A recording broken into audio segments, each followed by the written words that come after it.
William Gargan stars as Barrie Craig, Confidential Investigator.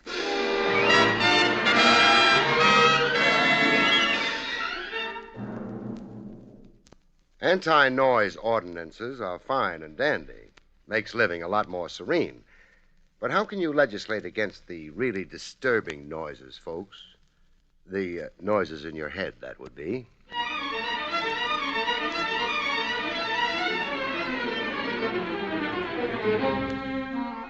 The National Broadcasting Company presents William Gargan in another transcribed drama of mystery and adventure with America's #1 detective, Barrie Craig, Confidential Investigator.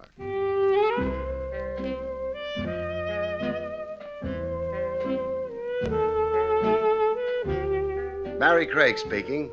The footwork a confidential cop puts in isn't always paid mileage. Some of it's for free in the public weal and welfare. Like a trip I took to the Tombs one day to see an inmate named Maxie Potter. I'd gotten a begging letter from Maxie. Could sweet charity move me to hurry to his side, end quote. Having a pint or so of the milk of human kindness in me, I complied. I found Maxie sitting on the edge of his cot. His eyes lit up like 100-watt bulbs when he saw me. Barrie Craig? That's me. Oh, you got a heart. And you've got a nerve. Just for asking you to come? For confusing me with the Legal Aid Society. What's wrong with helping people? Starvation.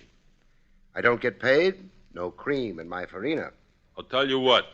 I'll owe you your expenses. The road to hunger is paved with bad debt. Oh, shades of Mrs. O'Houlihan.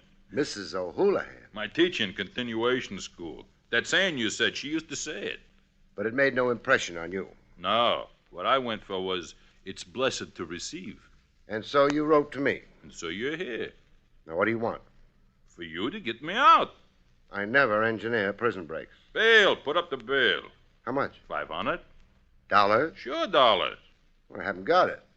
Well, Uncle Real Estate, then. They'll take that for bail. I've only got a cemetery plot. See, now, wait. You're a citizen in good standing? Opinions divided on that. Well, Judge Ferganza, he'll let me out on what's the word I'm trying for? Recognizance. Yeah, on your... Well, will you? You've sure got a cheek. I got troubles. I share 'em. I'm not proud. What's the charge against you? Assault, 3rd degree, hardly nothing. Who'd you hit? Randy Lomax, the talent agent. You might have heard of him? Everybody has. He's been promoting my girl, feeding her baloney about how he's going to make her a big star. I lost my head. I hit him. What with? A brick. But that's between us. In court, I'm denying it.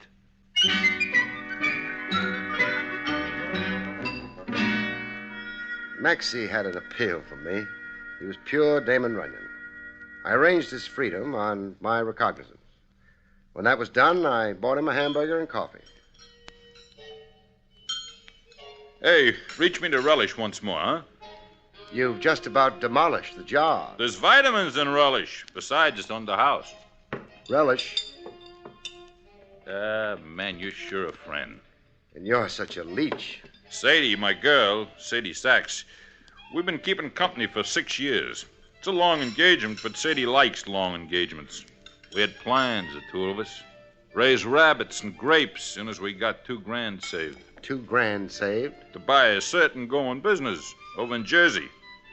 Sadie and me, the two of us, we worked in the Blue City distillery. In a distillery? Bottle washers, both of us. Oh. I made 60, Sadie made 40.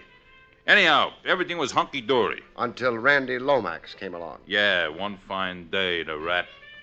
He saw Sadie in the fun house at Atlantic City. He followed her around to the Ferris wheel in the Wax Museum. Couldn't let Sadie out of his sight. She had $1 million legs. He kept writing that down, passing notes to her. All this behind my back. Please continue. Oh, you try and stop me. Then Sadie wrote out a telephone number and passed it to him. Still behind your back. Oh, I had a couple of beers. I was blind. Anyhow, they met next day, and Lomax sold Sadie a bill of goods. Would she be a model? And did she have theatrical ambition? To which Sadie said, yay, brother. Well, what girl ain't conceited? That's the story, anyhow. Sadie signed up with Lomax. He gave her a new name, Paula Paloma. From a dirty blonde, he made her jet black so he could pass her off as Spanish. What a name. Ah! Paula Paloma. Which brings us to your fight with Lomax. He told Sadie to give me the brush. I was wrong for her future. I was a slob, and she was now imported stuff. The rest I told you. I met Lomax, I beaned him, I got locked up. I bailed you out. Now you go see Lomax and get him to drop the charges. Here, now, wait a minute. Wait till I write something out. Okay. It's written. Here. A note? Read it. It's an IOU. I don't want you doing too much for nothing.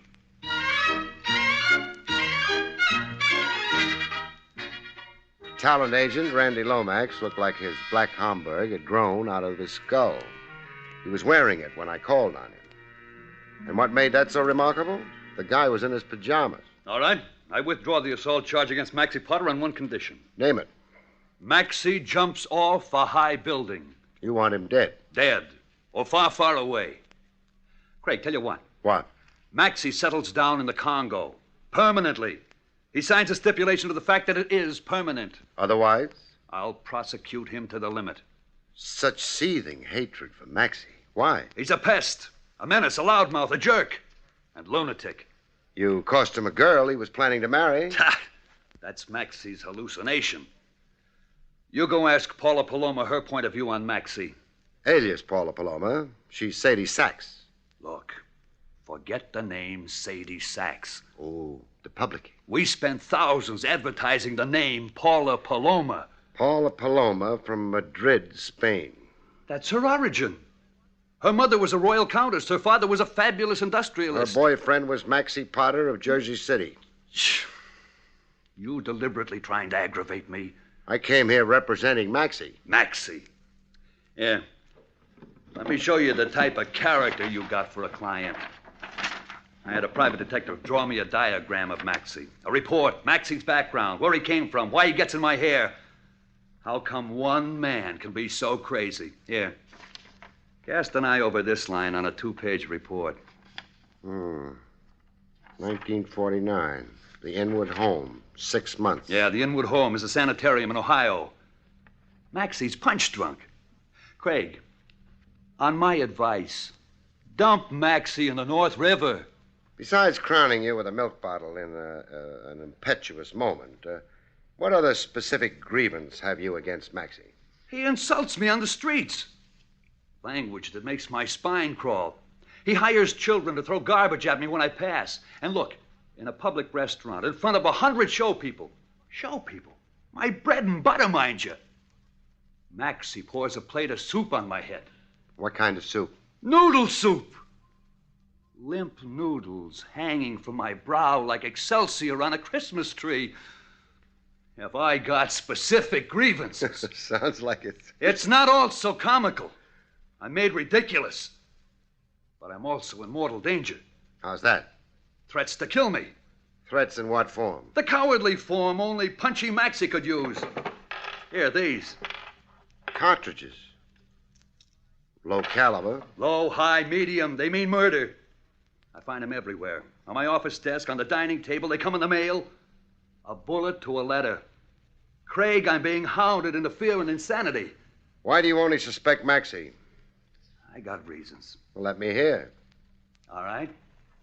These cartridges. They've been identified for me as belonging to Maxie. Identified by whom? Paula Paloma. Sadie Sachs. Craig, again, I beg you, please forget her other name.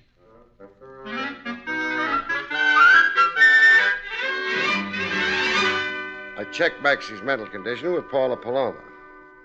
Was he ever actually confined to a sanitarium? In the time we were going together twice. I see. You identified certain cartridges. Lomax told you, huh? Lomax did. Why do you say they were Maxie's? Because I saw the identical ones in Maxie's room at least 50 times. He kept them in a candy jar on his mantelpiece. Why would Maxie keep cartridges in a candy jar? Ask Maxie why. Could Maxie kill Lomax? Anybody could kill anybody. It's a free country, haven't you heard? Name somebody besides Maxie who has it in for Lomax. Daisy? Who's Daisy? Lomax's wife. Used to be, I mean. There's a saying, there's no fury, No fury. Like a woman scorned. That's Daisy. A woman scorned. She'd kill Lomax in a flash. Other enemies of the great man? People. A man with Lomax's lust for power must make enemies of the little people. How do you feel about Lomax? I worship the ground. He's my good angel, my hero. He took me out of a $40 job as bottle washer. And made you the toast of New York? In one short year. I've got furs, a French maid, a Belgian wolfhound, and a bank account. Love that Lomax. Why don't you tell Maxie you were never serious with him, so he'll stop having delusions and stop bothering Lomax? Stop bothering Lomax and start bothering me.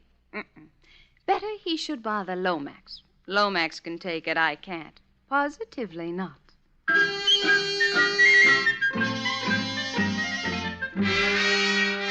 That evening, my client Maxie made no bones about being a little on the weird side. Sure, I'm spooky. I ever say I wasn't? No, not in so many words. Why you looking shocked, Craig? Well, the fact is, I had you characterized as whimsical, sort of a colorful screwball. So now you know different. So you ever get really violent, Maxie? Every so often. The other day I bit the ear off the dog. Why? The mutt was annoying me, jumping on and off my lap so I couldn't read the racing form. Was I justified? Maxie. What? I don't want to be a fair-weather friend, but... Hey, you're not edging up to ask me to go back to the tombs. Well, on the loose like this, I'm responsible for you. So I ain't behaving? Are you? Yeah, I am. How about the cartridges you keep bombarding Lomax with? Oh, you, know about them, huh? I know about them. Well, quit doing it, okay? I don't need to be doing it anymore anyhow. What does that mean? Well, I did it to scare Lomax, but Lomax won't scare anymore. Not the way he is. The way he is? Well, what does that mean? It means I had a dream just right after lunch. I dropped off for a snooze, a few fast winks. Anyhow, I had a dream about Lomax. I always dream after pastrami and gherkins. Gherkins is what they call pickles. Yeah. Well, what did you dream about Lomax? That he was sleeping like me. Only he wasn't dreaming. Couldn't dream even if he wanted to. Not with all that lead in him. You dreamed Lomax was dead? Yeah, in his parlor. His head on the floor and his feet up on the sofa. An upside-down position. A comical look to him. Hey, where you going? Telephone Lomax. I want to know if you were only dreaming, client. You're wasting time, Craig. How can a stiff get up to answer the telephone? Maxie, get your hat. We're both paying Lomax to call. Sure. Oh, but hey, on the way, let's stop off at a florist, huh? I want to blow $10 on a wreath for Lomax. I soon discovered that Maxie had uncanny powers of prophecy and divination. Get off the buzzer. Lomax can't hear it. Door's locked. Give it your shoulder. I'll have to, I guess. Some light on the subject, huh? Well, is it like I dreamed? Yeah. Only there's a discrepancy. What? You said feet on the sofa and head off. Yeah, I said. All of Lomax is on the floor. Hey, what do you expect from a dream? 100% accuracy? Oh. Shot through the neck. And down there, in the ribs. Maxie, did you do it? I wished I had. You may wish you hadn't. I was asleep in the room, I told you, dreaming. Hey, you gonna cause trouble for me? I should have my head examined for bailing you out of the tombs. Do that, why don't you? I'm for examining heads, like teeth. Why is a head any different than a tooth, huh? Maxie, right off, I'm handing you back to whence I got you. Right off? Take care of Lomax first, huh? He's dead. Show some respect.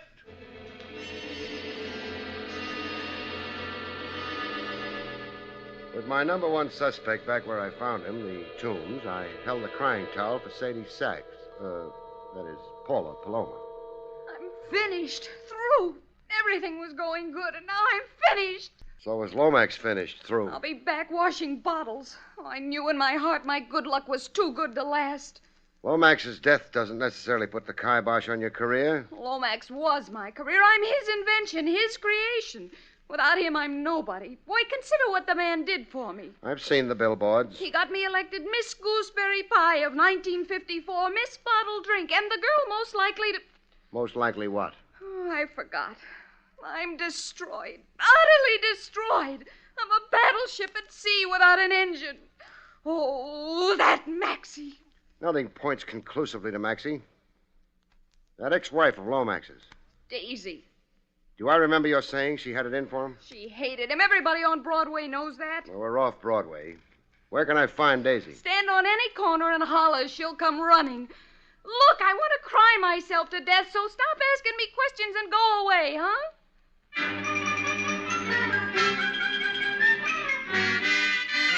I found Daisy behind a beaded curtain. The Chop Suey parlor in Bath Beach, Brooklyn. She was running the joint. A middle-aged lady middleweight with a peroxide bleach and a washed-up look. So Lomax is dead. So I'm heartbroken. I tell you what, mister.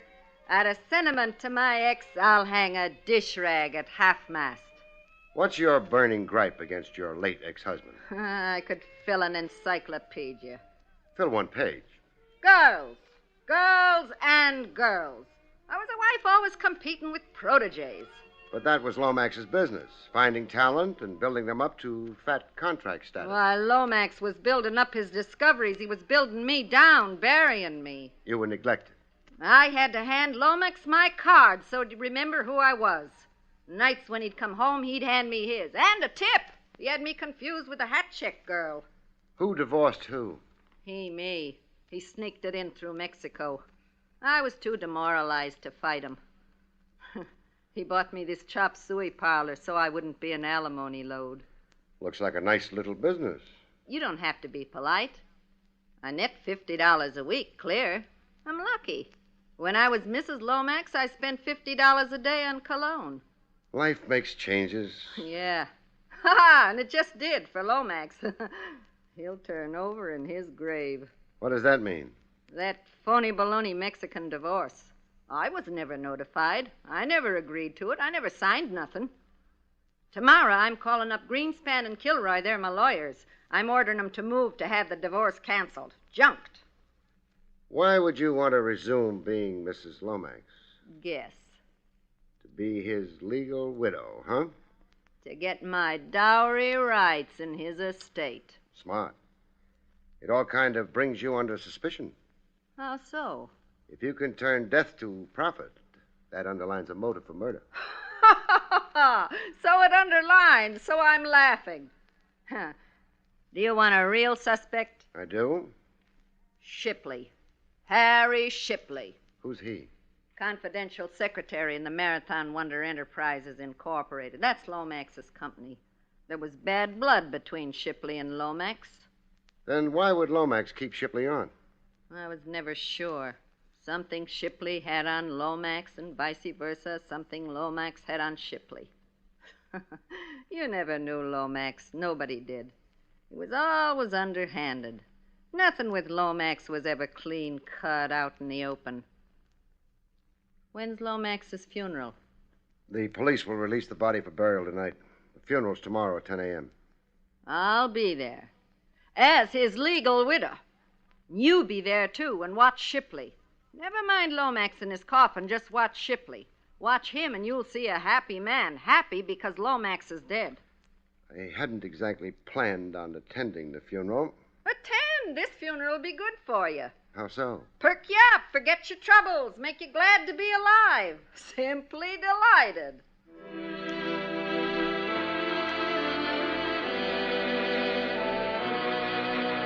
At funerals, sometimes the skies smile. Other times they don't.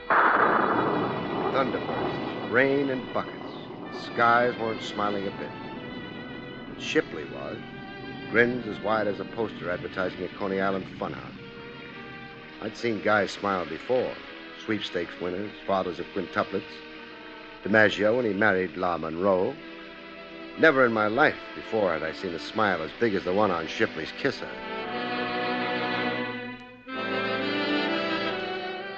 There was no eulogy at Lomax's grave, like nobody had a good word to say about him.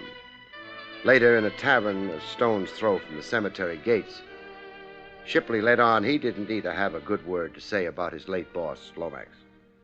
As long as you're buying drinks, Mr. Craig. Hey, bartender, another orangeade for my friend. You were saying, Shipley? Rotten egg, that Lomax. Money was his god. What did he have on you? Come on, Daisy told me a few things. I owed him money. You owed the till, you mean, huh? You did a little embezzling? How much did you borrow from Lomax and all? $22,000. Why didn't he can you, or jail you, or both? Well, I had knowledge that was disadvantageous to Lomax. What? Come on, talk up, Shipley.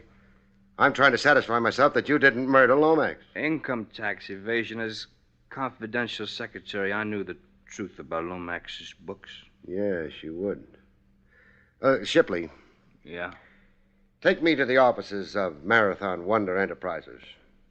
Show me Lomax's books and stuff, huh? Well... It's all on my responsibility, Shipley. You're doing it involuntarily. I'm making you do it. Anybody asks you, that's your excuse. I'm the beast, forcing you to be unethical toward a dead boss. Let's go.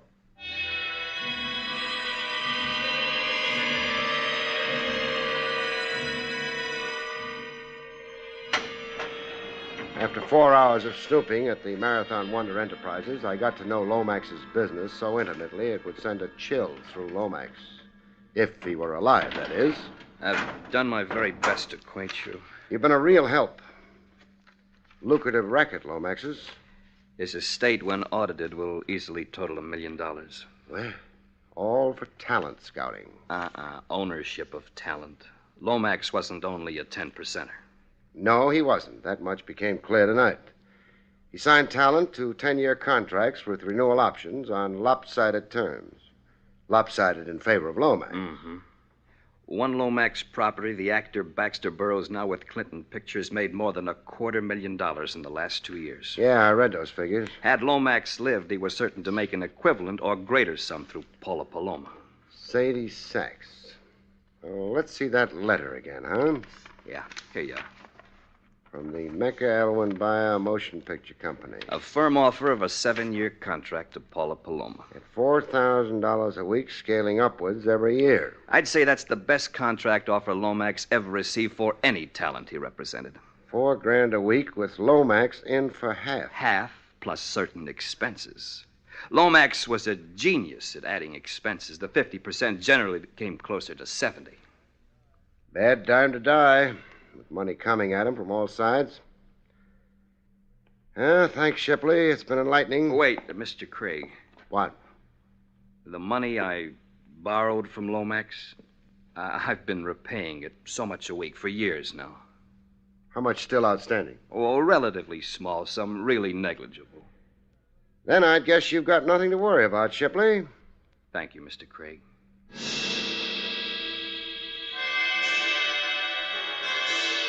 Daisy, Maxie, Shipley, Paula. Eeny, meeny, miny, mo, whodunit. Maxie tried to simplify the guesswork for me.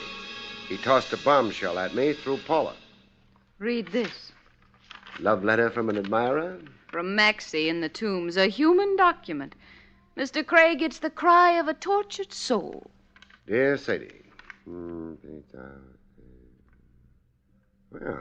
very interesting stuff. So what do you think? Maxie himself write this? It's Maxie's handwriting. Well, say something. It's a little incredible. In the letter, Maxie apologizes to you for murdering Lomax. It cost me a dear friend and advisor. Now Maxie's sorry. If true, this amounts to a confession. If true. Why shouldn't it be true? It's Maxie's own statement, his own words. Nobody forced him. Maxie being Maxie, you can't blame me for taking him with a box of salt, huh? Wrap the body beautiful in the mink doll. We're paying a formal visit to Maxie.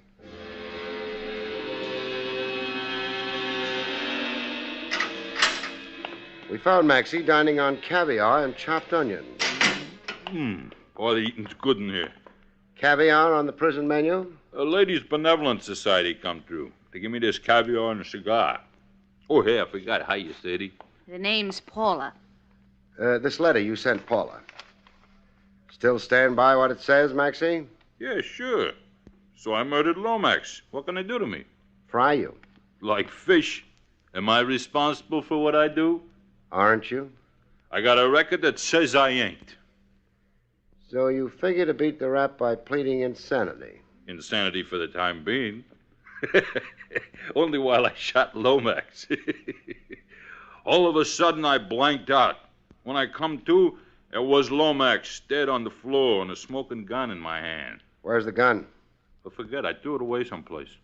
Nice try, Maxie. It proves something. Proves what? That knighthood is still in flower for a price. A price? Whatever Paula here promised you for taking the heat off her. Paula promised? Hey, what kind of booby talk? Mr. Craig, I must say I resent the insinuation. Not insinuation, Dow. Accusation. You're accusing me? Of getting Maxie to take the chance of a temporary insanity plea for a murder you did. Craig, you're more gone than me. Why would Sadie here... Excuse me, Paula. Why would Paula here want to knock off Lomax, the best friend she had? For money. To recover 100% of herself. Paula. What? Your $1 million future with the movies. How much of a piece did Lomax have? I mean, while he was alive. What, the usual 10%. Lomax wasn't a 10%er. I mean, half. Half plus. Expenses off the top. For the build-up he gave you. Quite a bill there. Lomax knew how to run up astronomical figures. The way I calculated it in Lomax's office a few hours ago, you'd be working years for Lomax. All for Lomax, very little for you. You'd have a showcase, Lomax would keep all the marbles. How did a sensitive young lady of your refinement bring herself to shoot a man down in cold blood? All of a sudden, Sadie blanked out. When she come to, there was Lomax, dead. It was a pleasure shooting Lomax, a regular picnic. Lomax had it all fixed for me to be his slave. Well, I'm nobody's slave. You'll tell your story, Sadie, how you killed a rat and a conniver who came between us. The judge will bawl like a kid. The jury won't even go out. Not guilty, Sadie. That's a verdict for sure. Suppose you two stay here and make plans.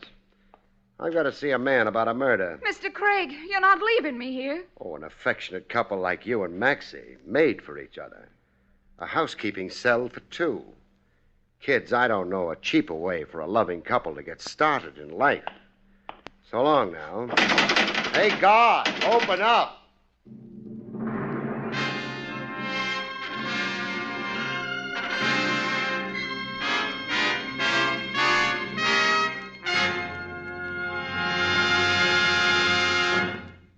You have been listening to William Gargan in another exciting transcribed mystery drama from the adventures of Barrie Craig, Confidential Investigator. Tonight's story, For Love of Murder, was written by John Robert.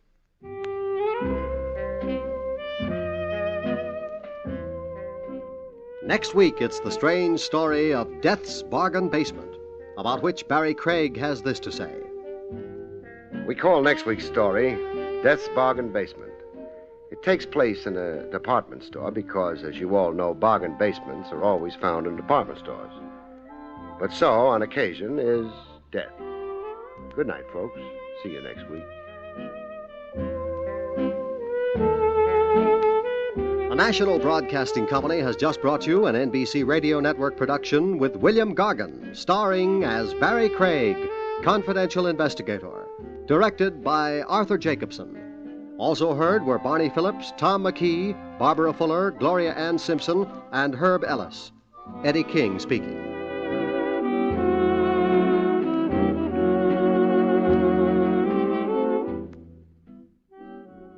There's another exciting Dragnet adventure tonight on the NBC Radio Network.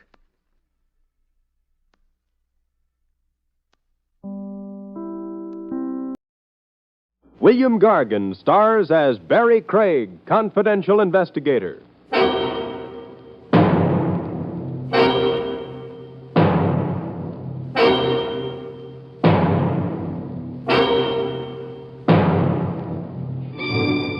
It never pays to be friendly with murderers. Give them an inch and they'll take a yard, usually rope, tied around your throat and attached to the nearest rafter.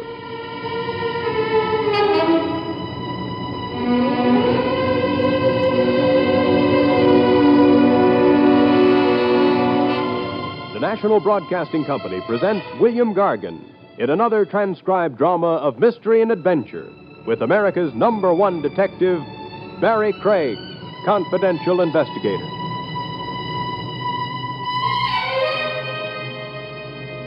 Craig speaking. If I try hard, I can remember back to the days before I was in this business, when on going to bed at night, I would always look under my bed. No, not for a blonde, a burglar. There never was one, though. So as the years went by, I stopped looking. I just went to bed. On this particular night, however, I had barely dropped off to sleep when I heard a noise at my window. I was practically asleep, and besides, I wasn't in the mood for burglars. The burglar, however, had other ideas. Mr. Craig, I'm asleep. you can't see me, can you? No, and I'd be happier if I couldn't hear you. I can see you, however. It helps me aim the gun I'm pointing at you more accurately. Well, I'd hate to have your aim suffer. Mr. Craig, I need some advice.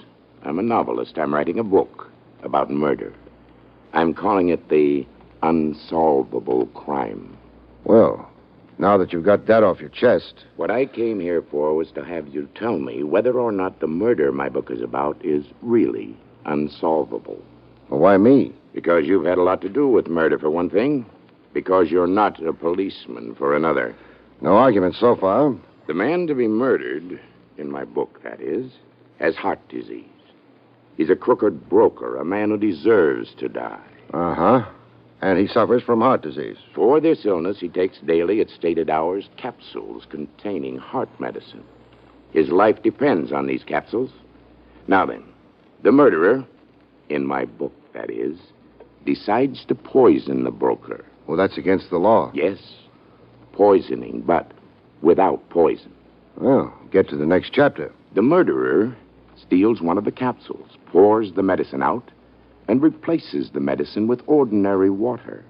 Eventually, the financier takes the capsule, which contains water instead of medicine. He dies of heart failure. Well, not bad. Thank you. The poisoner can't be traced through the poison he bought because he didn't buy any. An autopsy would show no poison in his victim's body since there wouldn't be any.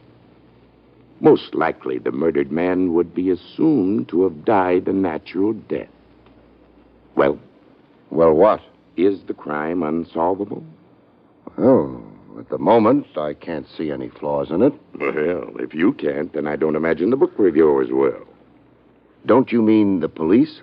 Why should the police be interested in a book I'm writing? Why should the book reviewers be interested in the murder you're committing? You're not serious? You are. Well, I'm afraid I must leave now. No, don't move. I still have the gun pointing at you. If I had to shoot you, it wouldn't be an unsolvable crime, perhaps. But what good would that do you? Good night, Mr. Craig. Pleasant dreams.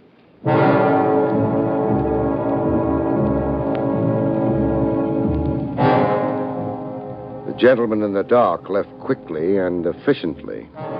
So I went back to sleep. When I got up the next morning, I decided to pretend the whole thing hadn't happened. There was nothing I could do, and maybe my midnight visitor had really been a novelist. I cherished that happy thought until breakfast.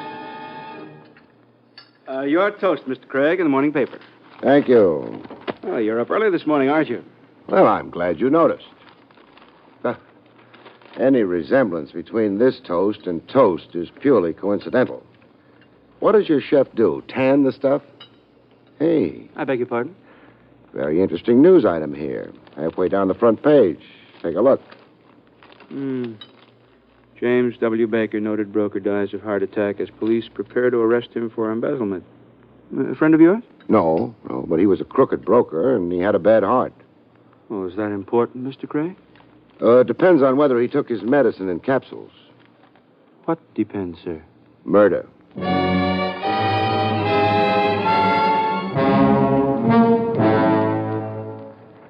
Sure, maybe it was a coincidence. But if it was the kind of coincidence that goes better in books than in reality. James W. Baker was listed in the phone book. So, feeling that maybe the long arm of coincidence had strained a muscle in this particular case, I decided to pay the late Mr. Baker a friendly visit.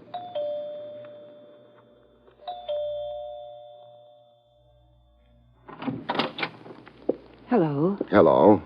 This is the Baker home, isn't it? Yes, it is. I'm Mr. Baker's niece. And you? Barrie Craig. I'm an old friend of your uncle's. You're not old. Well, And you're not a friend of my uncle's. But come in anyway. thank you. My name is Sandra. I realize maybe I shouldn't have come today. You must be all broken up by your uncle's death. Who? Me? Well, the family. Well, that's me. I'm the family. Your uncle must have been a lonely man. He didn't mind. He had me. And the market. And all those people he was swindling, of course. And there were Mr. Hanson and Tommy. Who's Tommy? Oh, sort of stunted youth. Uncle's secretary. Very anemic. I always ignore him. And Hanson? Hanson was Uncle's lawyer. And I fondly suspect as big a crook as Uncle was. But very spatted, you know? Spatted? Yes, on the shoes and gardenia'd in the buttonhole. And I have a sneaking suspicion whiskeyed in the liver. Sounds nice. Anybody else close to Uncle? No. Then it boils down to one of you three. What does? Who's happy now that Uncle's dead? Well, I am. Hanson is. Tommy is. Well, it just about covers the field. Well, why is everybody so happy? Uncle had some money. I get it now. Hanson stole from Uncle, and he won't go to jail now. Tommy was implicated in Uncle's swindling. Tommy won't go to jail now. And who has a very deep, rasping voice, with the trick of dropping his voice at the end of every sentence? I don't have a very deep voice. Are Hanson and Tommy around? Yes, they are. They're sitting around practicing grief-stricken looks for the funeral. That happy event is this afternoon. I better get dressed. Sandra. Hurry. Oh, who's hurrying? I am. Who are you? Barrie Craig. And you? Oh, I'm Tommy. I'm Mr. Baker's secretary. Well, in his condition, he doesn't need a secretary. Well, then, I'm Mr. Baker's former secretary. No, I'm the former Mr. Baker's No, I get it. Relax. I am relaxed. Then why are you in such a hurry? Well, I have to go out to hire some mourners, haven't I? You have to hire some mourners? Well, sure, it wouldn't look nice if there were only 3 of us at the funeral. No. Especially since you'll all be grinning from ear to ear. Incidentally, has your voice ever been deeper? Heavens, no. Ta-ta. Goodbye. Oh, back again? Oh, no. Hello? Good morning. I'm in a hurry. Hanson's my name. Oh, why are you in such a hurry? Well, you see, my tailor is expecting me. Your tailor? Well, you'd hardly expect me to attend Mr. Baker's funeral in this, would you? Impossible. What are you doing here? Looking for a man with a deep voice. Sorry, mine isn't. Goodbye. Why are you looking for a man with a deep voice? Well, he told me how Mr. Baker was going to be murdered. Well, of course, that explains everything. What did you say? That's what I said. But Mr. Baker died of heart failure. Well, that's another theory. I like mine better. Dear me. If I only had the time, but my tailor, you know. Goodbye.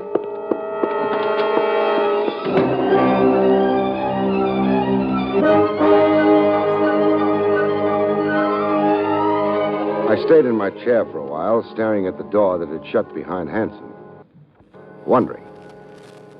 I'd been handed my 3 suspects.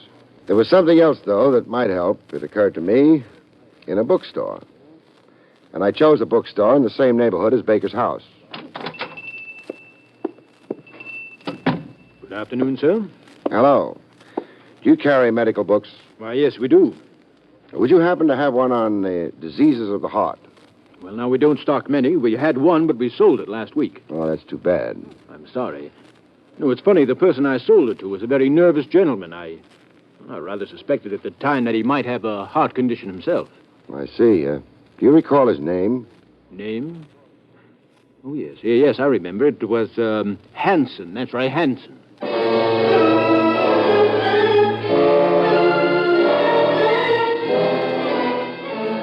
Mr. Hanson's taste in literature was interesting. It occurred to me Mr. Hanson himself, if I could pin him down, might be more interesting still.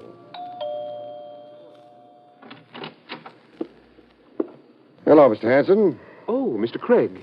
Come in. Thank you. Well, how did the funeral go this afternoon? Very sad indeed. Funerals upset me. Yeah, I can see how that would be. Have you ever tried reading for your nerves? It's supposed to be very soothing. Oh, I'm afraid I have no patience for books. Not even books on heart disease? What was that? Why, Excuse me. Hello? Oh. Yes. Yes, of course. At once. Goodbye. Bad news? You turned pale. I'm terribly shocked. Tommy, you know him? Baker's secretary? Yes, I know him. Well, it seems that something's happened to him. What? He's dead.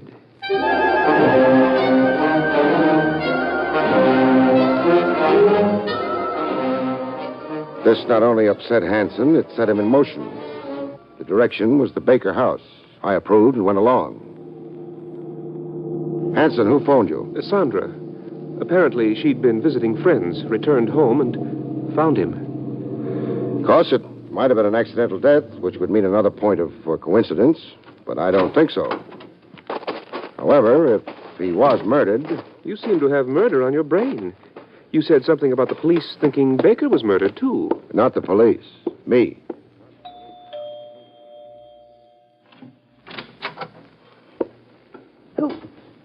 Oh, hello. Hello, Miss Sander. Have you notified the police? Yes, I phoned them just a few minutes ago. This is his room. I heard the shots. When?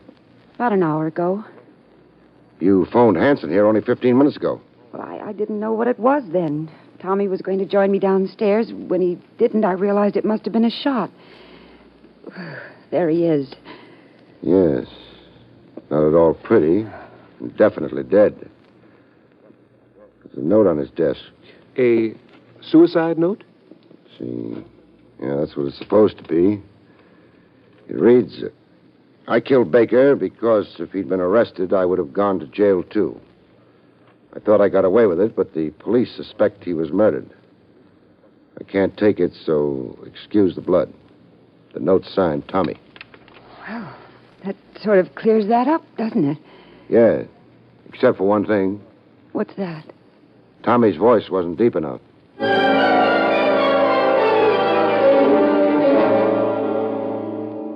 The police showed up in a very little while. Tommy's death seemed to be an obvious suicide. I think the police attributed it to insanity. They didn't know what he meant about Baker's having been murdered. As for me, there didn't seem to be much of anything to do at the moment, so I went home and went to bed. This, it would appear, was going to be a case where I didn't sleep. I resisted the impulse to throw the phone out the nearest window and answered it. I'm asleep, and so should you be. Craig? Now that you know I'm at home, good night. Wait a minute. Craig, you told Sandra about someone who came to you in the middle of the night and told you about Baker's murder. Yes, I did. You described that voice very carefully. Craig, would you like to hear it again? Very much. Then come down here at once. The Kent Club on Marshall Boulevard, and I can arrange it for you. The man with the voice you described is here.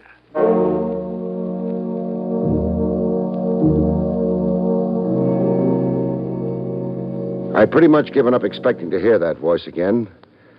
But if Hanson said he'd heard it, then it was something for me to find out about. From the time I got the phone call to the time I got to the club, it must have been about a half an hour. Craig, I've been waiting for you. That was the idea, wasn't it? Yes, but that man whose voice I overheard, whose voice resembled the one you told Sandra about. Well? He's gone. Well, that's not so good. You know who the man is? No, but I do know something just as good. What's that? I know where the man went. I heard him tell his cab driver. Len, let's go there.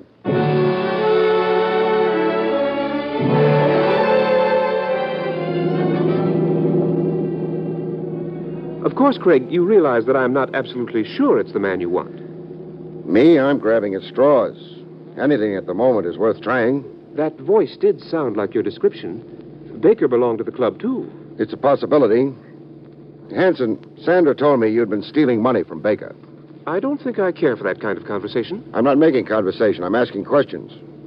Was she telling the truth? What difference does it make? If Baker was murdered, it might make a lot of difference. You say if Baker was murdered. Aren't you sure? We'll know better, won't we, when we meet this man whose voice you overheard? Yes, we'll know better. The only thing is, suppose something happens to him.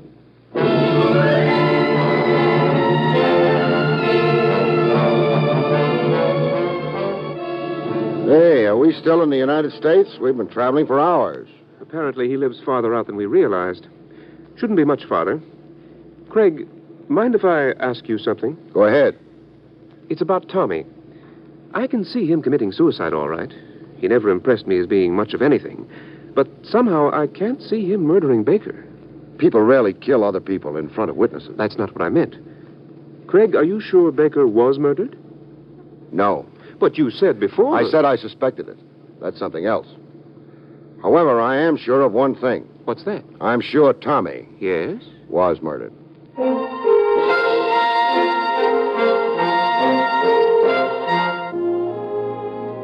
I was never a Boy Scout, so I don't know very much about direction in the country. But I was surprised at where I wound up. Where the car wound up was a bumpy dirt road in a very secluded hunk of landscape. Well, that must be the house up ahead. Yes, and the house is dark. Probably took him less time to get here. Must have gone to bed. Probably. There's a mailbox. House number on it. Yes, this is it. Well, let's go visit. Craig, do you think he'll recognize you? Sure. I couldn't see him, but he saw me clearly enough. Well, that's not so good. Are you armed, in case he tries anything? No, but maybe he won't try anything. Suppose he refuses to say anything, to speak at all, when he sees you. That'll answer our question just as well, won't it? I suppose so. Shall I ring? Sure. Oh, that would be warning him, though, wouldn't it? Suppose he hears the doorbell, looks out, sees you. He might run away. He might. Look, why don't I go around to the back? Then in case he tries to run... That's a good idea. You do that. All right. And be careful. Sure, I'll be very careful. The moon picked out the door, glinted on the metal doorbell. I pushed it. It was a nice night, not too warm, not too cold. However, a guy named Craig was cold. Walking into a dark house with somebody waiting on the other side of a door could have its unpleasant aspects. Nobody answered the doorbell. I hadn't expected anyone to, so I tried the handle. It was very dark inside. I pulled out a book of matches and hesitated. In the darkness, when you strike a match, you make a very nice target.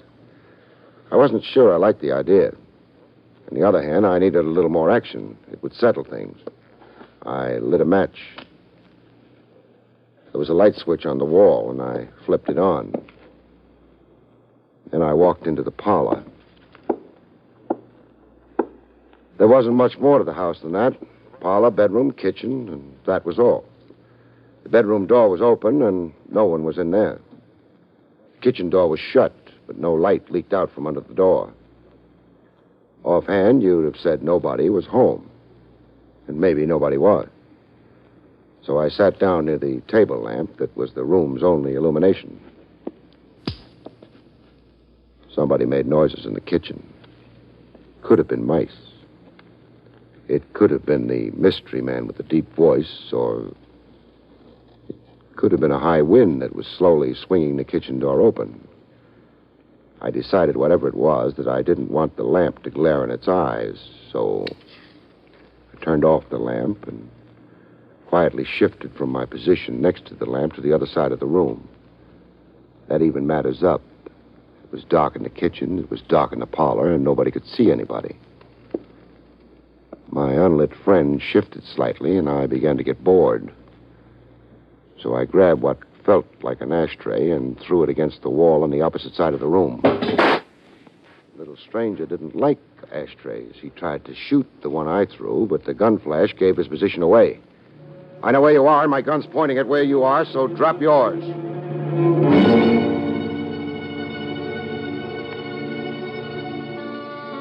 It didn't work. I hadn't expected it to, which is why I moved fast after speaking.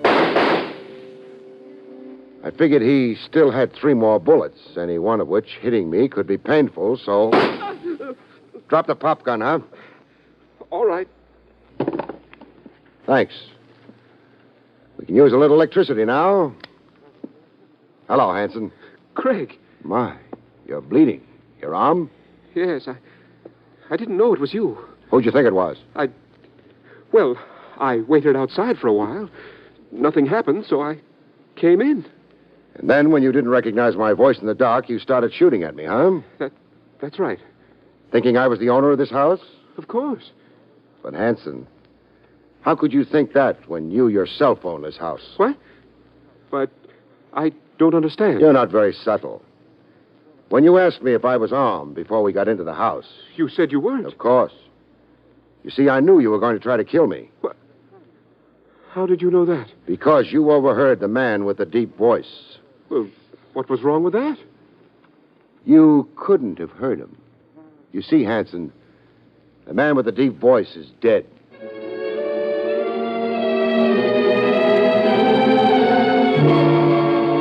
The police were glad to get Hanson, especially after I pointed out to them that Tommy's suicide note was a fake. They couldn't have known that, but I did. As I told Sandra, first about the note. You see, it said, the police suspect Baker was murdered, but the police suspected nothing of the sort. You did, though. Yes, but the only one I told was Hanson. And Hanson himself assured me he never spoke to Tommy. Therefore... Hanson killed Tommy after making him write the note? Right. But, Barry, what about the man who spoke to you in the middle of the night? He wasn't Hanson. No. Well, he couldn't have been Tommy. No. Well, then who was he? Sandra, there were 3 people involved in Baker's possible murder, we thought. You, Hanson, and Tommy. That's so. Well, we were wrong. There were 4 people involved. 4? Who's the 4th? The murderer, Baker himself. Oh. Then we asked, why did the man come to me in the first place? Well, he said to make sure his method of murdering somebody would never be detected. Yeah, that's what he said. But in coming to me, didn't he make sure of the very opposite? Wasn't he making sure that it would be detected? Oh, Barry, you're very, very brilliant. Oh, wait a minute. Now, Baker knew he was going to jail. He also knew that very probably Hanson would try to murder him. He didn't care very much. He was an old man and a sick one, but he did want to make sure his murderer would be punished. That's funny. What is? If Hanson hadn't tried to make doubly sure he was safe, he probably would be safe. I doubt whether there'd have been enough evidence to convict him of your uncle's murder. But he'll hang for Tommy.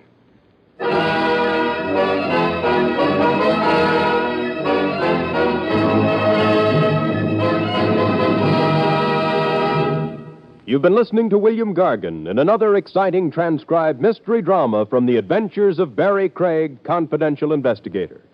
Tonight's story, Visitor at Midnight, was written by Louis Vittes.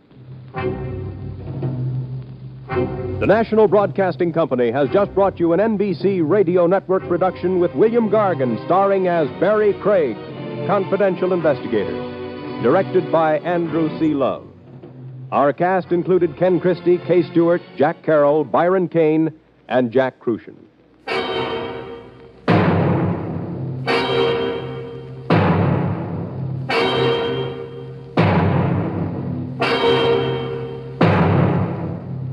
Convicts tell their true life stories on The Loser tonight over most NBC radio stations.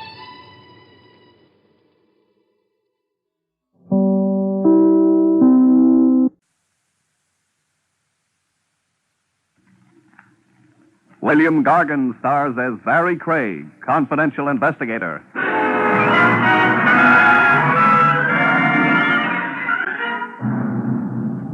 The trouble with murder as an occupation, folks, is that it doesn't last very long. In no time at all, you come to a dead end.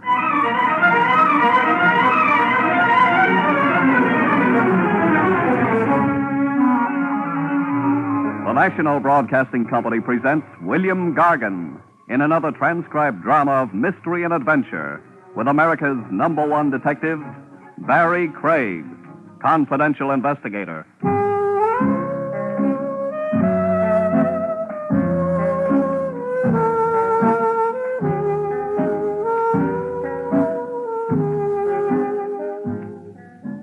Craig speaking.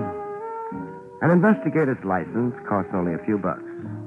When you're starting in the business, you've got ambition. So you have the license put under glass and framed. You spend a couple of hours deciding on the best place to hang it. Then you find out all you've done is bought yourself a front seat for the back stairs. But you also find out an awful lot of people use the back stairs. It's open. Craig? Yeah. You alone?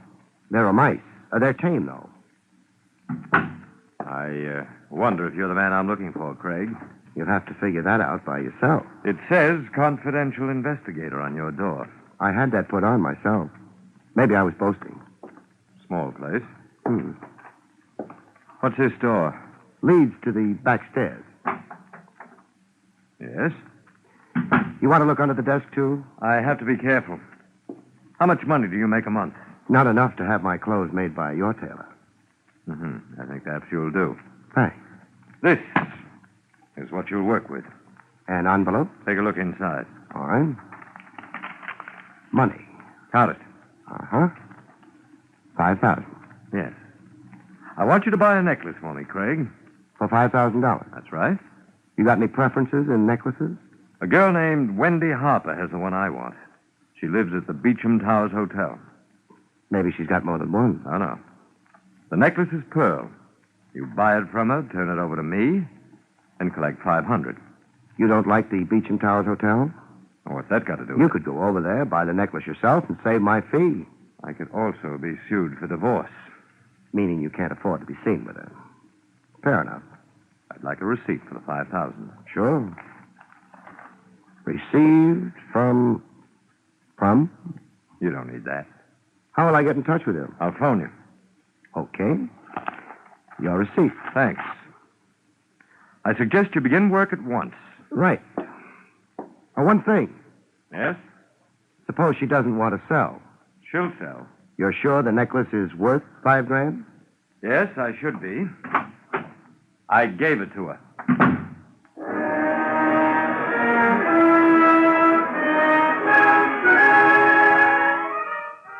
I congratulated myself cautiously. A case a week like this, and I could start getting my clothes tailored, too. I locked the office door. Who knows? Word might get around I was a man people handed $5,000 to. It would give the entire building, all 3 moldering stories of it, class. Burglars might start dropping in. Oh, hello, Jake. Hey, Mr. Craig. Oh, yeah, I forgot. I'm going down. Don't rush it. The elevator's got to have time to rest. After the long pull? Yeah. Got to rest your horse at the end of a furrow, you know. Jake, forget about that farm in Vermont, will you? You're in the big city now. I'd rather have a horse. If you was in such a hurry, why didn't you walk down? Too proud. I've just moved into the upper income brackets. That so? Thanks. By the way, Jake, did you notice the man you took down from my floor a couple of minutes ago? No. Had your nose buried in the Farmer's Almanac? I didn't take nobody down. Oh. Well, that was my client. Who was? The man you didn't take down. I don't suppose you took him up either. No? Used the stairs both times. The back stairs, Jake. Yeah? When was the last time those back stairs were swept? I don't know. I only been here 6 months. Yeah. Mr. Craig, What? must get kind of lonely up there on the 3rd floor. Sort of. Why? Oh, just wondering. You sure you had a client?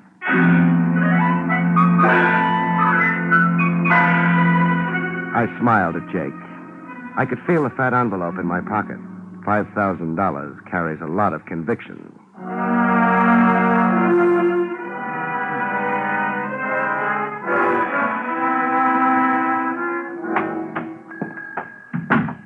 Good afternoon, sir. Miss Harper. She expecting you? Phone up to her, and she will be. Yes, sir. The name? Craig. One moment, sir. Miss Harper, there's a gentleman here to see you, Mr. Craig. Yes, of course, Miss Harper. 407. Miss Harper's expecting you. Thanks.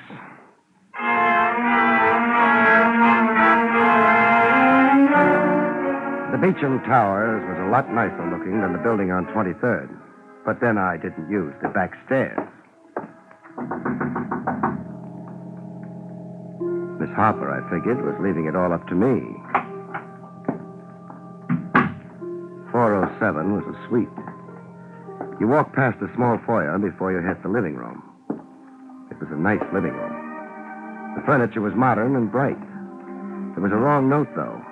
Miss Wendy Harper. She was on the couch. She looked modern and bright, too. The wrong note?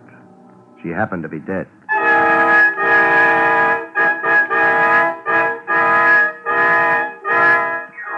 Her eyes were open. For a minute, I had the impression they were looking at me. I couldn't decide if they liked what they saw, or if they were looking over my shoulder, the way I should have looked.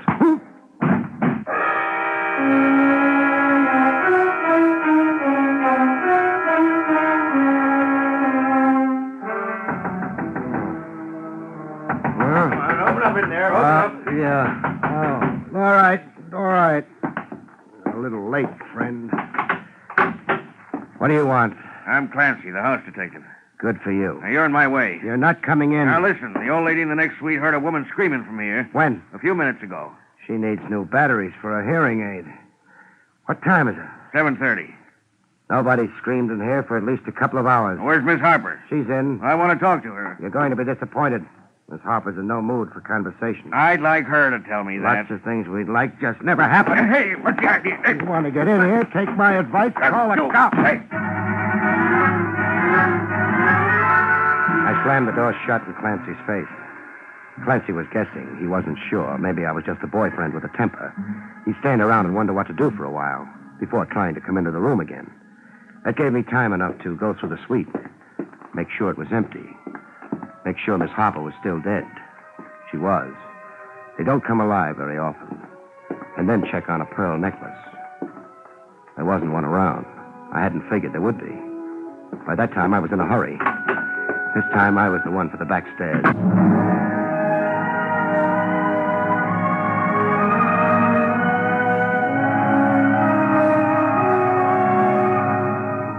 I was picking up time with every step I took. But time for what? The back door led to an alley. I had ash cans for company. A man named Nothing, whom no one had seen, for a client, and a crude frame-up for murder as a future. I had no optimism about my chances for playing tag with the homicide squad. The cops had a name for me. I had no name for the man who'd sent me to visit a dead girl. No name, no lead, nothing but a hope that whoever had set up the deal would be too impatient to wait for the morning papers. Up the street, the Marines were coming. I said goodbye to the alley before they could land, made the other side of the street, and waited. The hotel was on a quiet street. No crowds. Nobody watched the cops pour into the hotel. Nobody but me and a small man pretending he was part of a doorway down the street. The last cop went into the hotel, and the small man abandoned the doorway. He didn't know it, but he had me for company.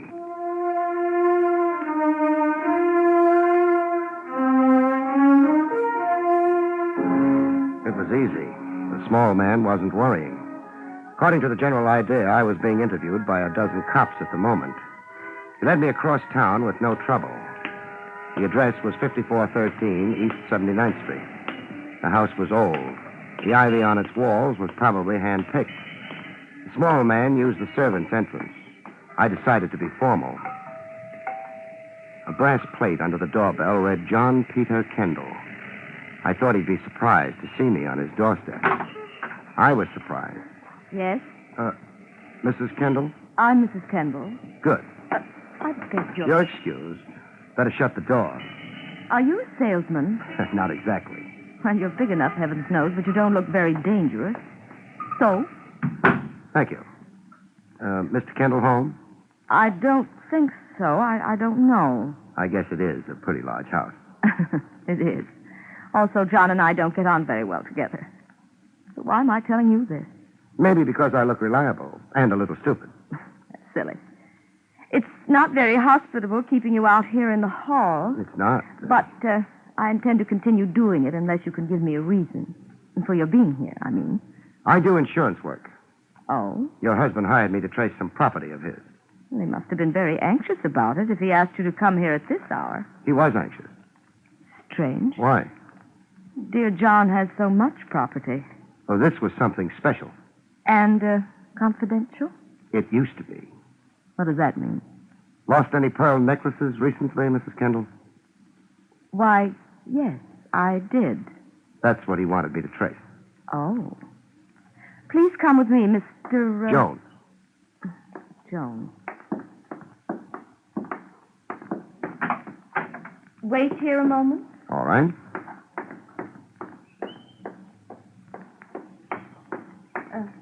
Mr. Jones, Yes?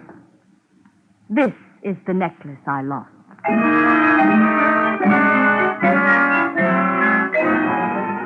It looked like $5,000, too. Mrs. Kendall, her price tag wasn't showing.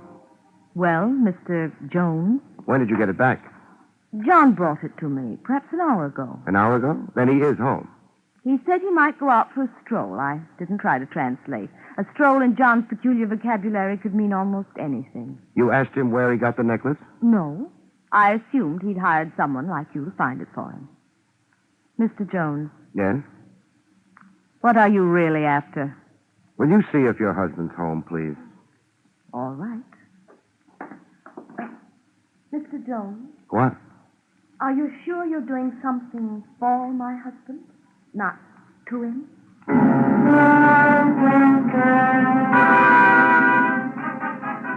She didn't wait for an answer. It was very still in the Kendall home. I wondered how well Kendall had covered his relationship to Wendy Harper. Pretty well, I thought. There were no cops around. Mrs. Kendall was taking a long time. Too long a time. Mrs. Kendall! Mrs. Kendall! I'm here. Where's the light? No, he might shoot again. Never mind. It's gone. The light switch, the wall to your left. Okay. Oh, frightened, so frightened. What? I was talking to Max. He's our handyman. I'd asked him about John. That's Max over there? Yes. Max started to tell me something about, it's crazy, about a hotel. When John opened the door, he'd been listening. He had a gun. It was dreadful, dreadful. Here, sit down. I'll have to take a look at Max. All right. I don't know if he'd been there or seen something. He was staring at me as though he were terrified. And then the door opened behind him. I could see John's face. And after that, the shots came. You'll have to phone the police. Yeah, I can't stay. I've got a date. Mrs. Kendall, where would your husband go if he didn't want to be found? John? I don't know. You must know. A man as wealthy as he is. Well, he's got a place on the Sound. It's only a shack, sort of a boathouse. What's the address? Riverview Road, right off the parkway. I'll find it. You'll be all right. The police will... Mr. Jones, why was Max shot? Why? My benefit, mostly. Your benefit? Yeah, his death moves me right out of the chair. I don't understand. You don't have to, for right now. I've got an errand to run, to convey thanks and make a payment.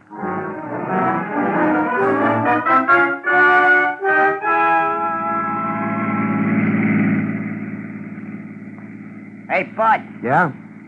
Kind of late to be driving out to the Sound, ain't it? You mind? Nah, I don't mind. As long as you got the fare. I've got the fare. Only reason I brung it up is, not many cars going out this way this time of night. Yeah, I guess so. So the car behind us must be tailing us. Car behind. Yeah. Been there last half an hour. It's got one headlight weaker than the other, kind of stuck in my mind. Don't worry about it. I don't want no trouble. There won't be any, for you.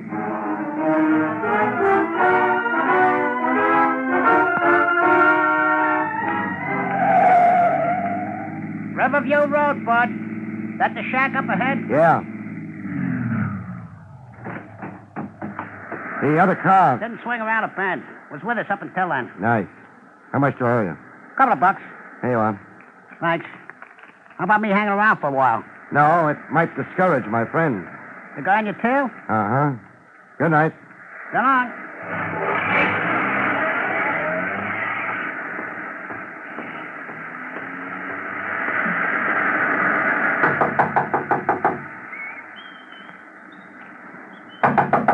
Who's that? Craig, Barrie Craig. Recognize the name, Mr. Kendall? What do you want? Hard talking through a door. Don't try anything, Craig. You don't need that gun. Let's not agree about that. It's cold out here. Come in. Slowly. Thanks. Over there at the table. Sit down. Okay. Put both hands on the table, please. Everybody knows all the angles nowadays, except maybe me. Why did you come out here? I had a report to make. Report? Sure, don't you remember? You hired me. Oh, well, I... Funny thing. 9 times out of 10, people who hire me don't expect me to believe them or to carry out their orders exactly the way they gave them. They're always working on an angle. Well, what's so funny about that? I always believe my clients. I do my best to carry out their orders the way they say they want them to be. That gets me into more trouble. You're wasting time. And you don't have much time left? You said you had a report to make. Sorry. That necklace you hired me to get. Well? It's back in your wife's possession. You gave it to her? No, you did. It's a little late for jokes. No jokes. You can check with your wife. Not only that, Mr. Kendall, the whole deal worked out a lot cheaper than you expected. What do you mean? $5,000 is a lot of money. One girl's life, a lot cheaper. You've still got the money? Yeah. Now, don't reach. Stop being so nervous. I was just getting this. $5,000. And Wendy? What do you think? Well, I don't understand what you mean. He's had time enough to get here, so I'd better get rid of this light. Your gun, Kendall. I'll need it. Don't move around, Kendall. It's dark in here. Our mystery man outside hasn't got artillery, only a revolver. We're safe for right now. Well, I don't know what's happening. Shut up. He's moving around, waiting. We can wait, too. Yes, but for what? He's got to make up his mind if we're dead or not. He'll have to check. Till then, let's chat, huh? A man comes into my office, hands me $5,000, instructs me to buy a pearl necklace from a girl in a hotel. I don't... It's my story. The guy uses the back stairs, doesn't leave his name. I take the dough, get to the hotel, walk into the girl's suite, and get knocked out. The girl is dead. Yes, but I You didn't... keep interrupting. I wake up to find the old lady next door has heard a woman scream and yelled for the house dick. He's at the door. He's supposed to walk in, find the dead girl, and me with $5,000 in cash on me. He calls homicide. I tell my story to them. How do you think they go for it? I don't know. I don't... Don't overdo it. It's plain enough. My client is a work of the imagination, they say. I knocked the girl off for a dough. Very simple and very pretty. Well, then who is that outside? When I got to the hotel, I had to be announced. The clerk called upstairs. He held a conversation with Miss Harper. He told me she said it was okay to go on up. But Wendy Harper was already dead. Well, then... Shh. Junior's making his bid. Okay, drop it. What? I said drop it, Junior. You got the moonlight behind you? No. I don't like it, but... Oh! Is that a match, Kendall? Yes, I have. Let's have a light then, huh? Oh, all right. Over here. Yeah, the hotel clerk. He's registered his last guest, death.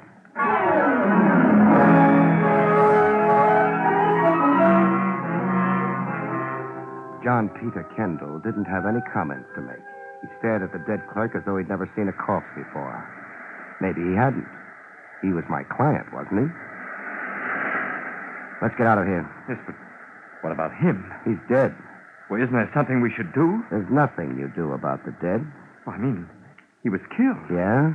Well, the police? You're in the clear on this particular death. What are you worrying about? I suppose you know better than I. Also, I've got the gun, so... All right. Yeah. The clerk's car is out here. How about yours? I came here by cab. That can be checked? I still say I came here by cab. Okay, we'll borrow the car. Hold it. That's on this road. The police. Sounds like them. Of course, they could be on their way to a ball. Would you like to stay and chat with them? No. There are too many things, and I'm confused. Where's Riverview Road leads? To the city. I mean the other way. Well, it sort of peters out about a half mile from here. No good. They take one look at the corpse and come after us. With the road a dead end only a half mile away, we'd be finished. Come on. Well, We could drive toward the city. You think they'd let us pass if they're heading here? Forget it. We'll leave the car where it is. Who planted these trees? I had them put there. Oh, good for you. You should have planted them a little more thickly, however. We get in among them. This ought to be good enough. But any search would... Find us? Sure. But maybe... Uh-oh, here they come. A squad car and a taxi. Yeah, the cab I came out in. The driver spotted the clerk tailing me. He must have hung around down the road and heard the shots, and then went back to town and collected police. They've checked the car. Empty. Now for the house. In a half dozen seconds, they'll be popping out of there looking for us. Come on. Maybe we can make the cab. The driver left it out in the road proper. What good does that do? The squad car... Don't worry about that. Get into the cab and start it. All right. Me, I'm going to be nasty to a tire. Yeah. Get going.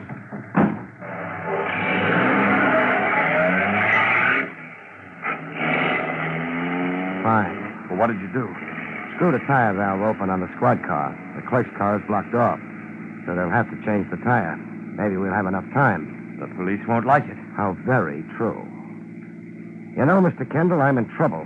Not only am I wanted for murder, but now for committing a nuisance on police property.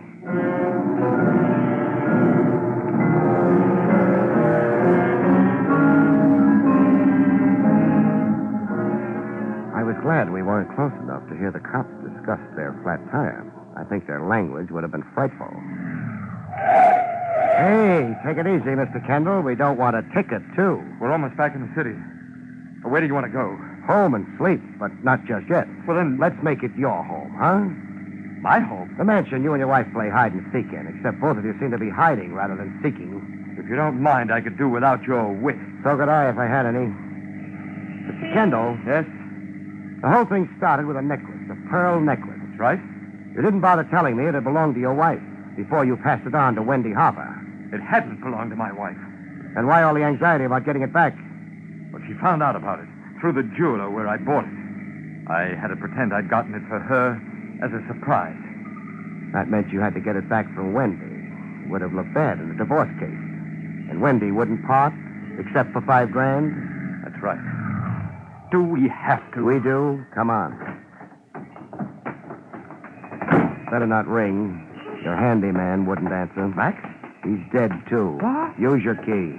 Why, I can't take much more of this. There won't be much more. Go on.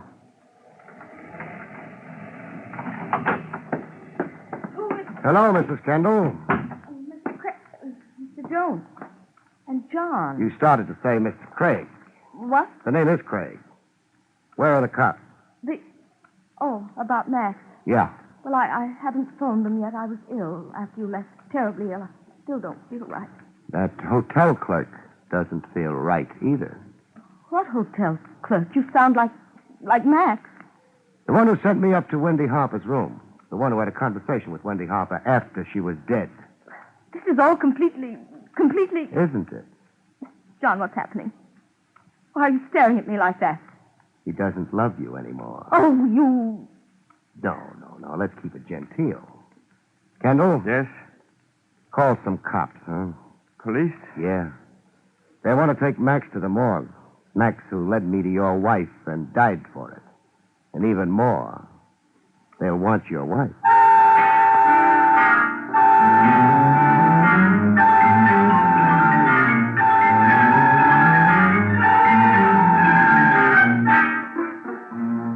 It had been a long evening. I'd stayed ahead of homicide for a while, but they always catch up. Craig. Lieutenant Trav Rogers. Give me one good reason why your license shouldn't be revoked. Mrs. Joanne Kendall. I said a good reason. What else could I have done, Trav? You're not trying to tell me you were afraid of the frame.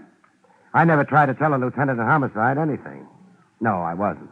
But I had a job to do. I got it done, too. You could have been killed in the process. Oh, there's a law against that. Oh.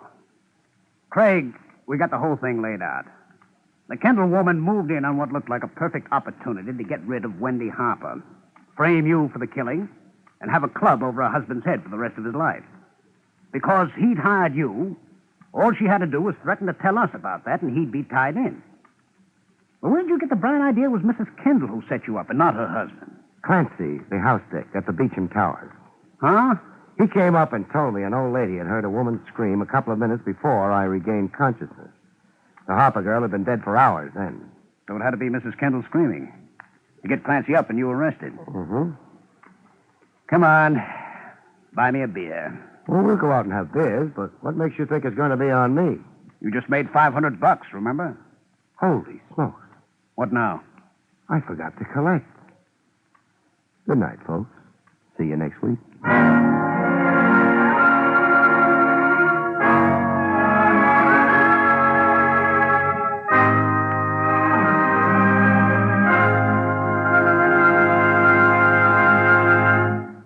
You have been listening to William Gargan in another exciting transcribed mystery drama from the adventures of Barrie Craig, Confidential Investigator.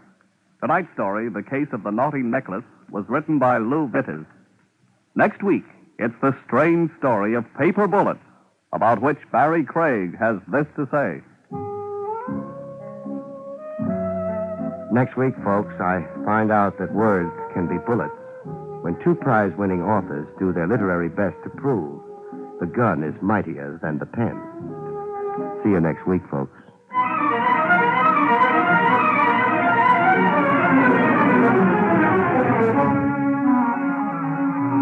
Featured in the role of Mrs. Kendall was Barbara Weeks. Barrie Craig, starring William Gargan, was under the direction of Hyman Brown. This is Don Pardo speaking.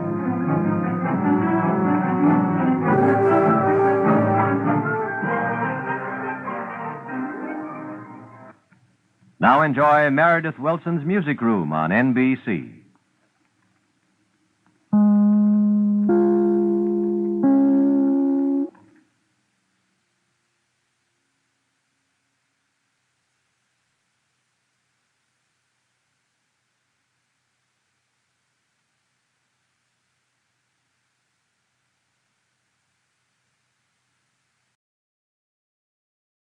William Gargan stars as Barrie Craig, Confidential Investigator.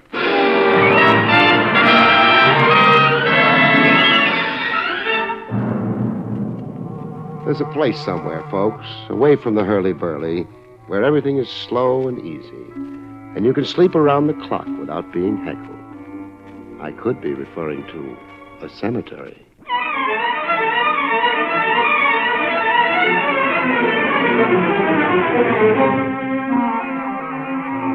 The National Broadcasting Company presents William Gargan in another transcribed drama of mystery and adventure with America's #1 detective, Barrie Craig, Confidential Investigator.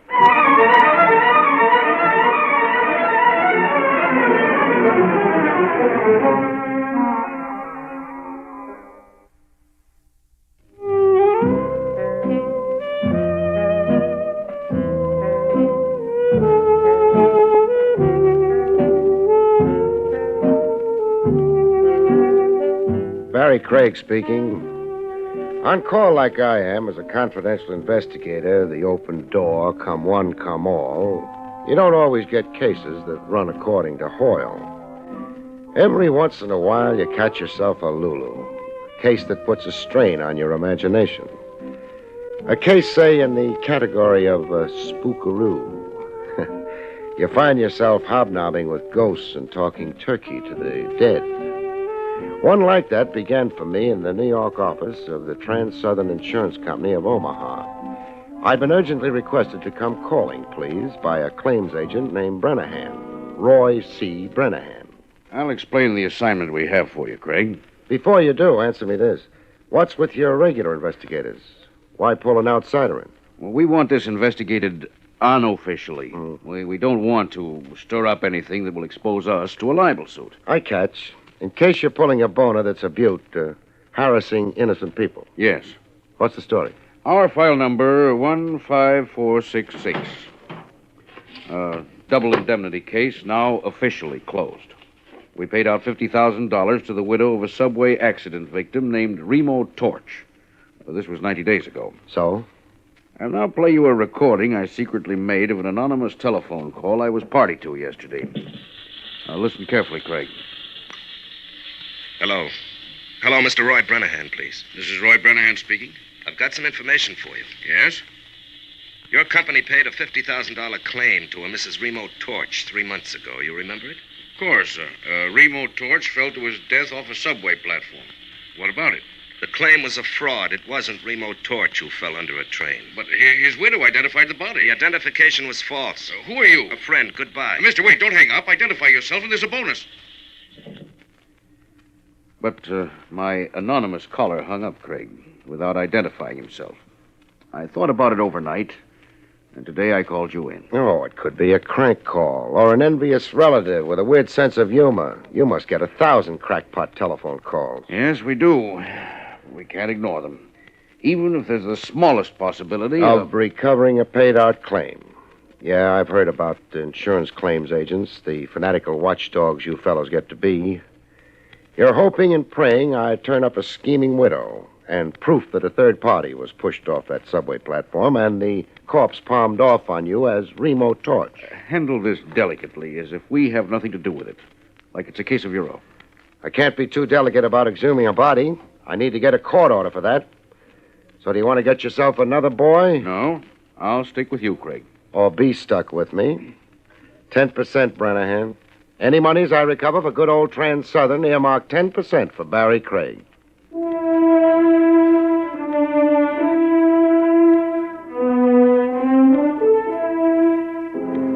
While waiting for red tape to unravel on the court order for exhumation of a corpse, I went to see the scheming widow. 169 Seneca Street was her last known address. A street where the drunks outnumbered everybody else. I ran into a very curious development at 169 Seneca. No Widow Torch. The janitor, who looked like his mind wandered, explained the widow's absence. Widow Torch is dead.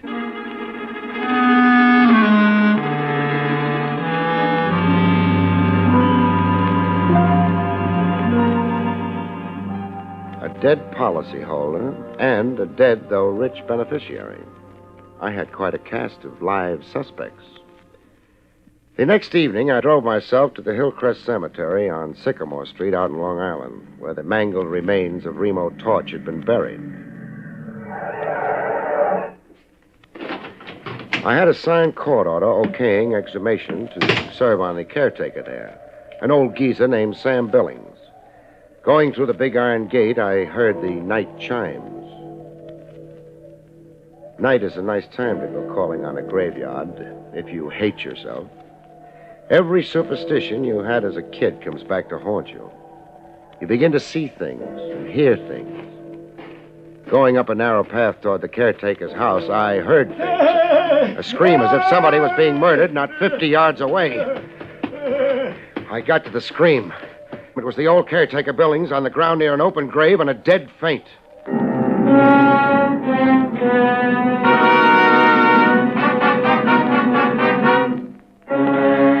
Caretaker came to, pop-eyed as if he'd seen the devil and clawing at me as if I was the devil. Quit it, Billings. No, go away. Keep choking me and I'll have to flatten you.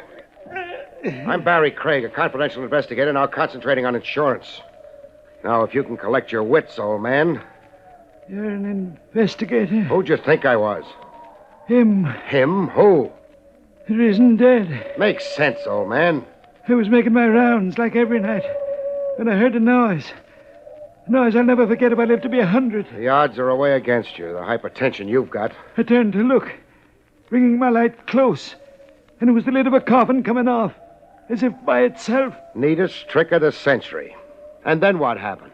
I lived to be 100. We've already been through that. Then the dead man got up and stood there, alive as you're standing here, all green under the moon. How does the rest of the hallucination go? I watched him go off, not making a sound, and walking in a funny little hop. And then... You screamed and fainted dead away. The next thing you knew, you had your fingernails in my neck. Now get your bearings and throw a light on that coffin. I want to have a look.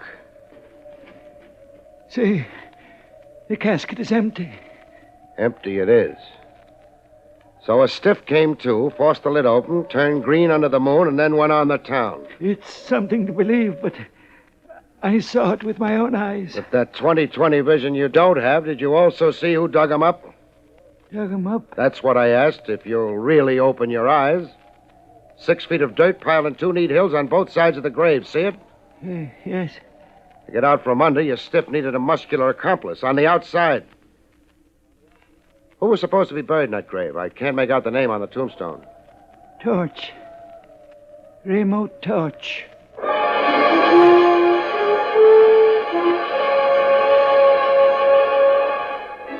The case was coming to life, but literally. I left caretaker Billings to sleep off his jitters and got into my car. Driving down tree-shaded Sycamore Street, my headlights picked up a character moving along the sidewalk in a funny little hop. A funny little hop were exactly the words the caretaker had used describing his stiff who'd come alive. My man on the sidewalk was loping along like that, a kind of hop, skip, like a guy who had no control over his reflexes. I switched from brights to dims, slowed the car down to a crawl, and trailed him into a tavern a big neon sign advertised as Barnstable Inn. I went in after him. My man wasn't after eats or bottle goods. He was out to make a phone call. I watched him thumb through a directory, then get into a booth. As soon as it was safe, I eased into the adjourning booth to hear what I could hear. I must see you. At once, tonight. Well, you must come. In Burnside Park, near the fountain. I'll be there waiting for you. I watched him start for the open door of the tavern. I checked the phone directory where he'd left it open and read off the name where his fingernail had left a line under it. Mrs. Verna Talbot, it said. 2580 Marydale Drive. A guy risen from the dead was dating a woman.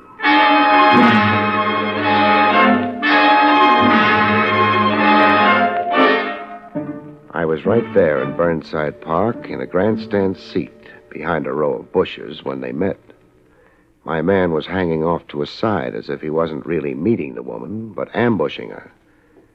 I could hear her high heels clicking toward him. Hello, Mary. What? Mary? You're calling me Mary? Yes. You're not who you said you were on the telephone. No, I'm not. It was a ruse to get you to come. I'll come out of the shadows so you can see my face. Well, Your face is chalk. it's a dead face. And your eyes. They're dead eyes, Mary. I've been dead, but I've come back. I've come back to claim you, Mary. Mary, my wife. Oh, you're insane. I'm not your Mary or your wife. I don't even know you. Let me go. Help! He wasn't just claiming her, he was strangling her. I got busy. Let go of her, mister. Suppose we postpone introductions for later. Oh.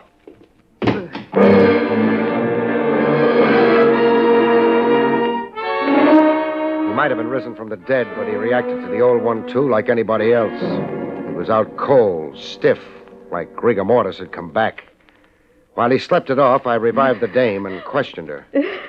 I'm Barrie Craig, an investigator, madam. I'd like a few honest facts and no ad-libbing. Remember, I probably just saved your life. I'm grateful. The man is insane. You acted as if you didn't know him. I never saw him before in my life. He's allegedly a Remo Torch. He said he'd come back from the dead. So far as we know right now, could be. If you don't know the man at all, why did you agree to meet him here? He telephoned me and said he was Tom Avery. I've known a Tom Avery. Your name is Mrs. Verna Talbot? Why, yes. How did you know? Never mind how. You live with your husband? Yes, I do. But he mustn't know I came here to meet Tom Avery. Jealous? Yes. We get along badly, my husband and I. We're together, but we live separate lives. Oh, May I please go now? sure. I don't see why not.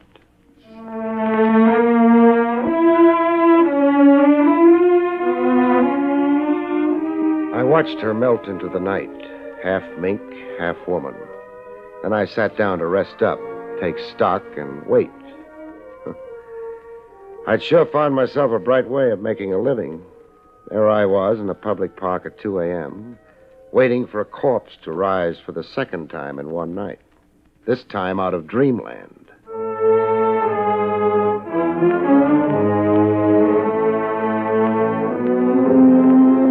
Remo Torch, or whoever he really was, slowly came out of the dreamland I'd rocked him into. He got up on his feet, rubbing his jaw where I'd clipped him. With a wild gleam in his eye and his teeth showing, as if he were getting set to jump me, I threw a gun on him fast. Don't try anything, Torch, or I'll prove to you that dead men bleed. Gonna do what I say, nice and cooperatively? I'll do what you say. My car's outside the park. We'll get into it and drive to my apartment. To your apartment? For a heart-to-heart talk. Shake your head and I turn you over to the cops. It's all the choice you've got right now, me or the cops. I'll go with you.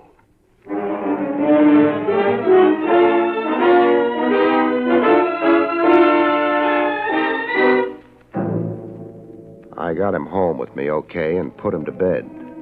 When he fell asleep, I handcuffed him to the bed and tied his feet. Then I showered and waited for daylight and a good morning chat with Lieutenant Trav Rogers at Willie's Coffee Pot. I don't get half of what you told me, Craig. Half's enough to hold you for now. Feed ghost stories to little boys a spoonful at a time, an old teacher of mine used to say. Just you run down a few items I asked, huh, pal? You want me to find out when Mary Torch died? And who signed the death certificate, and where was she buried? Phone me the minute you know. Craig. Yeah? Being your blind helper, just how did I get so degraded? The coffee's my treat. Have yourself a second cup, chum.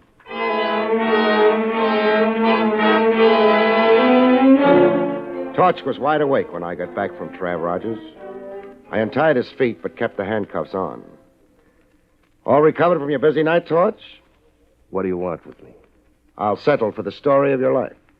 I can only remember the story of my death. I died August 28, 1951. Okay, I'll play straight man. Go ahead and tell me the story of your death. My last day alive was a Friday. After breakfast, I left home and my wife, Mary, to take a subway train downtown. In the subway, the express platform was crowded, as it always was. But waiting for my train, I could feel one man closest to me. Why this one man? He went everywhere I went. What did he look like? Seeing him was like looking into a mirror and seeing myself. He resembled you? This man who was always behind me was a man with my face. Oh, go on.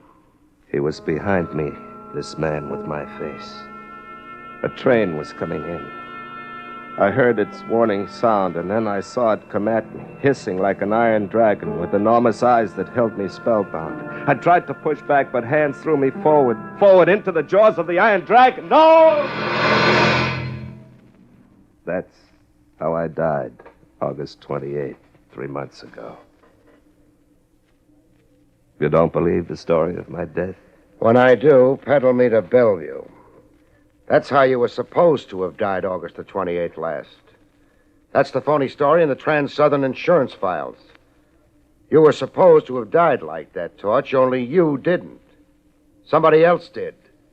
Somebody else did? Yeah. The patsy whose remains were identified as Remo Torch. The poor devil who was really in that coffin you supposedly stepped out of last night. Excuse me. Barrie Craig speaking. Barrie, this is Trav Rogers. Mary Torch died a month ago. A heart attack. And Eric Carter signed the death certificate. She was buried in Hillcrest Cemetery like her husband before her. I got it. Thanks, Trav. Can I be of any further service to you? Yeah, you can. Send one of your boys over to my apartment. I've got a prize package I want under lock and key while I roam the world.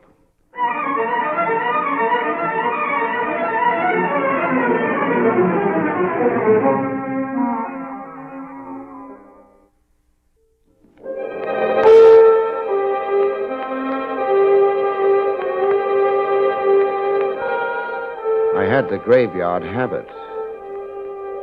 There I was again at Hillcrest Cemetery, waving another court order at old caretaker Billings.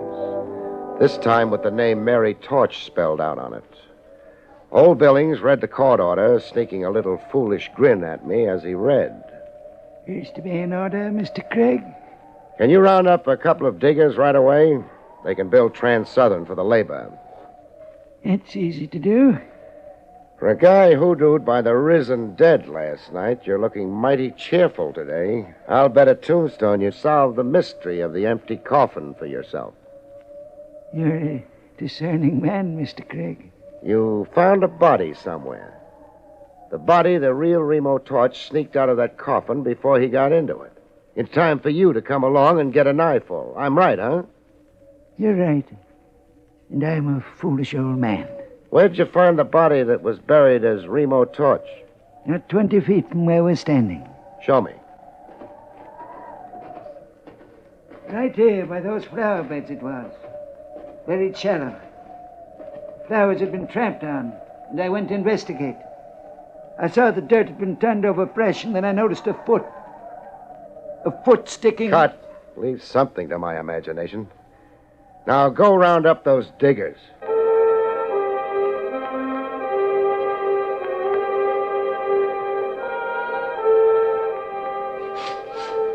The slab of marble read Mary Torch. Two beefy gents were digging her up. They wore a look on their kisses that said they just loved to make an argument of it. They were the same team who'd buried the Mary Torch coffin only a month ago. To them, I was some creep undoing a work of art. Me and my court order. You've got the coffin exposed enough, men. Now use the crowbar on it. I soon got a look at the contents of the coffin. No. Body, Mr. Craig. The casket's full. Full is the word, Billings. Full of rocks.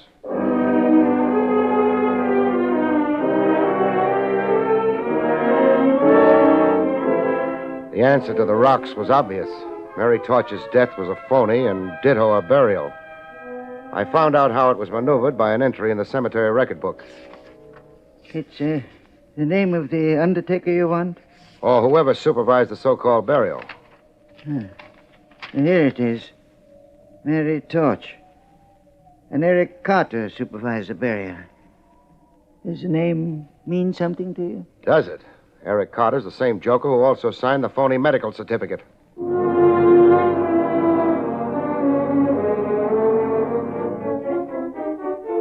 The great insurance swindle and how it was accomplished began to stitch into one piece. I had almost all the answers, enough answers anyhow, to parlay into a climax. Only somebody was working his own idea of a climax to Barrie Craig. I'd left Hillcrest through the big iron gates for the drive back to Manhattan. I switched on the ignition. Good thing the cemetery was convenient. It took all the fuss and bother out of my burial. Oh!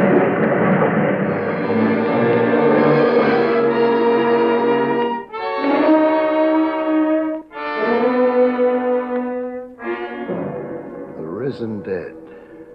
I was getting a whack at the trick myself. I was dragging toward a light no bigger than an arrowhead, waiting for me somewhere at the end of a long sleep. And bells tolling morning, the bells were saying. And wake up, Craig. Wake up. Craig, look at me. And the voice. The face of someone I'd seen around the trail. Rogers. How did you come to die, Trev? I didn't. And neither did you, the miracle is. You're in Shore Park Hospital. In emergency. A time bomb hooked to your starter cable. Step on the car starter and blow yourself up. A gimmick with whiskers. A long gray beard. It's an old murder device, moth-eaten, but they got you, Craig. How bad, am I? You're one for Ripley.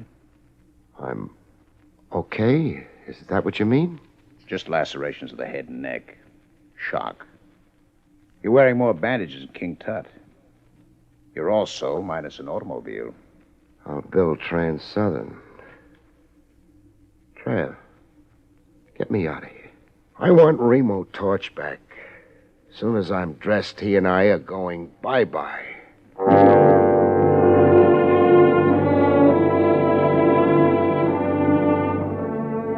I taxied Remo Torch across town to an address in my little black book, 2580 Meridale Drive. I'm reuniting you with the lady you made a scene over last night, Torch. Yes, you. Us. May we come in? But, You remember Remo Torch? well, yes, of course. After last night, could I forget? I guess not. Especially since he only tried to strangle you. It'd be even harder to forget him if you were his wife. His wife. I'm Verna Talbot. My husband is George Talbot, a manufacturer's representative. Hooray for employment.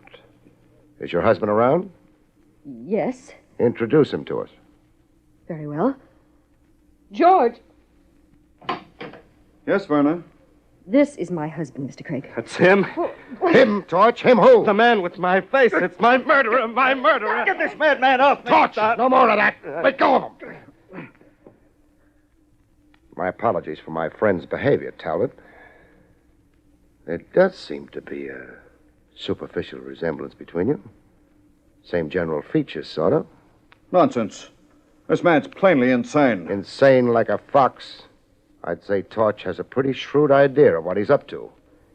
I'd even say he was trying to drive a couple of schemers crazy before the law caught up with them. I don't understand a thing you're saying, Mr. Craig. Craig. All Greek to you, huh? Suppose I spell it out and you see if you get the drift.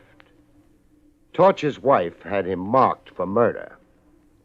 The lady wanted to cash in his insurance and then marry her boyfriend, an Eric Carter.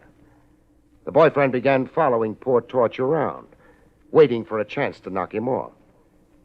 But Torch caught on to what was cooking and figured out a way of outsmarting the schemers. Drop the insanity pose, Torch, and tell them how you did it. I hired an unemployed bit actor to wear my clothes and play at being me. The actor came down the steps of Torch's house every morning, stopped at the same newsstand, then went into the subway to ride to his office, as Torch would. Am I right on that, Torch? Yeah. The device worked. You fell for it, Talbot, because you'd never actually met Remo Torch. Did you say I fell for it? I said just that. You pushed a stooge hired by Torch under that train. Madam here identified what was left of the stooge and collected her $50,000. But Torch was really alive and kicking all the time. How much does it take to coax a confession out of you, Mr. Eric Carter, alias Talbot? Or you, Mrs. Torch? We're caught, Eric. Are we, Mary? I rather think I have our little problem very much under control. Keep your hands as they are, Craig. No good, Carter. How far do you think a gun's going to get you? Oh, I told you we'd lose, Eric. Stop whining, you fool. Face it, Carter. The lady wants out. The way it's stacking, I'll bet she turns state's evidence. Now, drop that gun. Get back, Craig. I said drop it. You crazy fool, let go, Mike. Oh.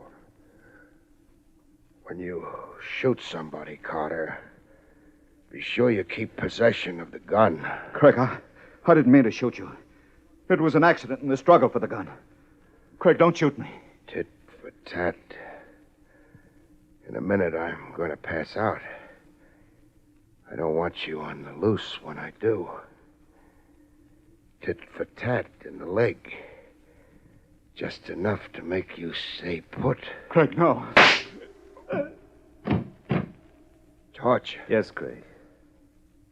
Call police headquarters. Rogers. Lieutenant Trav Rogers.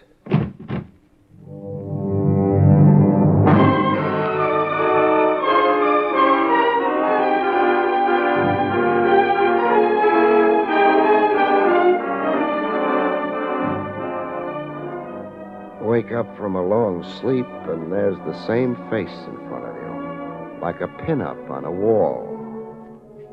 Don't look now, Craig. But you're back in Shore Park Hospital Emergency. What's my medical complaint this time? Bullet in your left thigh. You'll be out in a week. And limp for a month. Oh, great. Well, now that you're conscious, you want to talk. Eric Carter masterminded the phony death and burial of Mary Torch. And also planted the time bomb. 1 minute, Craig. Yeah? You're forgetting you played the case very close to the vest. That you so far only told me about half of it. Oh. That makes the conclusions I'm giving you a little puzzling. A little incomprehensible. How long did you say I lay over here? A week. Pull up a bed, Trav. Pull up a bed? I got a long story to tell you. As the conscientious officer of the law, I know you want to hear it. Weak as I feel, and long as the story is, I figure it will take about a week to tell. Good night, folks. See you next week.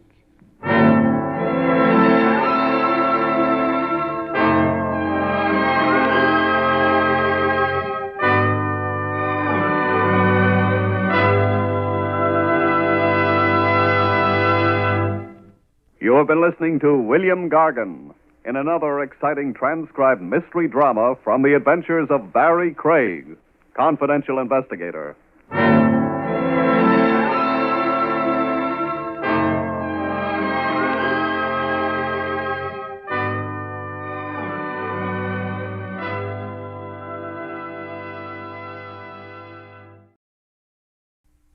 William Gargan stars as Barrie Craig, Confidential Investigator.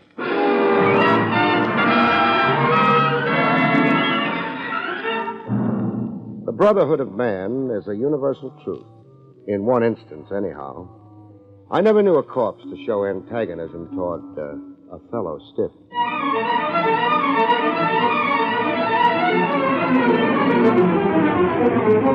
The National Broadcasting Company presents William Gargan in another transcribed drama of mystery and adventure with America's #1 detective, Barrie Craig, Confidential Investigator.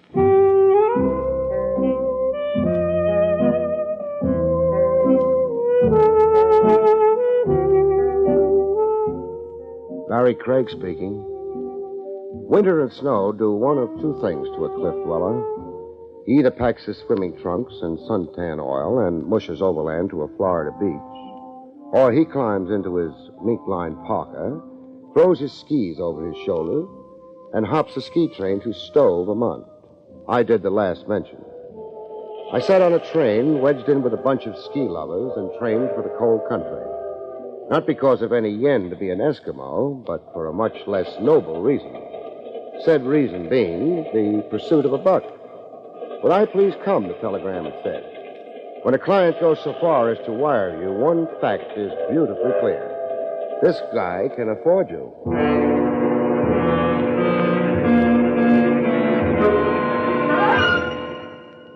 In Stowe, Vermont, at the lodge, I baked the rheumatism out of my separate parts and joints in front of a roaring log fire the hotel provided. When the ice thawed out of my good ear, I got wind of what my client, an intense-looking chap named Parker, was trying to get across to me.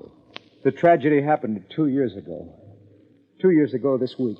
Your wife, Jean, fell 400 feet and suffered an injury to her spine. Yes, someone had tampered with her ski straps, and on an especially steep and icy slope, they broke.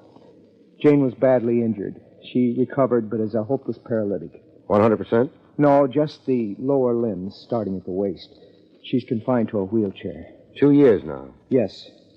Jean's been abroad all this time, undoubtedly consulting medical specialists, seeing if anything can be done to restore her. But? To the best of my knowledge, it's hopeless. To the best of your knowledge? You're obviously not close to the situation. No, I'm not. Since the accident, we've been estranged, Jean and I. Nice time to cool off toward your wife. It was not my wish. Jean excluded me from her problem. She turned me away. Why? Well, the answer to that is why I'm engaging you. Jean has never acquitted me in her thinking. She suspects you? Yes, me among others. Oh, there are others who might have tried to do her in? Yes, 3 others. Name them. My wife's brother, Tom Cooper, a man named Alan Loomis, and a lady magazine writer named Wilma West. Well, what did they have against your wife 2 years ago? Well, I'd rather not influence you with prejudices of my own. It'd be better if you found out for yourself. I see. Well, answer me this. Why are you ordering an investigation now, 2 years after the mishap? Well, it happened up here in 1952, this anniversary weekend. And strange as it may seem, Tom Cooper, Alan Loomis, Wilma West, and myself, the 4 suspects, we're all here right now. Grand reunion. Skiers come to ski country. Criminals come back to the scene of the crime. Where is the victim right now? Your estranged wife, Jean. Don't tell me she's also in the lodge. No, in the village, in a rented cottage. Well, why is she in her condition? I don't know. I've wondered about it, but I don't know. What do you hope to gain from my investigation, Parker? Vindication. Jean's goodwill. So I can live with myself.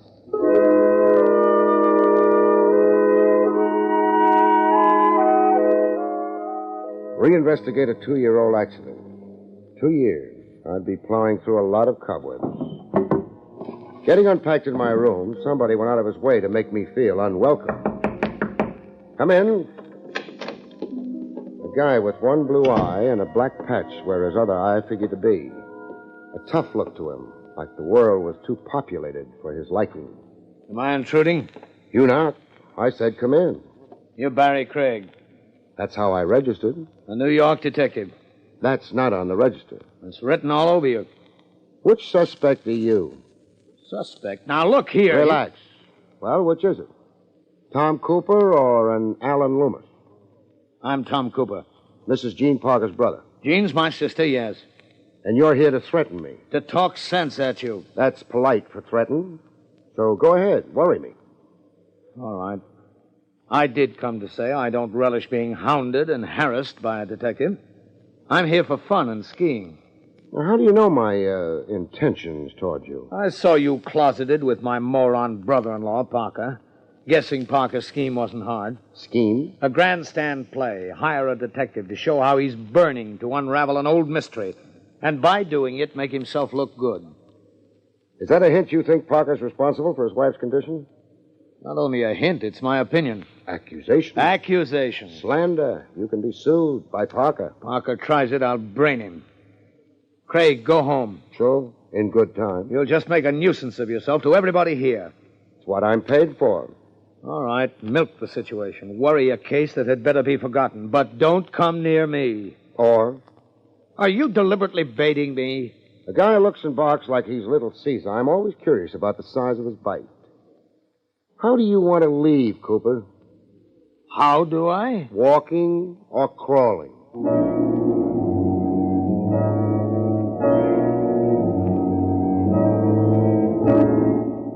Tom Cooper wasn't the only weekend skier who had me figured as a pesky killjoy. Another one tried to make me feel unwelcome. But this one wasn't as forward as Cooper. This one was the bashful type who believed in voicing his sentiments from afar.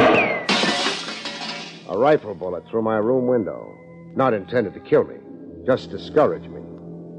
The bullet lay at my feet. I pocketed it for a souvenir. No doubt about it. It was going to be a weekend to remember. Roads get impassable because of a snowblock. You give transportation back to the horses. I rented a sleigh drawn by a horse. My destination, the village. To introduce myself to Mrs. Jean Parker. Pay my respects.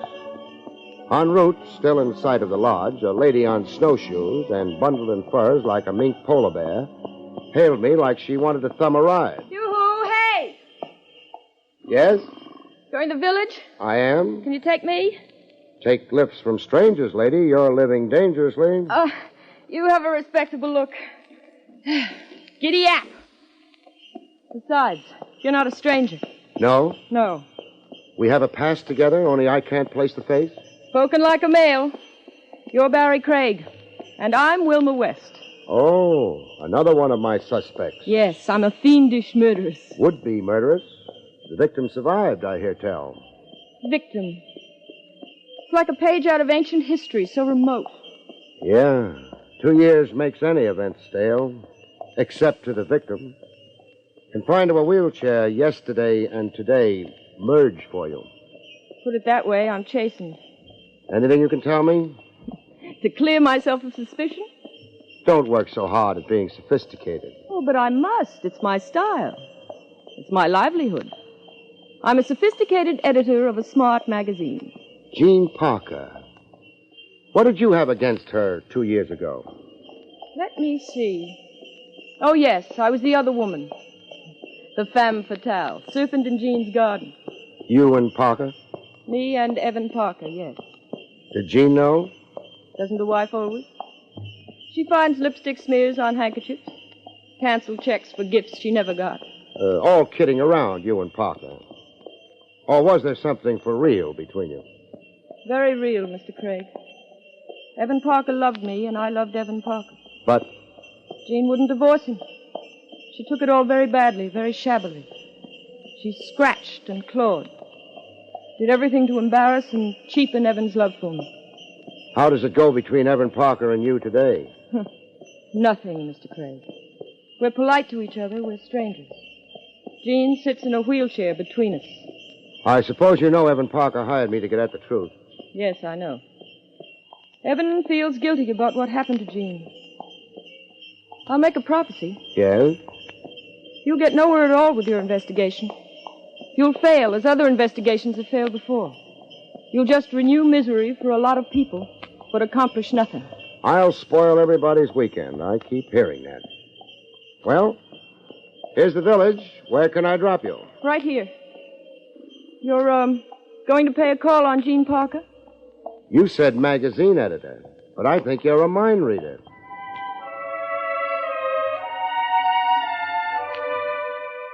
I tied my sleigh to a hitching post and started to slosh the 100-odd yards to Mrs. Jean Parker's cottage. But before I could make the front door, I had another interview forced on me. A guy standing to his side a few feet away from Jean Parker's place. Standing like he'd planned it as an ambush for me. Hey, you, Craig. More people know my name up here. And pedigree. You're a meddler. Rough talk. You'd crucify people for a few pieces of silver. Now, look, stop stirring old ghosts. Stop reopening old wounds. Stop spoiling skiers' weekends. I've met Evan Parker, Tom Cooper, and Wilma West. By elimination, I guess you to be Alan Loomis. I'm Alan Loomis. Once involved with Mrs. Jean Parker. How? None of your business. In that case, so long. Now, wait. I was in love with Jean before she married Parker. She left me at the altar to run off with Parker. It's old ghosts. I said you'd stir them. Go home, Craig. When I wrap this up? Crimes committed. Somebody must be punished. You through discouraging me? No. I can be stubborn, too. And determined. Sure.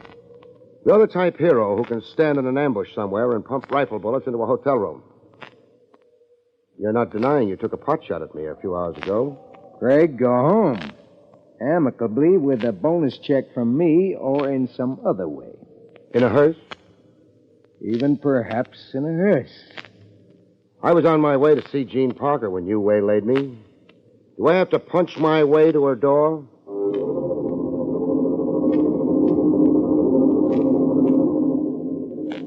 Finally, at long last, I got to sit with Mrs. Jean Parker. Once pretty, but now very thin, with deep hollows in her cheeks, and eyes that looked burned out by fever. She was in a chromium wheelchair, a plaid blanket covering her lower limbs. I wish you hadn't come here, Mr. Craig. Evan Parker engaging you, it can serve no good now. You want to forget it? Yes, I do. Parker's my client. I'll do what he engaged me to do. Clear him of responsibility for your mishap. Pin the blame on who really engineered it. You can help me. How? Information and stuff. Anybody could have tampered with my skis so that I'd plunge to my death. Anybody meaning your husband, because you wouldn't divorce him? Wilma West, a rival who hated you? Alan Loomis, a suitor you left waiting at the altar when you married Parker? And your brother, Tom Cooper?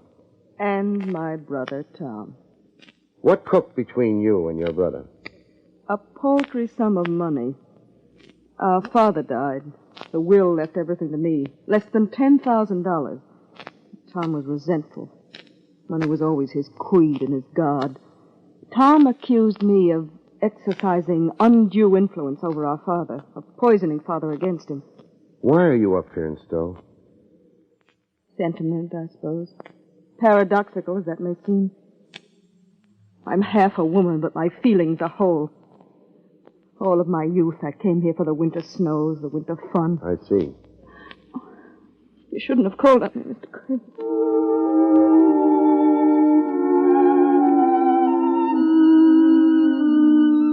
See a woman in the prime of youth, like Jean Parker was in the prime of her youth, but crippled, only able to live in a narrow area through which she could propel her wheelchair. The picture stays with you. 4 suspects. If one of them had actually schemed the accident, I kept wondering how the guilty party could live with himself. Or herself, if it was Wilma West. The last mentioned party joined me at lunch in the big hotel dining room. Uninvited, she just plopped down. Don't look so put upon, Mr. Craig. Frankly, I'm not in a social mood. I am. I'm starved. What's good? Read the menu. Prime roast beef. Food for a ravenous skier. Order it for me with A1 sauce, Mr. Craig. No, not Mr. Craig. Barrie. Charlie, come here. Roast beef for the lady. You've got away with men, huh, Miss West? I'm at home with men. I had 7 brothers.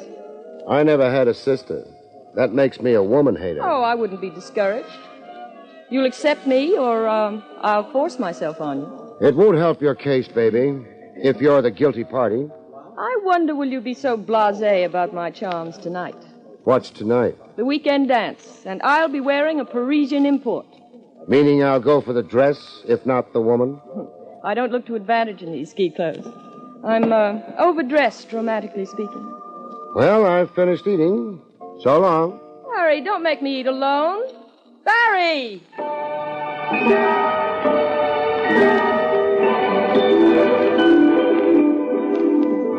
The guy never lived who could shake a determined dame. She cornered me again on the ski slope. I wasn't skiing, just looking. I couldn't afford to break a leg, not while I was working. Barrie? Breathless over me? Yes and no. Climb up the slope, I'm winded. I've got something to show you. What? This note. Threat against my life. Wilma, enjoy the short weekend. Your last. Where did you receive this? From Tom Cooper. Tom Cooper? By hand. It had been slipped under his door, he said. By mistake, it seemed, since it was addressed to me. That's a funny note. Where's Tom now? Taking the high jump. Show me the way.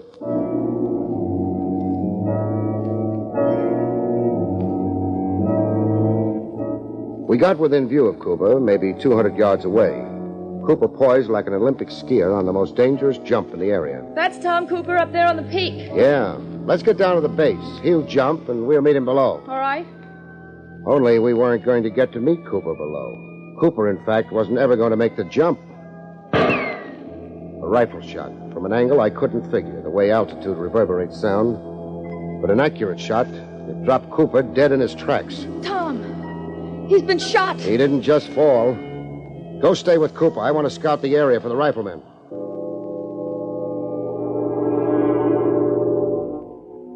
I found a lot of snowmen, but no human being. Hiding out of sight wasn't tough for an assassin at any compass point. There were ravines and rocks and wood. Besides that, stare out at snow like I was, your focus goes awry. You get snowblind. I joined Wilma. Tom's dead. Yeah. Drill in the right temple. Somebody up here is a superb marksman. What do we do? Find a sled somewhere and get Cooper to the local undertaker. Then inform the coroner. Want to stay here while I go get a sled? No. I'm coming with you.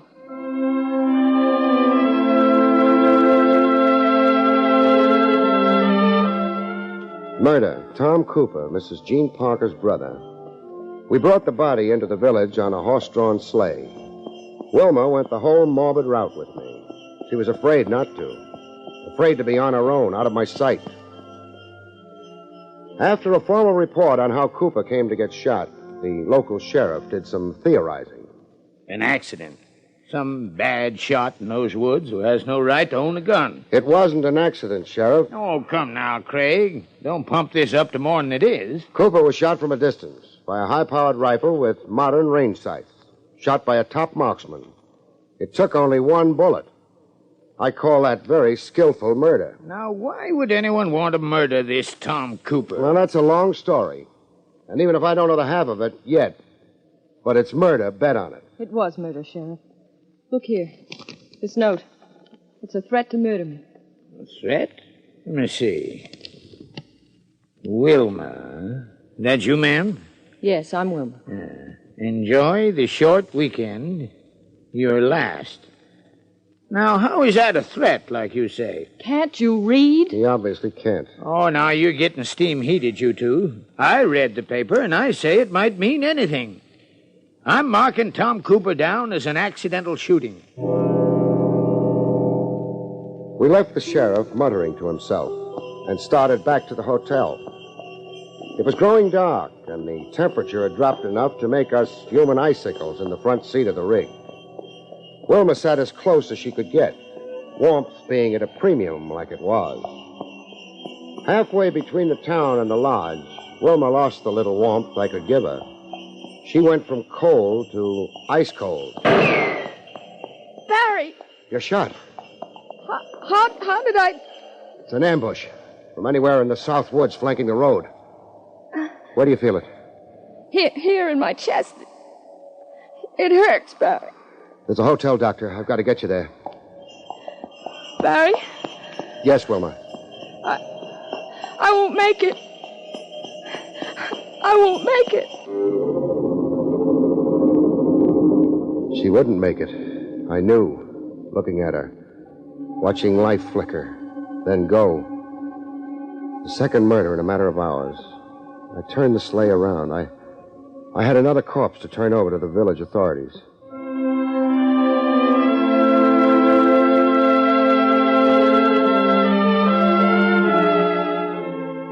Later at the hotel, my client, Evan Parker, put on quite a show of nerve. Craig, I've tried to contact you everywhere. Everywhere is where I've been. When you hired me, you didn't mention mortician's duties. 2 frightful murders. What does it mean? Somebody is haywire with a rifle. But why? What reason was there to kill Tom and Wilma? I can't answer that. I could try a guess. Yes? To shut them up. Say Tom and Wilma knew who'd arranged your wife's mishap 2 years ago. You think Tom and Wilma knew? It's possible, but as I said, it's only a guess. Well, dignifying your guess, if Tom and Wilma knew and were themselves innocent, then your theory can point to only one person. Like? Alan Loomis. He's all that's left. Tom, Wilma, Loomis equals 3.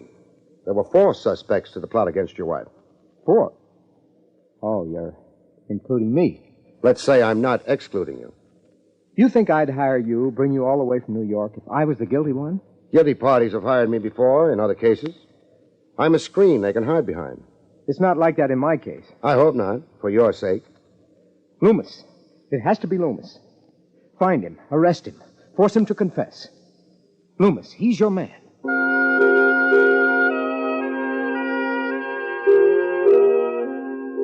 I went looking for Loomis. I called his room, then checked the desk. It began to look as if Parker was right about Loomis. Loomis had skipped in a hurry. Hello? Operator, get me the sheriff's office.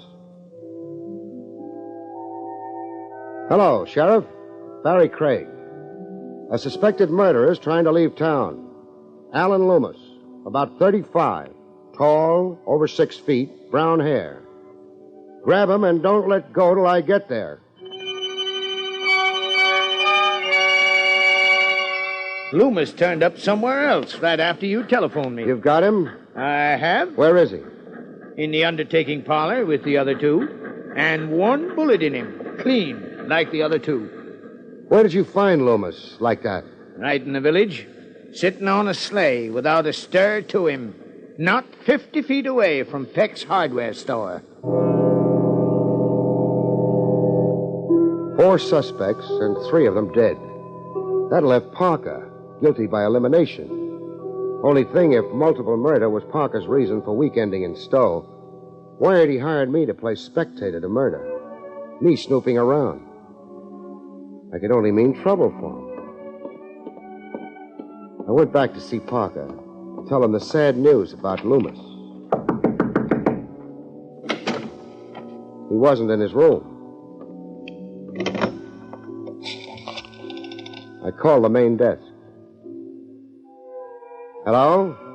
This is Barrie Craig. I'm up in Evan Parker's room. He's not in. Will you page him for me? What? Oh, Mount Mansfield. Thanks. Mount Mansfield. I went to get into my snowshoes. I spied Parker from a distance of 100 yards, toiling upgrade where the slope began to rise. He had his skis perpendicular to his back, and something that looked like a rod or stick wrapped in burlap slung under his arm. I got within hailing distance. Parker! Hey, Parker! He looked like he wanted to run, but how could he, ankle deep in the snow? Then as I got close, he looked like he wanted to melt in the snow and die. I didn't waste any time on protocol. What are you lugging, Parker? I thought I'd practice the jump, so I strapped my skis together. I'm not talking about skis. Wrapped in burlap. What is it? A pole for balance. It's too short for that. It's only about as long as a rifle. Do I have to wrestle you for it? No. It's a rifle. High-powered with a modern rangefinder? Yes. And evidence in it of 3 shots fired, maybe? Evidence of 3 shots fired. Cooper, Wilmer, and Loomis. Cooper, Wilmer, and Loomis. You sound like you're confessing. I came up here to dispose of the rifle, hide it, but now... But now? I don't care to save myself. 3 murders. Why? One of them paralyzed Jean. All of them could have, for the grudge they bore her. I meted out punishment equally. You crazy or pretending? I'm your prisoner. Get the burlap off that rifle and demonstrate for me. Demonstrate? How good a marksman you are. Pick something off for me at a minimum of 200 yards. 1 shot. Show me a bullseye with 1 shot. Show me, Parker.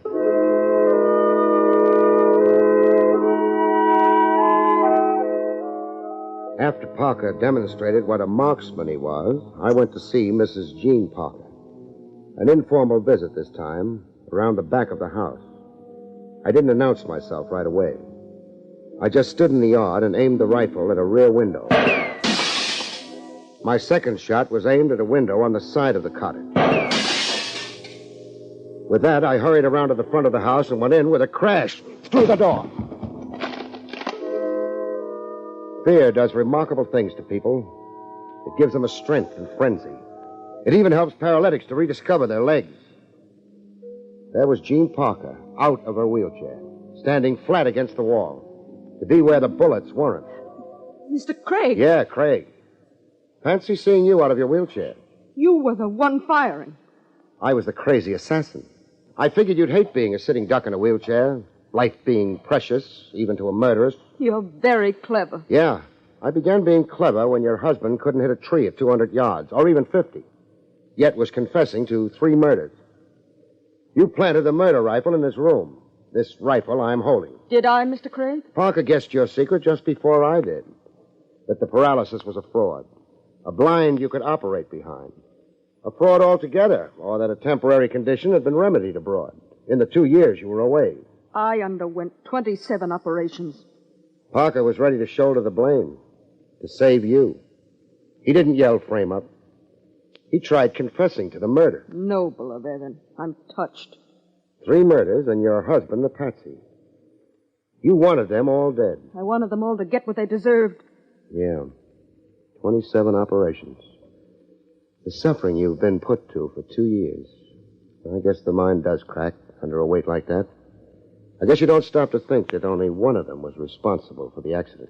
Nobody was ever able to detect the one. So you convicted all 4 of them and planned their execution. I'm not sorry, Mr. Craig. I'm not a bit sorry. I am. Right now, I'm sorry for you.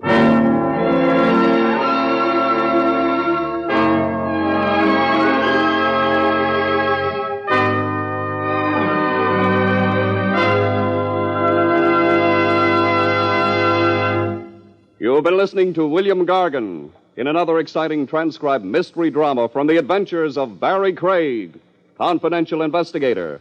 Tonight's story, 0 Hour, was written by John Robert.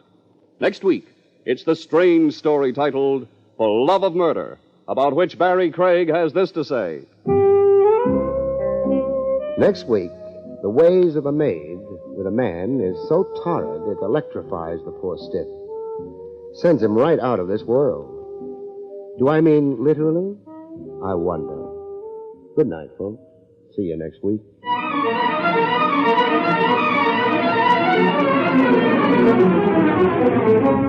The National Broadcasting Company has brought you William Gargan, starring as Barrie Craig, Confidential Investigator. Featured in the role of Wilma was Connie Ford. This is Don Pardo speaking.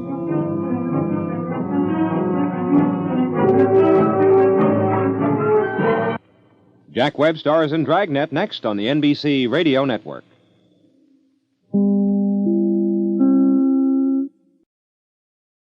William Gargan stars as Barrie Craig, Confidential Investigator.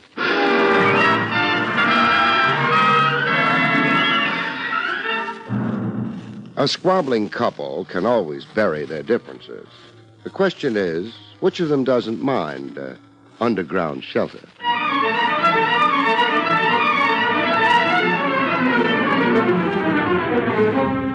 The National Broadcasting Company presents William Gargan in another transcribed drama of mystery and adventure with America's #1 detective, Barrie Craig, Confidential Investigator.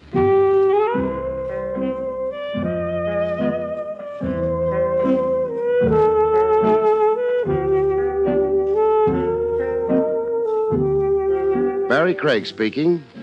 Marriages may be made in heaven, but they sometimes can end in the city morgue. I know one that did. Almost, that is. A bridegroom the lucky wife loved so passionately, she kept trying to exterminate him. The pigeon's name was one to remember, Killer Bess, an ex-pugilist billed as the perfect specimen. He had forceps and biceps like that, and a chest expansion that reached clear to Madagascar. Added to that, he'd read a book and memorized quite a vocabulary. I first met him in his hour of agony in the Cabana Adora, Eats Table d'Hote, where girls in short skirts and long stockings sold you cigarettes at $5 a pack. I was there with Trav Rogers celebrating his birthday. Even lieutenants of homicide have birthdays, if they live to see it, that is. Trav was living. The only immediate threat to his future was the steak he was wolfing. This food is all right. Tell me that again, Trav, when you see the check. Well, how many birthdays does a man have? One a year, the rumor is. The place is crawling with celebrities. Yeah, I see. There's Marshmallow Midas over there. Marshmallow Midas? The Hot Lips trumpet player. Oh. Say, I thought he was dead. His agent dug him up. A 40-week contract came along. You keep informed. Yeah, I'm a who's who. Over there, getting nicely potted, Killer Bess. Welterweight contender. Light heavy and ex-contender. He had his nose rebuilt and hung up his gloves. He married into society, no? An educated guy for a fighter. He read Pilgrim's Progress and Frank Merriwell. A polysyllabic grunter. You kill you. Uh-oh, Trav. What? Look at the killer change colors. Change colors? From rosy red to green. He's gagging. Gasping for breath. He's not gasping anymore, Trav. He's conked out. We next saw Killer Best in the Southmore Hospital, a private place where checkbook society can recover from the sheer ordeal of living. The killer was no longer green in the face. He was blue. I let Trav Rogers hold bedside hands with him. I only listened. You were poisoned, Killer. Poison? But that's... Not only possible, but a proven fact. I had the sedimentation in your glass sent to chemical analysis. Somebody loaded your drink. But then if it was poison, why am I alive now, talking to you? An excellent question. I've asked it, too. There are a couple of likely theories on that.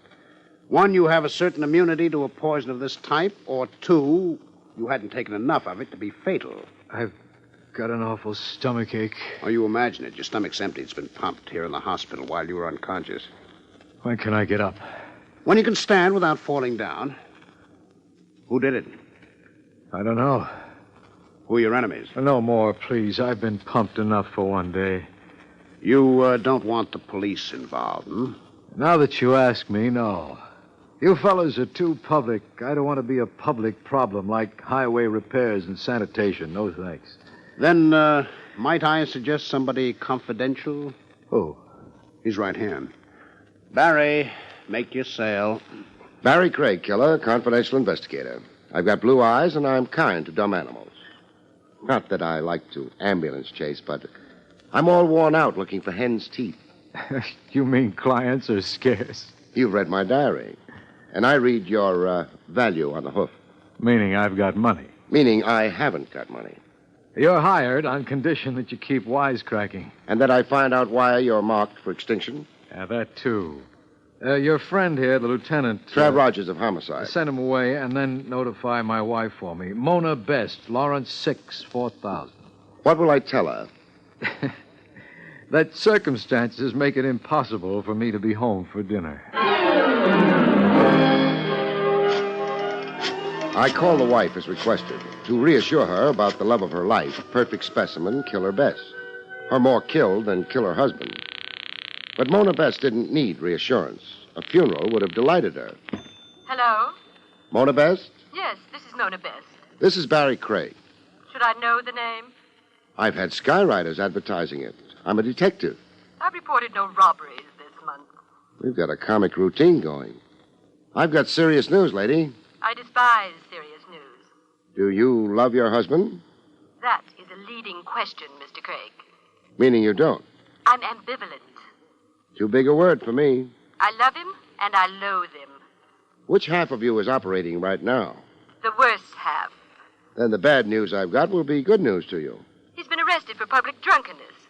He's been hospitalized for public collapse. He was poisoned at the Cabana Adora.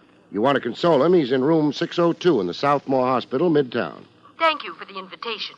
But you won't come. I haven't time. I'm due for a pedicure. Besides, I haven't the inclination. Please give the fallen gladiator my anxious wish for his speedy demise. Some marriages can really be colorful. Back at the bedside, the killer showed a sense of humor. She told you to throw dirt in my face. Bury me deep. She's bashful about her love. It embarrasses her. Her hard-hearted talk is a cover-up. You've got good sense, Craig. Have I? Mona is soft as mush. The surface is only a shell. I'm the love of her life, but, as you say, she covers it. She talks tough through her martinis. It's the ancient female device. Keep the man guessing a little. Never let him take you for granted. I've heard of husbands kidding themselves like that, but we're avoiding the gruesome. Who tried to kill you? I wish I could tell you. For a starter, name me personal enemies with strong motives against you. No. No, meaning there aren't any? There are some. What man doesn't make enemies? So? I don't want to slander people, make hysterical guesses about who hates me enough to want to murder me. You find out for me on your own. Don't even keep me posted. Just tell me the climax when you come to it. Until then, I want peace of mind. I want to drink with a friend without analyzing the contents of the glass. Dig into my life, Craig. Do your worst and best. Now, help me stand up and get dressed, please. The antiseptic smell around here is getting me sick.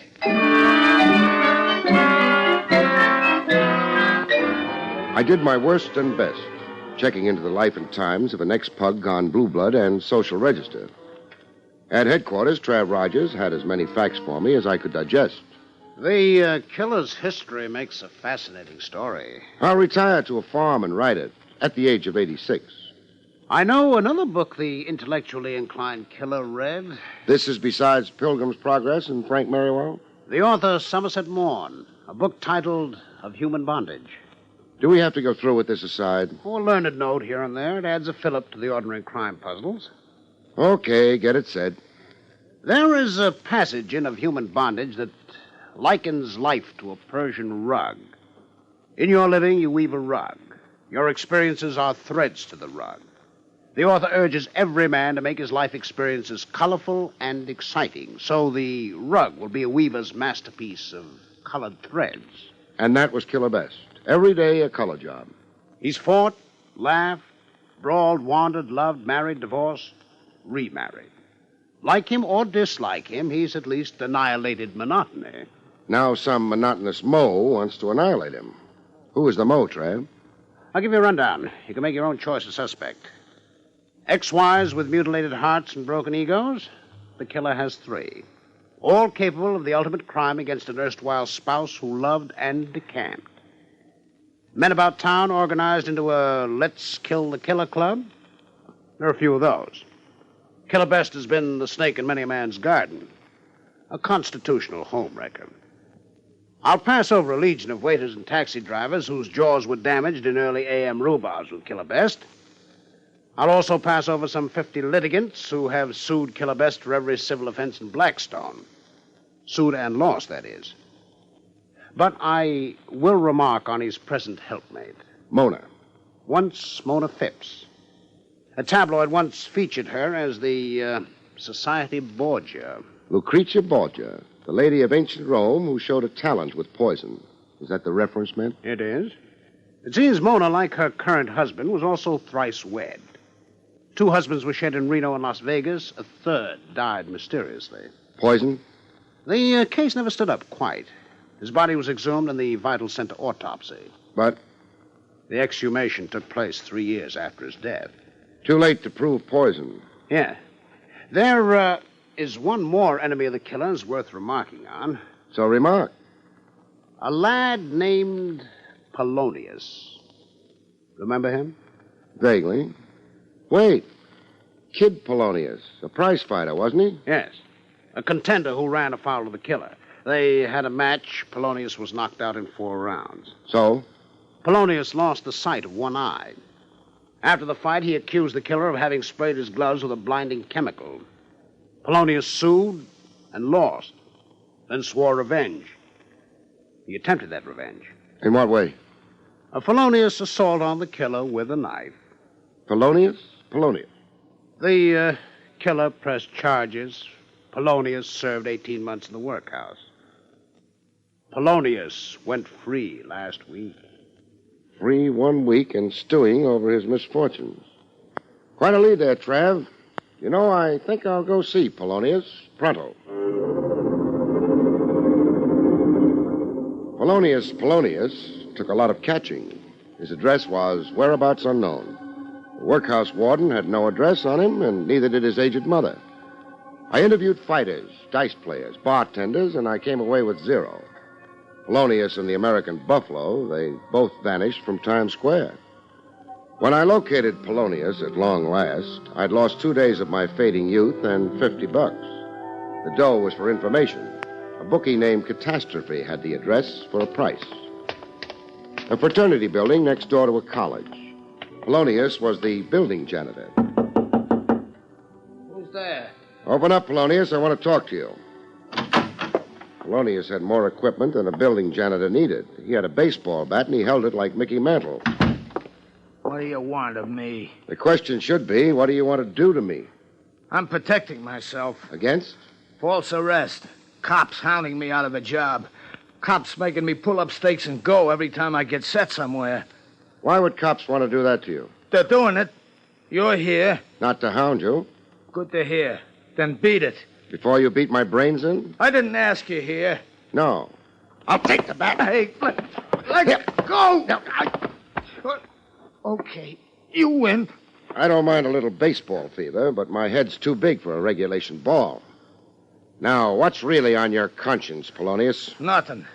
And don't ask me, did I poison the killer? You know about that, huh? It's in the papers.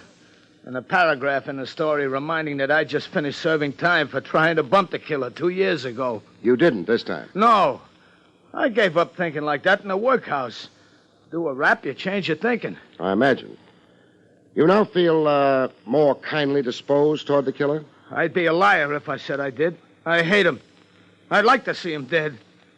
Only I don't want to be the one who kills him. Why not? I got a life to live. I can't live it in jail. I got this job here. I want to settle down to it. I got a girl. I want to get married, raise a family. Nice idea.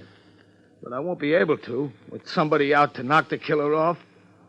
He'll get it next time, and I'll be the goat. I'm a dog with a bad name now. They'll blame me. They'll blame me.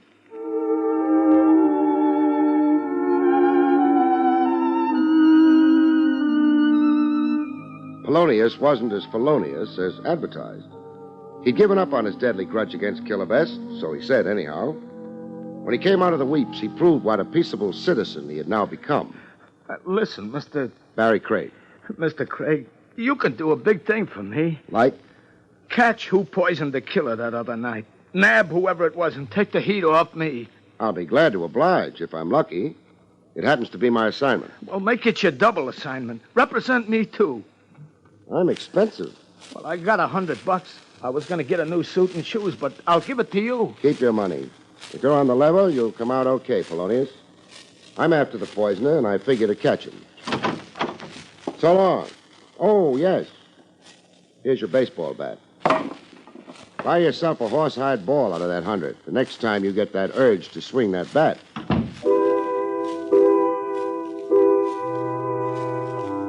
I went back to my office, where I always go to do my best thinking. In the horizontal, on my leather sofa. Not my favorite sofa, exactly. It had too much sag. But what can you expect when you buy things secondhand? There was no conclusion to my thinking after an hour or two. How could there be? I'd fallen fast asleep. The phone woke me up. Yeah? Barrie, this is Trav Rogers. As usual, right in the middle of my dreams. Are you still representing Killer Best? Misrepresenting him. I've so far done nothing for him but spend his money. Why do you ask? Only curiosity. I thought you might be interested in his present whereabouts. Whereabouts? Let me see. It's 4 in the afternoon. He's toasting himself in his favorite spa. He is not? I give up. He's back where you commenced representing him. The Southmore Hospital emergency. Not more poison. No. A near cave-in of his head. Near cave-in? A roof cornice narrowly missed him. From being narrowly missed by a roof cornice, you don't go to a hospital. Clever of you. The cornice missed him, but the dagger didn't. Oh, stupid of me. He was knifed 2 hours ago, a block or so from his residence, while out for an evening stroll. And, Barrie. Yeah? Polonius. You won't be visiting him at home for a while. Where will he be? Where he is. In jail. We caught him prowling in the general vicinity where the killer was knifed.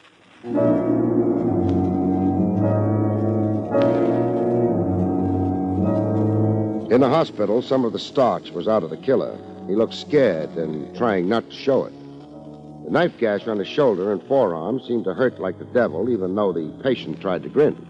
I've survived again. That's something to be thankful for. 2 strikes. Next time up, somebody's out. See that it isn't me. I'm working in the total dark. You've got Polonius. Do you accuse him? No, I didn't actually see the knifer.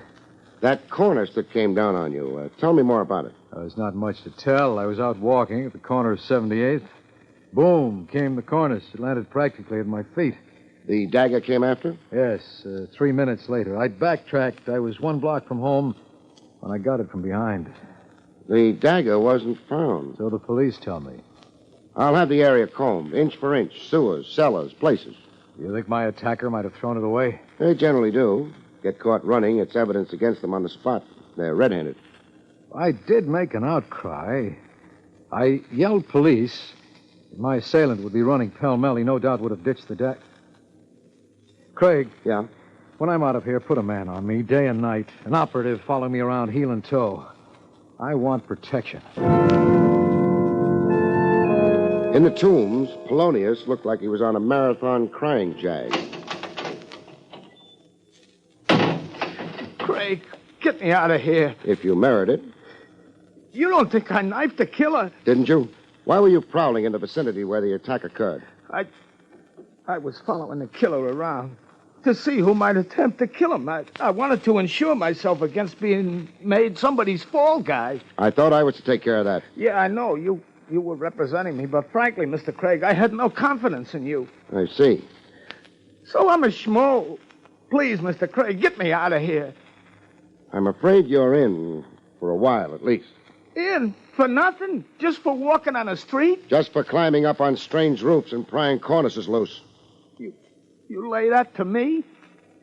Lie and you'll grow a long beard and stir. And what if I tell the truth? I might intercede for you. Get you paroled in my custody. After you've repented in here long enough. I only might, mind you. Okay. I dropped that cornice. You said you were cured. You'd given up seeking revenge. Yeah, I know I said, but there was the killer on a stroll for himself, dressed like an English lord and wearing a fancy vest and spats. My blood got hot. I looked at my crummy pants and the cardboard in my shoes. I thought of how he used chemicals on those boxing gloves once and cost me a chance at the title, let alone this eye here. I went up to the roof. It was temporary insanity, Mr. Craig. Plead with the judge for me like that. Only temporary insanity. I'm better now.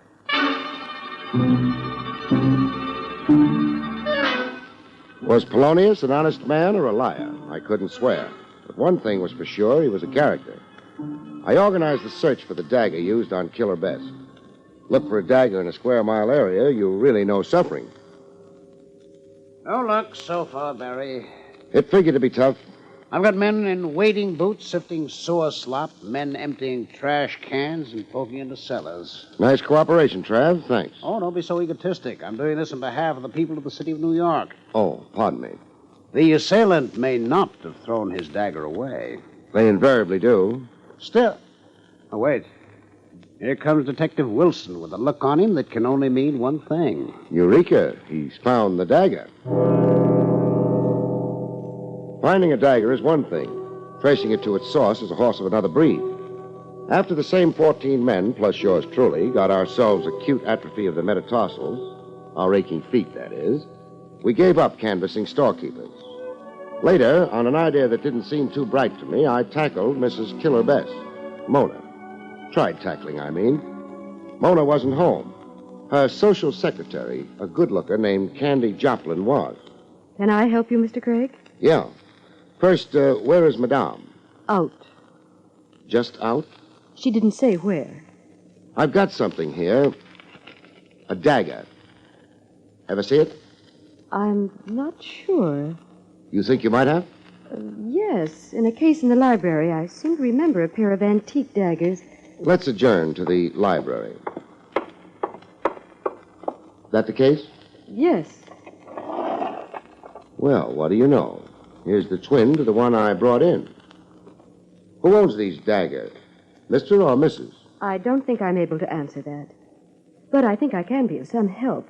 Please be. The daggers, they're antique. They're antique. Mrs. Best shops for her antiques at the Attic Mart on 3rd Avenue. I've often stopped in there with her. The Attic Mart. Unaccustomed as I am to antique hunting. Goodbye, doll.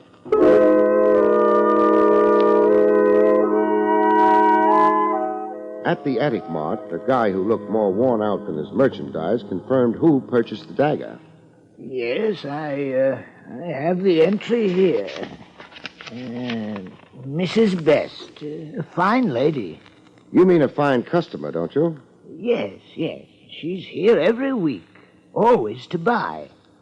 This particular dagger, it's a very good specimen of old Persian craftsmanship. I've heard enough. There is perhaps something you would care to be shown? There is. The door.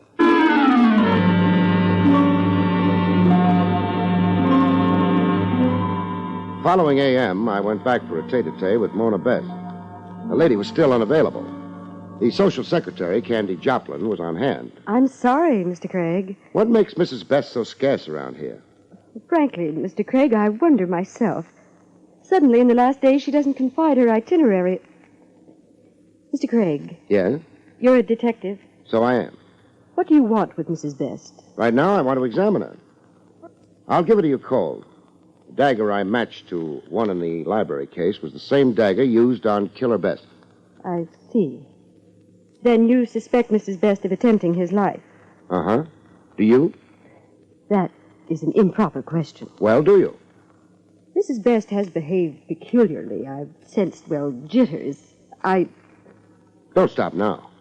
I wasn't entirely truthful yesterday. I didn't think it properly my business. Your question about Mrs. Best's whereabouts... Be truthful now. Well, the fact is, I saw her packed secretly. It seemed to me 2 valises.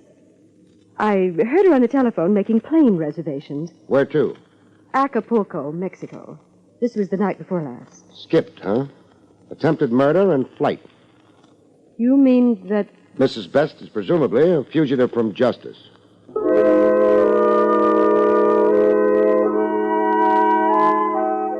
A presumable fugitive from justice, I checked Mona Best's clothes closet. After that, I checked airport records. It proved okay. Item, Mrs. Mona Best, Flight 7, 11:45 p.m. Destination, Acapulco, Mexico. I let police headquarters check it from there. Mrs. Mona Best landed in Mexico, all right, Barry? And? And nothing. Beyond the airport, the Mexican police have no information. They can't find hide or hair of Mona Best. She's managed to lose herself nicely since her arrival. I'll keep nudging the Mexican police. Don't bother to. Did you just say don't bother to? That's right. Barry, you stamped into my office. You all but accused Mona Best of attempted murder and guilty flight. Now, don't have a seizure. I said not to bother just now because a shaft of daylight suddenly shone in my head. And the delirium tells you? That Mona Best is not in Mexico. Is not? No. But you traced it to a plane leaving New York. I placed her in a Mexican airport. We only checked the name, Mona Best. Could have been anybody, a stand-in, a proxy, say. Said proxy reassumed her own identity on arriving in Mexico. That's why a Mona Best cannot be found. You've got a notion there. Bet I've got the answer to a cute technique somebody developed to get away with murder. The murder of Mona Best.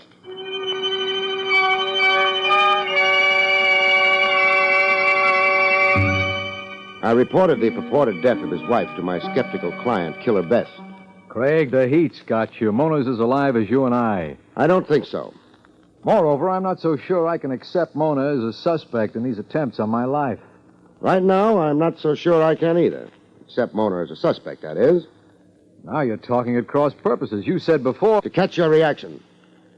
No, Mona wasn't behind the attempts on you.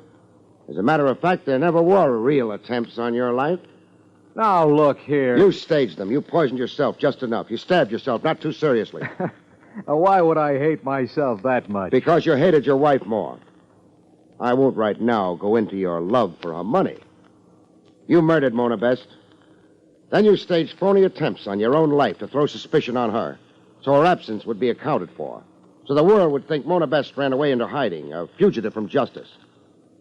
You were smart, really brilliant, except for one fatal flaw. Want to know where your trick failed? I can't stop you from talking rot. A fugitive from the police wouldn't make plane reservations in her own name. She'd use an alias. Only thing, you had to have the name of Mona Best on the flight sheet so as to hoodwink the police. You murdered Mona before you staged the so-called attempts on yourself. The social secretary, Candy Joplin, is with you in the scheme. It was she who probably posed as Mona Best on the telephone with me that first time. So was some obliging proxy in with you. I mean, the one who took the plane ride to Acapulco. You sure get girls to cooperate, handsome. Now, the high-voltage question is, where are your wife's remains? In a culvert. Up near our hunting lodge. I didn't kill her, Craig. It was an accident. We were out hunting deer in season. Mona did weird things with camouflage. I shot her accidentally. I was in a panic. I didn't think the truth. Cut. You're confusing me with the jury. Even if you convinced me, I couldn't acquit you. I'm only the guy making the arrest, client.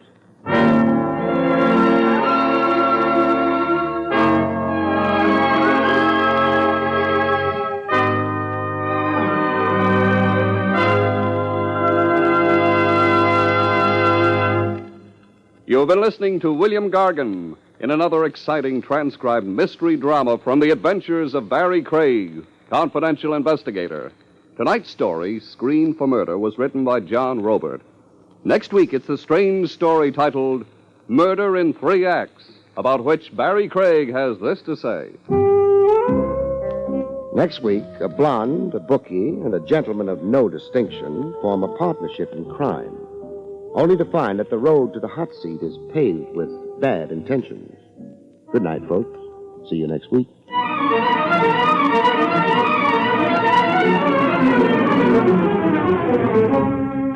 The National Broadcasting Company has brought you Barrie Craig, Confidential Investigator, starring William Gargan. Featured in the role of Candy was Fran Carlin. This is Don Pardo speaking.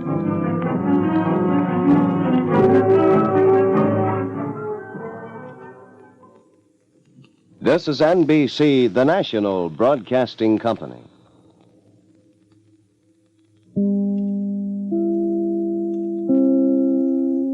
William Gargan stars as Barrie Craig, Confidential Investigator.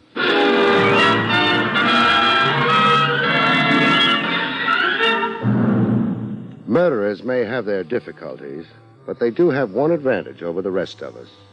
Their work may be killing, but it's not they who get killed.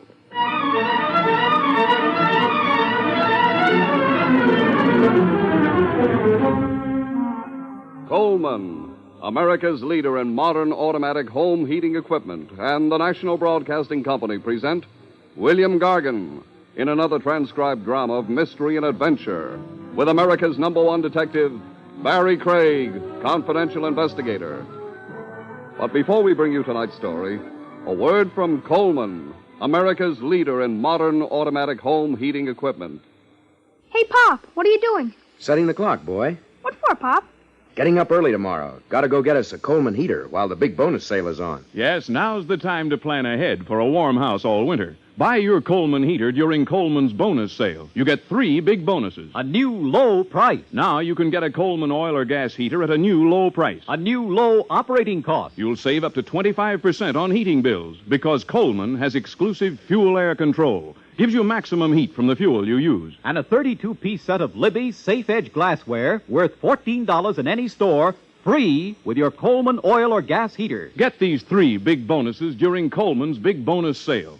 This offer is for a short time only, so see your Coleman dealer tomorrow. Look for his name in your telephone directory. Remember, comfort costs so little with a Coleman.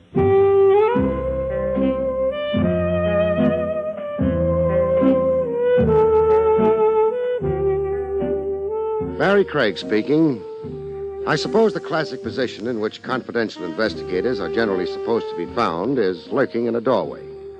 I was in such a position this particular evening, but I wasn't enjoying it. For one thing, the doorway was drafty. For another, it was raining outside. And for a third, if that's necessary, I hadn't liked the assignment in the first place.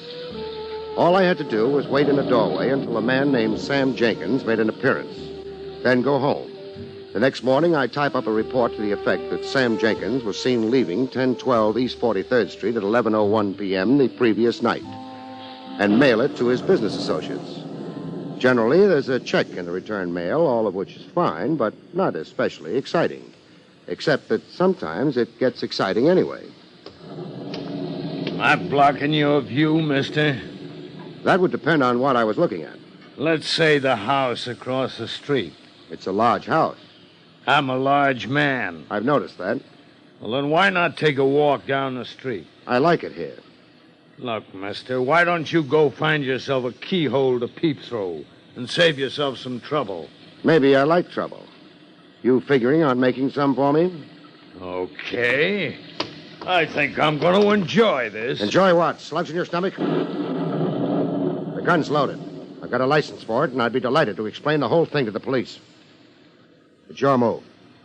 You feel pretty brave standing there behind a gun, don't you? Not especially. I just happen to be working, and I don't like interruptions.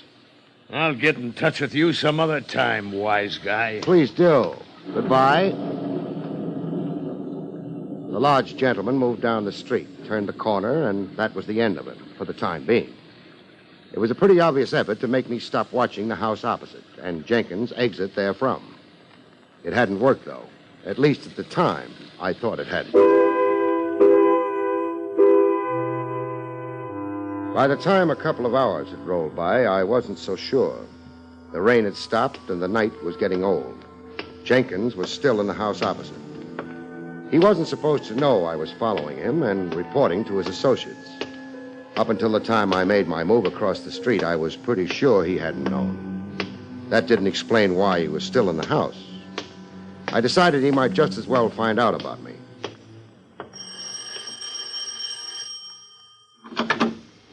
Yes? Oh, excuse me. I'm looking for a man named Sam Jenkins. That sounds like a very dull thing to be looking for. I'm a very dull type. Still, in my own dull way, I'd like to speak to Mr. Jenkins. Oh, don't misunderstand me. I've no objections to your speaking to Mr. Jenkins. You're making it a little difficult for me to get at him without running over you. That sounds as if you thought he was in my house. He is. You must have a very good reason for thinking so. I have. The best of all possible reasons. I saw him go in 3 1/4 hours ago. The time was 9:43 exactly. He must be a train announcer or something.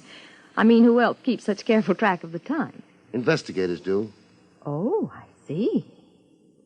I don't have a search warrant, Miss... My name is Lynn Walters. Barrie Craig's mine. Would you like to look at my credentials? Oh, I don't really think so. Okay.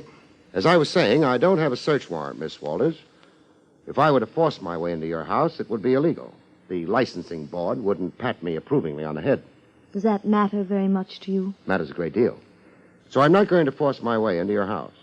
I'm going to figure that you're as bright as you look. I thank you, Mr. Craig. And that, therefore, you're going to ask me in. Well, at least it's different. What is? Your approach. But it's terribly late. I'm alone in the house. My offer to show you my credentials still holds. I guess you can come in. Thanks. Now, are you going to ransack the house thoroughly, searching in every nook and cranny for, Sam Jenkins, I think you said? I said Sam Jenkins. And, of course, I'm not going to search the house. What? That little routine at the front door could have given half a dozen Sam Jenkinses time to get out through the back door. But I thought you said there was only one Sam Jenkins. All right. Then he could have left 6 times. Mr. Craig, you're losing your temper. You could say that. Also, it happens to be true. Sure, I'm losing my temper. Partially because you're a fool. I am? I can testify on oath that Sam Jenkins entered this house tonight. The fact that I didn't see him leave isn't of any great importance. I would have preferred to include it in my report to my employer, however. That's the only reason I rang your doorbell. You stalled me and gave Jenkins a chance to get out the back way. I don't mind particularly. Then why did you lose your temper? Because I'm a sucker for pretty women. I like to think that their lives are as clean and as clear as their skin and eyes and hair. A very pretty speech, Mr. Craig. Yeah. And the funny part of it is I mean it. Good night, Miss Walters. Wait. I never thought very highly of men in your particular profession, Mr. Craig. That's okay. Neither have I. But I suppose it can be an honest and decent job. I try to make it so. Suppose Sam Jenkins were here, and you reported him. Would that be very bad? For whom? For Sam.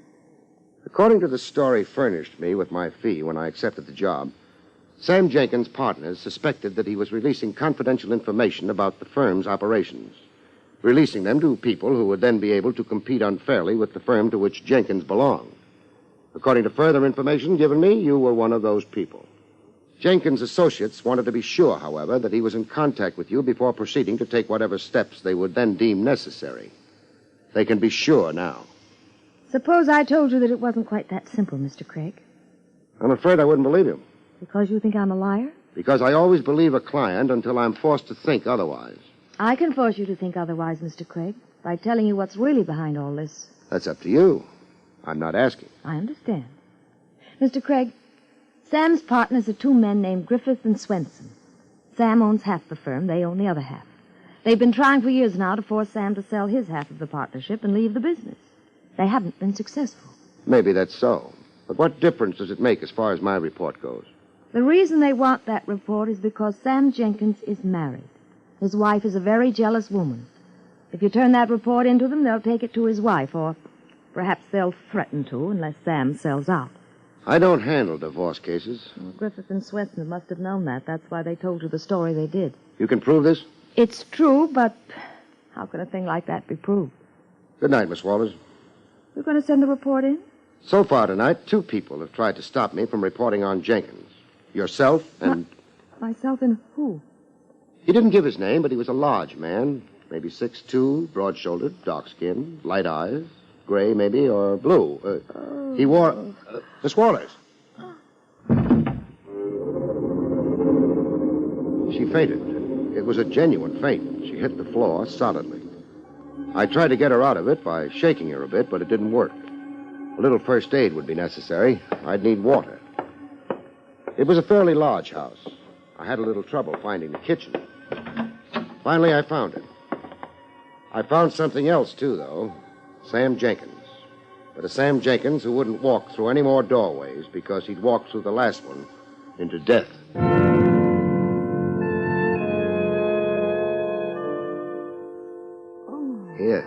Here.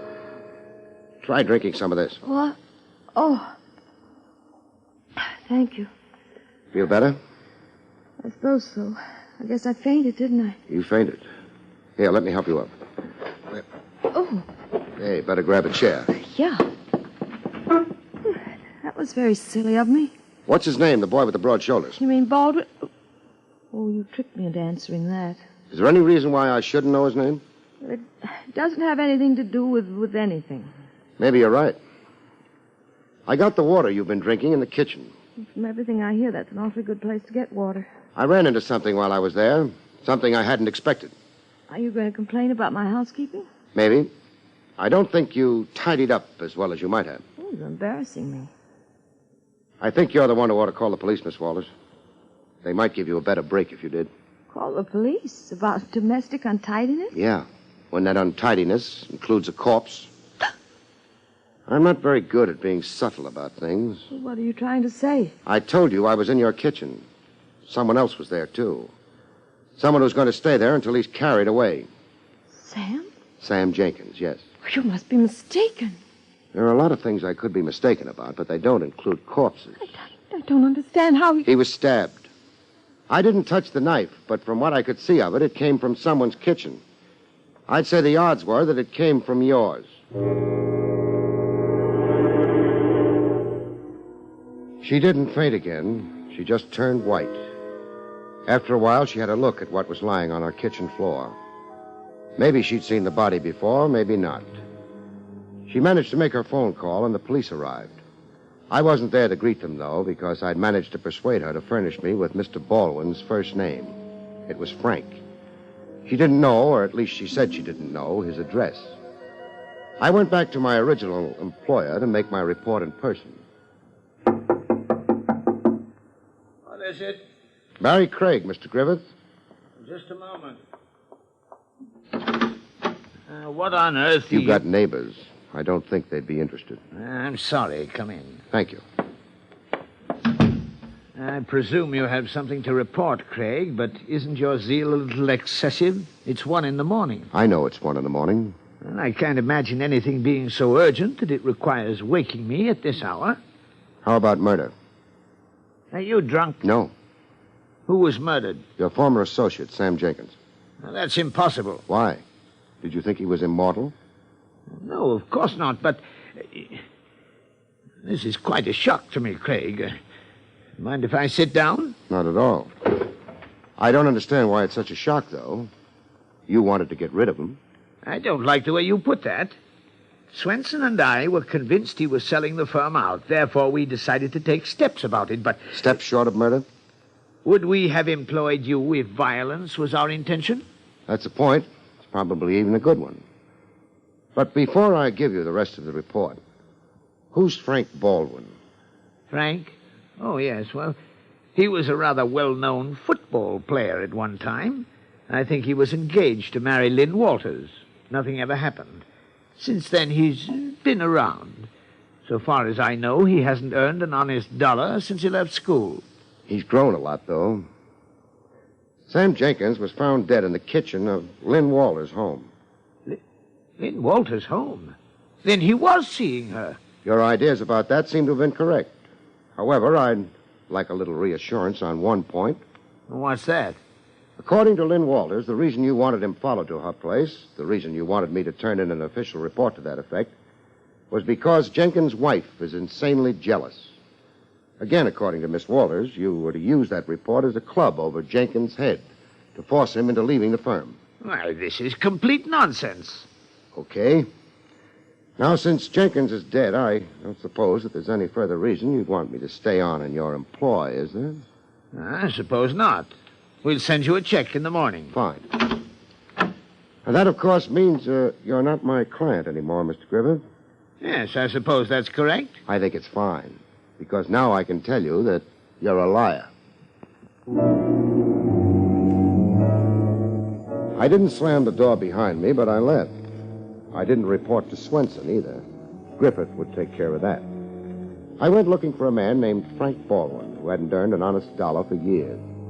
A man who at one time had been engaged to Lynn Walters and might still be in love with her. A man who had known that the front door of her house was being watched, and who might have checked on the back door, the one that led to the kitchen. Hello, Baldwin. Oh. Number 6 ball in the side pocket. Hey, that was a nice shot. Thanks. Also proves you've got nerves of steel. Look, run away. You annoy me. I'm just beginning to annoy you, Baldwin. Don't you want to know how I found out your name? I'm not interested. You should be. When old girlfriends start talking about a man... What old girlfriend? Lynn Walters. She told you my name?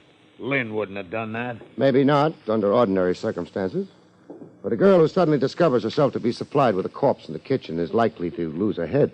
What are you trying to give me? A bad time. How am I doing? You still got that gun? I've got it, but it's in my pocket now. I'm not working, you might say. Let's go for a walk, huh? Sure. Oh, leave your cue stick here, though. I'm terribly absent-minded. Come on. Kind of late, isn't it? Depends on the hours you keep. Listen, I gotta know. You said something about a corpse in Lynn's kitchen. Who was it? Who do you think? I'm not thinking, I'm asking. Okay, don't get excited. It's no secret by this time. Sam Jenkins. You sure of that? I saw him. There's something wrong. Because there was a corpse, you mean? Or because it was the wrong corpse? I don't think we're going to carry this conversation on any further. I gotta go pay a couple of visits. Okay. But, before you do, Baldwin... Yeah? Have you got any reason to worry about a parked car down the block a bit? A parked car? Why should I worry about it? I don't know, but the motor is idling. The lights are off. It could be waiting for somebody. Maybe you, maybe me. You're just wasting time. My time. So long. So long. Baldwin! Baldwin!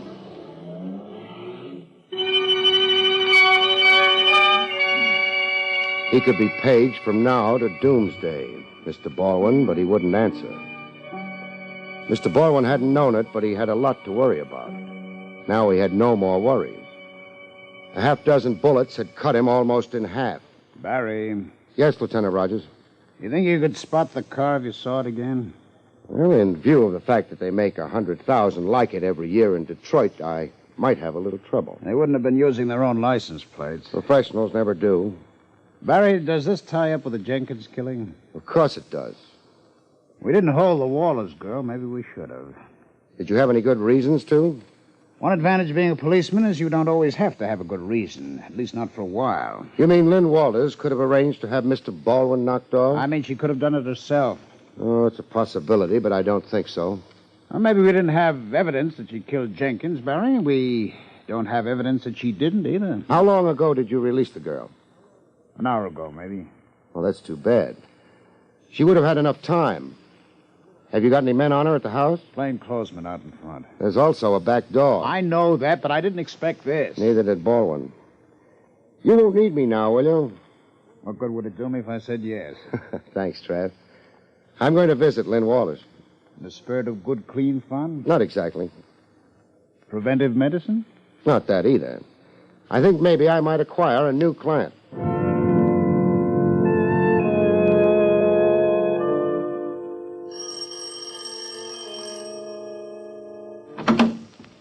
Oh, Mr. Craig. Mr. Craig, mind if I come in? I guess not. After tonight, I very much doubt I'll ever mind anything again. You'll get over it. That is, if you haven't been going around killing people. I didn't kill Sam. Wait, you said people. Does that mean... Yes. It means someone else has been killed, too. I hope it comes as a surprise to you. Well, of course it does. I don't even know who... Who was it? Judging from all indications, Sam Jenkins was a boyfriend of yours. He was a friend. All right, we'll accept that version for the time being. You had another friend at one time. Frank Baldwin? Yes.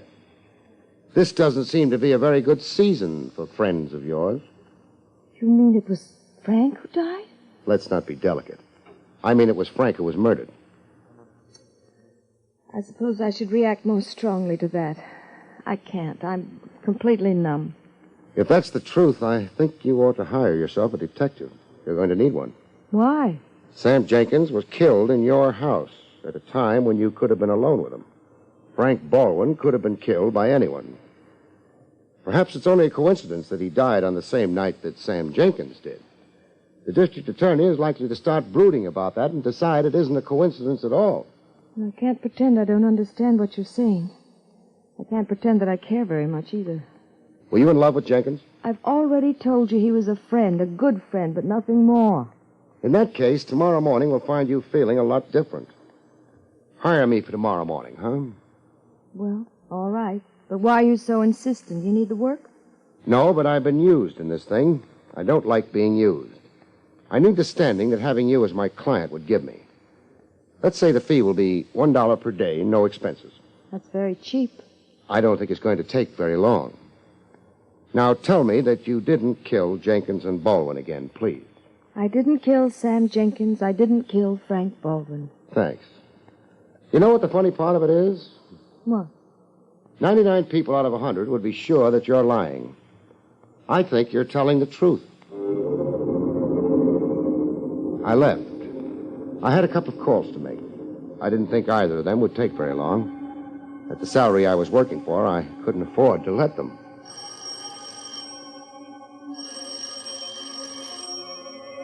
Mr. Griffith wasn't at home. It was kind of late for a dignified gentleman like Griffith to be abroad, especially in view of the fuss he'd made when I waked him earlier. Then I thought that perhaps tender solicitude had touched his heart. Perhaps he had gone to console Sam Jenkins' widow. I decided I'd go help him. Who's there? The name is Craig, Mrs. Jenkins. What do you want? Among other things, I don't want to be shouting through a shut door. I'm sorry, but it's really quite late. You're still up. I don't think that's of any particular concern of yours. It is. I'm looking for Mr. Griffith. He's not here. Sure he's here. His car is parked out front. Oh, well, I guess you'd better come in. Thank you. Who is that? Oh, hello, Mr. Griffith. And why did you... We saw your car parked in front. I didn't take my car. I used a taxi. Never mind. Very clever, Craig. Thanks. I don't know exactly what you had in mind coming here. You're not employed by me anymore, you know. I know. Therefore, you're off the case, and... Sorry, I'm not off the case. I've just changed employers. What are you talking about? To be precise and personal, I'm talking about Lynn Walters. Miss Walters hired you? At my suggestion, she did. She got a bargain. What did she hire you to do? To make sure that she doesn't wind up taking the rap for 2 murders, Mr. Griffith. Oh, yes? Are you sure that she didn't commit them? Of course I'm sure. Why? She told me she didn't. This is ridiculous. I suggest you get out of here immediately, Craig. Before you call the police? That's right. If you persist in annoying Mrs. Jenkins and myself... The trouble is, Mr. Griffith, I'm afraid I'm going to have to annoy you a lot more before I leave. Tom, I can't take much more of this after Sam's death and all. Mrs. Jenkins, I don't like to intrude on a lady's grief, but I'm afraid I'll have to. You see, immediately after I terminated my employment with Mr. Griffith, I called him a liar. I don't care what... You'd better. Griffith and Swenson hired me to find proof against your husband. Proof that he was betraying professional secrets to a competitive firm. I watched your husband for a while and found that he went nowhere near any such competitor. I did discover, however, that he was paying visits to Lynn Walters. When I reported this to Mr. Griffith, he was delighted. He wanted me to make a final check and turn in a report. Lynn Walters is not a business firm. Very well, so she isn't. I fail to see why you have to tell us all this. I didn't discover until I was already on the case that this was a matter of domestic relations and possibly divorce. So far as Lynn Walters knew, she thought that my report would be used to blackmail Sam Jenkins into quitting the firm and giving up his interest in it. But since I find Mr. Griffith here, it becomes obvious that that report was to be used in divorce proceedings. Presumably, the idea was to get rid of Jenkins, not only from the firm, but from your life as well. Tom, you do something about this man. Now, look here, Craig. Even if what you say should be true... Thanks for telling me that it is. We come to something else. While I was watching outside Lynn Walters' house, a man named Frank Baldwin came along and made an effort to get me to leave. I didn't budge. Frank Baldwin himself left. Well, that's of no interest. You keep saying that. Why? Because all this is important? I fail to see what can be important about it. Just this. His effort to make me move was intentionally weak. He didn't intend to succeed.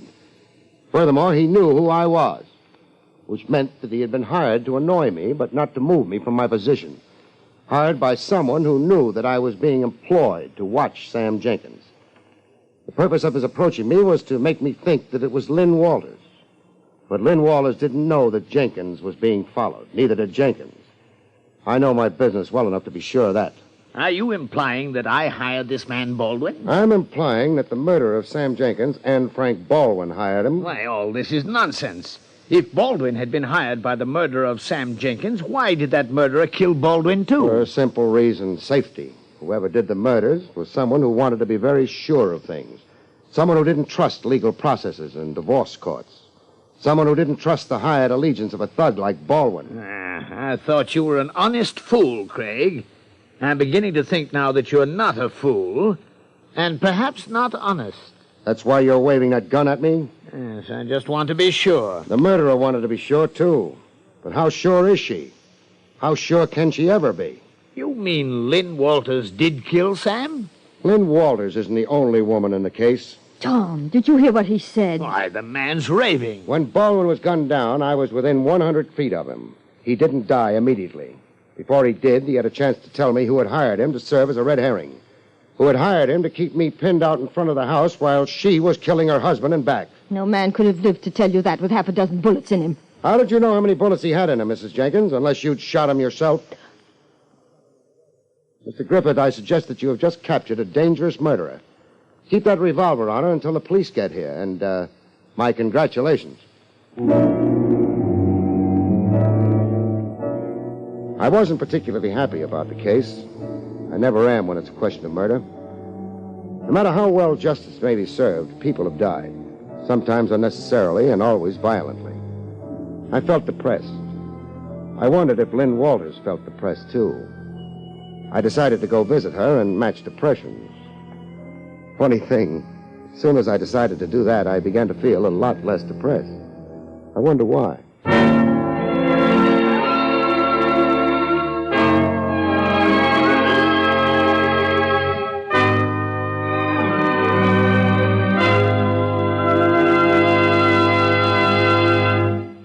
You have been listening to William Gargan in another exciting transcribed mystery drama from the adventures of Barrie Craig, Confidential Investigator. Tonight's story, Kitchens Come with Knives, was written by Lou Vittis. Next week, it's the strange story titled Corpse with a Pedigree, about which Barrie Craig has this to say. Next week, a professor who marries a shimmy dancer loses face generally, and his life particularly, when a trio of pedigreed heirs find that they have only homicide in common. Good night, folks. See you next week.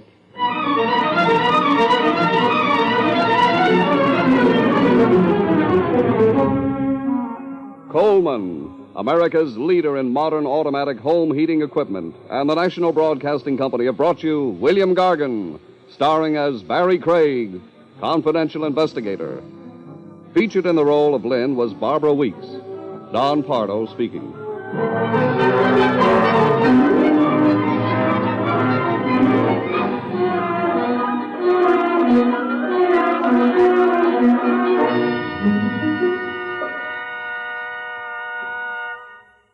Every 20 seconds through the year, a fire breaks out in the United States.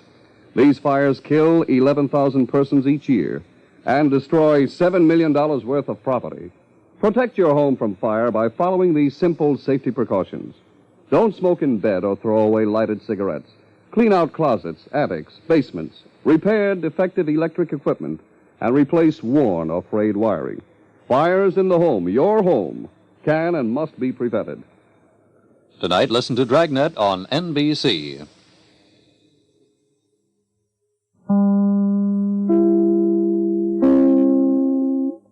William Gargan stars as Barrie Craig, confidential investigator.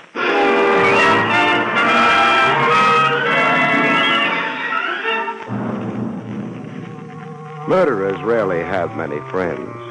People can't keep up with them. You see, folks, they set such a killing pace.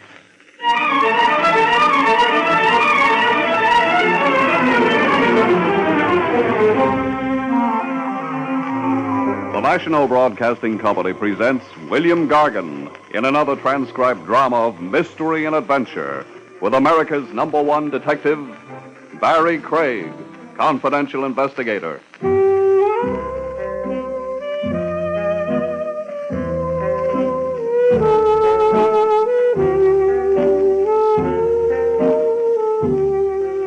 Barrie Craig speaking. In my business, a guy doesn't have many friends. We know too much about people. The wrong kind of things and maybe the wrong kind of people. Or are there any different kinds?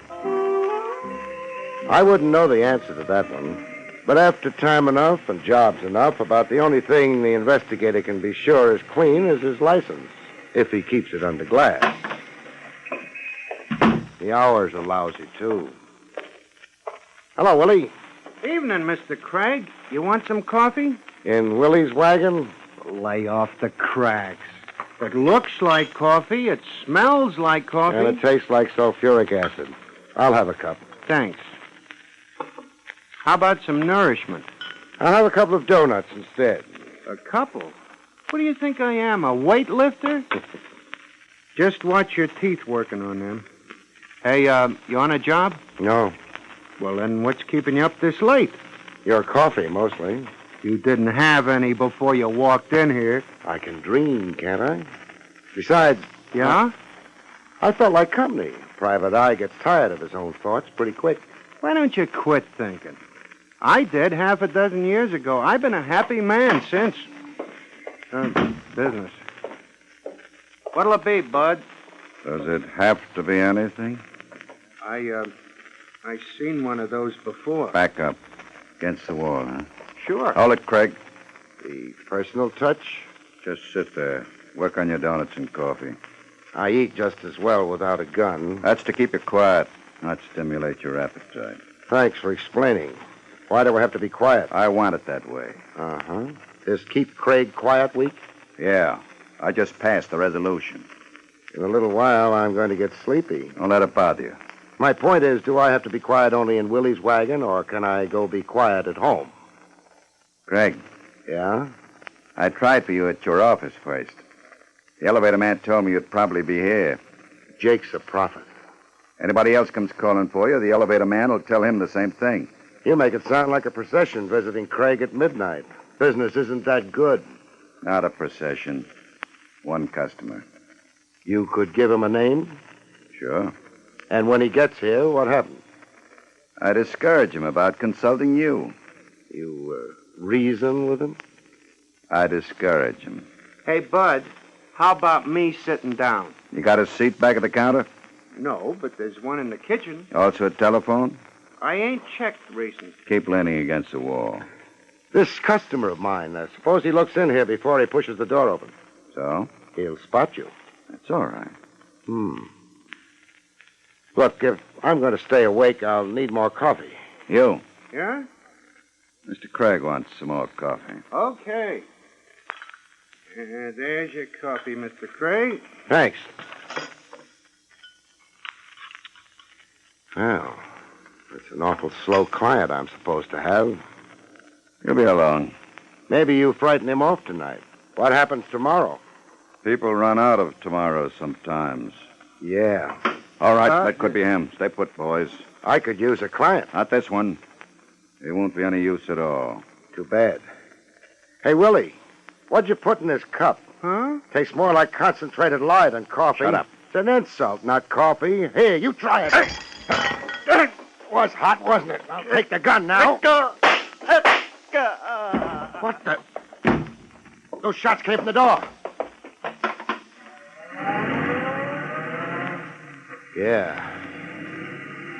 Car took the corner on a couple of wheels. Couldn't spot the license. That guy's bleeding all over the floor. Yeah. Well, he'll stop in a little while, Willie. No more blood. Yeah? Yeah, his heart isn't pumping it anymore.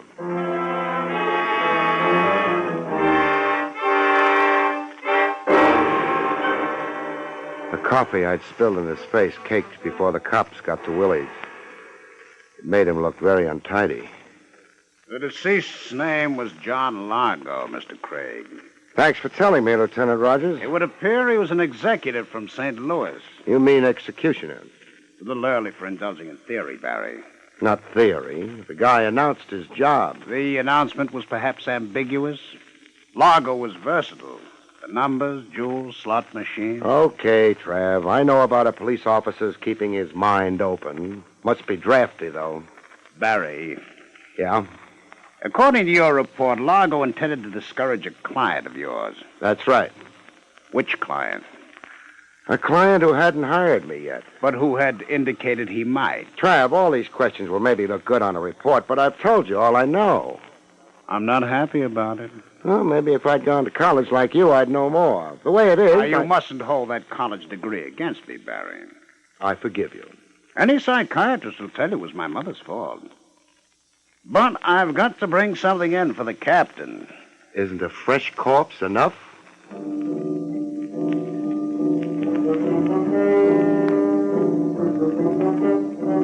Trav let me go after a while. It had been a dull night. Willie's wagon was lousy with the press, and Trav had to concentrate on the department's public relations.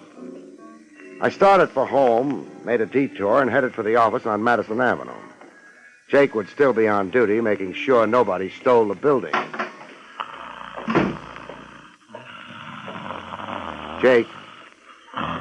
Jake. Any cow wants to get milk, she can come to me. I ain't going out in the middle of the night. Jake, you're not on the farm anymore. What? Oh, too bad. You should have stayed up in Vermont. No, I got tired of it. Why? Too close to New Hampshire. I've been kind of expecting you. Yeah, I noticed your wide eyes. Jake, a little over an hour ago, a small, fair-haired man was here asking for me. Yeah, I remember him. I told him you was out getting poisoned over at Willie's. He find you? He found me. What I'm more interested in is the second person who asked for me tonight. I don't blame you. What? I said I don't blame you. Must be your Vermont accent. Never mind blaming. That second person was a client. I know that. That client of mine, from the looks of things, committed murder a half hour ago. Your office must be getting pretty crowded. My office? Jake, didn't you tell my client where I was? Client didn't ask. Preferred to wait in your office. In my... Oh, that's what you meant about it getting crowded. Yeah. But the murder didn't take place in my office. Not the one I'm talking about, anyway. That's nice. Makes less work for the cleaning women. But in that case... Never mind. Take me upstairs. Yep. Going up? Where else would I be going? I don't know. Them's my instructions. Always ask the passenger which direction he's going. Jake, what kind of a man was he? Who's that? The one up in my office. Well, up in Vermont, we wouldn't call him a man. You wouldn't? No. What would you call him? A girl.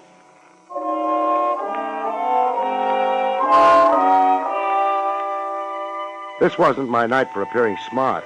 I stared at Jake with my mouth open until we reached the third floor. By that time, I managed to get it shut. Jake went back downstairs. I went down the hall to my office and went in. And discovered that we'd call her a girl in New York, too. Mr. Craig? Yeah? Sorry I kept you waiting. Oh, that's all right. After all, you didn't know I was waiting for you, did you? I guess I didn't. Well, I was. You had an idea about hiring me? Actually, it was my brother's idea. I see. Oh, that is, I'm Sally Marlin. My brother is Donald Marlin. It figures. You're laughing at me? No. I wouldn't like you to, even though I'm not doing this very well. Exactly what are you doing? Oh, explaining. Donald's in trouble. The world isn't doing too well either. Are you trying to make me angry? Yeah. Why? Maybe you'll get around to telling me why you're here. My brother Donald has been in trouble ever since he came back. He thought perhaps he might hire a good private detective who would help him. And for some reason that I can't understand, he decided to hire you. Thanks. Then why didn't he come here? He was afraid to leave the house. He sent you instead? Yes. What kind of trouble is he in? Well, the kind of trouble where he might get murdered. Usually a man in that kind of trouble goes to the cops. Donald can't. Why not? Well, he doesn't want to get into the papers. Things like that. He's shy? Mm-hmm. Good night, Miss Marlin. When it comes to protection, a private eye can't come within a couple of light years of the cops. Nobody afraid of being killed was ever that shy. Well, I'm sorry. It's because of the purple cow. The one nobody's ever seen? Oh, no. No, this one is a little statue of a cow made out of purple glass. How much is it worth? Well, it's kind of an antique, and... Your brother has it, but neglected to get legal title to it? Something like that. That's why he can't go to the police. I'll have to see him. Oh, of course. We live at 39 Barchester. 39 Barchester. Mm-hmm. Donald gave me some money to... Well, I guess it's called a retainer. Uh-huh.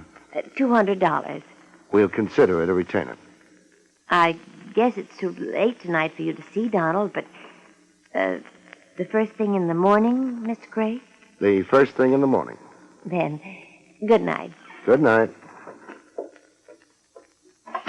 Miss Marlin. Yes? You said your brother had been in trouble ever since he came back. Uh-huh. Ever since he came back from where? Why, St. Louis, Mr. Craig. St. Louis.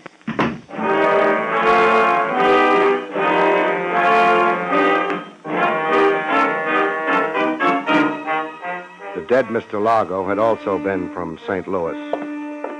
I crossed to the door and opened it. Sally Marlin was waiting for the elevator. Jake would have his troubles waking up. The elevator would have its troubles climbing all the way up to the third floor. I used the back stairs. By the time Sally Marlin would make it to the lobby in the street, I ought to be ready for her. In my car, halfway down the block. I was. She used a cab. And we went riding.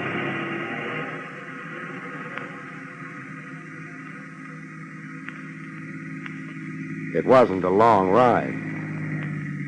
Her cab slowed down and stopped. I stopped. She paid the cabbie off and went inside. The cab scrammed. I started up. I drove past the place she'd gone into and memorized the address. It was not 39 Barchester.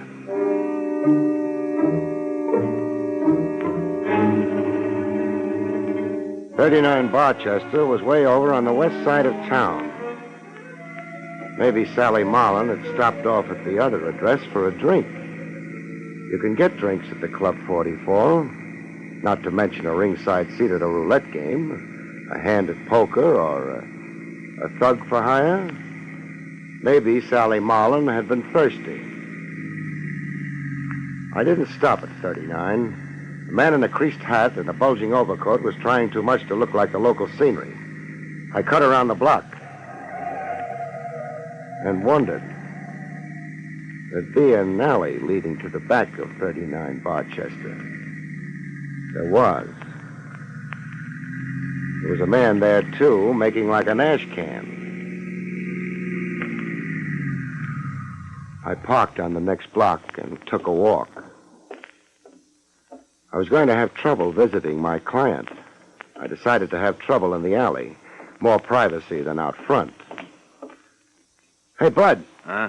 You got a match? Sure. Thanks. Forget it. How's life among the ash cans? Huh? Kind of cold, isn't it? It ain't warm. You'll be glad to get back to the club. You ain't kidding.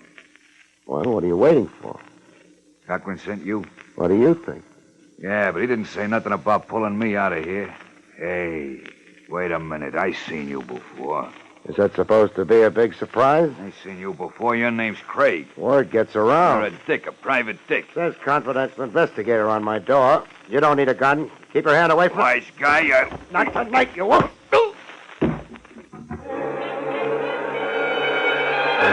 He didn't. He fell down instead.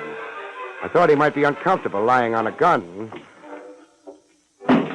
So I disposed of it for him. I wondered if he'd thank me for it.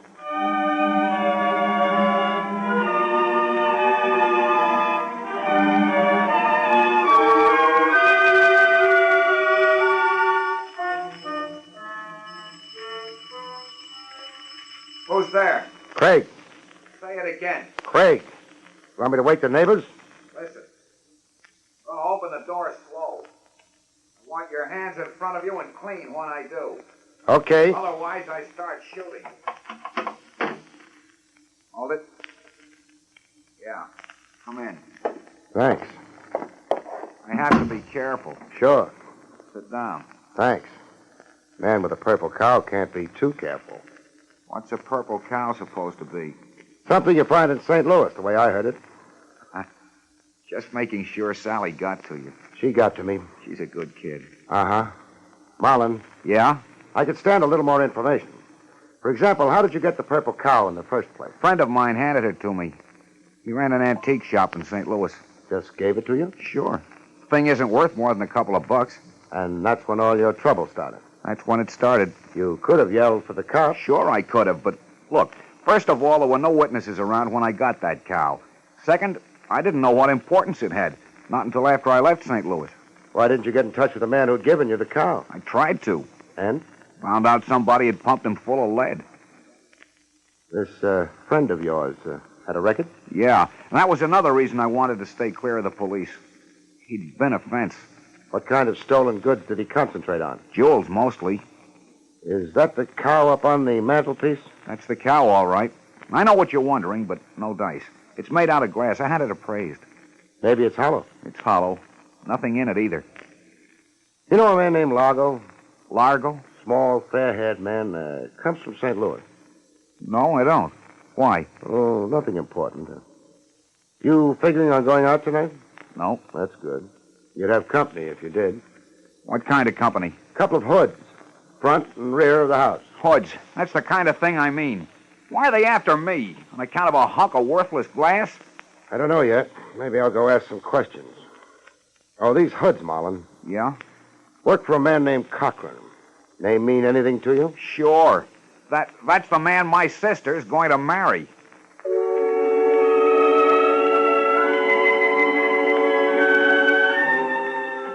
I used the front door. The mug in the alley might be resentful. I had no time to soothe him. I had a headache. I wanted to go home and kill a couple of beers and sleep. Marlin was safe for the night. So was the cow. No reason why I shouldn't go home. Maybe that's why I didn't go home.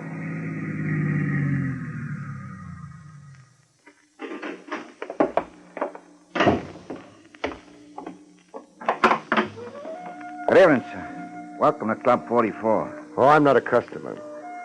Cochran, huh? Mr. Cochran? All right. Let's be formal. Mr. Cochran. Mr. Cochran's not in, sir. Okay. Take me to where he isn't in. Harder. Listen, you. No, I'm too tired. Stop crowding. You're all alone compared to what I could do to... Tough? Big. You could be cut down. Let Cochran try it. Come on. Okay, take your hands off me. Just a sample. Let's go. Mr. Cochran isn't going to like this. Maybe I won't like Mr. Cochran.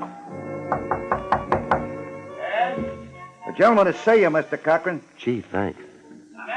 Mr. Craig. Frank. Hello, Miss Marlin. Hello, Cochran. I couldn't start nothing out in the club, Mr. Cochran. Don't be silly, sir. Mr. Craig is always welcome. Run along, huh? Yes.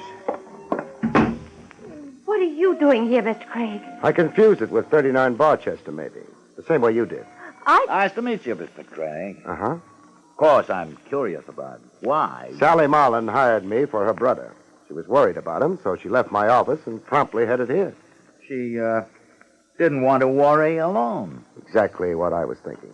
So I went on to 39 Barchester. Oh? The man watching the alley may have a little trouble with solid food for a while. I see. Marlin and I had a nice visit. And you know about Sally and myself? Sure. I also know you put those men on Marlin. To protect him. Then why'd he want me? I didn't know that Mr. Cochran would be able to help my brother. You did say help? We've had a lovely conversation. I think it's over now. I think it isn't. You must have a reason. I was hired to do something about the trouble Marlin's in. And you're doing it here? Let's say I'm trying to. I hardly appreciate your sweaty efforts. But you're the one who's sweating. Know a man named Largo Cochran? Yes, Never mind. He's dead. Why? Wonderful thing. The radio. Uh-huh. Largo made a nice haul in St. Louis. Jewels. He turned them over to a fence who ran an antique store. How interesting. It gets better as we go along. The fence then turned around and handed Marlin a purple cow. Marlin left town. Largo left town right after him, to wind up dead on the floor of a hamburger joint. What a distressing place to die. I don't think Largo was bothered about the decor. He killed the antique boy when he found out his jewels were gone. He was therefore after Marlin, presumably? Presumably. In that case... I was in the hamburger joint when Largo was killed. If you will eat such dreadful stuff. You knew Largo. You knew all about Marlin and the purple cow through Sally here. You have a couple of boys sitting on Marlin's tail. Mr. Cochran, how much of a chance do you think you'd have in front of a jury?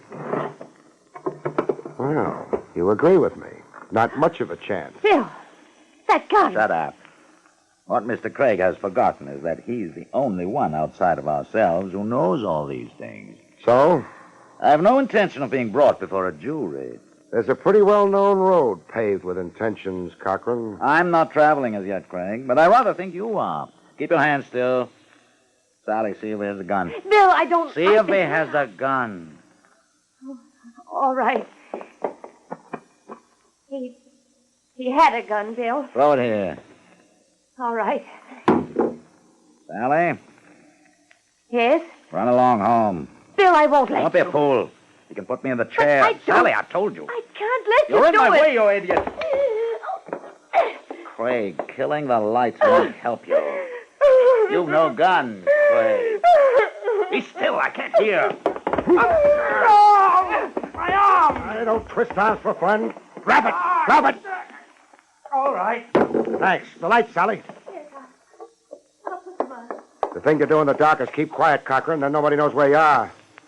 I'll know better next time. Sure, if there is a next time. Speak up, Cochran. I'll feed you the answers if it's your boys. Who? Who's there? Lieutenant Rogers, homicide. What do you know? Come in, Trav. Oh, Lieutenant Rogers, and hello, Marlin. Hello. Donald. I decided to yell for help to the cops. About time, too. After you left me, Craig, I began to worry. About those men watching the house, keeping me tied up, waiting. Now, take it easy. I'm all right. I worried about you, too. I knew you were coming here. Thanks. And about Sally. I didn't want her to commit herself. This is ridiculous. What is, Cochran? The insinuation that I killed Largo. That why Craig was holding a gun on you? He thought he was mistaken. Barrie? He might have killed me, Trav. A very solid vote of confidence. One thing bothers me. A modest man. That's because I never went. Barrie. Okay, I'll save it. The thing that bothers me is, how did Lago find out Marlin was going to hire me? Seems like a fair question. Would anyone here like to answer it? Maybe we can throw a couple of possibilities out. Marlin wouldn't have told Lago for a lot of reasons. Among them, the fact that Lago was gunning for him. Marlin, therefore, didn't. Would Sally? I never even knew this Largo. A reasonable reply. You're accepting it, Barrie? Uh-huh. That leaves us Now, wait. Perhaps I did tell Largo something about it. You found out through Sally? That's true. Oh, Bill. I'm sorry, darling, but you see, I've known Largo for a long time. When Largo told me he was after your brother, I thought perhaps I might discourage him. It's an explanation. You like it, Barrie? Not much. Cochran told Lago because he hoped Lago would kill Marlin. Oh, no. Only reason it means anything. Then Cochran might inherit the purple cow. But the purple cow's worthless. Now, that can wait till later. Sally, you told your brother that you'd mentioned the business of hiring me to Cochran? Well, I guess so. I demand a lawyer. You'll get one, and a jury. You know something, Trev? Something like what? Cochran was right when he said it was ridiculous. When he said what was ridiculous? That he'd kill Lago. Oh? Because he didn't. Well, this is a fine time to tell me. Who did? The person who understood my last question to Sally. The person who's making a beeline for the desk with a gun on it. Oh! You mean it was... Sure. Your brother, Mr. Donald Marlin.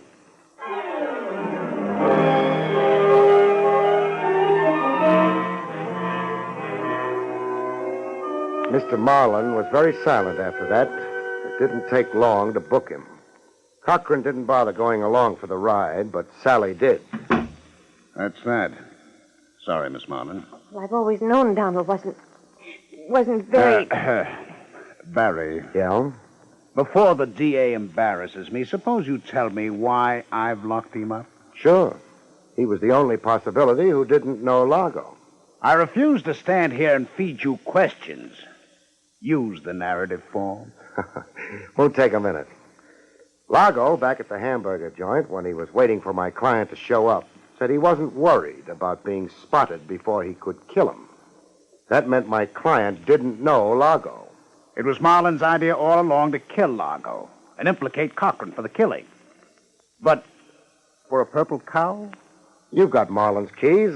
One of them must be for a safe deposit box. The boys are already checking. Nice work, Trav. Now, once you pointed a finger at Marlin, I realized that he was the only source for the purple cow fantasy. Actually, the antique store fence in St. Louis must have slipped the jewels to Marlin in an effort to defraud Lago. So Marlin invented the purple cow as a red herring? We're getting our colors mixed, but that had to be the idea. Yes.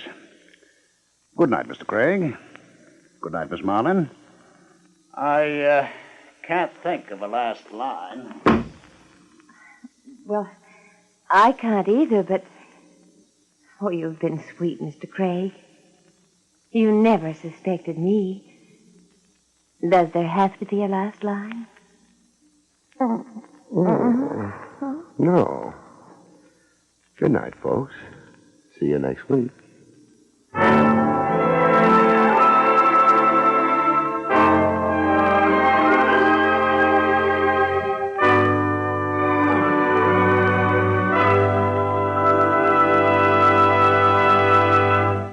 You have been listening to William Gargan in another exciting transcribed mystery drama from the adventures of Barrie Craig, confidential investigator. Tonight's story, Death and the Purple Cow, was written by Lou Vittis. Next week, it's a strange story titled Ghost of a Chance, about which Barrie Craig has this to say. In next week's story, a man comes back from the dead to haunt a wife who's been dead almost as long as he has, in an insurance scheme that almost, but not quite, cancels out yours truly. See you next week, folks.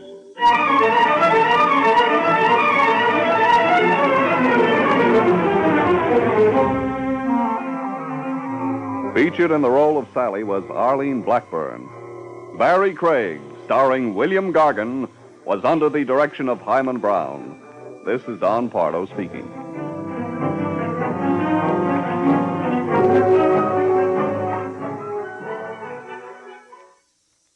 Now enjoy Meredith Wilson's Music Room on NBC.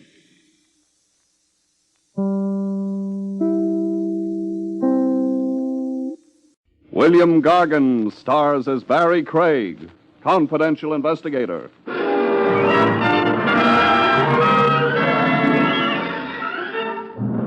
Did you ever wonder, folks, how a certain species of blonde can breathe in spite of a heart of stone?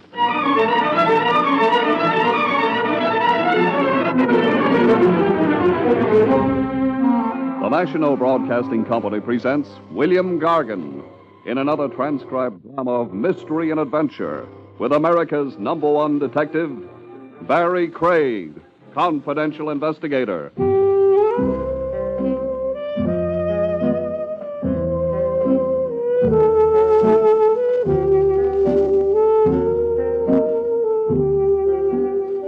Barrie Craig speaking.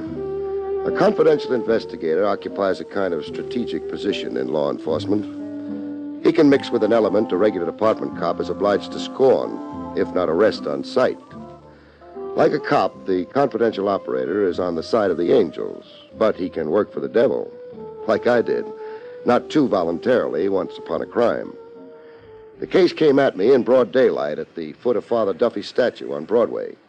The first I knew of it was a gun in my ribs. Freeze, Shamus, and don't let out a peep. A tough right out of a B-movie, with a reek to him like he ate garlic for candy. Is it a gun or a monkey wrench, Sonny? Bleed and find out. A line of dialogue like that you ought to copyright. Hey, you're talking yourself to death. Shut my mouth. See that car in the corner? The green and white job that reads PD? Not the police car, smart guy, the one behind it. Oh, the hot limousine. It ain't hot. It was bought legitimate. Pardon me. Go get into it. Times must be hard for you to get down to me. This isn't a snatch. Then what is it? You'll find out. In with you. Give her the gun, Needles. And off the big street, first turn you can make.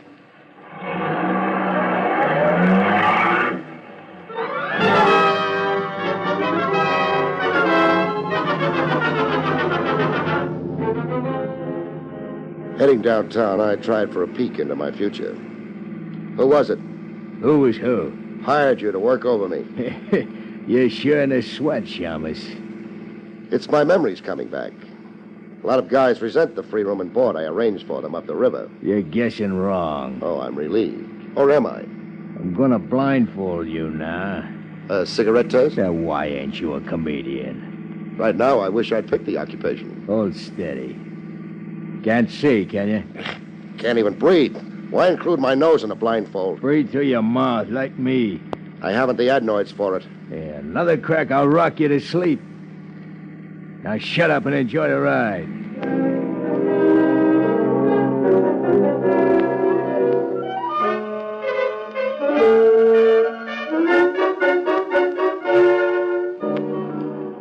I could guess our general destination by the odor. A New Yorker develops a nose for local geography. Front Street somewhere, off the East River. The Fulton Fish Market couldn't be too far away. You're going down cellar steps, so hold on to a rail. I've got the rail.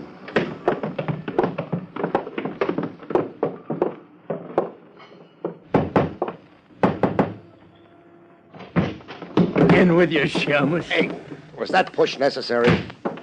Here's your pigeon, boss. Good work.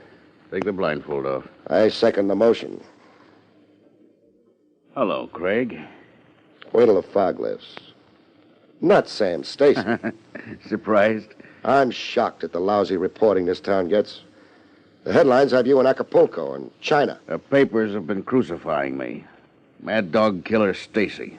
Where do they come off with that stuff? A guy named Crowley wasn't only dead. A bullet in his brain, plus his head caved in, plus his features smeared and his clothes gone to make identification impossible, plus being drowned in Long Island Sound. You put your heart in your work, Stacy. I didn't kill Crowley. Nobody will believe you. Sure. I'm a dog with a bad name. Grab Stacy. Hang the frame on him. Okay. Start lying at me. Lying? Isn't that why I'm down here with the smell of fish and rats? Why, you... Maxine, lay off. Maxie insults easy. Stop baiting him, Craig. He's a hothead. I must remember to cool him off someday. I'm waiting to hear the lie. There was bad blood between me and Crowley, sure. I never made a secret of it. Crowley began taking horse bets on my side of the street. Like a chump, I shot off my mouth publicly where stoolies could pipe my remarks to the cops. Shut off your mouth about what you were going to do to Crowley. That's right. But you didn't. I didn't get a chance to. You tried to, however. Yeah. I'll give you the truth with nothing held back. At your own risk. Under these circumstances, I don't regard it as confidential. The day before Crowley was fished out of the river, I trailed him to Obermeyer's boathouse over on the north shore of Long Island. But... What's the big but? Crowley shook me. I watched for him in my car off the pier, figuring he'd come walking right into my gun. He never came off the pier. He took off by motorboat. That's your story? It's the honest truth. Why are you crying at me? Get whoever beat me to Crowley. Get me in the clear. I'll pay you a fat fee. If you live. I'll live. I've got a hot flash for you. There's a shoot-to-kill order out for you. I'm in Acapulco, China. Only I know different now. You mean you'll finger me? I mean. It's a chance I'll have to take. The way it stacks, you're my only chance. Why not let me surrender you alive? No good. I'd hate myself in the hot seat. Maxie. Yeah, boss? Dump Craig somewhere. Crease him a little? A little. I can't risk you being able to pinpoint my hideout, Craig, if you decide against me. I've been hit on the head before. I don't want Craig injured, Maxie.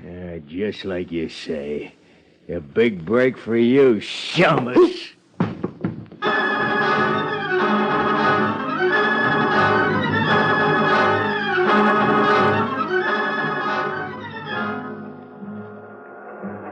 I came to with the 3rd Avenue L roaring through my head. I was on a stoop front, tilted at an angle, my hat down over my eyes, and an empty pint bottle at my feet, like a bum sleeping off a bottle of paint remover. Sensitive Maxie had a sense of humor after all. I found a note pinned inside my coat. Craig, I've got a wife and kids. Please, Stacy. Pinned to the note was a $1,000 bill, a retainer. A wife and kids. If it was a lie, it was a good one. It was about the only way Stacy could hook me as a helper.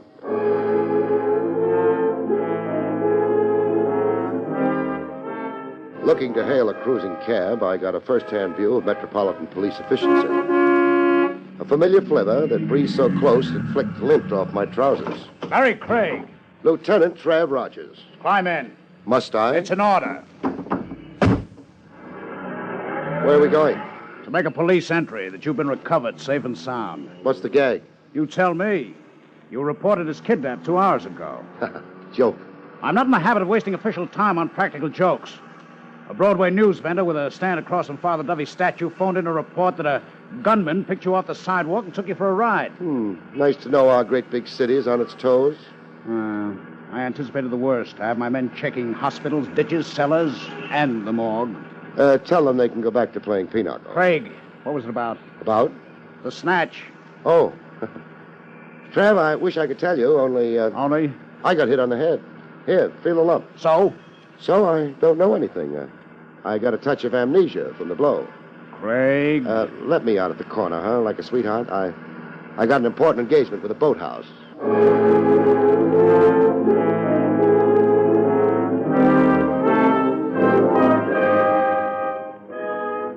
Obermeyer's boathouse looked like a wreck washed ashore by a hurricane. Scrap iron, old anchors, piles of rusted junk. Like Obermeyer never threw anything away. Boats for rent, hour, day, or week, the sign read. Hello? Hey, Oh, you rent motorboats? you can read. Sassy at your age, and you won't make out with St. Peter. What do you want? Civility. Ain't got any. Rent boats. Who's kidding who? Brace yourself for a shock, Obermeyer. I don't have to. You're a detective. It shows. Big feet, Bad jokes and a swelled head. Now, what you after? A murderer. You won't find him here. The victim was a man named Crowley, a man you rented a boat to. I ain't never murdered a customer. Do you have some reason for being a little slippery, Grandpa? See through it, do you? Like through glass. I've got a reason. $200. Meaning? The deposit is, Crowley? Crowley left for the motorboat. He never came back for it. He never brought the boat back. Found it scuttled on a sandbar. Repairs on it came to more than $200. Relax. I'm not parting you for your money.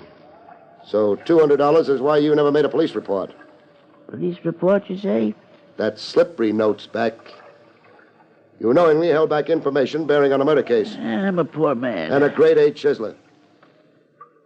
Where was Crowley taking himself to? How could I know? Because you're the inquisitive type. Murder Island? Murder Island? Name it got from the tenants on it. Where is Murder Island? About 4 miles north by east out there in the Sound. Who tenants it? Vince Keeley. If you're a detective, you'll know him. Yeah, I do. Gambling czar, only nobody's ever proved it. On trial for murder last year, only the jury didn't convict. Keeley had an alibi. Yeah, surprise alibi. The last-minute kind that knocks down a case. I want a motorboat at a chartered course to Murder Island. A storm coming up.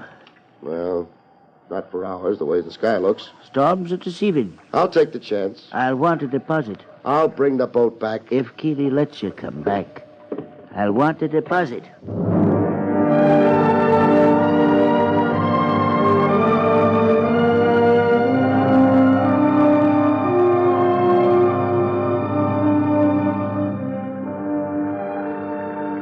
Storms were deceiving. The storm had come at me.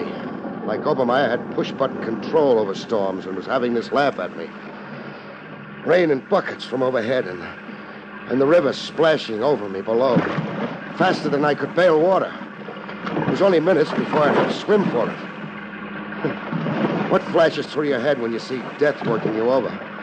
One measly thought playing over and over like a record stuck in a groove. Why did this have to happen to me? When there was no doubt about Obermeyer losing a boat to Davy Jones, I started the long swim.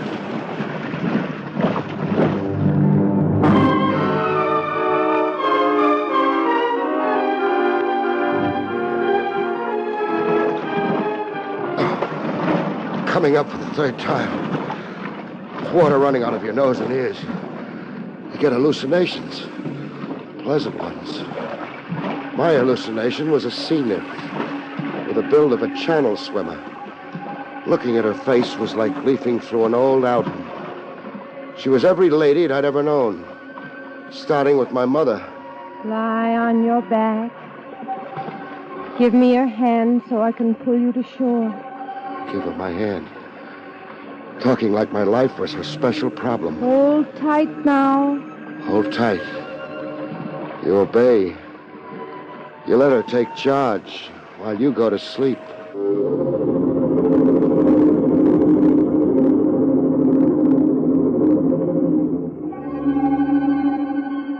I knew I was still alive by the sandflies making a playground of my chest. I was on a beach littered with fish skeletons. Hello. And a girl flopping beside me like a come-to-Bermuda poster of honeymooners. A girl with none of the faces in the old album. Flash storm capsized your boat. Yeah, Obermeyer worked that trick with push buttons. What'd you say? Never mind. You rescued me, huh? I saw you thrashing around like a dying fish 100 yards offshore. How come you were on hand to see me? Have you noticed my swimsuit? I've got eye strain. Are you always swimming in a flash storm? Are you? I'm Barrie Craig. The detective? Oh, I can't believe I'm that famous. You are along 52nd Street. 21 and Nightclub Row. I'm Rose Renee. The queen of burlesque. Oh, I can't believe I'm that famous. You are among connoisseurs. Exactly where are we? On Murder Island. Oh, you belong to it? I'm married to it. Married?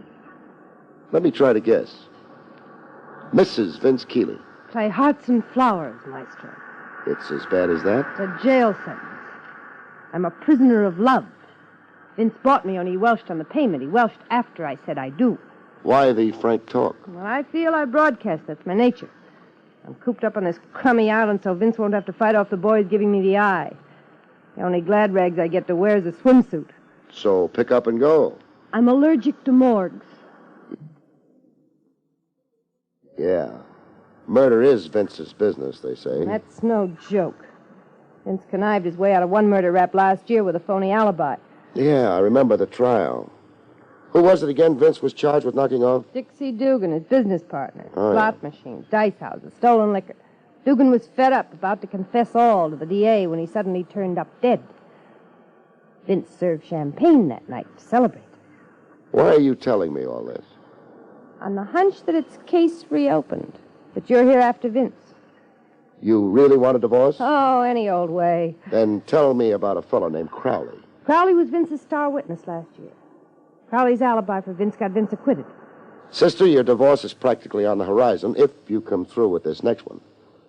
Did Crowley come here to Murder Island lately? Crowley was always coming to the island. He and Vince were squabbling all the time. What about? Hush money. I passed the time getting an earful of things. Crowley was putting the bite on Vince. Blackmail for his perjured testimony? I asked you. How about Sam Stacy? Never heard of him. Stacy's being accused of murdering Crowley. News to me. I'm shut off from the outside world. Look, I gotta go now before Vince sends out a searching party. Don't let on to Vince we met. Am I the dope to kill the golden goose?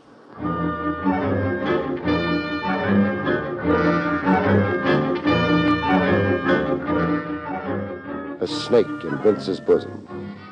Boredom wasn't Rose's only motive for putting hubby on the spot. She had her eye on big dough and a high old life as a merry widow. Vince Keeley acted as outraged as a guy could get.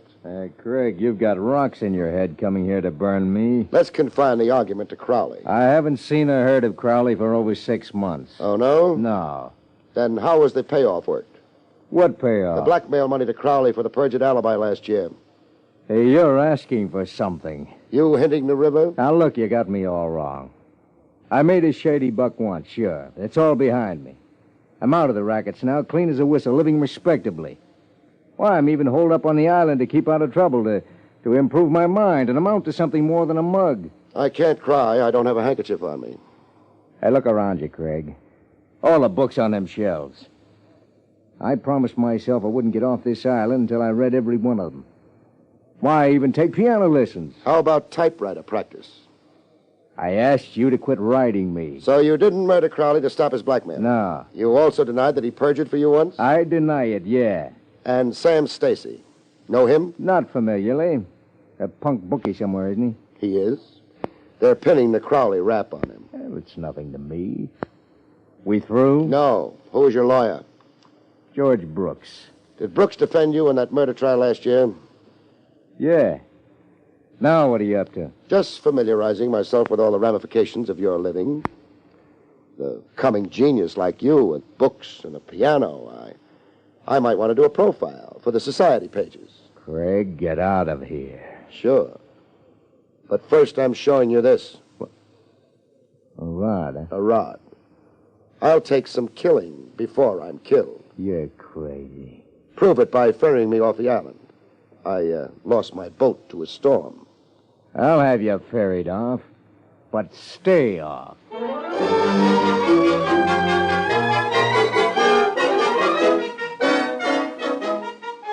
Back in town, George Brooks, the mouthpiece, was twice as outraged as Vince Keeley'd managed to be. Craig, you've no right to persecute Vince Keeley. I haven't, huh? The man's turned over a new leaf. He's reformed. He's cut off every association he had with his former life. Let's boil it down to murder. Accusing Vince of murdering this Crowley is fantastic. How about accusing Vince of winning acquittal in a murder trial through the late Crowley's perjured testimony? That's a cheap, contemptible lie. I defended that case. I know. Why do you represent a man as notorious as Vince Keeley? Because I believe every man has some good in him. Because I'm not a blue nose or a moralist. Because I have every evidence Vince Keeley wants to live a decent, useful life if given a chance. You're positive Keeley hasn't done murder, past or present? If I believed otherwise, I wouldn't raise a finger to help him. Whoever murdered Crowley, it wasn't Keeley. And now, if you don't mind, I've a busy schedule.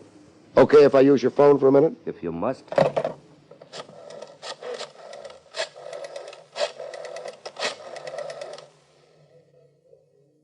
Barrie Craig speaking. Give me Lieutenant Trev Rogers. Craig, if you mean this as some psychological trick, it's utterly childish. Is that why you're beginning to perspire?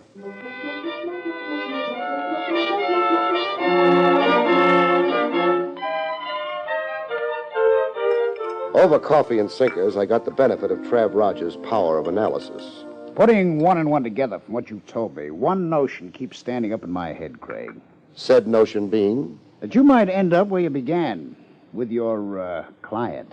Stacy murdered Crowley like the police bulletins insist, huh? Yes. Stacy hired you as a smokescreen. He heard Crowley had business with the Czar of Murder Island, and... And hoped I'd create a competing suspect in Vince Keeley. And take the heat off Stacy. The notion makes sense, but... You don't buy it. Not until I have another look at Murder Island. Looking for what? The Queen of Clubs. Rose Renee. And at the terrain, the rocks, shrubbery. I'm curious about Crowley's missing clothes, his personal effects. Crowley's clothes? He wasn't wearing any when he came out of the river. You've got a point. Find any article of Crowley's on Murder Island, and you've made a liar out of Vince Keeley. Crowley hadn't been around in over 6 months, Vince swears. Let's go. Oh, just a minute. You including yourself in? It's suicide to buck Keeley and his crowd alone. I'm the suicidal type. Morbid depths to my personality, my horoscope says. Craig, don't be stubborn or vain. The case is too big, too important for a confidential operative to lone wolf it. I've done okay so far, without company. Then I'll have to throw the book at you. You're representing a fugitive from justice, a man we've issued orders to shoot on sight. The regulations governing your license... Cut. Nice speech, but I'm only half convinced. Now, give me the other half. I don't want to see you dead. Your repulsive kisser is an eyesore I've gotten used to. Like poison ivy in July. Lieutenant, you are cordially invited on an excursion to Murder Island.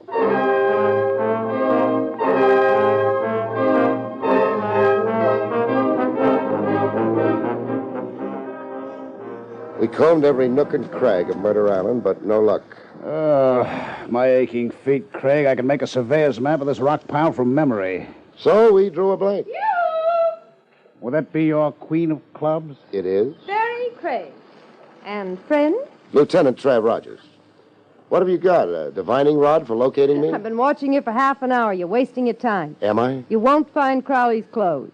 How do you know what we're searching for? Is that hard? It even occurred to me to look for them. How'd you make out? Ashes. Ashes? The clothes were burned. See that stone incinerator over there? Yes. That's where Vince burned them. Still punching for that divorce, huh? Lead me to the ashes.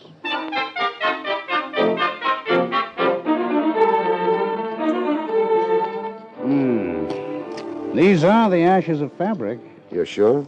I did time in police lab. Fabric burns in its own special way. The ash has a consistency... Hey, I've got something that practically converts the ash back to a suit of clothes. What is it, Craig?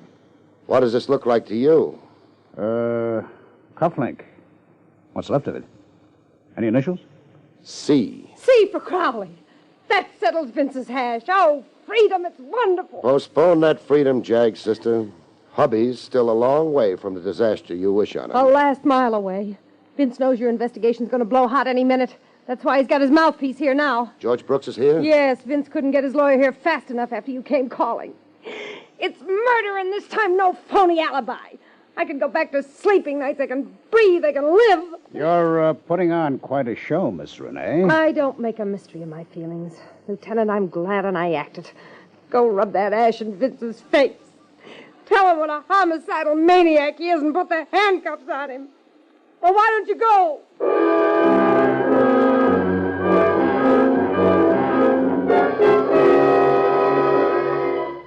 Quite a repertory, Rose Renee. Hysterics.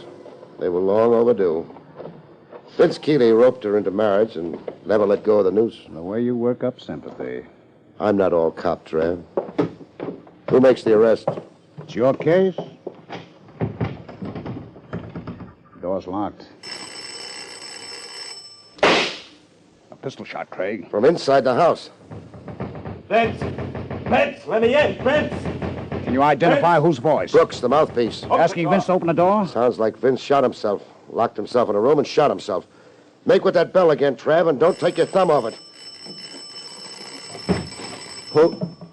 Craig. And Lieutenant Rogers. What was that shot? Vince, in the library. He locked himself in and shot himself. Rough. I begged him not to, not suicide. What alternative did you suggest, Brooks? Alternative? Lieutenant means suicide or the chair for murder. It was 6 of one and a half a dozen of another for Vince. Yes, I suppose you're right. You sound like you've changed your mind about Vince's reformed character. Vince changed it for me. He confessed many things to me. I've been a blind fool. What did Vince confess about Crowley? Vince confessed to murdering Crowley.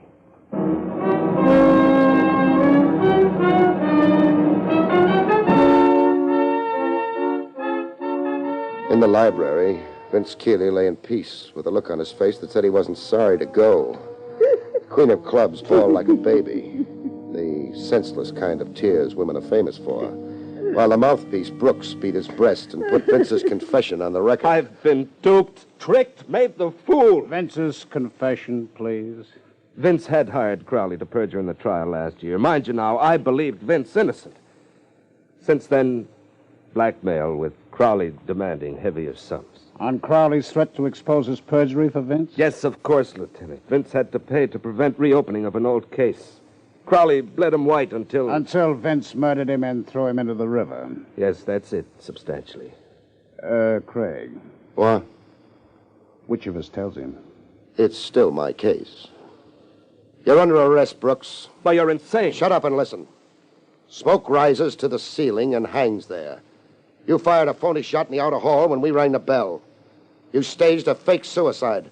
You'd already killed Vince Keeley in here. Well, what possible motive would I have? You could be the big shot behind Vince's rackets. Vince had the low mentality of a racket boy, not a biggie. Crowley's threat against Vince threatened you even more. I won't stand for Then this. you lie down for it. Get off the floor, Brooks, and listen to more. You also killed Crowley. Vince would be the world's prized chump to pay Crowley blackmail or even worry about Crowley.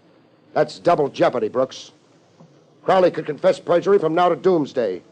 But no power on earth, no new evidence could force Vince to stand retrial for a murder he'd already stood trial for once and found acquittal.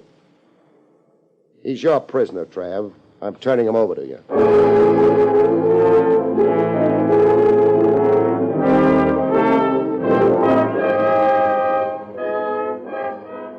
A week later, Stacy looked me up to thank me.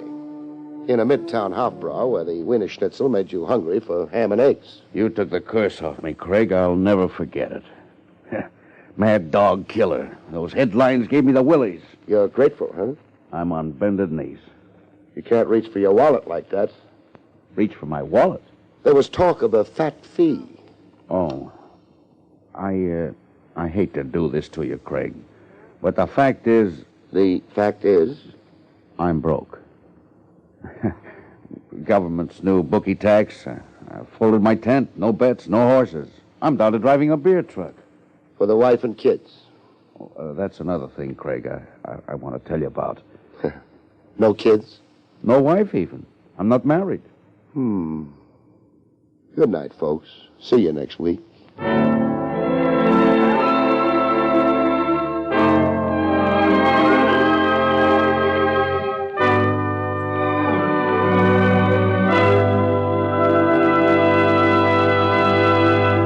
You've been listening to William Gargan in another exciting transcribed mystery drama from the adventures of Barrie Craig, Confidential Investigator.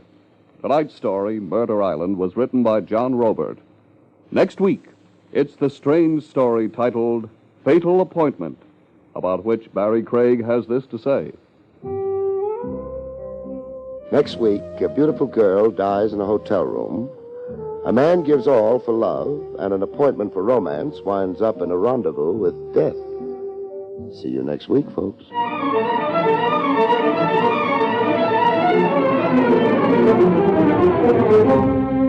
Featured in the role of Rose was Elspeth Eric.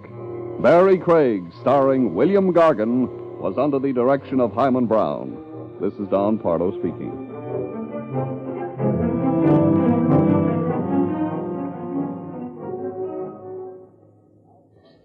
Now enjoy Meredith Wilson's Music Room on NBC.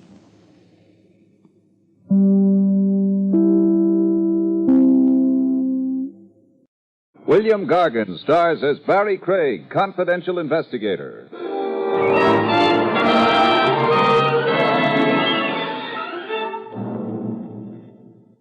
It's okay to cut a competitor down a few notches, but never cut him 6 feet lower than the soles of his feet. That's no longer fair competition, folks. That's murder.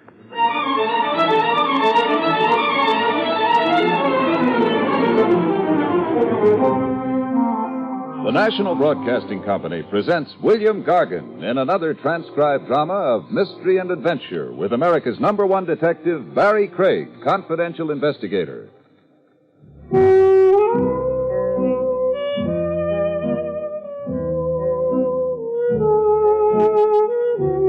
Barrie Craig speaking. One way of landing a client is to fish him out of the river, which is exactly how I commenced my confidential file in a character named Richie Stimson.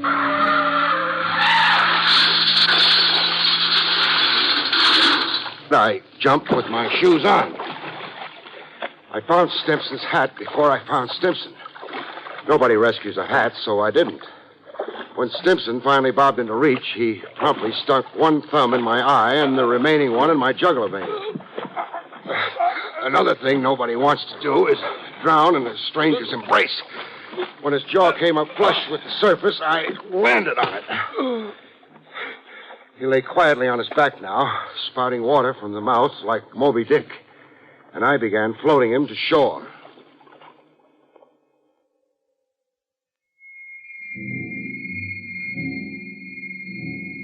On shore, the closest shelter we could find was a junk dealer's basement store. I stuck Moby Dick right up against the stove so he could dry out. Stand there till the icicles melt, Buster. Then I got my shoes off. Oh, squish. I'd been really walking in canal boats. Rescue a guy from drowning, you expect his first speech to be thank you, but not this joker. My car. Hey, what about my car? Oh, I'm keeping it as a souvenir of the occasion. Hey, it's a brand new job. The fish will be pleased to know. Lean close a minute, Buster. Lean? That's close enough. I want to smell your breath. I wasn't drunk going through that guardrail. Get that idea out of your head. Just lousy driving, huh? Yeah, it's coming back to me now. What is? That same feeling I've been getting lately. Dopey all of a sudden. And the blues, like I'm depressed. Up here, something starts fogging up. In your head? Yeah. Makes me want to shut my eyes, like I've been on a weekend toot and now I gotta sleep. And do you shut your eyes? I don't know. Buster. What? Confidentially, who are you? Richie Stimson. Chauffeur. Used to be. And now? A husband. That's your occupation? Yeah, that is. Oh. Who are you? Barrie Craig. I'm a detective. Well, you know. And where can I bill you? Bill me for what? A suit of clothes. Look. Oh, yeah, it's torn. Hey, you sure it wasn't torn before? Now, that's what I call gratitude. 472 1/2 Park Avenue. Send me the numbers and I'll write out a check. Where? Park Avenue? What's the surprise? Well, your kisser, it's got 10th Avenue on it. So I moved east 7 blocks. So you married east 7 blocks.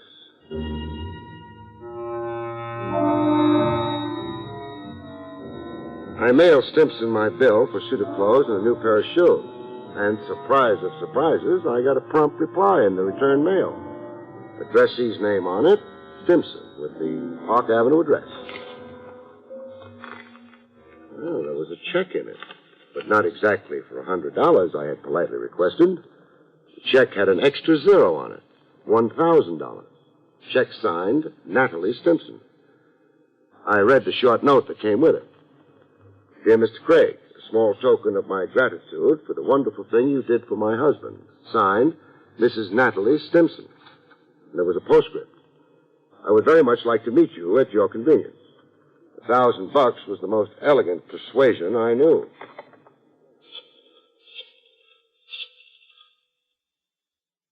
Information? I'd like the phone number of a golden angel. Her name? Oh, Mrs. Natalie Stimson, 472 and a half, Park Avenue.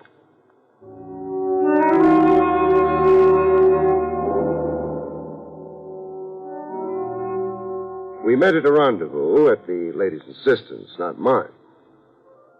An out-of-the-way private for members only joint called the Club Socrates, where people dined lying down on couches like the old Roman nobility. The maitre d' hotel wore a toga, and the slant-eyed waitresses were all made up to resemble Cleopatra. Natalie tried to clear up my confusion. It's a revival of old Roman dining habits, Barry. It's the newest fad. Imagine. It restores eating to what it should be. And what's that? Why, life's most gratifying experience. A sheerly exotic... Enough said. So, kick your shoes off, lie back on the couch, and luxuriate. Really enjoy it, Barry. So tell me. Tell you? Why we're wallowing here. Oh, I want to talk to you about Richie. Oh, your ex-chauffeur and present husband. It's his unaccountable depressions. You worry over them. Richie's told you about them? You sound surprised. Well, I am, for Richie to confide so quickly. Well, I'm a guy people right away confide in. He says he gets, quote, dopey all of a sudden. Gets the blues. Becomes depressed. And then up here in the beans, something starts fogging up, unquote. His reflexes go awry. He loses sense and coordination. I've seen it happen time and again. Well, give me an example. What? Well, in entering my dad's brokerage office some weeks ago, Richie burst through the door but continued going across the room. He didn't stop at Dad's desk. And where did he continue on to? Right through the window. How far did he fall? 2 stories. The miracle was he landed on a terrace on the 26th story. Otherwise, 28 floors to the sidewalk. Otherwise, a horrible death. What do you make of it? Well, I could go medical and call it an unconscious suicide wish, but I won't say it. Then what do you say? I say hand Richie over to a doctor. But he's been to doctors. Doctors in the plural? 6 doctors this year. What did the last chap say? That Richie's a normal neurotic. Yet he's accident-prone. Accident-prone. Those are exactly the words the other fellow, the lay analyst, used. So keep him under glass. Don't let him roam around. Now, is that practical advice? Maybe not. Now, besides sympathy, what do you want of me?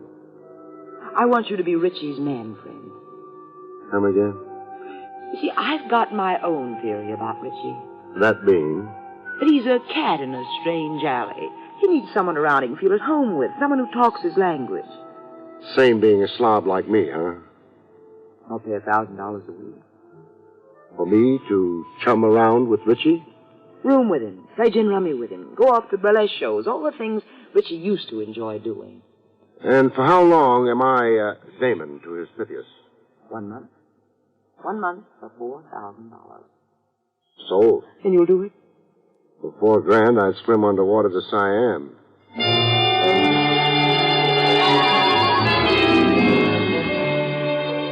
And that's how I came to move over to Park Avenue. But not without protests from my newfound buddy. Get your hat and scram out of here. If I do that, I'm unemployed. Hey, who's paying you? My father-in-law? I haven't met him yet. Natalie? Natalie. So, Natalie hires you to watch over me, huh? Oh, you got that wife in a million. Hey, what's Natalie paying you? Oh, a mere $1,000 a week. 500. What happened to my other 5? I just cut in for it. You did? Yeah. I could use more dough. They're keeping me on short rations. And if I get stubborn about my whole 1,000? We're not best friends no more. You run out of here like a thief. You're unemployed. Bum. Okay? Okay, partner. I'll give you a horse. You run your 5 back to $1,000. Decent of you. Hey, what do we do today? Anybody for the zoo? Zoo, my eye. Hey, I know what. So do I. Oh, hey, you're not a mind reader. Your mind reads easy. The Crescent Burlesque House over in Hoboken. What do you know? You are a mind reader at that.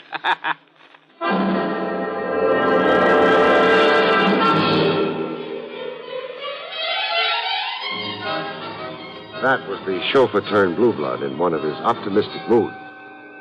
I also got him in his pessimistic moods, and right on top of breakfast. Hey, the fog's coming up. It's beating at my eyeballs. You're depressed today. I feel lousy. Boy, how lousy I feel. Hating the world and yourself? Yeah. Yeah, that's one way of putting it. Hey, will you look? I can't even tie my shoelaces. Hand shaking? Yeah, like that head mom over at the Crescent last night.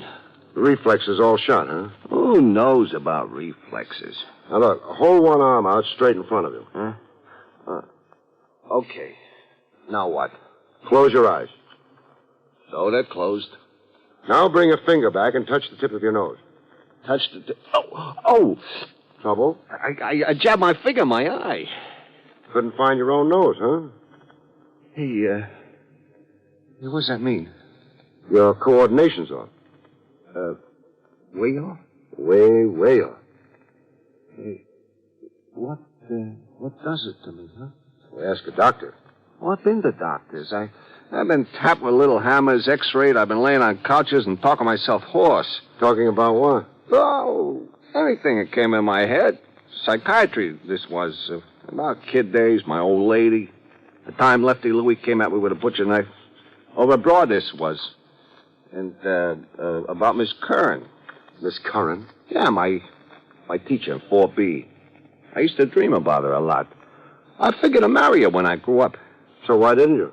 Well, at the time I was in 4B, she was 72. No, what I got in for doctors, I tried them. Hey, what we do today, huh? We'll stay indoors and play gin. Leave us not tempt your reflexes.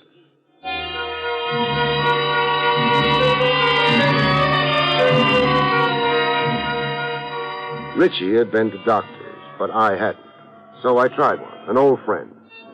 He'd room with my aunt once while serving his internship. Dr. Dinglespieler. A nice little guy who kept his beard buttoned in his vest.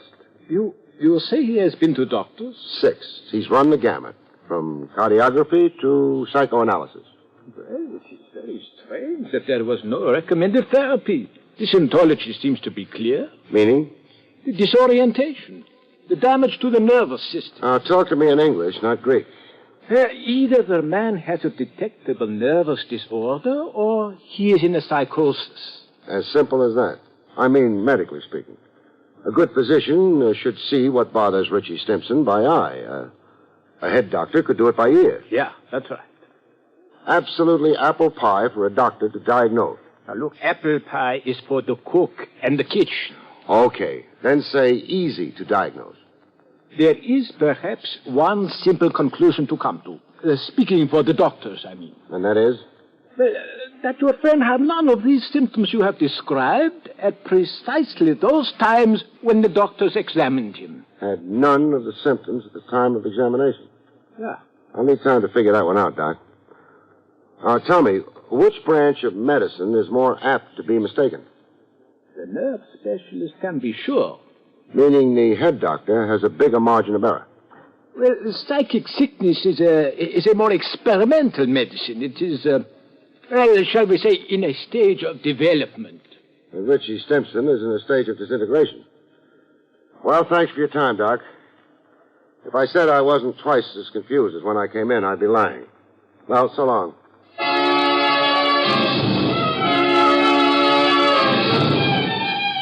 I trotted myself over to 10th Avenue for a peek into Richie Stimson's background. A look into his case history, as the science books put it. I figured out a chat with his folks, if he had any, or his neighborhood priest. But I found a brother. The lettering on the window of the fish store read, Waldo Stimson, fresh fish. I found Waldo in a bloody apron, chopping away at a sea monster that looked like a barracuda. Now, stop chopping and let's talk about your brother, Richie. About Richie, I got one word that ends a conversation. And the word? Snob. He's been high-hatting you? Parks that snazzy car of his in front of my fish store and sits behind the wheel smoking a cigar. The louse just sits out there, rubbing it in. Rubbing what in? The butts. How he's got 'em, and I ain't. Oh. Answer a question or two for me, huh? Shoot. Was Richie physically fit? Strong as a bull. You should have seen how he broke Dopey Delahanty's jaw. Bang, one sock. Well, was he subject to headaches and accidents? I don't get you. Did he ever fall over his own feet, or fall down the stairs, walk into a plate glass window? Richie, not on your life, Bub. Huh. Came to moving around, he was 200%. Champ basketball player and ice hockey. Why, the pros were hustling him to sign a contract. Then generally well coordinated. Sharp eyesight and the rest of it? Sharp eyesight? You saw the chick he grabbed off for himself. Yeah, upper-class Natalie. Well, tell me, how do you figure he swung that? Well, they come to making out Richie was a conniver. There wasn't a day he didn't have a scheme going for himself. Shady or strictly legit? Both ways, depending. Any way Richie could better himself, why, that was it. Hey, look, you're taking up my time. I got fish to sell. You got a 3-pound Siberian herring? Siberian herring? Huh. What do you know? I'm fresh out of them.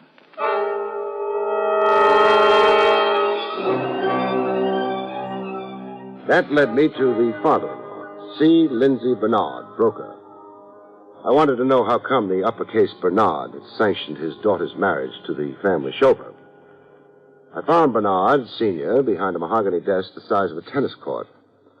The cigar in his mouth almost reached out into the hall to the elevator.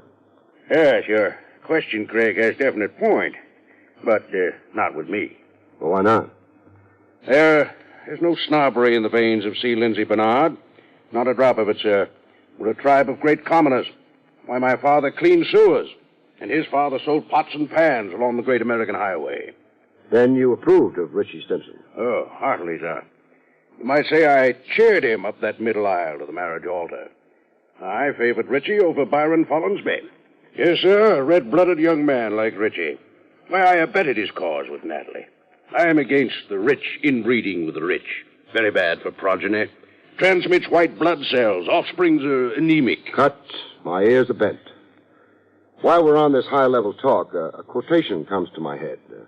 Something we used to recite in school, Mr. Bernard, from Shakespeare. Oh, always a pleasure to hear Shakespeare quoted. The quotations, huh? Methinks you plead too hard. Is that a sneer at my veracity? It could be. Why, you foul-mouthed, low-born peasant. And a minute ago, you were the guy advertising himself as the great commoner.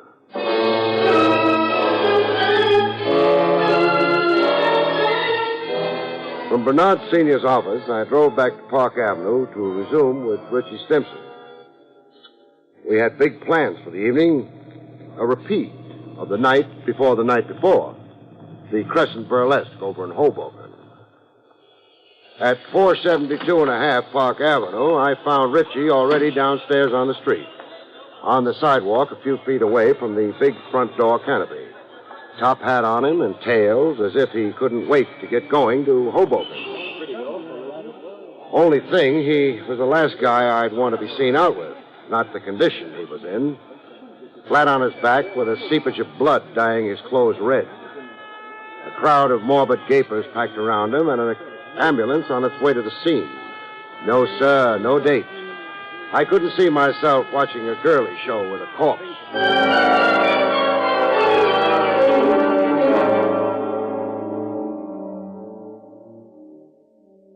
One byproduct of death you can be absolutely sure of is a widow's tears. Richie. Oh, And Natalie sure wept. Tears cascading down her until the little chiffon item she was wearing clung to her like a bathing suit after a dip in the ocean. The show of grief in a bereaved father-in-law comes harder. Either it's unmanly to cry, or C. Lindsay Bernard was a Phi Beta Kappa in the art of self-control. The only thing that occurred to him to do was abuse me. Richie died because of your negligence, Craig. Your default of duty. You weren't hired to gad about making ridiculous inquiries. You had explicit duties. You were paid to stay with Richie. Never let him out of your sight. The guy is slated to walk off an outside terrace 18 stories up. Comes a time when he does it. There's only one chap really watching him 24 hours a day. One chap? The angel of death.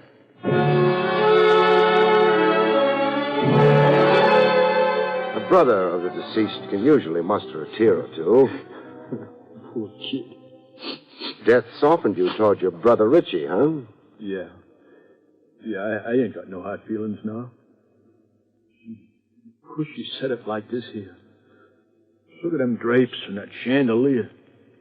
Imagine walking out on it. Walking off a terrace into space 18 stories over the sidewalk. Yeah. What a way to go. Your beautifully coordinated brother. The kid with sharp eyesight and trained reflexes. Oh, about that. I didn't exactly feature the right dope on Richie that time we talked. I sort of left something out. You did?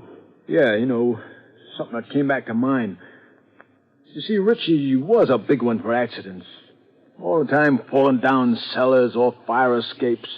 And your pains here in the head, always with a wet towel and the ice pack on his bean. You get me, huh? Better than you think, Waldo. Tell me something. What? Who's paying you to lie to me, and how much are you getting? Well, suppose I am in the way of a few bucks. No harm to nobody. Why should I pass it up? Because your brother was set up to accidentally kill himself. Or be murdered. Murdered? Now, how could that be? Say a push off that terrace. But you don't know that. No, I don't. But pushed or fell. Either way, it's murder. But he'd been dopey all the time, tripping over his own feet. You yourself told me that. Yeah, dopey and so forth. And I've got an explanation for that. What? Drugs. Somebody's been feeding Richie drugs in his drink and in his food. Drugs that work havoc on his reflexes for a time, then dissipate into the bloodstream, so that he seems okay during medical examinations. Yeah, but who be feeding him drugs? Who offered you a bribe to suddenly remember that Richie was accident-prone? Two of them did. Natalie and her old man. I only got a piece of the truth from Natalie. I didn't marry Richie. He married me. What was the blackmail threat that got you to say yes? As my father's chauffeur, Got something on your father? Some business irregularity your father could be liable to prosecution for? That it? Okay. Clam up pending advice of counsel. I'm content to let the whole story wait on the autopsy. The autopsy? The one I'm ordering to be done immediately. To determine the nature of the drug that got Richie drowsy and dopey enough to walk off that terrace into cold space. This one hasn't had time yet to really dissipate into the bloodstream, beautiful. I will never hire you. People are all the time hiring me as a cover for their cute operations. I can be hired, baby, but not bought. Hired, but not bought. I'm sure you understand the difference. You've been to college.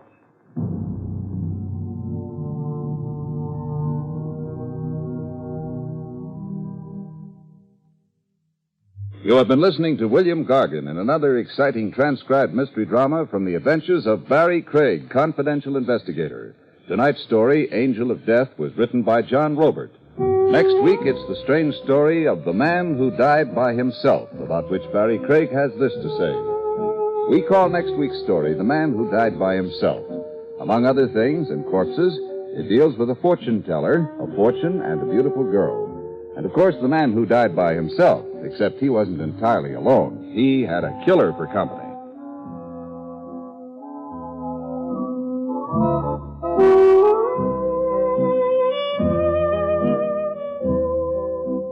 The National Broadcasting Company has just brought you an NBC Radio Network production with William Gargan starring as Barrie Craig, Confidential Investigator. Directed by Arthur Jacobson.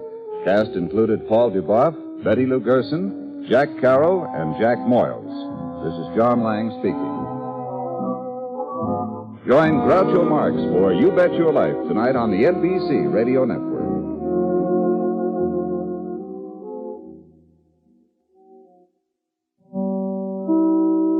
William Gargan stars as Barrie Craig, Confidential Investigator.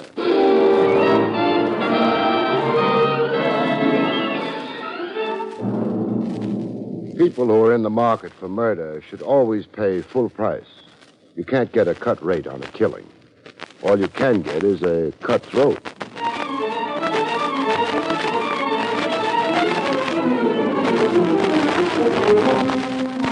The National Broadcasting Company presents William Gargan in another transcribed drama of mystery and adventure with America's #1 detective, Barrie Craig, confidential investigator.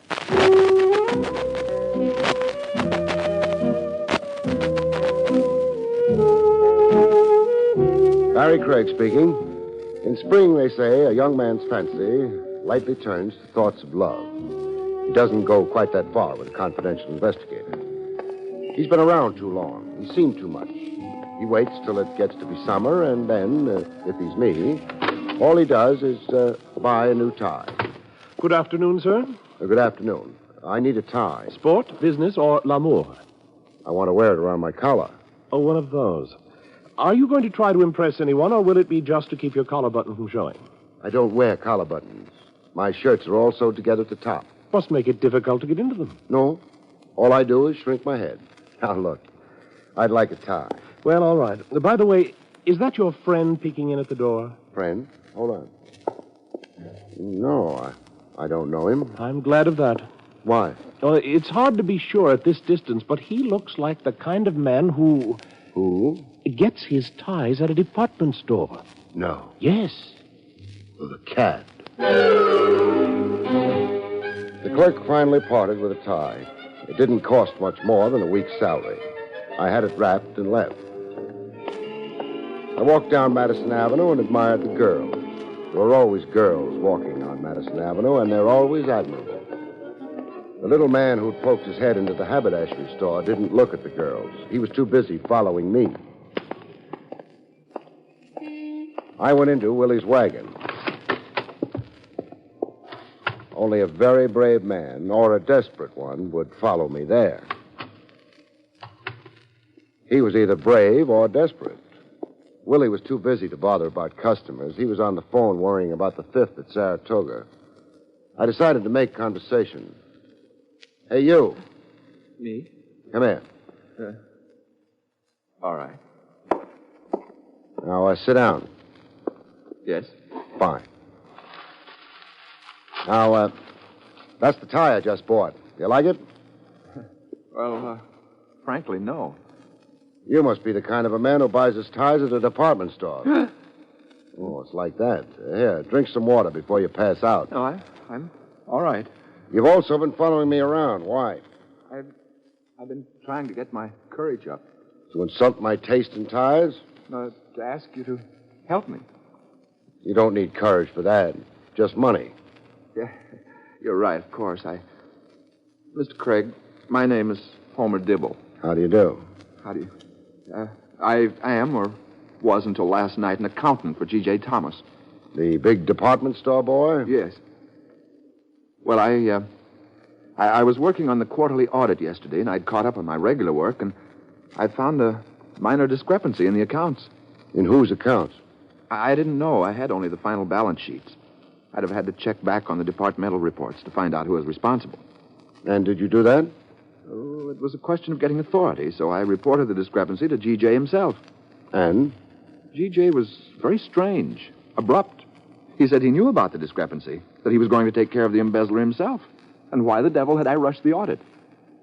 He doesn't approve of ambition? Well, I don't know, but the last thing he said to me was... Yes? Dibble, you're fired. Nice man. Oh, I'm sure G.J. wasn't himself. Mr. Craig, I liked my job at that store. There must be something behind G.J.'s firing me like that. If you'd look into it... Well, could be. That minor discrepancy you mentioned, how much was it? $37,241.98. Obviously an inside job. That 98 cents. I think we'd better go visit Mr. Thomas. I don't dare. If he knew I'd spoken to you about it. He's doing a very dangerous thing. Covering up a theft, taking the law into his own hands, like playing with a loaded gun. You think it's that serious? It could be. Suppose we find out.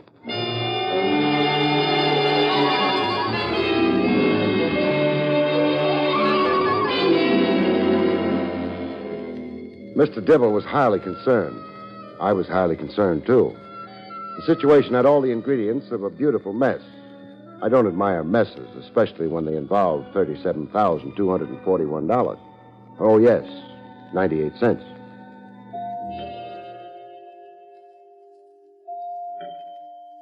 Business at the Thomas department store must be good. Yeah, it is an impressive house, isn't it? Yeah. If they played their cards right, they could probably get Grant to move here.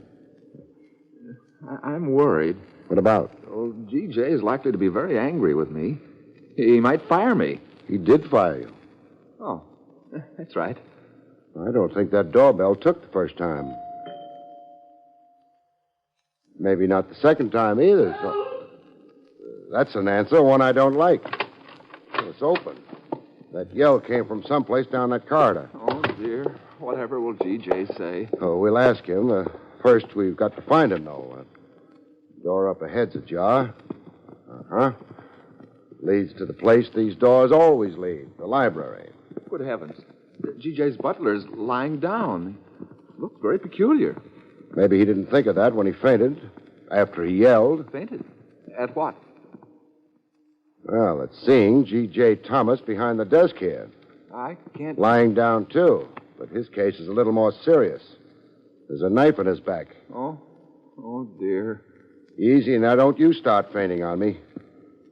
What happened is obvious. We rang, the butler started down the hall, went into the library to check with Thomas, saw the blood, and...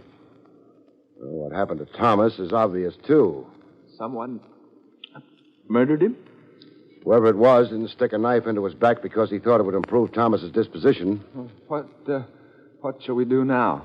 Well, we could notify the police, but we won't. Come on. But... The butler can take care of that when he comes to. We're going to the store. Why? Dollars will get you donuts that murdering Thomas was only half the murderer's job.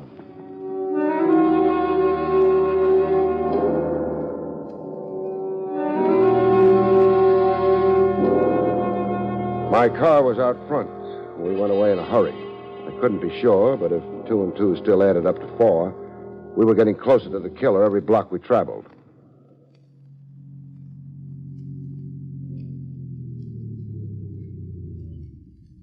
Well, G.J. Thomas's pride and joy. There's a night watchman on duty, isn't there, Dibble? Yes, there is. Fine. Let's bang on the door. Well, net result, dead silence. Time's passing, Dibble. Would you have a key to the store? Well, yes, I do. Even though you were fired? Well, I forgot to turn it in. Uh-huh. Okay, open the door. All right.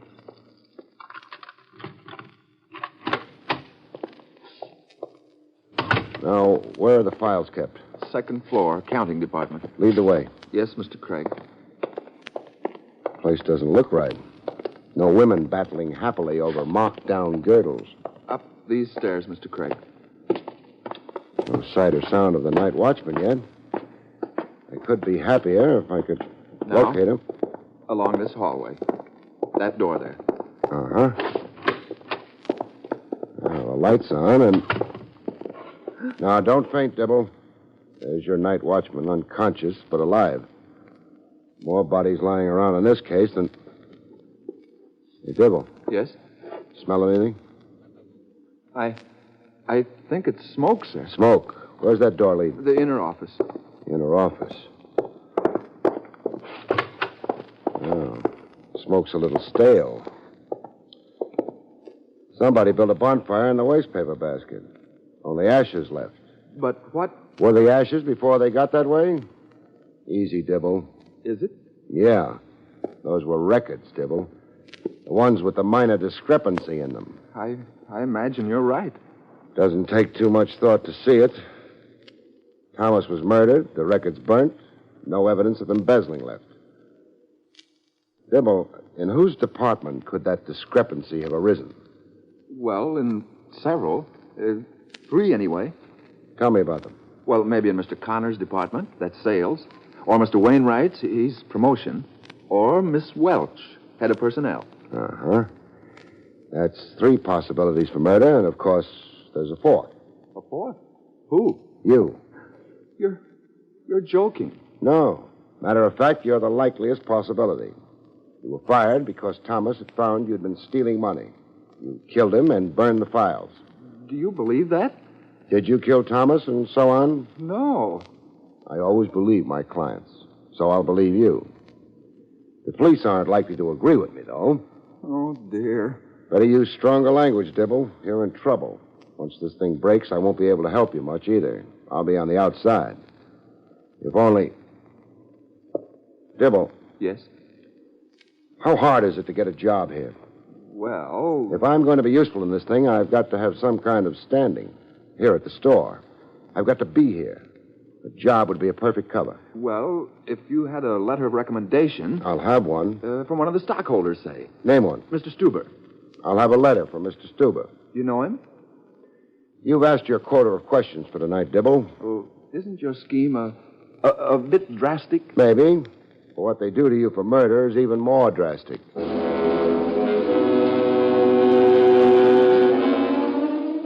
Mr. Dibble blinked his eyes several times and started to turn green. On him, it didn't look good. I dragged him out of the store. The air helped, and by the time I dropped him at his house, he looked comparatively normal. I wouldn't know compared with what. And the next morning, I reported to personnel at the G.J. Thomas department store. After a while, somebody got around to noticing me.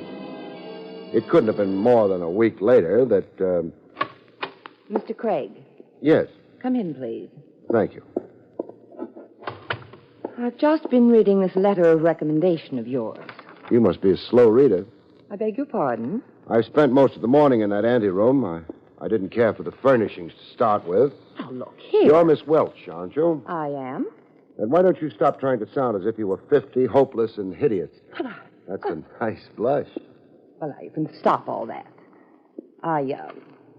This letter gives you a very nice recommendation. It should. What? Mr. Stuber is very enthusiastic about me. So I notice. Which means that whatever I personally think of you, I'll have to hire you. What do you personally think? Oh, you don't have to answer that now. Thank you. Save it for after hours. The question is, where can you serve Thomas best? Well, it's your question. Go ahead and answer it.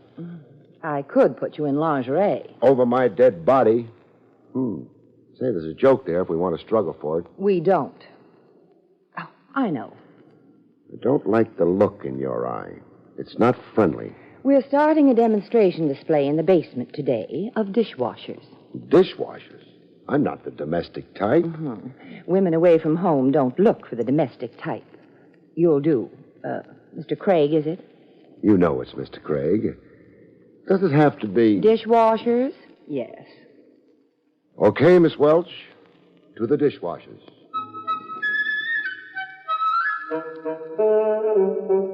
They gave me a few instructions first and then let me loose in the basement with a dishwasher. Neither of us took to the other. But it was all right before the customers came. After that, everybody had trouble. No, madam, it doesn't make that noise all the time, only when it's hungry. Madam, it's of no interest to me at all that your husband's a vegetarian. This machine washes dishes, not your husband. You want me to demonstrate this machine to you? Okay, lady. Now you take a dish here. Any dish, even one like this. Now you put it in the machine. Now you press the button. And the dishwasher dishwashes. In the meantime, you can file your nails, hit your baby, spy on a neighbor, or if you're brisk, kill your husband. In short, carry on the ordinary activities of a housewife. And when you're through... find out you needn't bother any longer about that dish. You sweep up the pieces, place them in a convenient can, which can be purchased in the can department, and then you dine out. Good afternoon, madam. Craig. Oh, hello, Miss Welch. I've been watching you work. You should have told me. I'd have made an extra effort. Heaven forbid. There's a phone call for you, Craig, in my office. Thank you. After you're through, I've something to say to you. I'm looking forward to it. Only one thing. Before you go, Yes? did you change the hookup on the machine around any? A little here and there. Didn't our mechanic take care of that? Sure. But then all the darn machine did was wash dishes. Miss Welch was very pretty, even when she wasn't blushing. She was even prettier when she blushed. But then I decided the red in her face wasn't a blush. I went to take my phone call. Hello? Mr. Craig? Yeah. This is the Samaritan Hospital. A friend of yours, Mr. Dibble, asked us to call you. What's he doing now? He was struck by a hit-and-run driver this morning. What's his condition? He wants to see you as soon as possible. I'll be over, His but... condition is fair, Mr. Craig. I suggest you put a guard in his room. But we don't do that with accident victims. What makes you think it was an accident?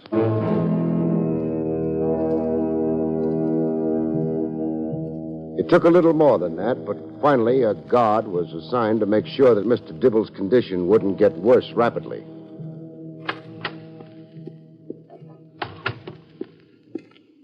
Finish your phone call, Craig. Finished. Only the fact that the letter you brought me is from one of our largest stockholders keeps me from firing you. Let's be happy it was such a nice letter. But I'm not going to put you back in selling. An office job would be safer. Let me see. Connor can use a clerk. Wainwright needs a bookkeeper. Have you ever kept books, Craig? Frequently. But then the library would always get nasty and... Well, I mean, sure. Then you will report to Mr. Wainwright down the hall, promotion department. And Craig, Yes, working for Mr. Wainwright has certain disadvantages. it has. Yes, Mr. Wainwright has a very quick temper when he loses it. And I can easily imagine circumstances under which he might lose it with you. Well, now, that's definitely unkind. It's murder. I went down the hall to the office of the terrible-tempered Mr. Wainwright. I wondered how accurate Miss Welch had been about just how terrible that temper was. So you're Craig. I'm Craig. You don't look like a bookkeeper. Sorry. Maybe it's because I'm out of practice. You do double entry, of course. Oh, sure. All the time. Indeed. Very well. You'll find your work laid out for you. The desk in the corner over there. Thanks. A bookkeeper, hmm? Only during office hours. Well, these are office hours. I'll be in my office if you need me. I'd advise you to concentrate on your work, young man. Yes, sir. That should give you trouble enough.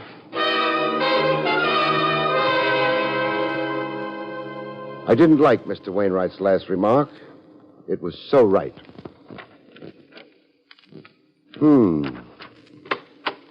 Hello. Huh?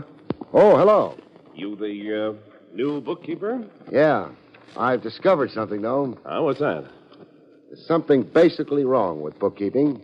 The assets always match the liabilities. It can't be coincidence. You're Craig, all right. I'm Craig, all right. My name's Connor, head of sales. Craig, it must have seemed a good idea to you. What must have? Pretending to be an employee here and working on the suspects from the inside? Oh, it was a wonderful idea. Didn't work too well, would you say? Oh, we all know who you are. Miss Welch? Wainwright? Yes? Did I talk in my sleep? No, I haven't slept around here yet. Miss Welch's receptionist recognized you. I didn't recognize her. A friend of hers once hired you. Too bad. Interesting, anyway, that a couple of suspects pretended not to know me. Miss Welch and Wainwright. Well... And the third one is maybe hoping to make that seem important, clearing himself in the process. All I can say to that is no. But I'd advise you to be careful. Whoever stabbed G.J. and knocked out the night watchman in order to burn the records... How did you know that the night watchman had been knocked out? Well, Wainwright told me. Forgetting that for the moment, had there been any quarrels between Miss Welch and Thomas? No. How about Wainwright and Thomas? Well, Wainwright's got a violent temper. Perhaps I shouldn't say this. I may be doing Wainwright an injustice. You'll say it, won't you? What? Hello, Wainwright. You're not careful enough about shutting doors behind you. You might have asked me, Craig. Yes, I had a fight with G.J. I threatened to beat his brains out the next time I saw him. Well, that probably soothed him. Are you telling me this to show how truthful you are so I wouldn't bother considering you as a handyman with a knife? You. Watch your temper, Mr. Wainwright. It's notorious. Connor, were you on good terms with Thomas? Sure. I made him laugh. Which one of you drives the car? We all do, including the luscious Welch. Too bad. It's lunchtime. I get hungry at lunchtime. I'll be back after lunch, though. Anyone want me to bring him a sandwich? Nobody did, which wasn't surprising. I would have had trouble getting a sandwich at the Samaritan Hospital anyway. I haven't got much time, Dibble, but... It was nice of you to visit me. Not nice. I'm working. Dibble, could your accident this morning have been a genuine one? Oh, no. The car came right up on the sidewalk after me. Okay, next question. How much would it hurt you to be moved? Well, a bit, perhaps, but why do you ask? I want to take you back to the store with me. Is it important? Yes. Well, then it doesn't really matter how much it hurts, does it? It did hurt, but Dibble didn't whimper. I decided I liked him. I hoped I'd be able to keep him out of trouble. The trouble his late employer, G.J. Thomas, had run into.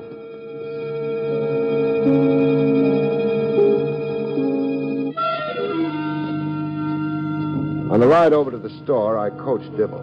He was horrified. I was asking him to tell a lie. By the time I got through telling him a few things about the methods with which murderers are caught, he was very disillusioned.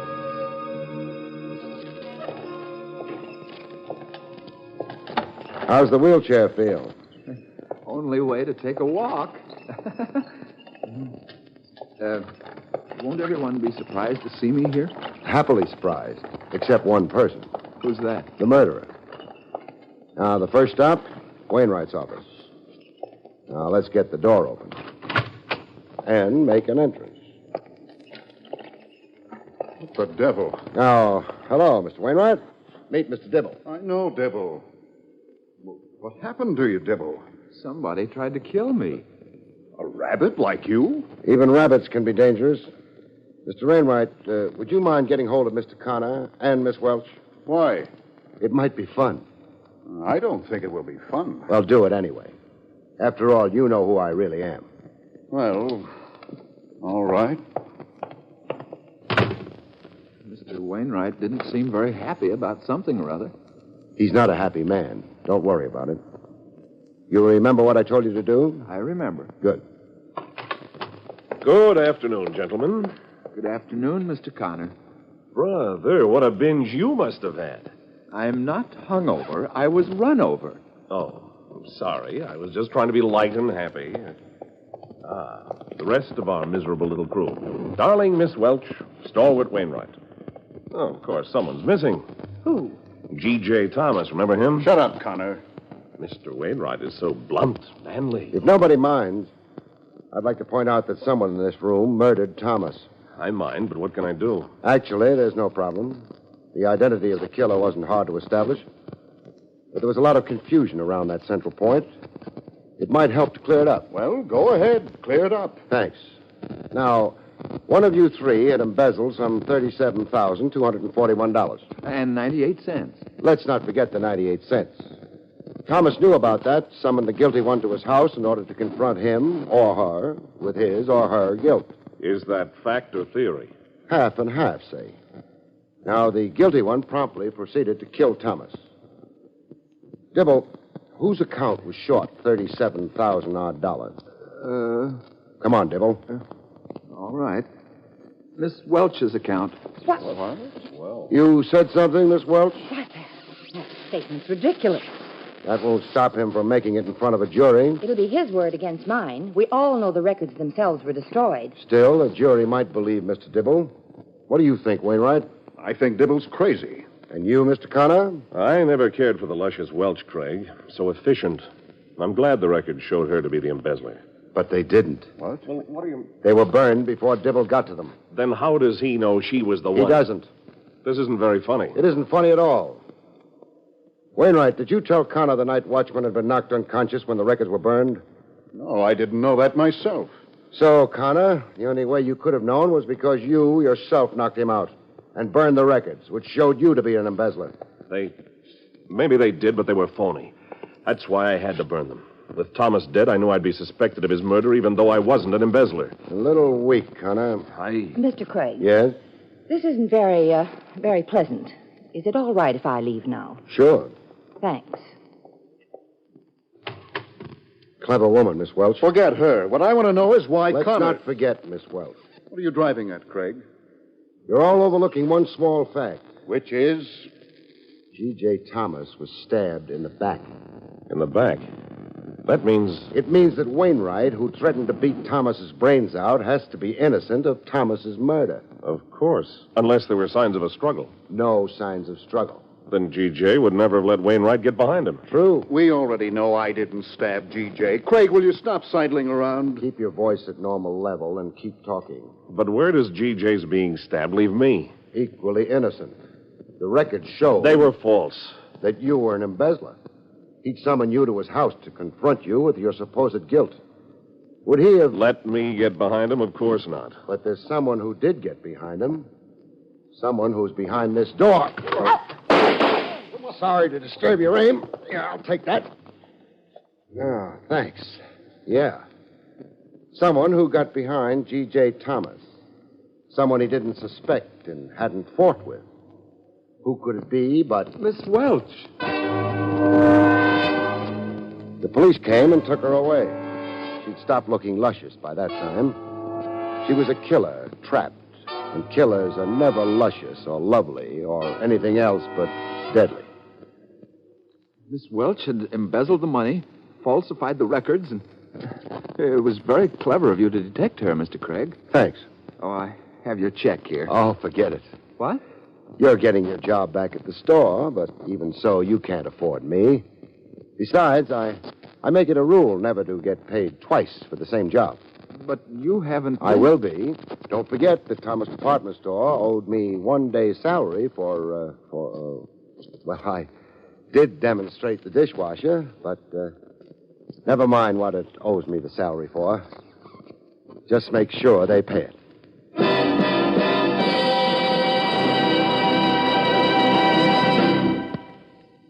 You have been listening to William Gargan in another exciting transcribed mystery drama from the adventures of Barrie Craig, Confidential Investigator.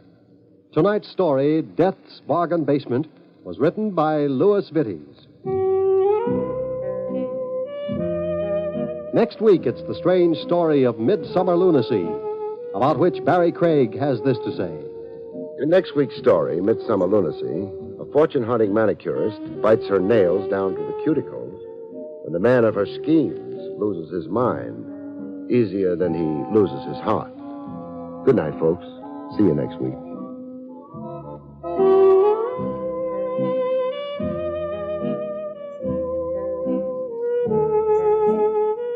The National Broadcasting Company has just brought you an NBC Radio Network production with William Gargan, starring as Barrie Craig, Confidential Investigator, directed by Arthur Jacobson.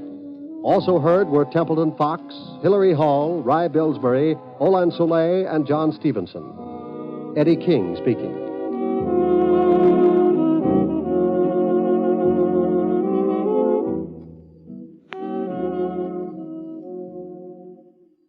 It's tough to be left out. Yes, ask any serviceman how it feels when the mail is being distributed. William Gargan stars as Barrie Craig, Confidential Investigator.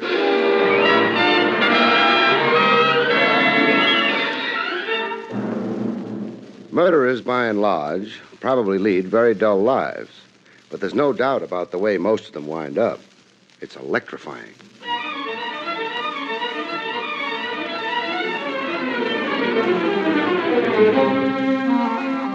The National Broadcasting Company presents William Gargan in another transcribed drama of mystery and adventure with America's #1 detective, Barrie Craig, Confidential Investigator.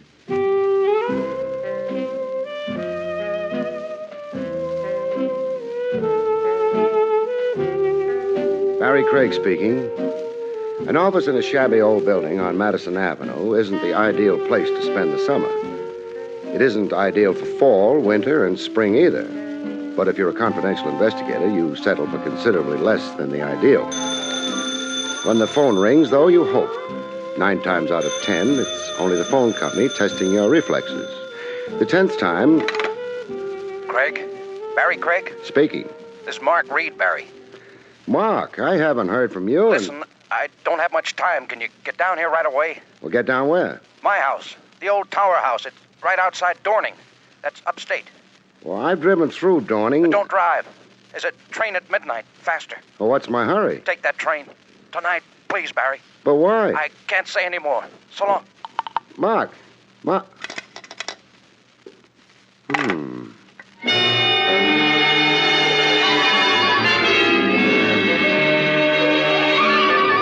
known Marguerite for quite a few years. Nothing special. We'd knocked over a few beers from time to time, discussed the state of the nation, admired sports cars. I'd never figured him for an especially imaginative type. On my way over to the station, I tried to tell myself it was just a fancy way of inviting me to spend a weekend in the country. But then, why had there been terror in his voice? Ticket, please. Well, here you are. Getting off at Dorning, huh? That's right. Now, why do conductors always punch tickets and then keep them? Well, we don't, actually. Except when the passenger is getting off at the next scheduled stop. That's me. How long before we get to Dorning? Hour or so? Train's kind of empty. Late run, don't get many people. Makes it nice, quiet, and dull. Moon shining. Well, who does that help? Observation platform, back of the train. Well, that's nice. Gives you a better view of nothing. I wouldn't say that. Oh? Blonde girl back there, too.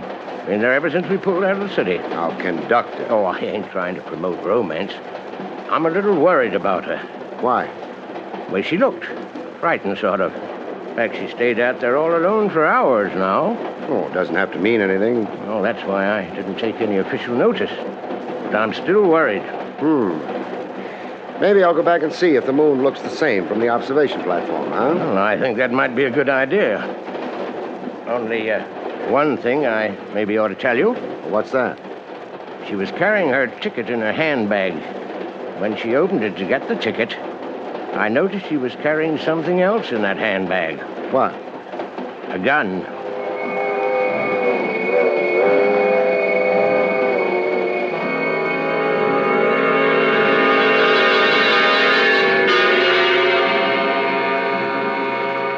A blonde and an observation platform sort of go together, especially when there's a moon around. A blonde and a gun or something else again.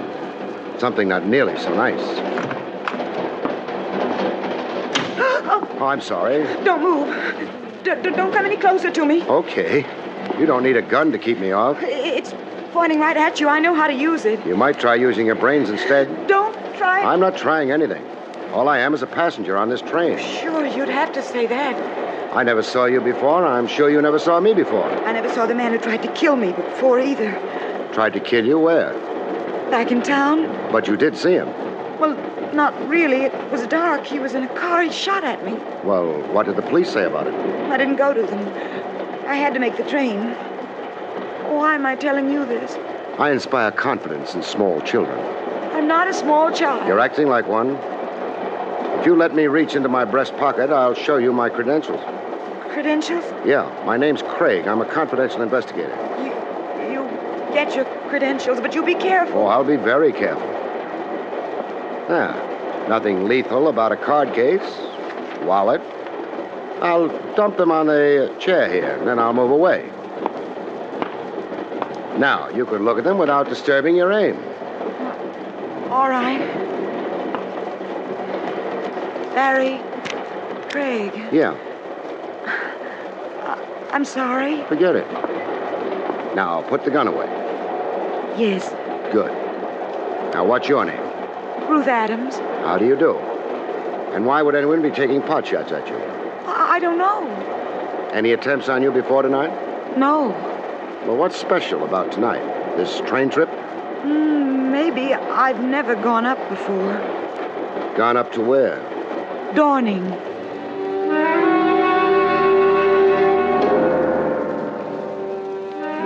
The girl was small, but not skimped. She was pleasant to look at. Or would have been had she not been suffering from complete panic. The fact that she was getting off at Dawning might have been a coincidence. I found out back in the club car. Another drink? No, thanks. I feel a lot better already. Fine. Now, you're getting off at Dawning. Yes. And then you're going on to the Tower House. Oh. Well, don't freeze up. My knowledge isn't necessarily guilty knowledge. Or why the old Tower House? My uncle lives there. It's his house. Mark Reed? You know him? Well, he's the reason I'm on this train. He phoned me, wanted me to come out immediately. Well, I got a telegram from him. It was surprising because I haven't seen him since I was a baby. He had a fight with my father. And your mother was his sister? Yes. Is she alive? No, she died years ago. And your father? He's dead, too. Don't think I'm just being nosy. I'm trying to find a pattern in... you know if your uncle has any other relatives besides yourself? Alive? No. Uh-huh. Well, have you found that pattern? The beginnings of one, maybe.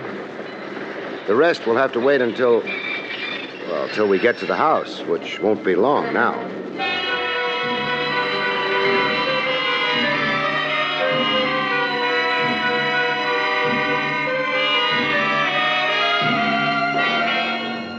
We got off the train. It turned out we were the only people who got off the train. Maybe because Dawning turned out to be nothing but a decaying wooden shack by the side of the tracks. This can't be Dawning. Well, it is. Sign on that shack says so. But... Hiya, folks. Easy, Ruth. It's a cabbie. Buggy's all ready for you, folks. Take you right into Dawning. I'd hoped we were in Dawning. No. This here's only the railroad station. Town's a couple of miles south. Uh-huh. Well, lead the way. I don't have to ask you folks which hotel you'd like to stop at. Reason is there ain't but one in Dawning. We're not going to a hotel. Oh, visiting friends, huh? That's right. Mark Reed. Reed? Yes, at the old Tower House. You know where it is? Yeah, I know where it is. It ain't south like the town. It's north a bit. Not very far. Just walk up the road here about a mile and a half. Oh, hold on. We're hiring you to take us there. No, you ain't. Why not? Well, the further I stay away from that place, the happier I am. Well, what's wrong with it? I don't know. I never investigated. Well, you could be wrong. Well, I don't want to find out, mister. Would you and the young lady like some good advice? Train's back to the city coming through in an hour. Stay here and get on it. Well, I'm not that crazy about trains. Well, you'll thank me for that advice someday. Well, I'll thank you right now. We're still going to the Tower House tonight. If you're afraid to drive us there, take us into Dawning. We can get another cab there or maybe rent a car. Okay, mister. Get in. Ruth? Uh-huh. I'll take you to the Tower House. Thank you. You didn't have to make no crack about my being afraid. But you are. Well, maybe I am. Maybe the reason you're so brave is because you don't know what you're getting into.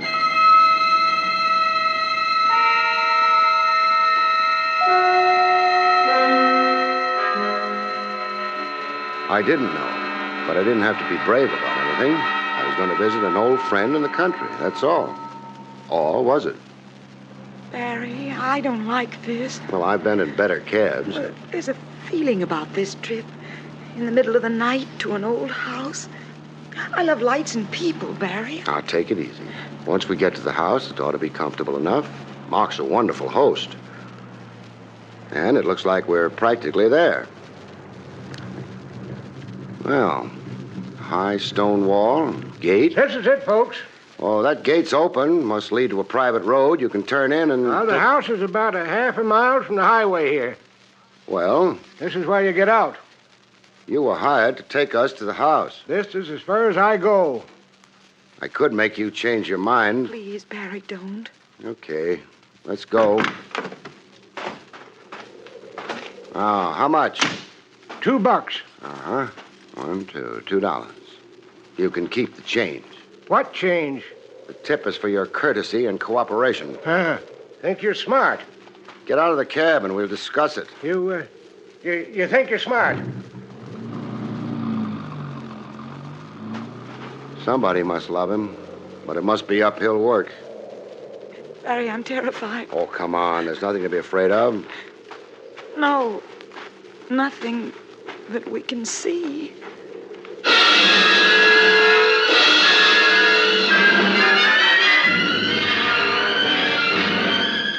It wasn't too pleasant a half mile. The girl was frightened. The wind was blowing up. There'd be rain soon. The darkness was complete, and I didn't have the beginning of an idea of what we might be walking into. I don't like that. The thunder? Oh, it was so loud. Who knows what it might wake up. No. That was only a dog. That was the hound of the Baskervilles, and I want to go home. The house is right up ahead on that rise. 50 yards more, and... That dog is getting closer. That's a pet. Whose? Dracula's? There he is. There he is. He's going to jump at us. Doesn't look vicious. He's as big as a horse. Oh, here, boy, here. I'm encouraging him. No. Easy, boy, easy. Ah, that's a fine animal. He's more afraid of us than we are of him. We got a better reason. He's quieting down. That's a good boy. Come on. We'll take him to the house with us. I hope they like dogs there. Is that the house? Must be. Oh, I don't like it. It looks like a tomb, and Grant never was up here, so... Oh, it's just an old house. Architect had a lousy sense of humor. Barry, the dog. Growling now. Well, what's the matter, boy? What's the matter? Oh, he stopped dead. Barry, he's staring at that house as though... As though he didn't know it, that's all. Come on, he'll follow us.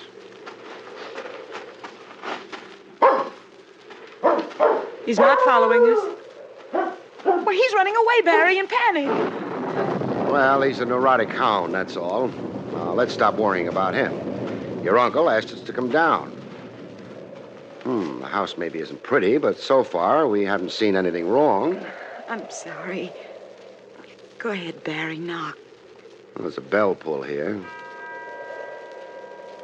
Oh. Not exactly a happy tinkle, but... I'm not sure for whom that bell's tolling, but I hope it's not for us. I hope somebody answers it soon. Somebody dressed in the latest in shrouds. I know I'm being silly, but if I weren't, I'd be screaming. Now, you stick to being silly, while I stick to... And maybe everybody went to the movies, huh? Oh. What do you want? Hello, I hope we haven't What do waked you you, but, well, I'm Barrie Craig, and this is Miss Ruth Adams. What about it? Mr. Reed asked us down. Who? Mr. Reed, Mark Reed. No, Mr. Reed here. You better go. Here, now, wait a minute. This is the old tower house, isn't it? It is. Then Mark Reed's here. You're insane. Now, that's my foot blocking your doorway. Now, Mark Reed's here. He owns the house. He phoned me earlier tonight, and he sent Miss Adams a telegram asking us both to come down here. He didn't phone. He didn't send a telegram. He doesn't live here. Well, maybe you don't know him. How long have you been? I've been a housekeeper here for 20 years. Never heard of any Mr. Reed. There's no Mr. Reed here. Go away. You could be making an honest mistake. You better step away from the door, though. We're coming in. I wouldn't be so sure of that. Oh, reinforcements? Got a gun, Barry? The complete householder. I have a gun, and I'm prepared to use it. Mrs. Dunn, what is all this? Some story about a Mr. Reed. Reed? I'll spell it for you. That won't be needed. Why are you trying to force your way into my house? We were invited here.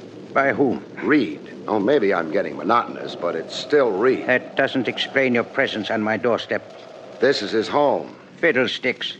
I purchased this house 21 years ago. It is mine. My name is Loomis. Barry? I don't know. My head's starting to spin. Now, Mr. Loomis, has this house always been known as the old tower house? It is known by that name now. Always is a long time. It has been called the old tower house ever since I have lived here. Well, for a lead nickel, I'd buy the theory that Reed was a ghost. But ghosts don't make phone calls. They don't send telegrams. I'm not very well acquainted with the habits of ghosts. I suggest you carry on your investigation into their customs elsewhere. I should like to shut the door. Oh, sorry, but that rain's pretty strong now. Our cab's gone back to town. Mind our coming in and phoning for another one? We have no phone. Well, in that case, we'll accept your hospitality. I haven't offered it. You're not going to send a lady out in that rain. Well, come in, please. Thanks. Mrs. Dunn, will you prepare a couple of the guest rooms for Miss... Adams. For Miss Adams and Mr. Craig. Yes, Mr. Loomis. You can wait here in this room. We'll wait. I don't care for guests in my house. Under the circumstances, I cannot help myself. I hope you will find your rooms comfortable, but I do not greatly care. Good night. He's been taking lessons in how to become the perfect host. Thanks for trying to cheer me up. It's all so strange. Barry, where is my uncle? I don't know. Do you have the telegram with you, the one he sent? Well, I think... no, not with me. It would be in my bag in another purse. Oh, your bag. That reminds me, I left it outside on the doorstep. I better go get it before it gets drenched to the pigskin. Come back quick. Don't worry. Now, where did I put...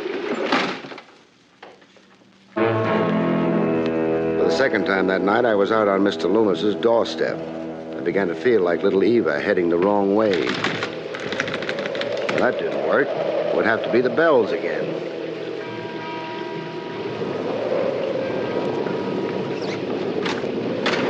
Who the devil? Oh, you. Me. I was getting Miss Adams' bag when the door blew shut. Come in. Ruth. Not in the room I left her. That scream must have come from farther down the hallway. Now, what's this room? Yes, the library. Ruth! The door's locked. Where's the key? I don't know. Mrs. Dunn looks after the keys. There's no time. Excuse me while I try to ruin a library door. Now, look here. I'm too busy. The library's empty. Not exactly. On the floor near the fireplace. Ruth. Bruise the size of a baseball on the back of her head. She may have fallen. Or been struck. Ruth. There. Take it easy. My head hurts. It should. What happened? Someone hit me from behind. I didn't see. What made you come to this room? I heard groans, and then the door was open. Groans?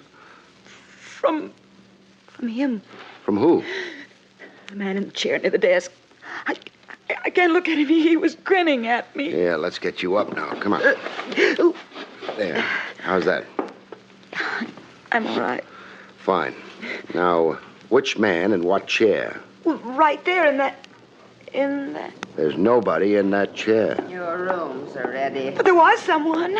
A man, a middle-aged man. His eyes were staring straight ahead, and there was blood on his shirt, a lot of blood. Now, take a deep breath. There's no hurry. He died as I came in. I could feel the cold air of death on my skin. He grinned at me, and he died. Oh, this girl is hysterical. This room's always kept shut. Well, the windows? Boarded up. Only one door. Maybe it was your imagination, Ruth. No. She did see something. What?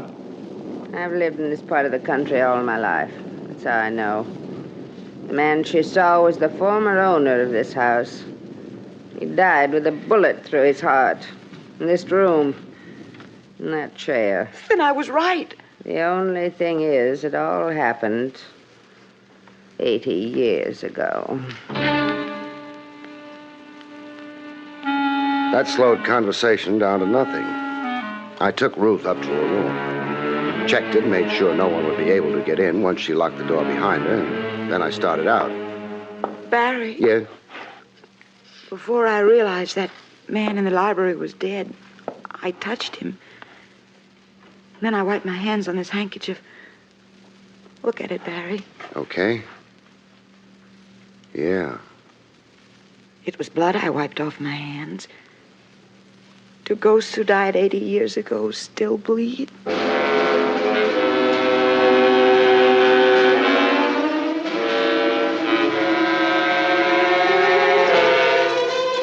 I didn't have a good answer for that. I just made sure she locked her door, and I went off to my room and tried to sleep. I had my troubles. I was glad when morning arrived, along with the eggs, bacon, and coffee. Oh, it's a nice breakfast, Mrs. Dunn. Yes, sir. I trust you slept well, Miss Adams? Yes, I slept well. Yeah, good. That will be your taxi, Mr. Craig. Well, right on time. Glad he let us finish breakfast. You ready, Ruth? I'm ready. All right. Thanks for your hospitality, Mr. Loomis. Not at all. We'll find our own way out.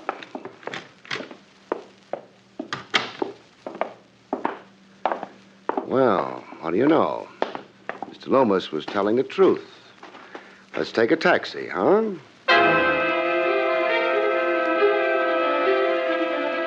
We got into the cab and drove away. It took a little longer for Ruth to start worrying about it than it had taken me. Barry, the cab driver, it's the same one as last night. Yes, quite a happy coincidence. Coincidence? Keep your voice down. No coincidence at all. Our boy up front is working dirty hand and glove with dear Mr. Loomis. How do you know? Oh, we found out last night there was no phone at the house. How did Loomis manage to get a cab out here so early in the morning? Oh. Then, after he tried to frighten us away from the tower house, the cab driver stayed here. Uh-huh. What are you going to do with that gun? Apply the back end of it as soon as he slows up for the turn. Like this. I hadn't any choice. He disapproved of our low-voiced conversation. He was reaching for his own gun when I lent him mine, behind the ear. The car stalled, which was nice. I tied him up, dumped him at the side of the road, and went back to the old tower house. The dog, he's crying, Barry. Yeah, around the side of the house, at the cellar door. Oh, he's running away. Probably decided we're friends of Mr. Loomis. This is what he was listening to from the cellar. That sounds like digging. Let's go down and check.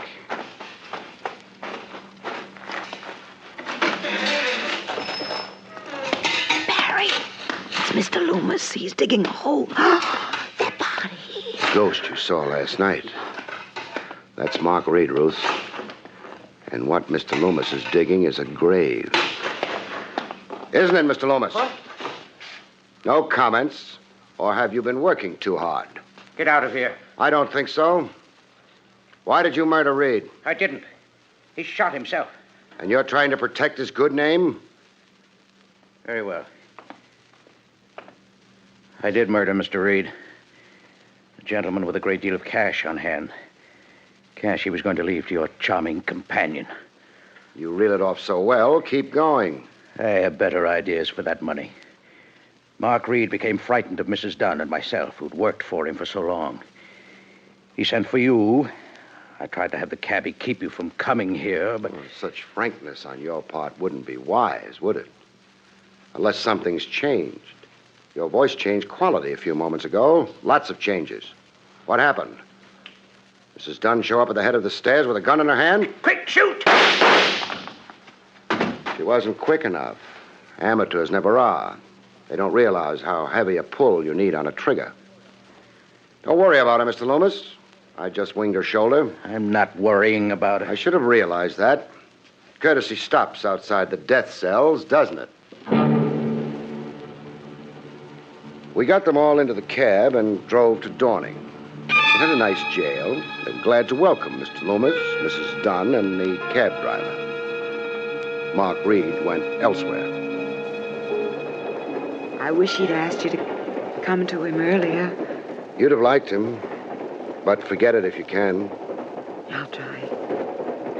Barry, when we were in the cellar, Mrs. Dunn came in, but not from the outside.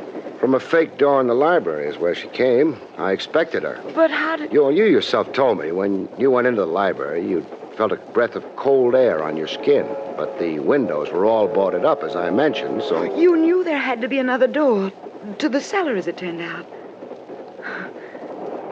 You know, this is a much nicer trip than the one yesterday. Mrs. Dunn had just tried to kill you then. You were traveling deeper into danger. Now, about the only danger you're in, unless you get to the other side of the car...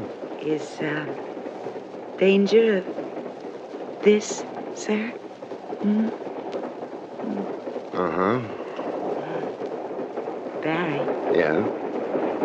I got a secret. What? I'm not afraid. Maybe. But I am.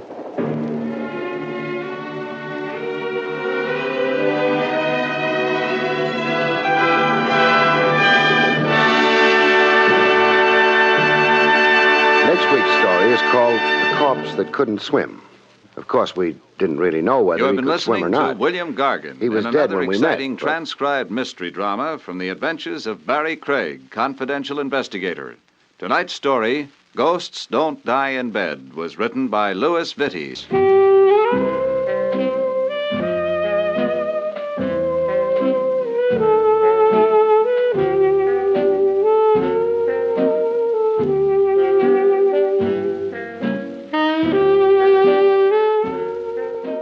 We regret that with the program you have just heard, we conclude the present Barrie Craig series.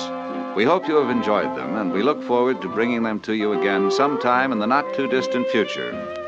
We would like to call your attention to the fact that next week Dragnet changes time of broadcast, and also that next week Lux Radio Theater joins the NBC network on Tuesday night for your better listening pleasure.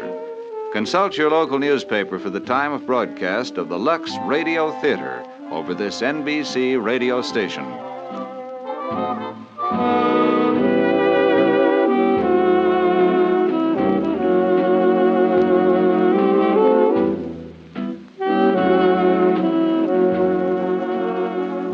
The National Broadcasting Company has brought you an NBC Radio Network production with William Gargan, starring as Barrie Craig, Confidential Investigator, directed by Arthur Jacobson. Also heard were Jack Moyles, Charles Lung, Betty Lou Gerson, and Virginia Gregg. This is John Lang speaking. Here is some information that will help you to know more about CARE, C-A-R-E. The letters stand for Cooperative for American Remittances Everywhere, Incorporated. It is a non-profit organization specifically set up by America's mass relief agencies to provide an effective, economical way for Americans to send food and other essentials to needy persons overseas on person-to-person basis. CARE is approved by the United States government and works under favorable agreements with countries abroad. You may send a CARE package to a specific person or group. Simply give your name and address and the name and address of the recipient, and you will receive a signed receipt upon delivery. If you do not know someone abroad you want to help, one of CARE's member agencies will choose a needy family for you. $5 delivers the new basic CARE food package containing 26 pounds of meat, beans, sugar, and milk powder. $10 will send the larger standard package. Remember, freedom is threatened when starvation and suffering persist. Food will help whip communism in economically weak countries. Send your contribution today to CARE, C-A-R-E, New York. This is the NBC Radio Network. Bromo Seltzer and NBC bring you William Gargan, starring as Barrie Craig, Confidential Investigator.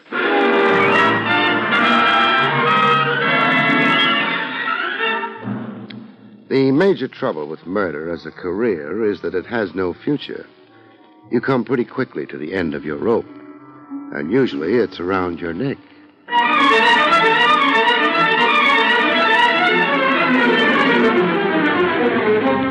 Bromo Seltzer, famous for fast relief of headache and upset stomach, and the National Broadcasting Company present William Gargan in another transcribed drama of mystery and adventure with America's #1 detective, Barrie Craig, Confidential Investigator.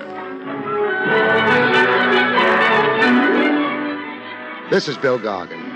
Before I tell you about tonight's story, which I call The Crimson Queen, here's a word from Bromo Seltzer, famous for fast relief of upset stomach as well as headache.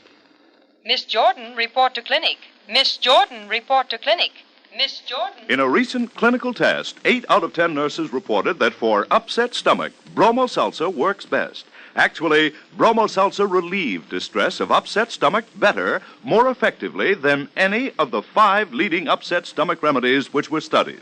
You see, sparkling, refreshing Bromo Seltzer contains sodium citrate, one of the finest ingredients known to doctors for the relief of acid indigestion. And only Bromo Seltzer gently relieves nervous tension so often associated with upset stomach. So remember, 8 out of 10 nurses report for upset stomach, Bromo Seltzer works best. next time, for prompt relief of upset stomach as well as headache, take Bromo Seltzer, the one leading remedy proved best by a recent clinical test. For best results, use cool water. Follow the label. Avoid excessive use. And remember, 8 out of 10 nurses report for upset stomach, Bromo Seltzer works best.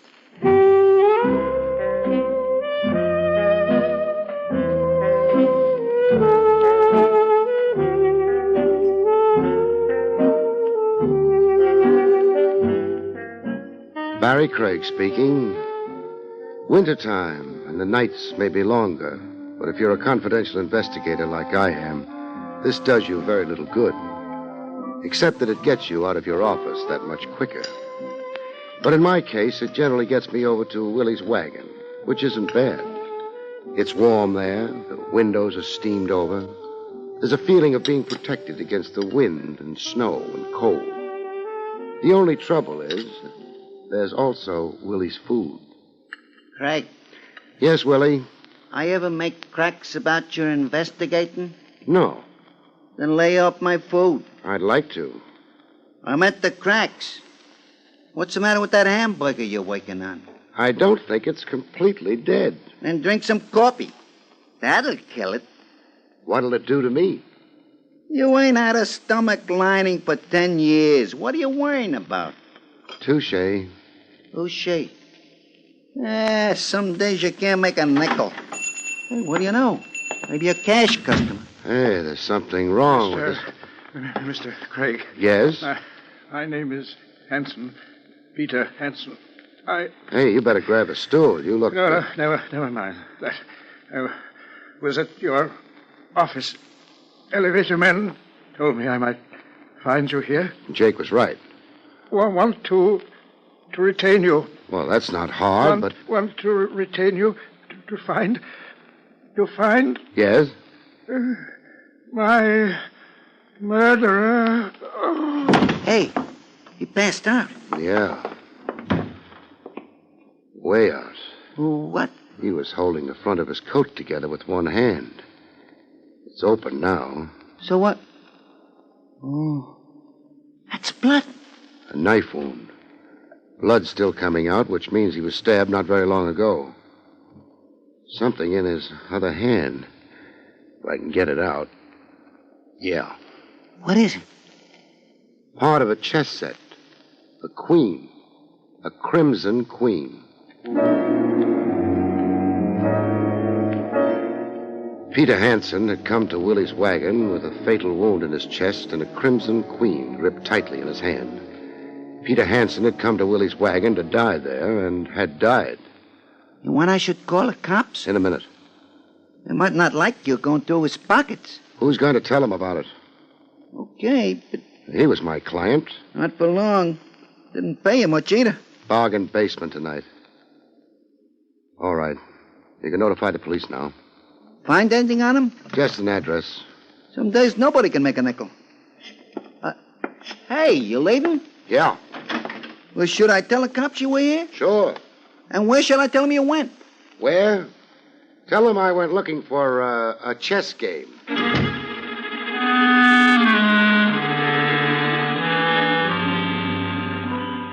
Peter Hanson's house ran to a barbered lawn, ivy on the walls, and a butler in the doorway. Good evening, sir. Good evening. You wish to see... Mr. Hanson. Come in, sir. Who shall I say is... Barrie Craig. Very good, Mr. Craig. I'll tell Mr. Hanson you're here. Wait a minute. You're sure he's in? Oh, yes, sir. Mr. Hanson's in the study. Doing what? Playing chess, sir. I didn't like to call the butler a liar, so lowbred. On the other hand, I was pretty sure I hadn't been dreaming. I decided to be lowbred. You could be mistaken. Oh, no, sir. If you'll wait here... I'd get lonely. So let's go to the study together, huh? But... Or shall I try it all by myself? Very well. Yes, sir. That is... lead the way. This is most... Sure it is. You just think harshly of me. Maybe that'll make you feel better. I don't know what Mr. Hanson will say. Funny, but I've got a feeling he won't say anything. That the door to the study? Yes, sir. I'll... No. You go back to the pantry or wherever it is butlers hang out. I couldn't... A brawl would be even worse, wouldn't it? I suppose so. What's your name? Groves, sir. Goodbye, Groves.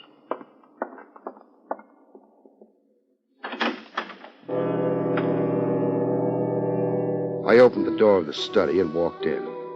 Nobody noticed me. It was the kind of room that looks maybe a little hackneyed after you've seen enough English pictures. But I guess the movies got the idea from someplace. There was a small table over at the far end near the fireplace.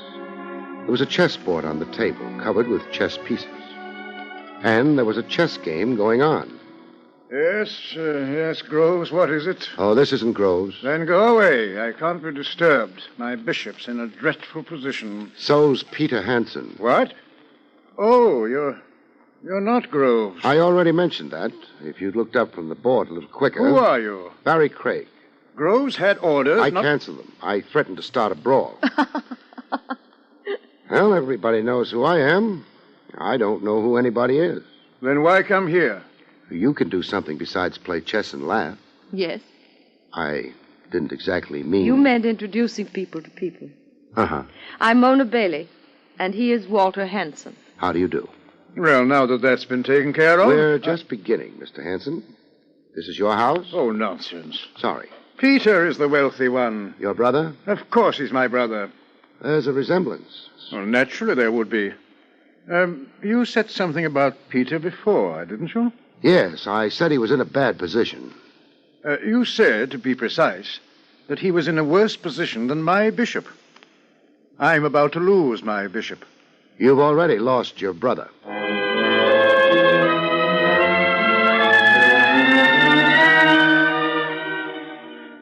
I tried hard to watch both Walter Hanson and the girl when I let that one go. I had some idea about analyzing the expressions on their faces. It didn't work. Walter had no expression, and Mona's face was not the face of a woman you'd expect to find spending a long winter evening playing chess. Apparently, your message is of some importance. I'm not quite sure of its meaning. Nothing fancy about it. Your brother's dead. Oh, dear. Wouldn't you like to add a little something to that outburst of wild grief, Miss Bailey? Mrs. Bailey. My mistake. Not a very serious one. My husband's dead. So you turned to chess? I have quite a strong feeling that all this is, this conversation is improper. You may be right. Peter's death is, of course, a great shock. A very great shock. You've said so. But, how did he die? Automobile accident or, Heart failure. Oh? Strange, though. I had no idea Peter's heart was weak. It wasn't until someone stuck a knife in it. The pair of them were good, very good. All they did was stare politely at me. I might have just told them the fuchsias in the greenhouse were suffering from a spotted blight or maybe mildew. How distressing. Yes. On the other hand, now you're the wealthy brother. Why, yes. Yes, now that you mention it. Oh, but only half as wealthy. Who gets the other half? I do. Peter Hanson left you half his dough because you play such good chess? I was married to his sister's only child. Oh, that's good. Keeps it in the family. Walter over there was in quite a hurry to let me know you had as good a reason as he had for... Murdering Peter? But how could either of us have murdered him? He was alive when he left the house. When? Oh, about an hour ago. And we, Walter and I, have been here ever since. Together? Together. That right, Mr. Hanson? Of course it is. Playing chess? Yes. The number of moves both of you made figures. Your bishop is in a bad position, Mr. Hanson. I know it. But, Mrs. Bailey... Yes? Where's your Red Queen? Mona Bailey had the red pieces, minus a couple of pawns which were lying at the side of the board, and a red queen which wasn't anywhere as I could see. But then I already knew where it was. I lost it. Careless of you to go shopping with it. I meant Walter took it. That means it would be off the board, but... I was so angry with myself, I threw it in the fire. A wild impulse? Well, I suppose you see I've quite a temper. Sure. Only thing is, your queen file hasn't been opened yet.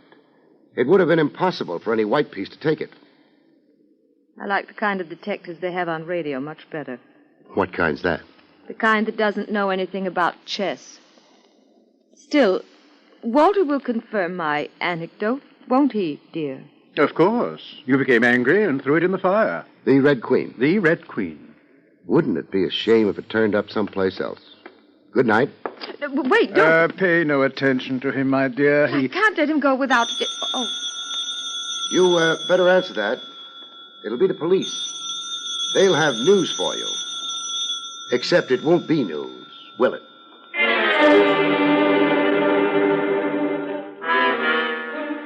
I left the study and went down the hall to the front door. Somewheres behind me, someone was answering a telephone, and someone else was slamming a door. I didn't pay attention. I got to the front door and went through it. The lawn was still as neatly barbered, and the moonlight lay smooth and cold on it. I started across it, and back in the house, somebody opened a window, but not to let some fresh air in.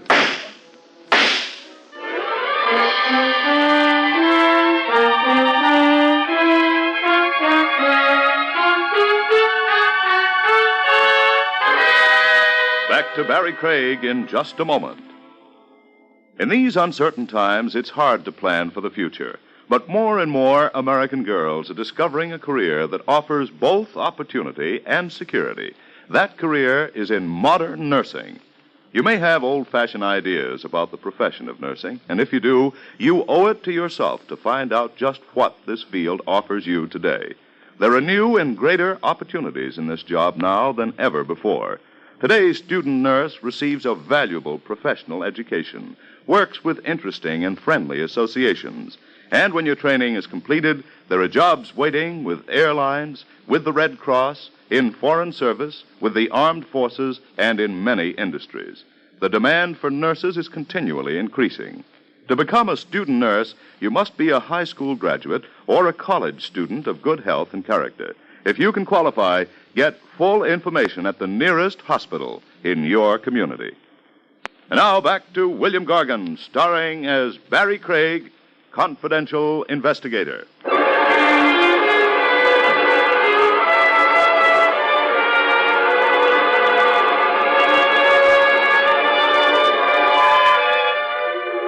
I'm not crazy about the great outdoors, but when you're being shot at, you've got room to move. I moved. That lawn had been overdone. The bushes at the edge looked like home, but home was far away. When I got there, the barrage gave up. I shot a look at the house, but the marksman hadn't put the lights on behind that open window. And at this distance, I couldn't tell which window it was. I thought for a minute of going back to the house and getting indignant. It was a very short minute. Then I started moving away from the house.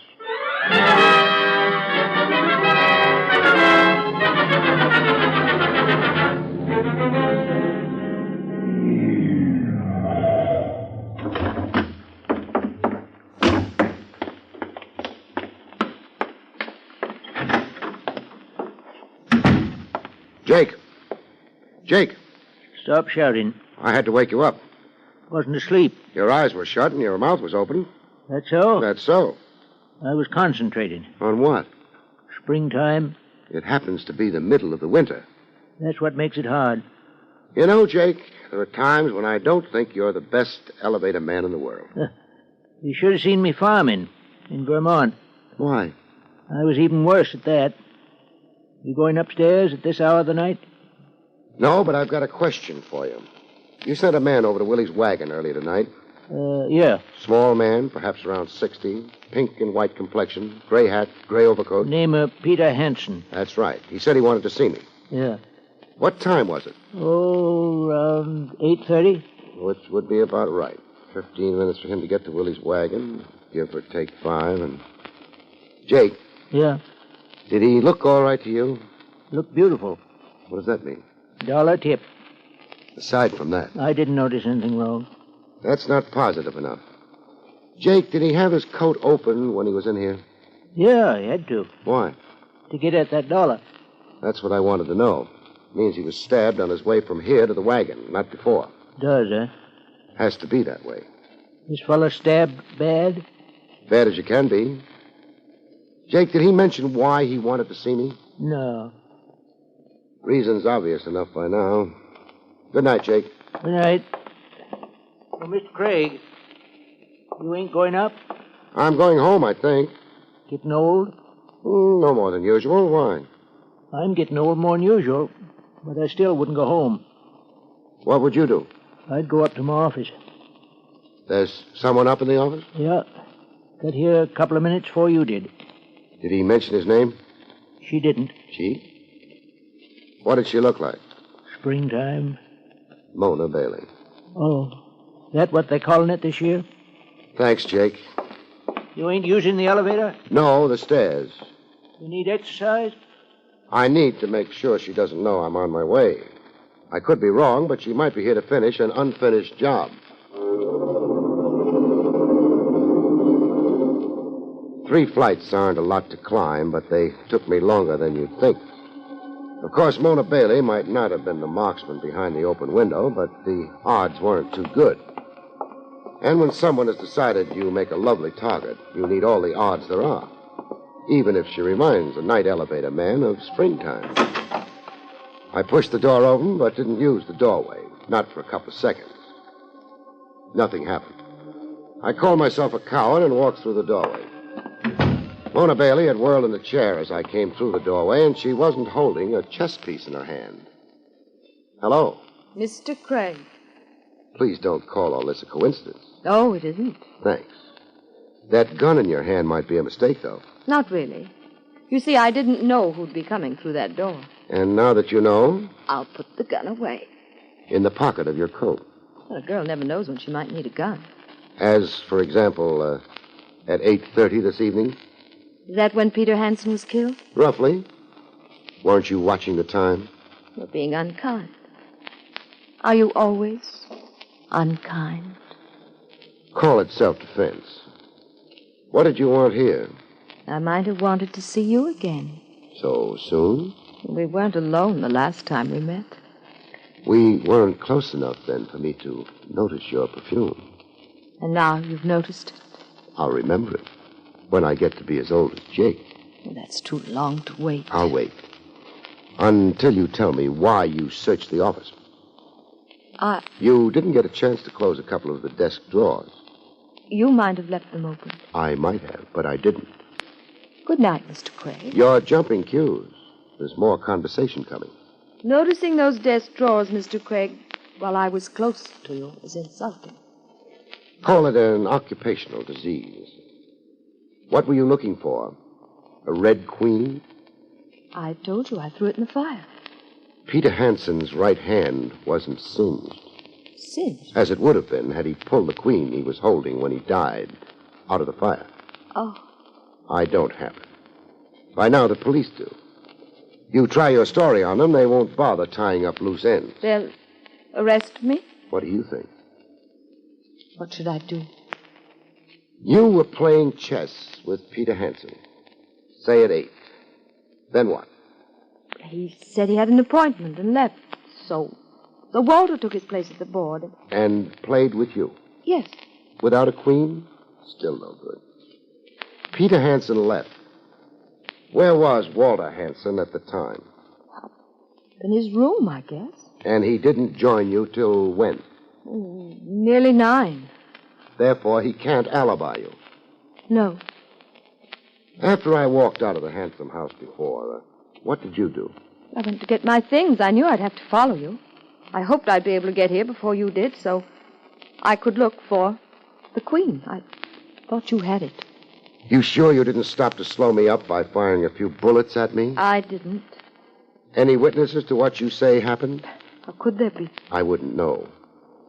We might try finding out. Come here to the window. Stay to one side, though. All right. That car across the street. Yours? I came by cab. Recognize the car? It's the Hanson car. It belonged, like everything else, to Peter. Know who's driving it? I can't see from up here. How would you like a chance to convince me that the perfume you use isn't something to forget? I'd like such a chance. Okay. Walk out of here, go downstairs, and walk out of the building and north along Madison a few blocks. Then take a cab home. That's all? That's all. All right, but... Don't worry. There'll be another installment.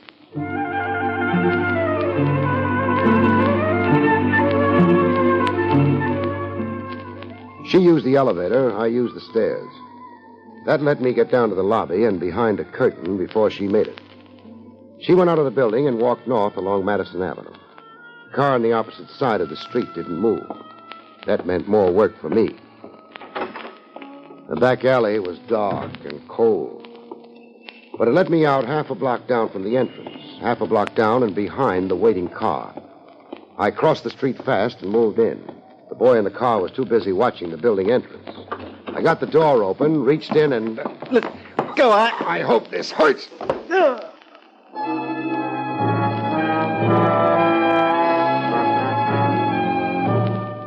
He lost interest for a while. I slid into the seat beside him and went through his pockets. I found the gun without any trouble. It was still faintly warm. I broke the gun and found 2 bullets left. He hadn't bothered reloading. Who? The butler, Groves, of course. Wake up. You can't stay in a coma forever, Groves. What? Oh. Mr. Craig. Mr. Craig. Don't bother reaching for anything. I've got the gun. Yes, sir. Think you're up to driving? Yes, sir. Then let's get started. Very well, sir.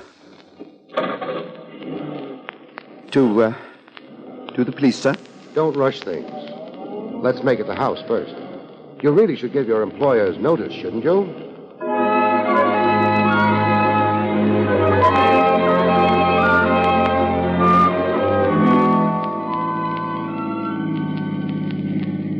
Groves. Yes, sir? How long has it been going on? How long has what been going on? The thefts from the house. That tells me there have been thefts, but it doesn't tell me how long. Peter Hansen was a selfish, grasping old man. Don't speak ill of the dead. Why not? After they've done ill to the living. Meaning who? Miss Mona, sir. He wouldn't give her anything. Let her live the way she wanted to live. So she stole? I don't know, sir. But if she did, what matter? It was coming to her anyway, half of it, as soon as Mr. Hansen died. She should have been patient. I know it doesn't look good for her. I overheard back at the house, but... That's why you took those pot shots at me? Yes, sir. And why you were waiting outside the building. Okay. Groves, Peter Hansen was crazy about chess, wasn't he? Yes, sir. A man as rich as that would own a fine set. Ivory. Antique and expensive. He does, sir. You mean he did? The red queen I found in his hand was wood. So was the set it came from. I don't know, sir. I can guess. He found out tonight that someone had stolen the ivory set and substituted a wooden one for it. That's why he was coming to me with a specimen. He wanted me to trace it so he could prove who'd stolen the ivory set. Oh, you better stop. We're at the house.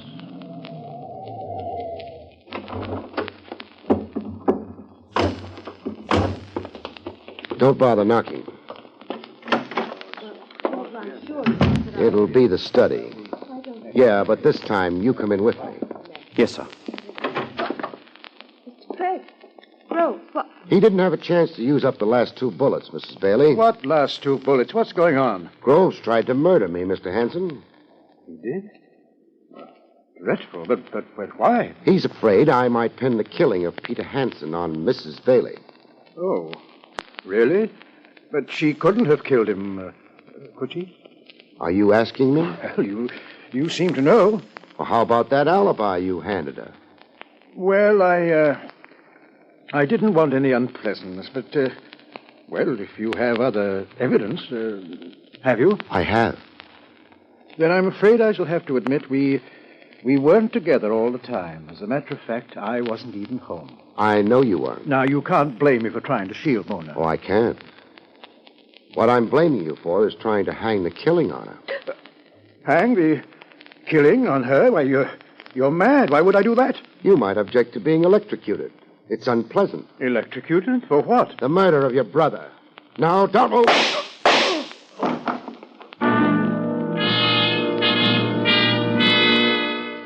I got his arm before he could get at the gun he was carrying. It was only a flesh wound, but he was the sensitive type. He fainted. The police revived him. That would seem to be that. Yeah. You didn't really have any proof against him. He was anxious to tell me you were a suspect. In a hurry. He set up the alibi and made it look as though he were lying for your benefit. He didn't try very hard to make the lie sound good. Why? Because he didn't want it believed. That gave me enough to go on. I don't think it was nearly enough. Also, Yes, Barry. he wouldn't make anyone dream of the springtime.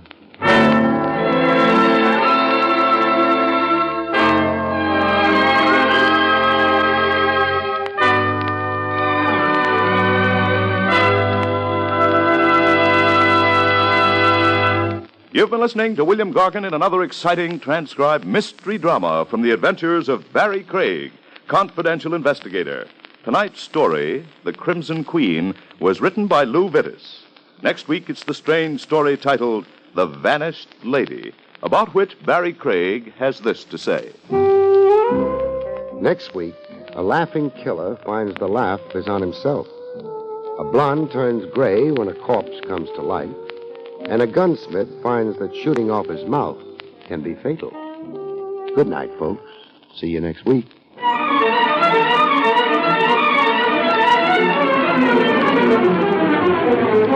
Bromo Seltzer, famous for fast relief of headache and upset stomach, and the National Broadcasting Company have presented Barrie Craig, confidential investigator, starring William Gargan.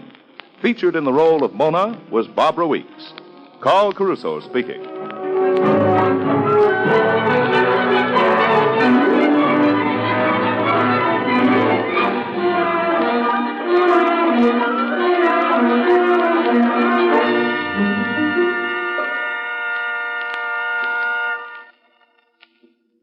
There's more to a child in an iron lung than meets the eye. Beside her is American sympathy. And these are the days that sympathy becomes action as all America joins the 1953 March of Dimes. Your dimes and dollars sent to your local March of Dimes headquarters today promise all prisoners of polio a brighter tomorrow. This is NBC, the National Broadcasting Company.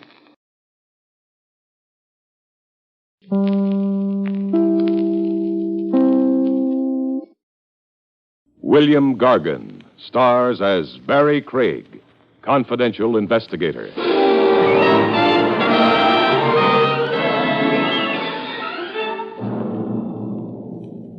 A tempestuous blonde wants a carefree Romeo to slow up and settle down. It isn't always sweet surrender. Not if she emphasizes her demands with hot lead.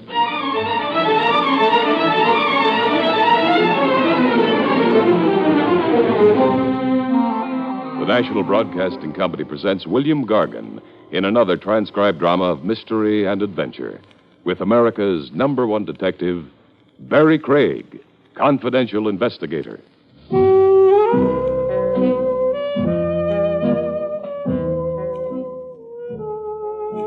Barrie Craig speaking. In any national poll where voters were asked to elect the prize chump of 1955, I know one candidate who'd walk away with the title. Mr. Fenley, Bertram Fenley, to give the champion sap of our time his full name. I first met Fenley on the docks, Pier 82. He'd phoned me very hush-hush to please meet him there. I found him on the pier, squatting on 2 beat-up valises, looking like he'd just come off the banana boat docked right behind him. He had, it turned out. I was on that boat, Mr. Craig, the Hilda May. I was in Honduras. That's in the Orient. Honduras is in Central America, Mr. Fenley. Oh, yes. Well, I mean Central America. A middle-aged man with fat cheeks and a mild look. So, what's your trouble, Mr. Fenley? Oh, my trouble is just the right word. I don't know how to begin to tell you. Well, there's a coffee pot across the street. Let's talk in there, huh?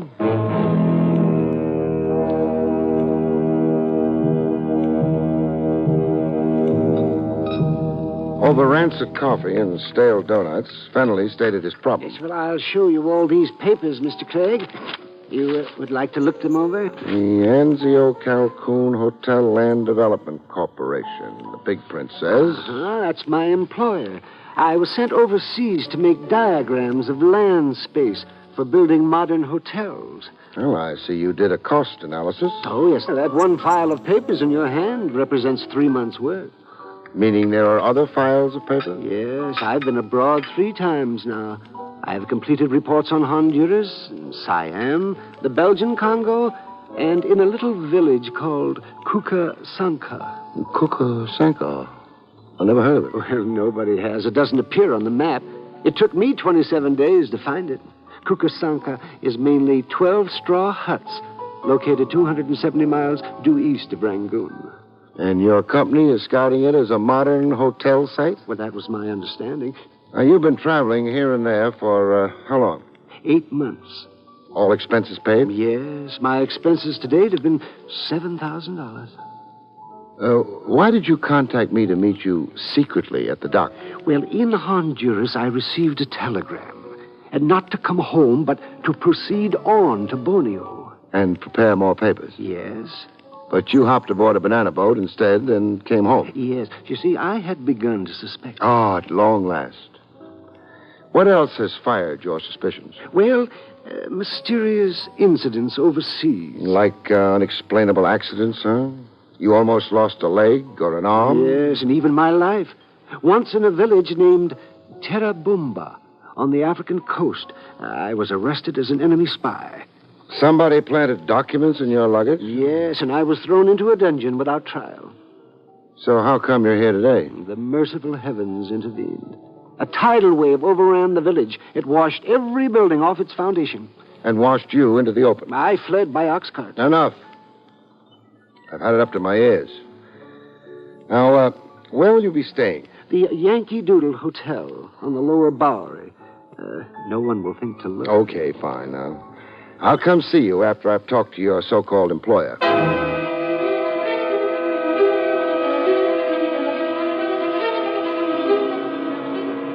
Back outside on the dock street, I got a dramatic insight into just how violent incidents kept dogging poor Fenley's footsteps. Crossing over to my jalopy, a black touring car came straight at us. It had curtains drawn like a hearse.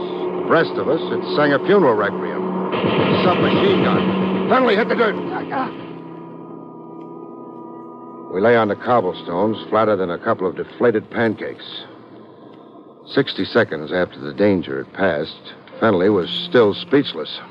I could say it was an attempt on your life, Fenley. I can't see anybody machine gunning the street just to be naughty. However, come on if we're going.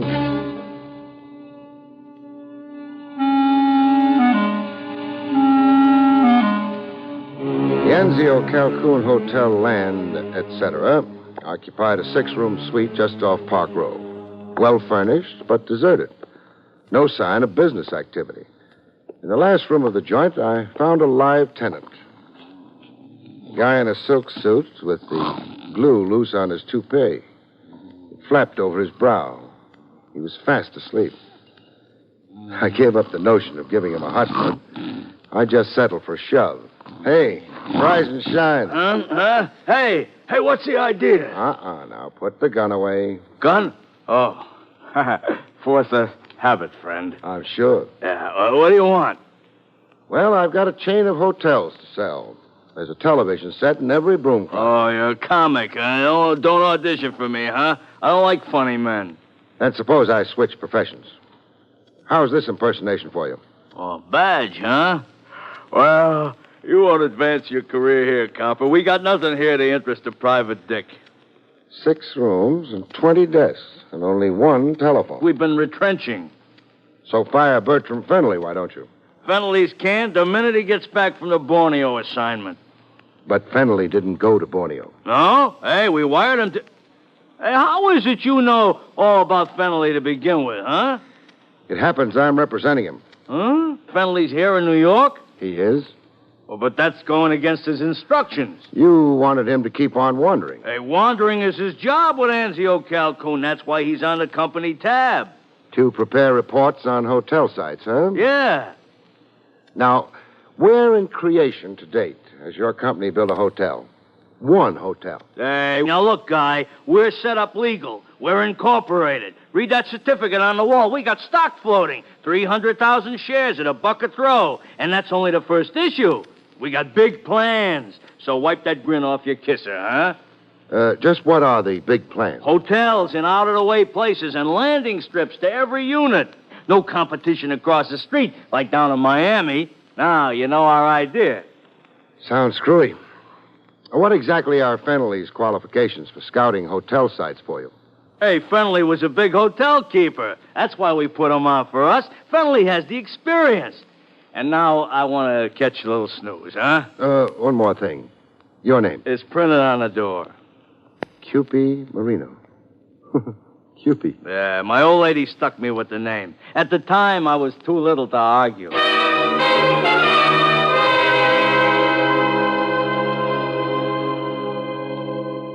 Every guy has his racket, but Marino's had me mystified. So far, anyhow. Why anybody would squander $7,000 in travel expenses on a screwball like Fennelly.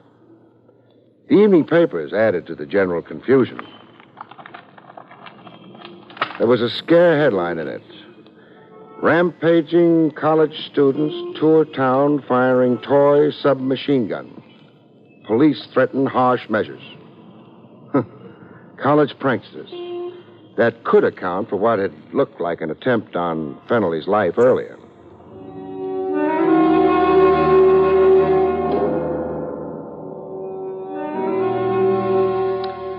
In the Yankee Doodle Hotel, Fennelly breathed a sigh of relief over the headline. Oh, my. Well, then the shooting wasn't meant for me. Or this could be a mere coincidence. But let's get down to meatier stuff. Yes. You saw Mr. Marino? I did. And your opinion of him?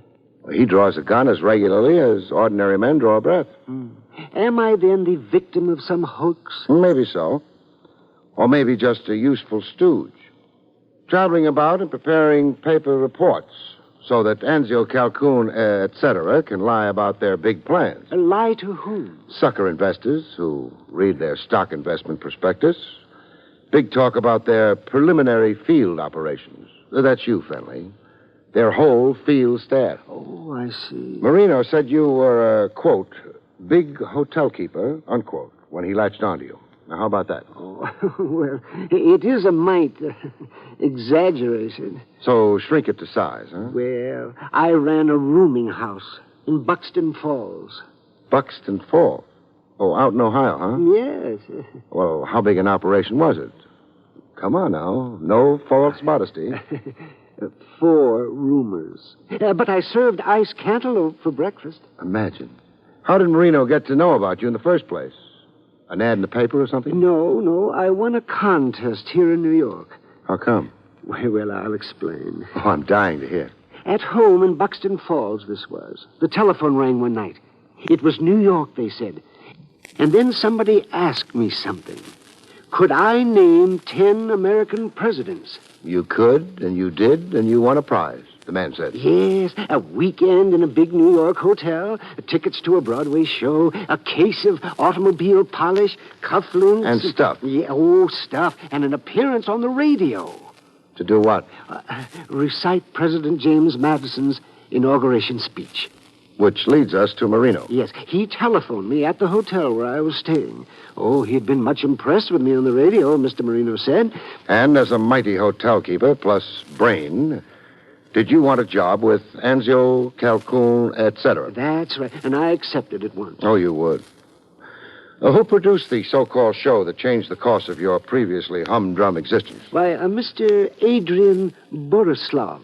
Located where? Well, the Advanced Theatrical Enterprises on Broadway, uptown. The Advanced Theatrical Enterprises, huh? What do you bet I find 6 deserted rooms and a hood snoozing on a sofa?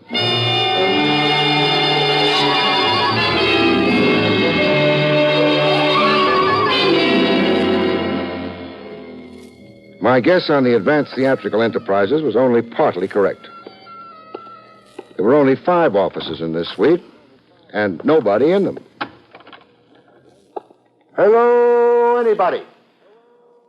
Not even my echo. In the last room of the suite, I found my sleeper. Oh, Nick. No hood this time out. A doll. A pretty face. More rouge than mouth. 3 shades of hair, and her shoes off. I woke her up gently. Rise and shine, gorgeous. Who are you? Barrie Craig, a detective. And you? Margie. I dreamed somebody was... Tickling your feet? Yeah. I was. With this. My pencil. Oh, I just returned it. Now, a gent named Borislav. Where do I find him? Ha ha! Did I just crack a joke? I'll say you did. Well, enlighten me. Who doesn't want to find Adrian Borislav? Oh, he's that popular? He's that much of a skunk. You sound like you were left holding a bag.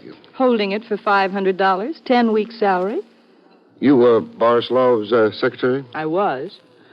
Now I'm in here every day for a week, just waiting for that creep to show up. Characterize Adrian Borislav for me. With pleasure. He's a petty promoter, a deadbeat.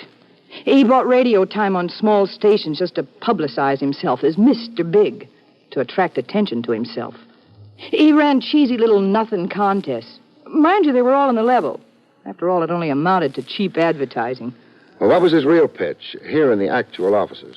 Vanity publications for composers and poets, writers, models. He'd skin 'em, but good. I see. And now Borislav of Advanced Theatricals has flown the coop. Go look at the unpaid bills on his desk. Deadbeat. My flesh is beginning to crawl, hanging around here. You got any more questions you'd like to ask me? I have. Then do it over a drink. Heavens to Hannah, do I need a drink.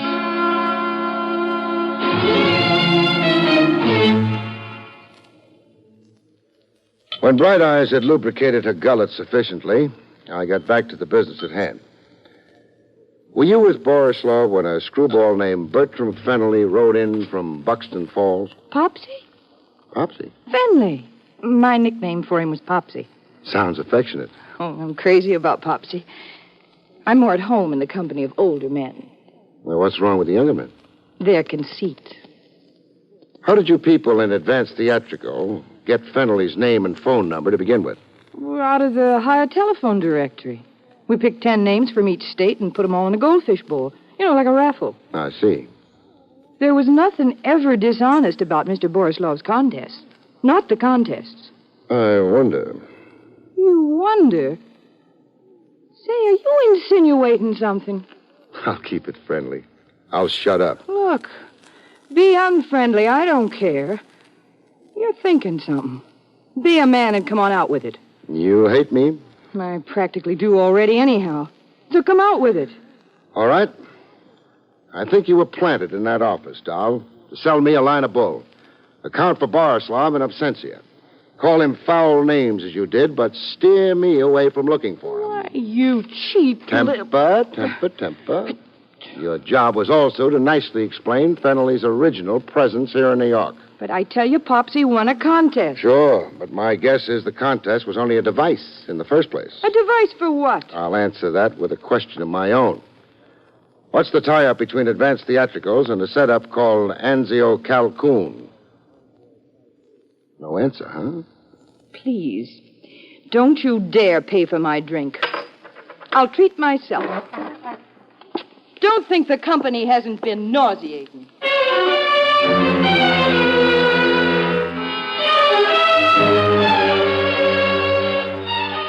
Any blonde with saucer eyes and 3 lovely shades of hair who can't snare her man is a dead blonde awaiting burial. But Margie was alive, and Fennelly was willing. all of which led to new complications. Well, I've come to say goodbye, Mr. Craig. Where are you going? Well, frankly, I feel like such a fool. So talk like one. I'm going to Borneo. After all? But I'm afraid my misapprehensions about the Anzio Calhoun Hotel land development... Were all imaginary. Yes. Marino's been in touch with you, huh? Yes, he offered me a substantial increase in salary. And you snapped it up?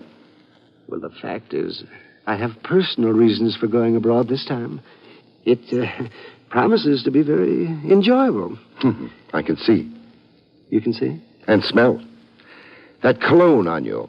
Oh, a phantom lover. It's a toilet water. The axle grease in your hair. The snazzy new suit and the yellow pointed shoes. And that tea rose in your buttonhole. Why, Fennelly, you're a regular Beau Brummel. Well, thank you. And it all spells blonde to me. Margie, huh? The fact is, yes, we're engaged. To be married where? In Borneo. And why in Borneo? Margie, that's my fiancée, is rather incredibly romantic. Yes, I see. She wants to be married by a tribal chief. A tribal? Why, how did you guess? Oh, I took 9 easy lessons in mysticism. Now, how did you fall for it? Well, I'm not sure I shouldn't resent it. Fennelly, how dumb can you be? Can't you see this is only another maneuver to start you traveling? Yes, but why should anyone want me? That's the nub of it. Just why do people look on Bertram Fennelly as a necessary export? Now, Fennelly. Yes, Mr. Craig. Call quits on Marino and quit mooning over Margie. Margie's jackassing you.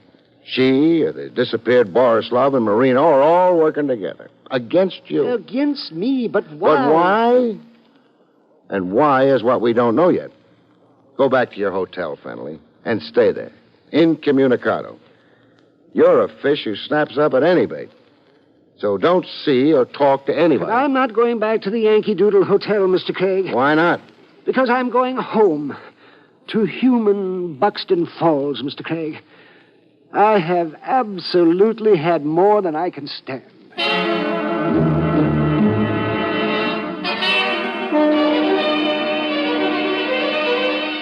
But Fennelly didn't make Buxton Falls as it developed. He got as far as Pennsylvania Station, New York. Then got himself a free ride downtown. In the paddy wagon to the Tombs. Which was where I next found him, in a state of collapse. Oh, for this shameful thing to happen to me. What are you accused of? Theft of a wallet. Did you have the wallet on you? Yes, but... But? But I found it in Pennsylvania Station while waiting for my... It was there. It was right at my feet.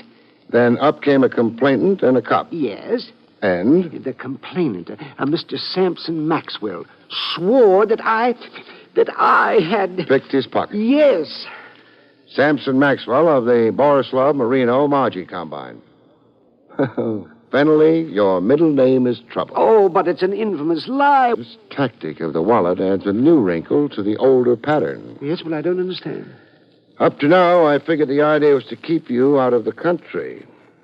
Knocked off overseas, or failing that. Anyhow, keep you traveling around. But now... Now I figure the idea is to mainly keep you out of Buxton Falls. Keep me from my hometown? Just as they lured you out of it. With that phony contest. Well, I'm confused. You were born confused. Borislav lured you away from Buxton Falls. Then Marino sent you overseas. Now a Maxwell fixed it so you can't get home to Buxton Falls. He thinks. Yes, but what can all this mean? An idea is beginning to glimmer in this beautiful head of mine. We'll go into it, Fennelly, when I post bail for you.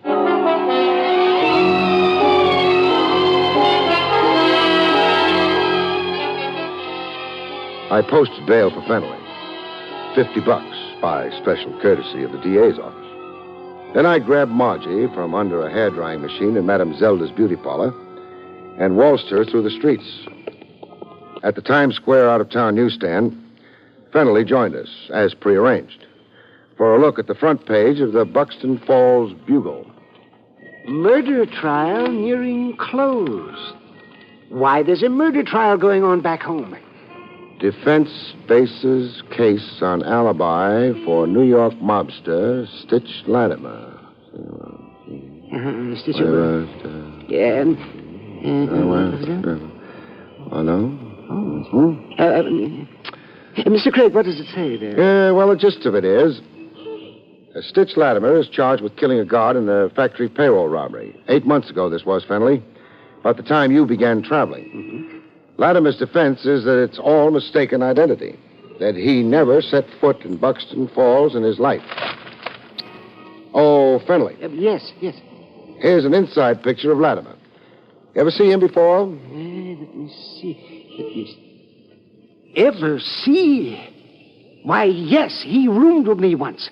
Overnight. He said he was a traveling salesman. Well, there's the why of your travels. You're the only man who can place Latimer in Buxton Falls at the time he was there. Probably casing the job he finally pulled. Oh, and the others? Marino, Borislov, and Maxwell? Latimer's boys. Trying to get him out from under. By keeping you out of Buxton Falls until the trial is over. Right, Margie? My mouth is sealed. Oh, that's too bad. What's too bad? Talk freely and you could cop a plea. Why take those rosy lips out of circulation for years? How bad is it for a girl in jail? No jukeboxes, tall drinks. Who cares? No hairdryers. I can live without. No, wolf whistles. As bad as that, huh? Mm-hmm. So who do I talk to? Where?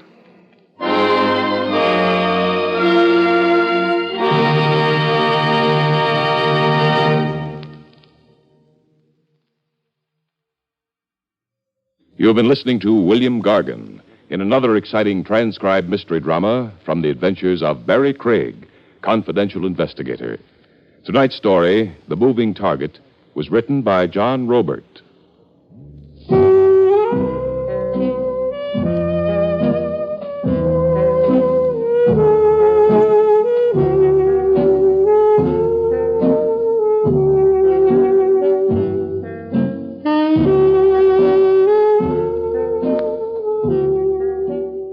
Next week, it's the strange story, Hour of Reckoning, about which Barrie Craig has this to say.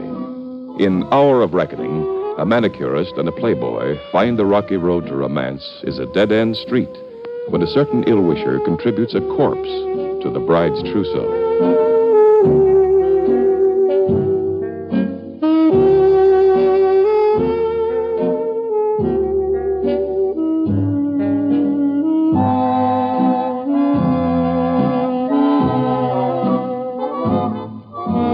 The National Broadcasting Company has just brought you an NBC Radio Network production with William Gargan, starring as Barrie Craig, Confidential Investigator.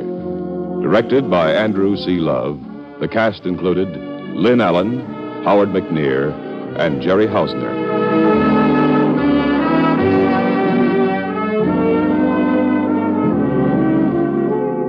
Join Groucho Marx for You Bet Your Life tonight on the NBC Radio Network.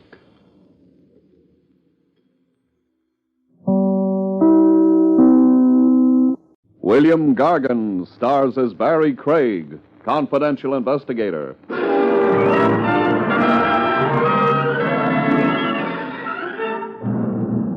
The trouble with murder as a business is that very few of the men who take it up have any judgment. Sooner or later, they run it right into the ground.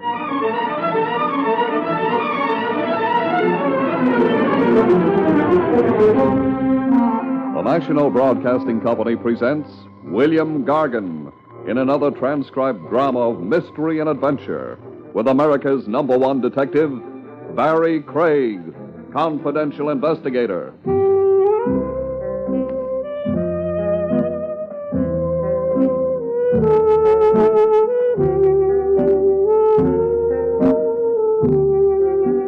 Barrie Craig speaking. With the weather what it is, a smart operator would be spending his evenings indoors, parked near the steam heat, with a glass in his hand and a small warm glow in the region of his lower chest. I guess I don't qualify. I still like to take walks. Around about this time of the night, there's not much on the street. The air's cold and clean. It's nice to find out you have a pair of lungs which can use that air. Hey, you. Me? Hold it, eh? Oh, what? The lippy type, huh? No, just not quick, that's all. You're Craig. That's more or less what I answer to. I got a job for you. I'd better make a note of it. What the devil you took? How often does a job come running after a man? I'd save the conversation for a friend, Craig. You would like to make a couple of hundred easy? Me and most of the adult male population of the United States. Take this. This? A small puppet. Come to think of it, are there any big puppets? You deliver that's all. 200. I deliver it to who? The name is Ann Kelly. She wants a puppet? She'll be very happy to get that one, see? Not exactly, but there are lots of Kellys in the phone book. Well, this time of night she'll be at Easy's open house. It's a clip joint over in the East 80s. She helps Easy keep the house open? She helps him keep it filled. What does she use, a hook? You catch her routine, you'll be able to add it up for yourself. That's in addition to the 200? Yeah. I don't see the 200 yet. It's on your office desk. It's going to get awful dusty. You know, the last time I looked, I didn't notice any money on that desk. It's there now. But don't try to collect it, see? Not till after you deliver the puppet. Makes a kind of sense. Do I give Miss Kelly your regards along with the puppet? Do you know whose regards to give her? No. Well, then you better skip it. You can make the joint in maybe 15 minutes. I wouldn't be happy about you dragging it out. Craig always keeps his clients happy. I'll get it to her in 15 minutes. So long. I wouldn't bother remembering the license plates. You wouldn't? No, they don't belong to the car. Well, that's so. Even more than that. Yeah? The car don't belong to me. I didn't bother about the license plates. I always believe a client, even if he happens to be a mug. This one was.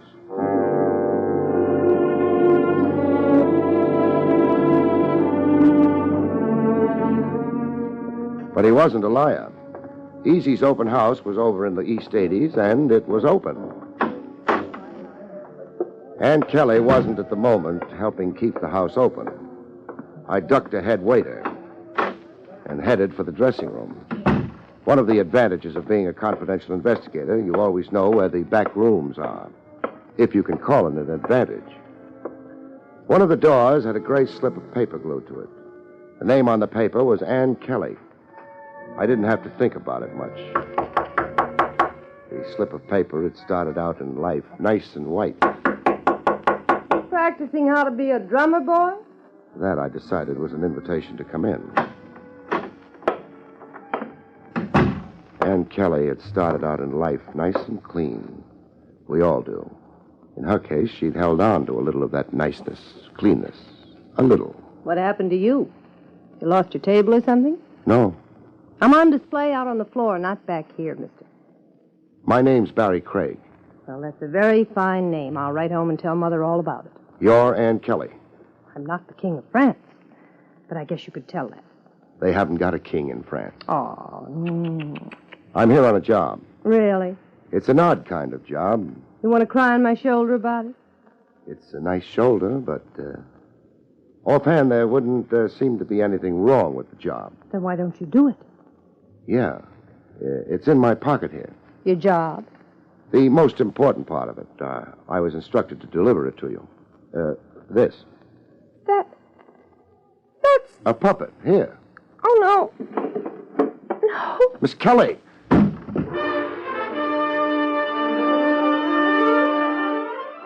My client had said Ann Kelly would be very happy to get the puppet. He was wrong. Unless every time Ann Kelly got happy, she passed out. Miss Kelly. Miss Kelly. Kelly, you're on. Kelly. I don't like to be nasty, Kelly, but the customers are impatient. And... Oh. She fainted. Really, sir, you shouldn't. I mean, after all. I didn't. Oh. You Easy? I beg your pardon. You meant, am I Mr. Easy? That's what I meant. Well, I'm so sorry. I'm not. I'm Osborne. No, don't fret about it. Where can I find Easy? Oh, his office is down the hall. Oh, what a delightful puppet.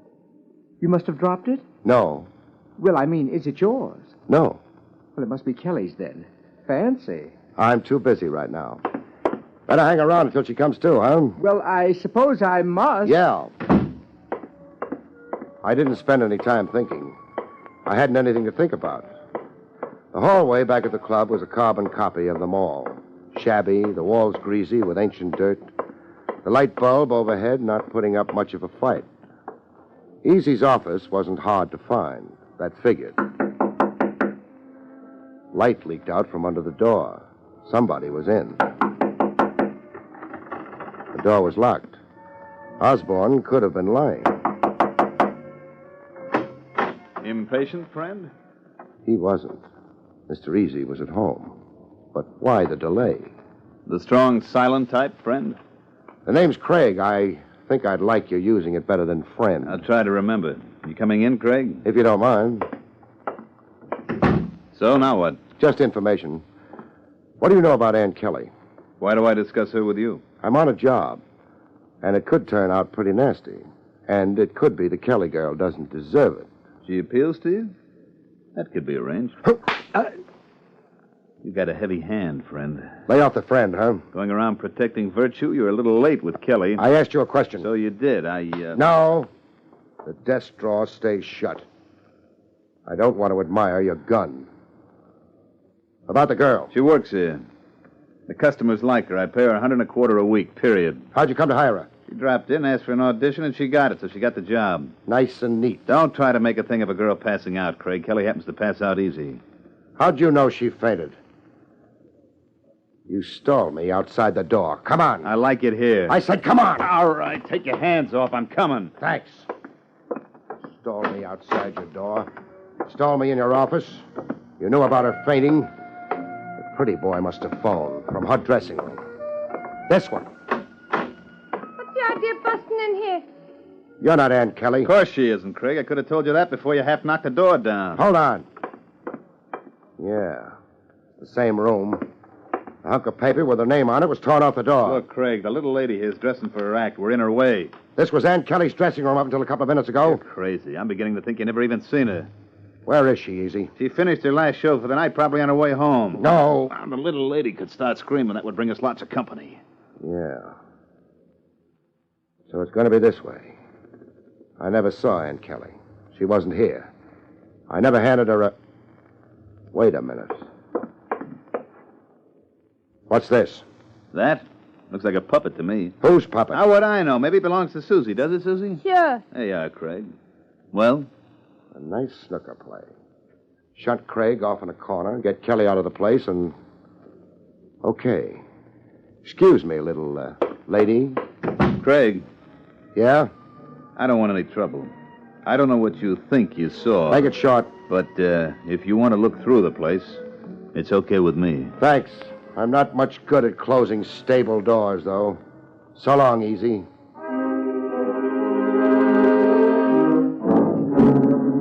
I was in a hurry.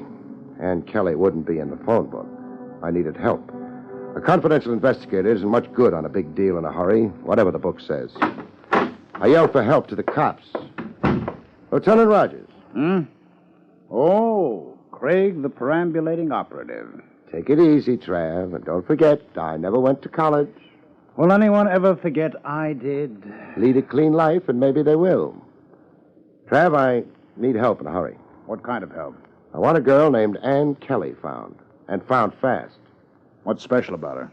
She faints when you shove a puppet under her nose. I feel something like that about puppets myself. You're not joking? No. All right. We'll go see what the boys in the back room are having. What can you give me on her? She's an entertainer at Easy's open house. So far, pretty bad. I've got a feeling she's in the wrong place. Chivalry, Barry? It's part of a job. I beg your pardon. I almost insulted you by implying you have a heart. Everybody's got a heart. All it does is pump the blood around. I was hired to deliver a puppet to her. She took one look at it and passed out. I went visiting Easy. Not a nice man. No. He stalled me.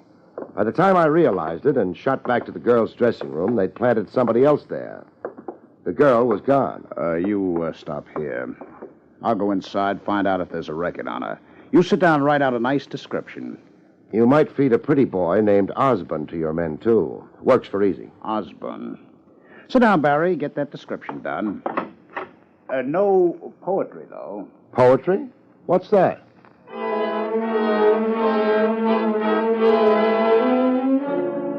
Trav didn't need a written description. He just thought it might be a good idea if I had something to do while I was waiting. I guess it showed pretty plainly. I didn't bother with the description. I just waited. Barry? Yeah? Nothing on Kelly. No record. You got that description done? She's blonde, blue-eyed, medium height, in her 20s. What good would it do you? No good. Come on. Come on where? Osborne's in the books. I've got an address for him. All right. On our way over, you can tell me about who hired you for the puppet delivery. Yeah. I'll tell you something in return for it. You will? What about? Puppets?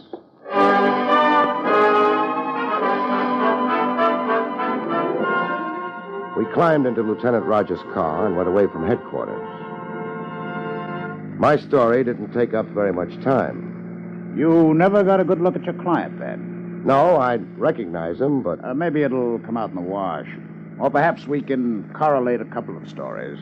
You're speaking to somebody who had his troubles with the 8th grade. Mm-hmm. I imagine the 8th grade had more trouble with you. Barry, about a year ago, the department became indirectly interested in the puppet show. Homicide? Homicide.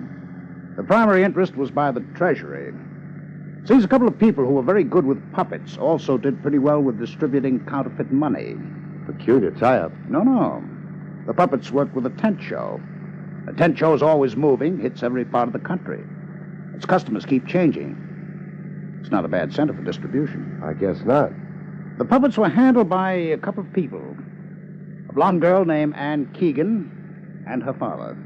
Keegan? Kelly? A possibility. However, the Treasury started pressing. Things happened. There was no direct evidence about the girl, but her father was definitely implicated, along with a couple of men in the background. One to supply the counterfeit, the other to run the whole operation. They had names? The manufacturer was called Dalgos. The man in charge may have been John Easy. May have been? No evidence. Dalgos served a year on an old charge. The operation was broken up, but a couple of $100,000 in very good counterfeit currency disappeared at the time. And somebody's looking for it now. You said Homicide was interested? Yes. The girl's father was cracking under the pressure. He was ready to confess. But someone got to him before then. And he died? He died.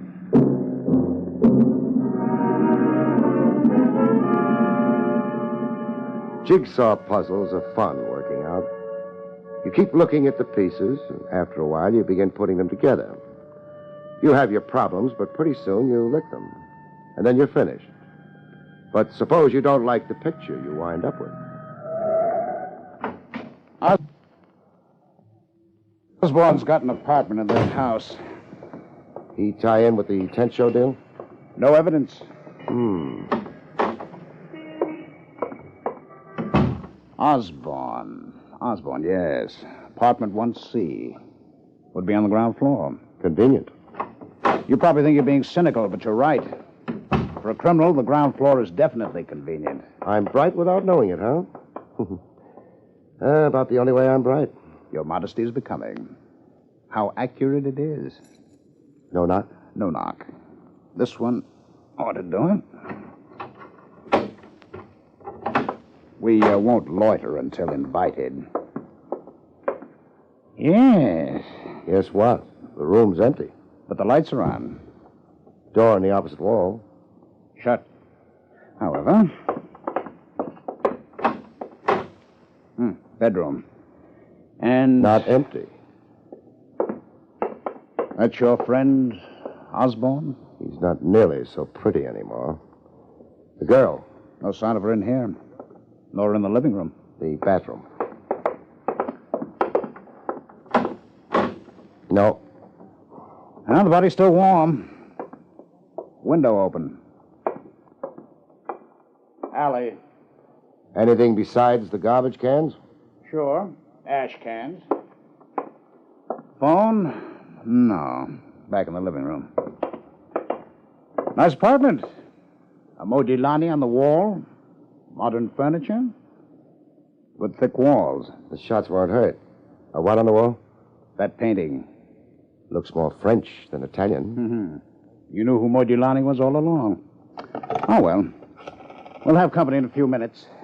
The girl must have decided she didn't care for Osborne's hospitality. Barrie! Barrie, come back here. I don't want you sticking that thick neck of yours out. Barrie!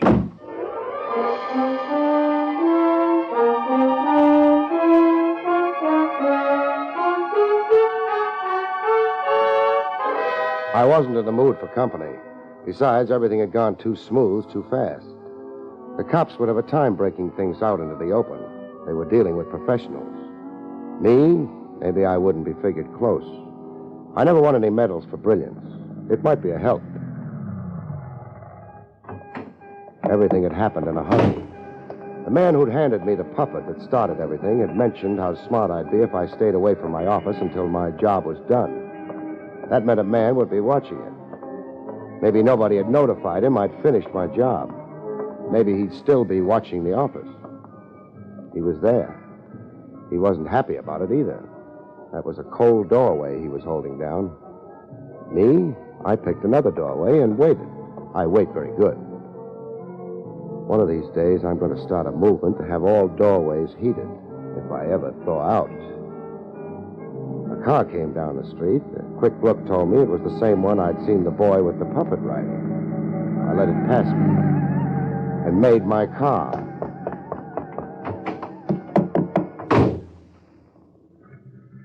And watched the car up ahead stop for the mug on sentry duty. He climbed in.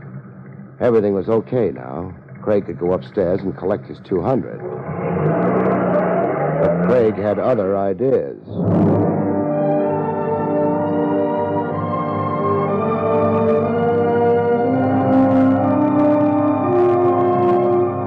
They weren't expecting company. They weren't very careful. They let us straight run downtown and over towards the harbor. They pulled the car up into an alley, left it there, and used their feet. It wasn't a long walk. They used a stoop, went into a house that was young and fresh, maybe when the last century died, and shut the door behind them. Force of habit got me to the back door. There wasn't a cop in sight. I leaned on the door. It opened.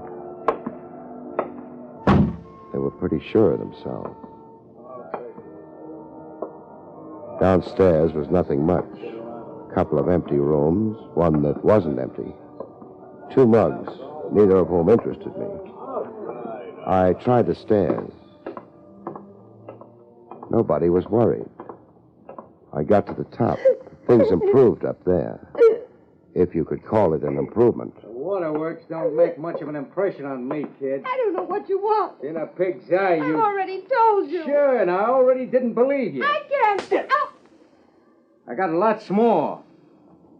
Well? I could open the door and walk in.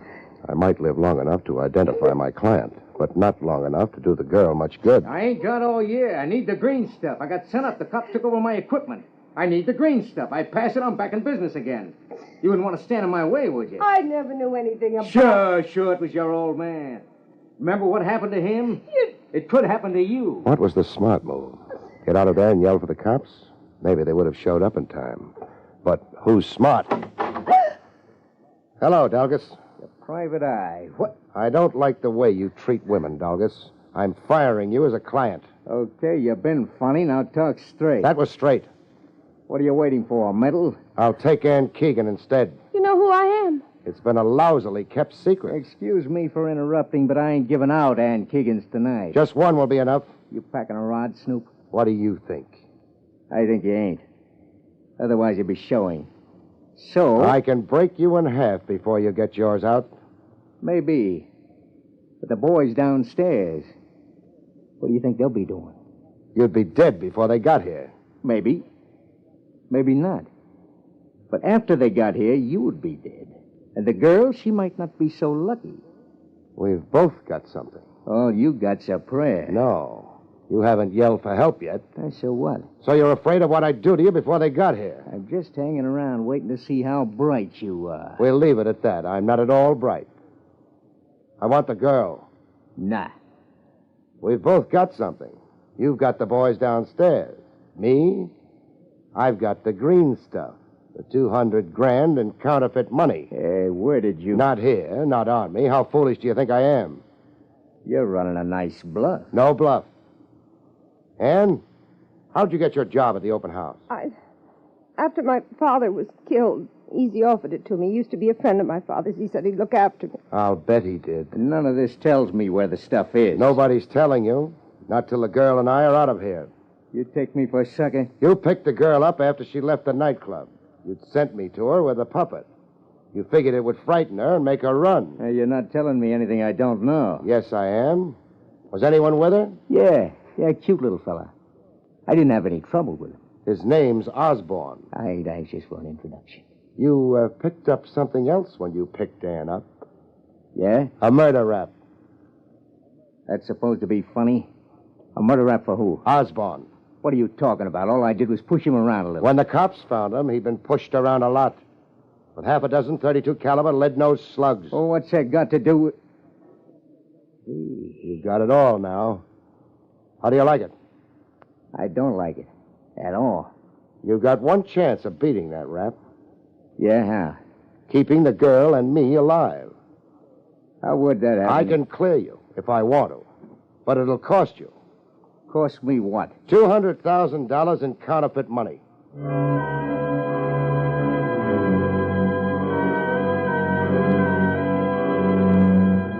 It took him a little time to decide. Him a little time and me a lot of sweat. But then he came around, halfway. He let Ann go. She went.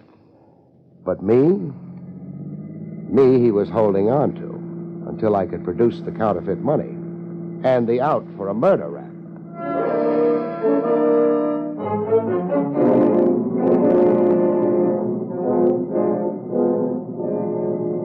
I got a gun on you, and I keep it on you. The boys cover the open house front and back. Any funny business? I know.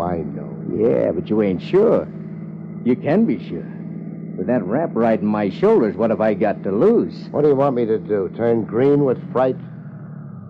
Well, we've arrived. What do you know? Hey, Sam, get out first. Cover a big boy from the outside, huh? You go out, Craig. Thanks. Me with you. We walk nice and close together. The gun right under your ribs. You wouldn't think of a quick wrestle. Trigger's shave goes off if I breathe too hard. It's all built up. Let's go, huh? Sam, you take the back. Big boy walks out without me. He gets it hard. You stay out here, Beef. Same orders for you. Come on, Craig. That joint ain't open. Not for business. There's a back office. Yeah. That's where we do business? Right. We go in. It don't smell good in here. You ever been in a place that did? You watch it. I insult Easy. Easy reminds me. Ever know a man named Easy? Nah. You're going to. Come on. Light through that door. It's the one we want. I don't think we knock. Hello, Easy. Craig. And... Hey, what did you call him? Easy. John Easy. Any objections? Well, the name's Marlowe. Ain't it, Marlowe? Hello, Doggos. Long time no see. Not such a long time, a 1-year stretch. And that's over. I'm pleased for you. Though I can't say I approve of the company you're keeping. Never mind that. I got a gun on him. But what about... He's the man worked with you and Keegan before you were sent up, Doggos? Sure. He's the man gave Ann Keegan a job here because he used to be a friend of her father's. Nothing wrong with that. Except, who killed Ann Keegan's father, Doggos? I don't know. Did you? You're fishing for what? The truth. I don't think you killed him, Doggos. Thanks for nothing. But who did? Who does it have to be? Doggos, why my office? I mean, if you enjoy playing games with this thick-headed idiot... I don't think you killed Osborne either, Doggos. But look when Osborne dies. Immediately after your release from jail. And under what circumstances? When he was supposedly hiding Ann Keegan out. What does that add up to? Your conviction, because you wound up with Ann Keegan. Well, that much I know. What you're handing me now John is... Easy, alias Marlowe. He had the motive. He'd latched onto the $200,000. He knew you'd be after Ann as soon as you got out. That's why he hired her. So he could use her for a bait for a trap in which he could break your neck. A could be that way. Dalgos. Yeah? You got your gun on Craig? Yeah. Then you won't be able to do very much about this, will you? What? Yeah, my gun pointing at you. As far as yours is concerned, shoot Craig or not as you please. Why, you dirty... You're using that gun on Craig? No? Then suppose you drop it. Okay. Mr. Craig is unfortunately right. Too bad you had to get him involved in this, Dalgos. Otherwise, you'd have a little longer to live. Not much, but every hour counts, doesn't it? You've got that dough. Of course I have, and I'll have fun spending it. With caution. Now, think of your orphan, Dalgos. You can't afford it. Sure I can. Craig tracked you down. You and he had a gunfight. You both got killed. Who knows? Craig might even get a medal. It'll work, Dalgos. I don't think so. What? Drop it. I said... What? Hi, Barry. Hello, and welcome, Trav. Mr. Easy, or I guess I should say Marlowe, will live long enough. The counterfeit money? In his safe, I guess. Oh, we'll find out. Are you waiting for anything, Dalgos? Huh? No. I've got a few policemen outside. They've collected his associates. I think they'll be pleased to pick him up. He's managed to acquire a few brand new charges in a very short time. Thanks for showing up on time. I was beginning to wonder if you ever would. You were gambling on the girl, weren't you? Uh-huh. But she was honest that she'd come straight to us, and... Paid off, didn't it? She's waiting for you at headquarters. She wants to see you. Barry, when you get to her, I think you'll first realize just how well it paid off. Good night, folks. See you next week.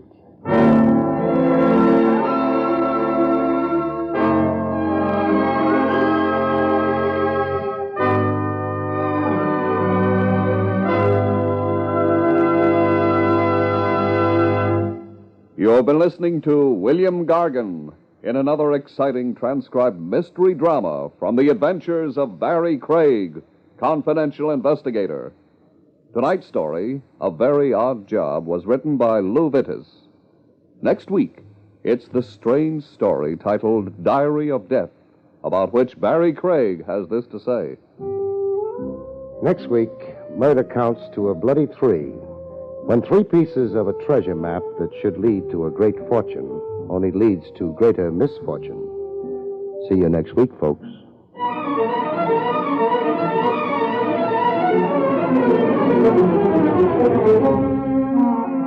Featured in the role of Anne was Elspeth Eric. Barrie Craig, starring William Gargan, was under the direction of Hyman Brown. This is Don Pardo speaking.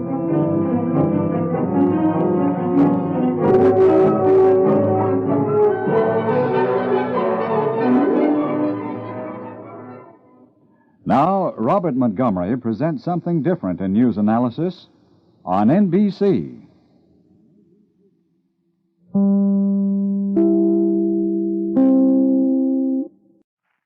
William Gargan stars as Barrie Craig, Confidential Investigator.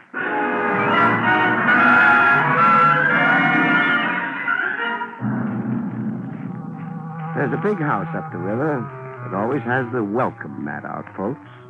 Just drop in. Any old crime.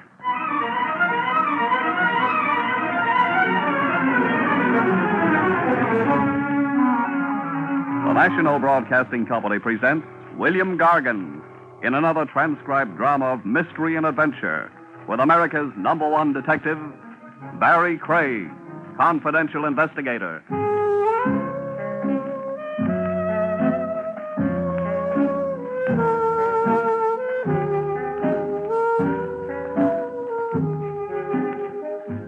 Barrie Craig speaking.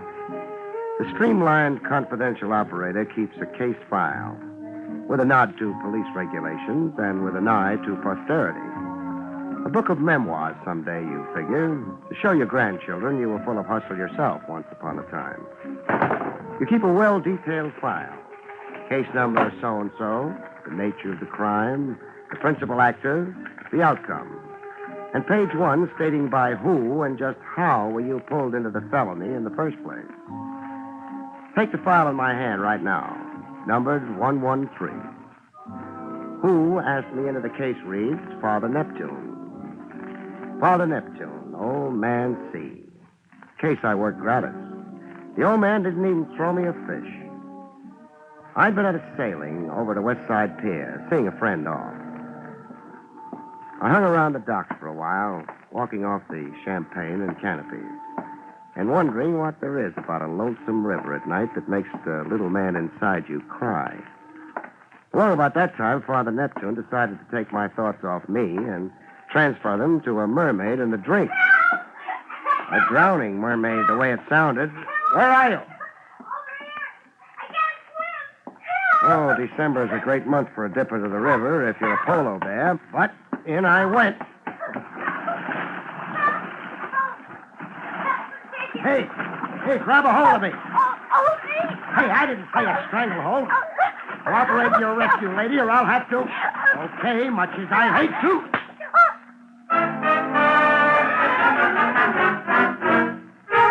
On the pier, it took time to bring her to.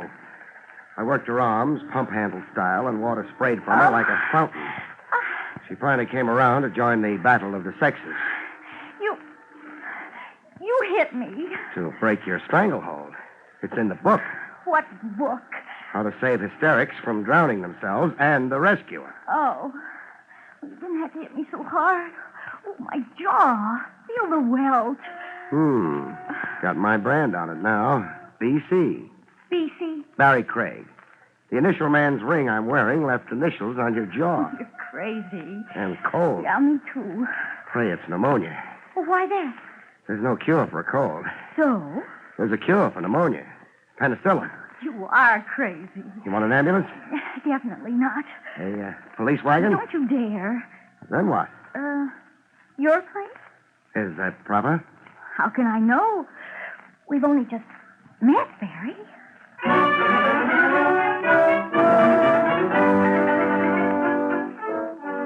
We got into dry things, and properly enough to rate a good conduct medal from the mayor. I got a hard, square look at my mermaid. Okay, a face and a figure that makes truck drivers water their whistles. Penny for your thoughts. I'm wondering About?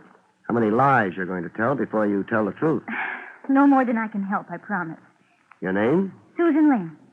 What made you go for a swim? But I can't swim. That's what I mean. I fell into the river by accident. I was walking and my foot caught on a loose board on the pier, and Start all over again. I wasn't pushed in. No? No. Fact is, I jumped in. Why? I'm like that. Peculiar. I get fed up with things. Things like... Nothing special, just life, men, the way the world is.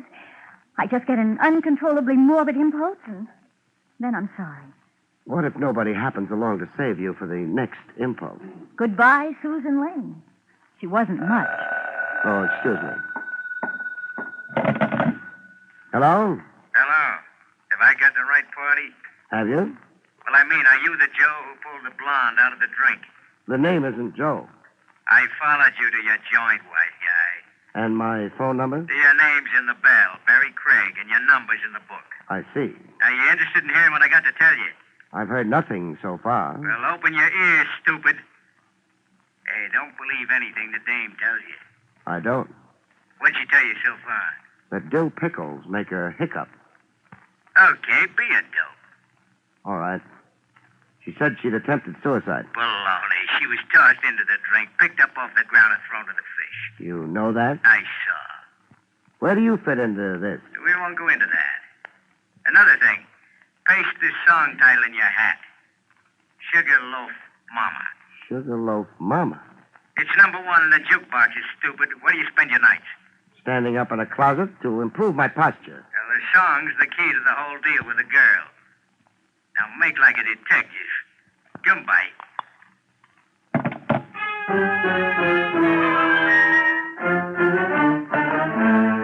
I made like a detective with Susan. All right, I did lie. Somebody attempted my life. Who? Oh, he wore a mask. And why? I don't know. Oh, we're sure making progress. I can't tell you what I don't know. I suppose I might as well skip asking who was with me on the telephone. Skip asking me. The song, Sugarloaf Mama. What about it? It's a huge popular success. I heard. I work for the music publisher who owns it. I'm his stenographer. The publisher owns it, you say? Did the publisher also write the song? Yes, but that's something now in dispute. Between whom? Mr. Sampson, the publisher, my boss, and a songwriter, Mervyn Marlowe. They're fighting a lawsuit over the song rights, over the profits. And you come in where? I'm a witness for Mr. Sampson.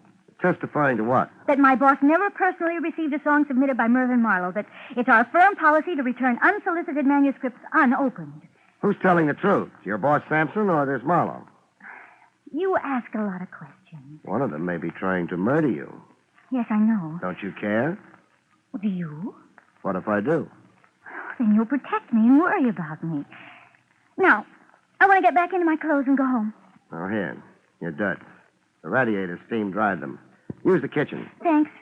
And don't forget this. This? Oh, my ring. Say, it's quite a rock. Don't be fooled. It's only a cheap Mexican diamond. I'd never believe it.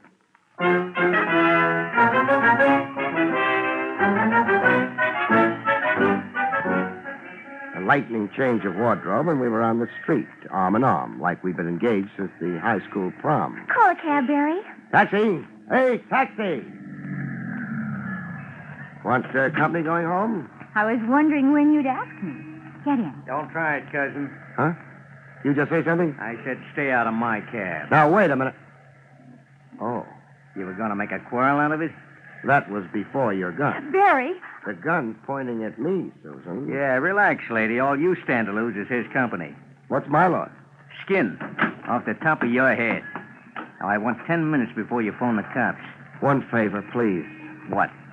Do it to me over here, close to the left ear. What's a gag? You're not the first to take a liking to my head. Oh. The rest of your head's still sore, huh? And unhealed. If you're going to. Sure. Close to the left ear.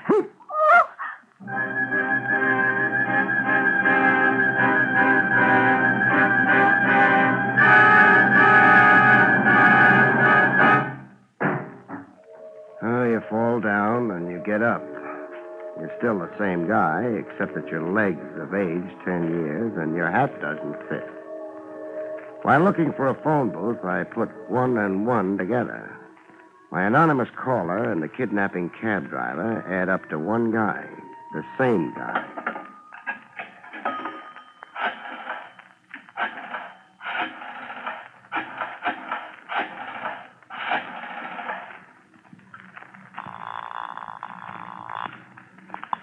Hello. Give me Lieutenant Trav Rogers, please. You've got him, Craig. Oh, your voice is changing, Trav. Should I worry? Over losing a squeaky soprano? Is this an official call or are you just passing the time? It's official. What about? Mayhem in December. I found a girl and lost her. Sad. I can refer you to a Lonely Hearts Club. A torpedo masquerading as a hacky put the snatch on her. More facts, please. Susan Lane, 5'2", blonde, blue eyes, wrinkled dress that needs ironing. A wrinkled dress? Stop prying into my inner life. The hacky, so-called, was heavy-set, meat-faced, with jowls like Pluto the dog. A brown and white taxi cab. Did you get the license number? No, I was about to when I fell down and hurt my head. You were assaulted? If there's a law against slugging confidential investigators, There isn't. We hand out decorations for it here at headquarters. What danger is the girl in? catching a cold. Catching a cold? A permanent cold. Send out a general alarm, Trav. She's too beautiful to die. Who isn't? Now. No personality. Goodbye now.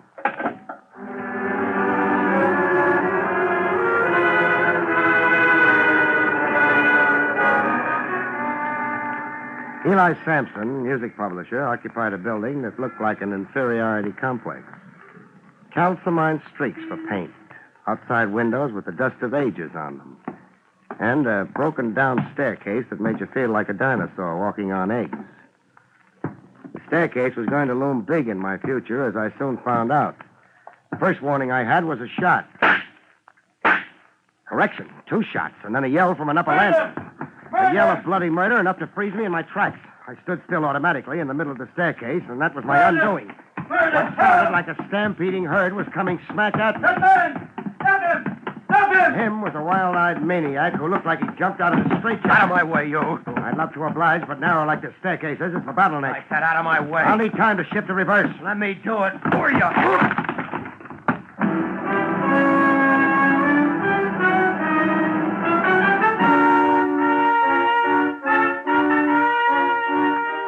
I got relocated in the world with splinters of railing stuck in me like toothpicks. And a guy standing solemnly over me. A janitor holding a mop and a soap bucket. A janitor out of a Mack Sennett comedy, flowing mustache and dressed in the top half of a cutaway, with a battered derby on his head, a brown derby. You seem fully recuperated, my boy. Not recuperated, only recovered. What was that railing tied together with? Pieces of string? Iron glue. I myself performed the repairs. Here, I'll help you up. Oh, don't bother. What are you made up for? You refer to my elegance? To the mop and the bucket. A temporary condition, my boy. The mare is down, the mare is up. Up being? Stocks and bonds. Oh. I fluctuate as it fluctuates. You're staring at me? Yeah, trying to place you. I've seen that odd kisser of yours before. Along the stock exchange, perhaps? No. Who did all that shouting on the upper landing? It was me, summoning help. Who got shot? One Eli Sampson. The miscreant fugitive who butted you so unceremoniously. You'll get nuts in your tongue, Lemaire. Mind if I leave you for Sampson? Not at all. I'm in no mood to be interviewed today. The market is down.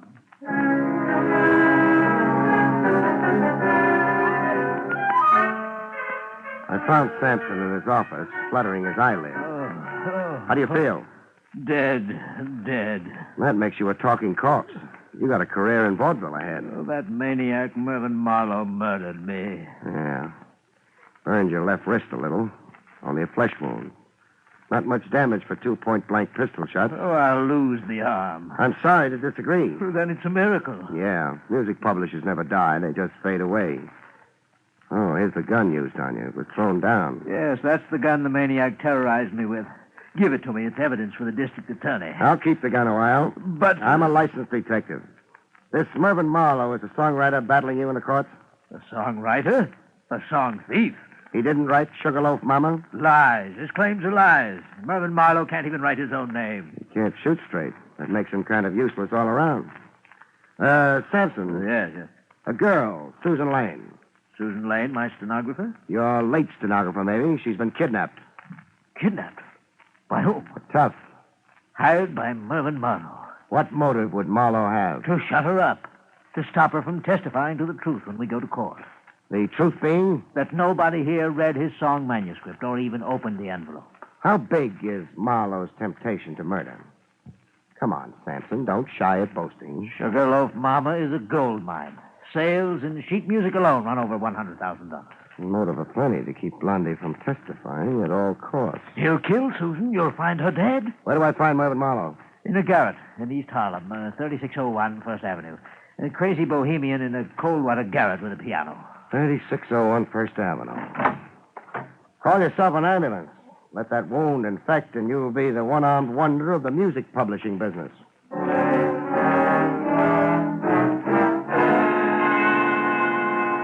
Before quitting the building, I looked up Lemaire, the janitor. I found him in the basement, washing up. Welcome to my humble quarters, my boy. Dry your face. I've got something to discuss. Proceed. You clean the offices as well as the halls? Yes. The mockery of it. Being able to use your master key as you are, you're no doubt well familiar with the contents of the offices? I am, after a fashion, that is. And after a fashion, also familiar with the contents of desks? Do I detect an innuendo that I snoop? You detect. Base and reprehensible slander, my boy. As of this moment, consider our discussion terminated. This gun. Have you ever seen it before? You've seen it in Sampson's office, maybe? Okay, so we're going to play close mouth. This your locker? I asked, is this your locker? It is. Open it. Why? I want to total up the stamps, the scotch, clips, and rubber bands. Your day's haul, man. You dare accuse me of the pettiest of thievery? Yeah, I dare. You see, I placed your odd kisser where I'd seen it before, that is. The south of France, was it? The Rogues Gallery, it was. Weldon Lemaire, alias the Baron. And what snatching ladies' handbags, if not petty thievery? Not so loud. I lose face with the building management.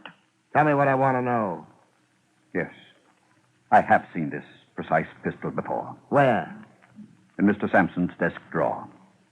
The bottom left drawer, if my memory serves. You've cost me a pretty piece of change. The blackmail you could have wrung out of Sampson.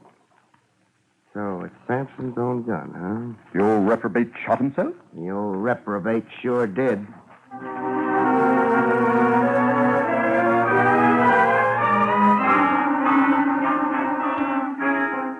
Visiting the rundown garret the songwriter Mervyn Marlowe lived in, I got a smell of trouble even before I asked in. Who's there? I didn't need X-ray vision to know a crackpot songwriter on the other side of the door was heeled with a gun. Who's there? I want to talk to you, Marlowe. The door's unlocked. Come in. Come in and nod hello to a gun. An old familiar situation. I came in, but with a bang. Oh! Marlowe was out cold with his fingers coiled around a gun. A gun I relieved him of.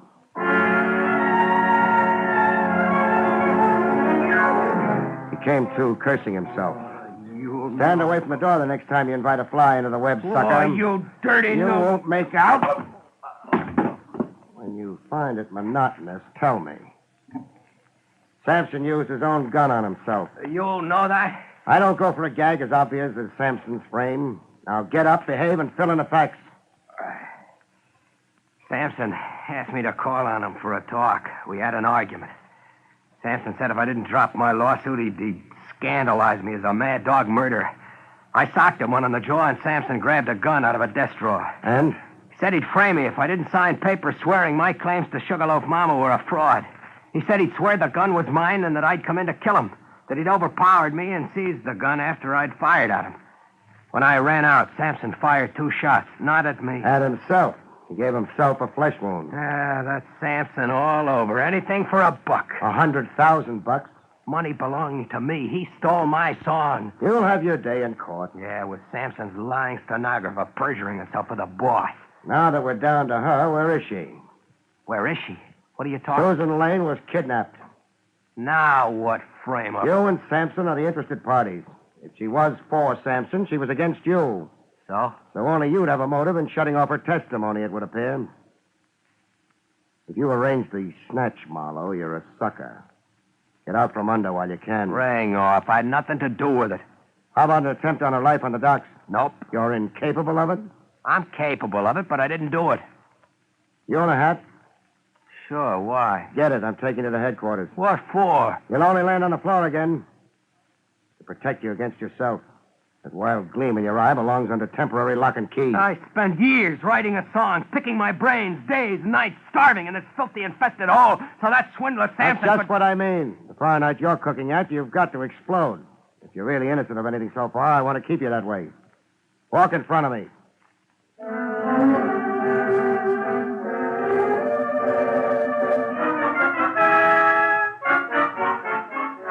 At police headquarters, Lieutenant Trev Rogers had sensational news. Susan Lane. We think we found her. Where? A shack up near Gun Hill Road, overlooking the railroad yard.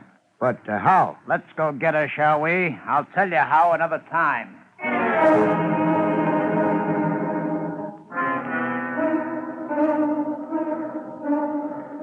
It was Susan Lane on the attic floor of a seedy-looking frame dwelling, trussed hand and foot and dead to the world. She's asleep. Here's how we were tipped to her whereabouts.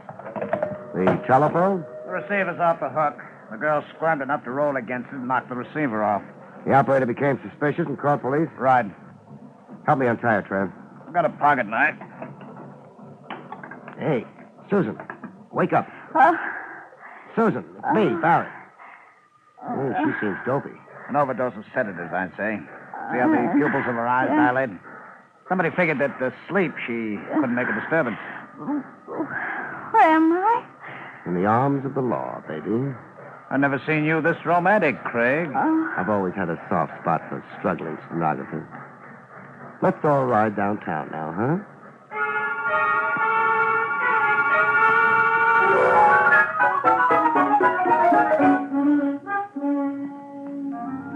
Riding downtown on the West Side Highway with Trev Rogers thumbing his nose at speed laws, Susan came around to 100% of herself, to lean against me contentedly, purring like a kitten.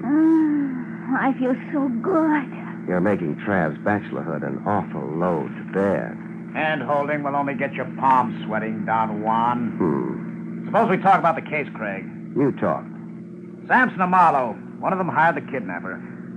What could Sampson's motive be? The same motive he had in shooting himself. Frame and discredit Marlowe in advance of their trial over that song. Possibility. But you don't buy it? Not right away. Oh, take that exit and pull up to Pier 41. What for? It's the pier where the case began. Began for me. Some clue you missed there? Reconstruct the crime. Isn't that standard approved routine? All right, Brain. Pier 41. Susan. Yes? Follow me. I'll need your help. All right. It began about here. I heard a cry for help. Is this about where you were when a masked somebody threw you into the river? Yes, I think so. Good. Now, let's reenact it. Stand facing the river. Yes. I'm the masked mister. I steal up behind you, grab a hold. Don't be ticklish. I hoist you into the air, so... Oh, no. Craig, do you have to be that realistic? Yeah, I have to be. How else can I heave a cute little bundle like Susan into the drink? Craig, you maniac, she can't swim. Oh, can't she? But you saved her life in the first place. Yeah, that's what she wanted me to think. That was the hook, and I swallowed it. She can't swim, huh? Look at that Australian crawl. She swims like a fish. Yeah, good old will to self-preservation. I was counting on that to convict her.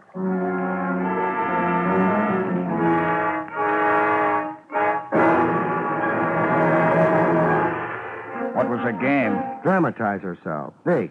Make out her life was being attempted. To bleed Sampson for a big slice of those song profits. More than she's already got. Already got? When she climbs back on the pier, gander at a hunk of so-called Mexican jewelry she's wearing. Appraise the ring at Tiffany's and find out what a bonanza stenography can be for a smart girl. Sampson gave her the ring? A down payment for her perjury. But if the blackmail was set up so good, why embellish it with phony attempts on her life? And the kidnapping? Fear. Marlowe could gun for her for lying for Sampson. Ditto Sampson to keep her from telling the truth. The truth being that Marlowe wrote Sugarloaf Mama. So? So by making herself a police problem, or my problem, that is, she scared Sampson and Marlowe from daring to harm her. Clever. Oh, here she comes. Oh, hello, baby. Oh, that was contemptible of you, Barry. A flaw in my character. So sorry. Just by the way, who was the atrocious kidnapper? Oh, my brother. Oh, I'm cold. Where do you suggest we go? Your place? No, it really wouldn't be proper this time. I'd be pinched for sequestering police property.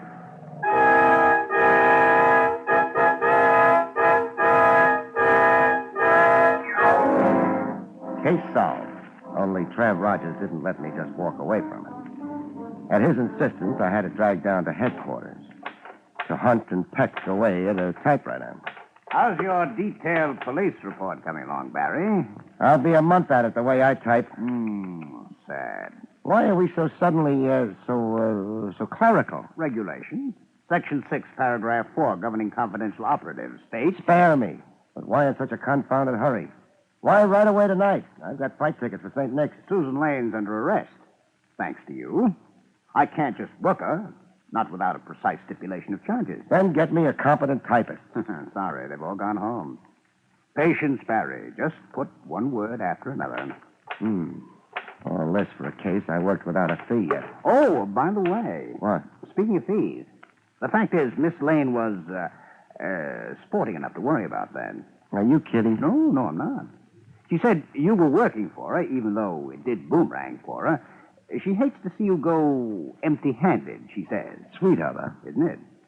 Lacking funds, she gave you her dearest possession, her finest jewel, this ring. Hey. Why, Trev, the rock's worth 5 G's if it's a penny. I'm sure. And now, if you'll hand it back. Hand it back? What for? Regulations governing extorted property. The girl, unfortunately, came by the ring dishonorably. You kill yourself. Good night, folks. See you next week.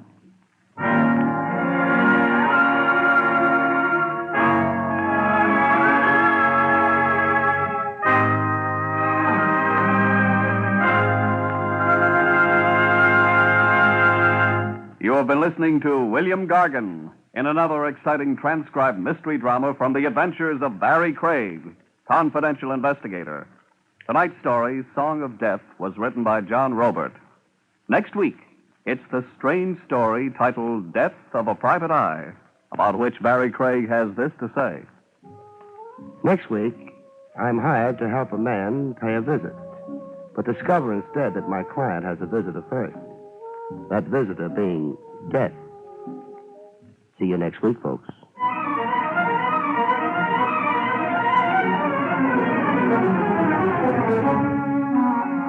Featured in the role of Susan was Amzie Strickland. Barrie Craig, starring William Gargan, was under the direction of Hyman Brown. This is Don Pardo speaking.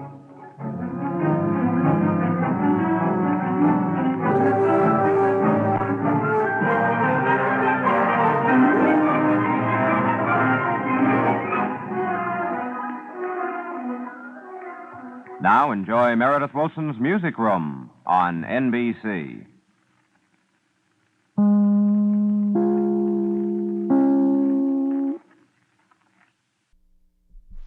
William Gargan stars as Barrie Craig, Confidential Investigator.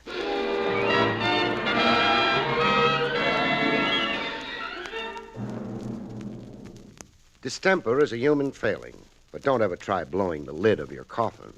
You'll only frustrate yourself.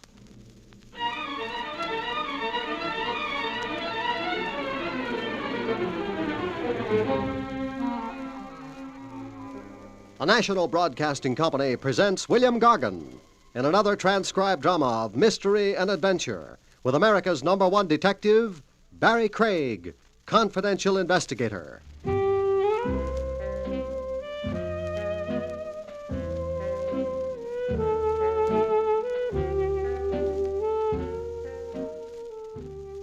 Barrie Craig speaking. A long-legged blonde follows you to the ends of the earth. Don't always feel flattered, friend. She might only be tailing you.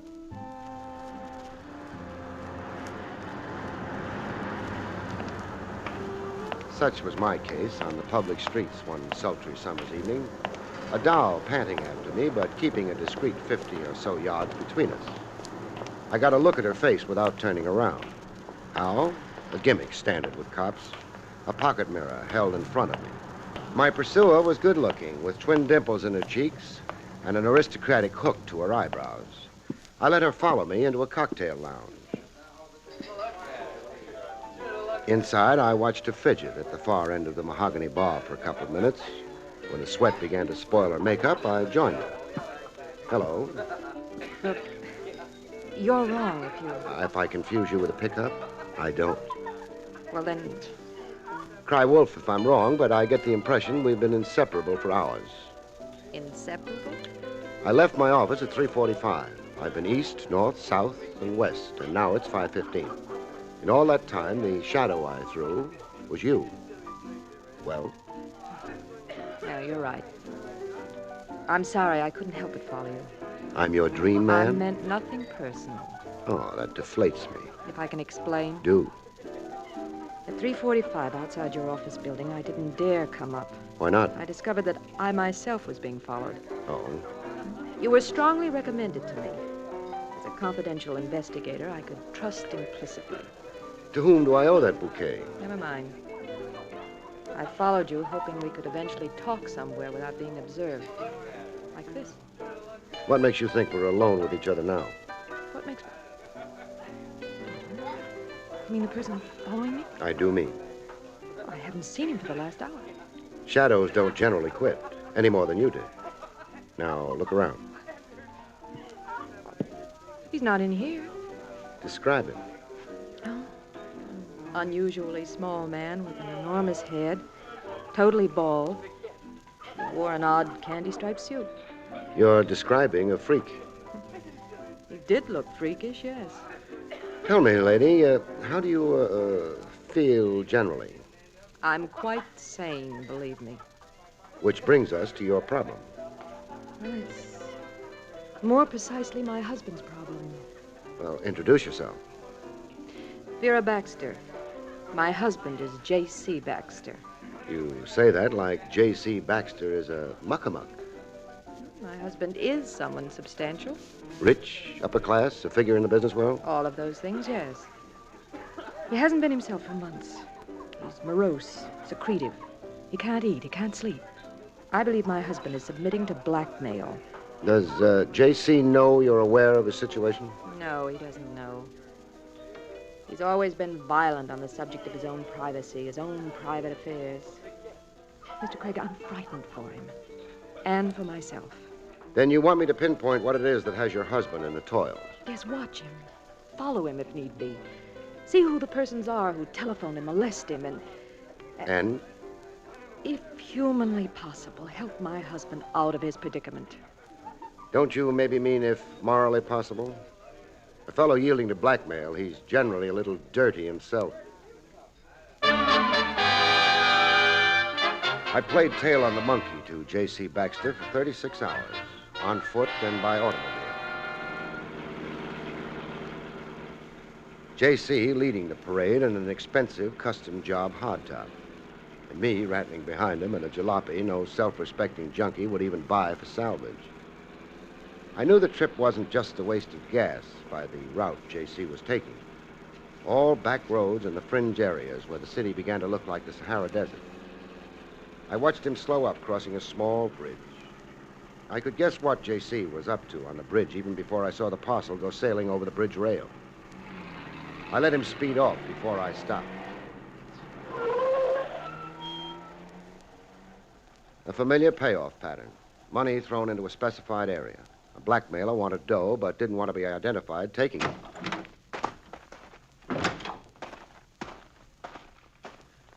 I went to see how much was in the parcel. From the weight to the parcel, there was plenty. Plenty was an understatement. I only needed to look to estimate the payoff at $10,000. No bill bigger than a 20. I restored the parcel. The anonymous caller would find it in the bushes below the bridge. He'd find the dough, and he'd also find me.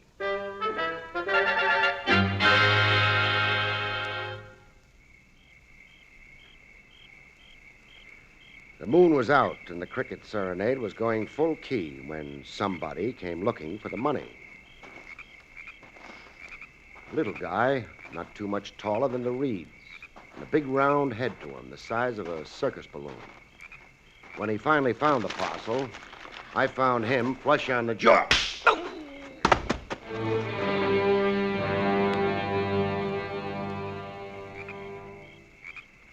He came to with his balloon head noticeably deflated.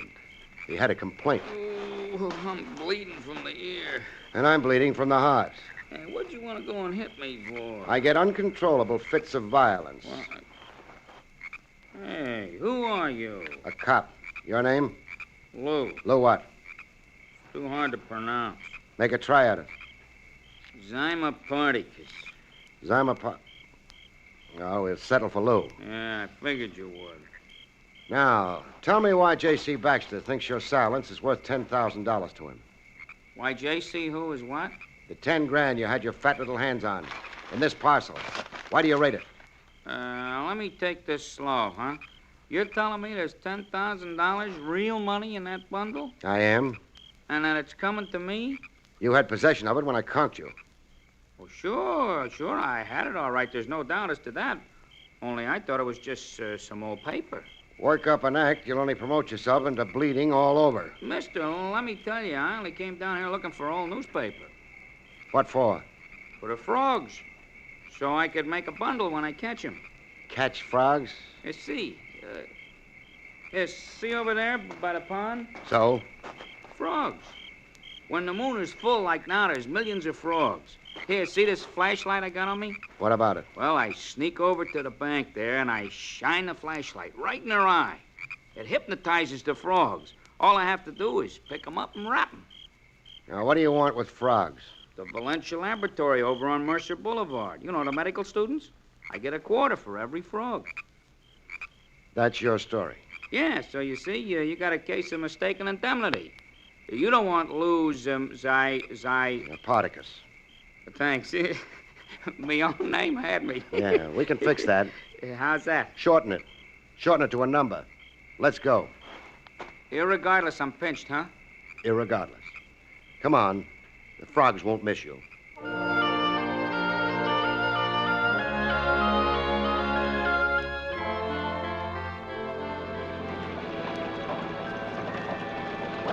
Riding back to town with my frogman in custody, my jalopy began to shake as if age and abuse had finally gotten her. Hey, the heap shimmying from side to side. Yeah.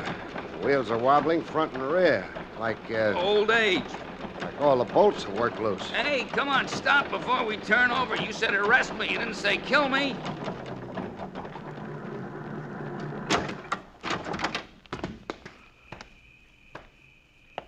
The bolts had come loose, all right.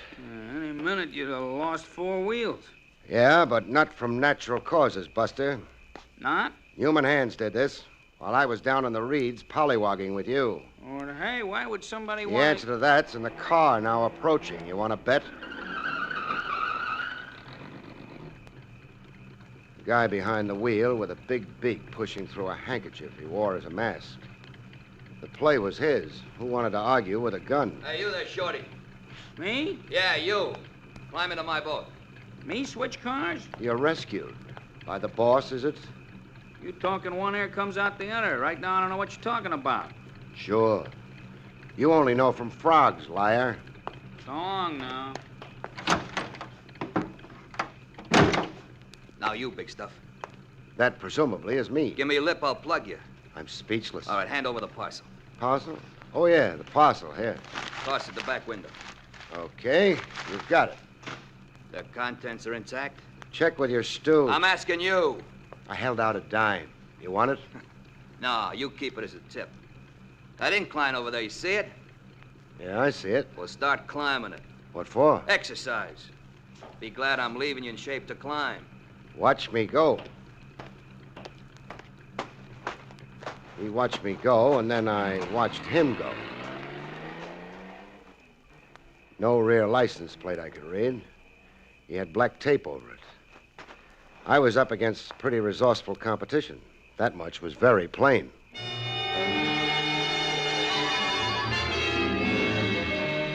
When I finally escaped from my country exile, I organized a progress chat with my client, Mrs. Vera Baxter, in an apple orchard. They lived like that, the Lucky Baxters. A big house and an apple orchard where the goldfish pond left off. Then it's true. My husband is being blackmailed. He's dancing to a handsome tune. 10,000 so far, I can vouch for him. It's my nightmare realized. The leg man in the situation is a midget with a watermelon for a dome. The man I saw following me. The same, undoubtedly. The gent ordering him around is self-conscious about his kisser. Covers it up with a handkerchief. But I caught one facial detail. His nose. It's a pelican beak. That mean anything? No, nothing.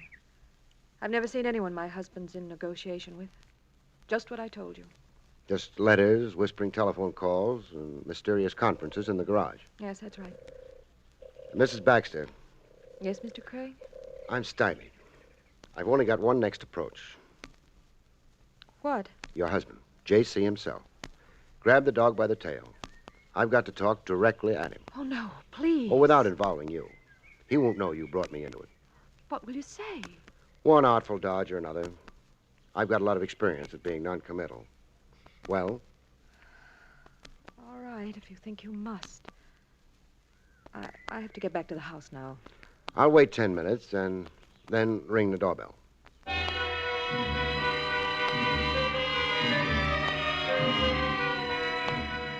J.C. looked as morose as a guy could get and still want to live.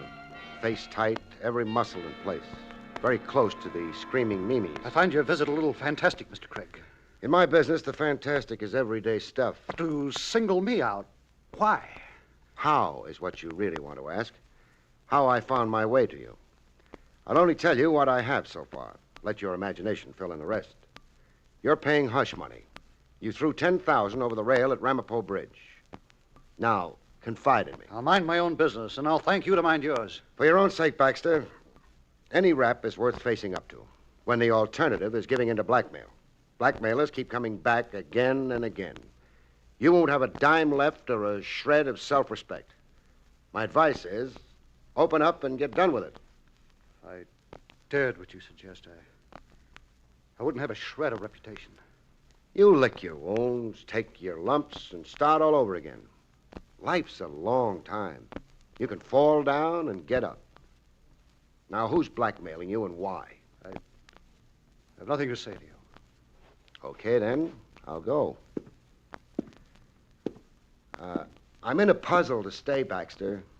I can be delayed, but I can't be stopped. I'll be back with the answers one day. Bet on it, Baxter. Oh, wait. Now, you're smart to get it off your chest. Strict confidence. Sorry. I can't make blind promises. I was abroad 3 months ago. I became involved with a young lady tourist. Oh, platonically, mind you. Nothing compromising. We were only companions. Go on. There were talks. I was lonely. There were dinners and walks on the promenade. Visits to museums, the tulip fields in Amsterdam. Just a harmless diversion. But the young lady tourist made more of it, huh? She distorted our situation. I've been receiving letters here at home, demands for heart balm, redress. Her broken heart. I'd misrepresented my status.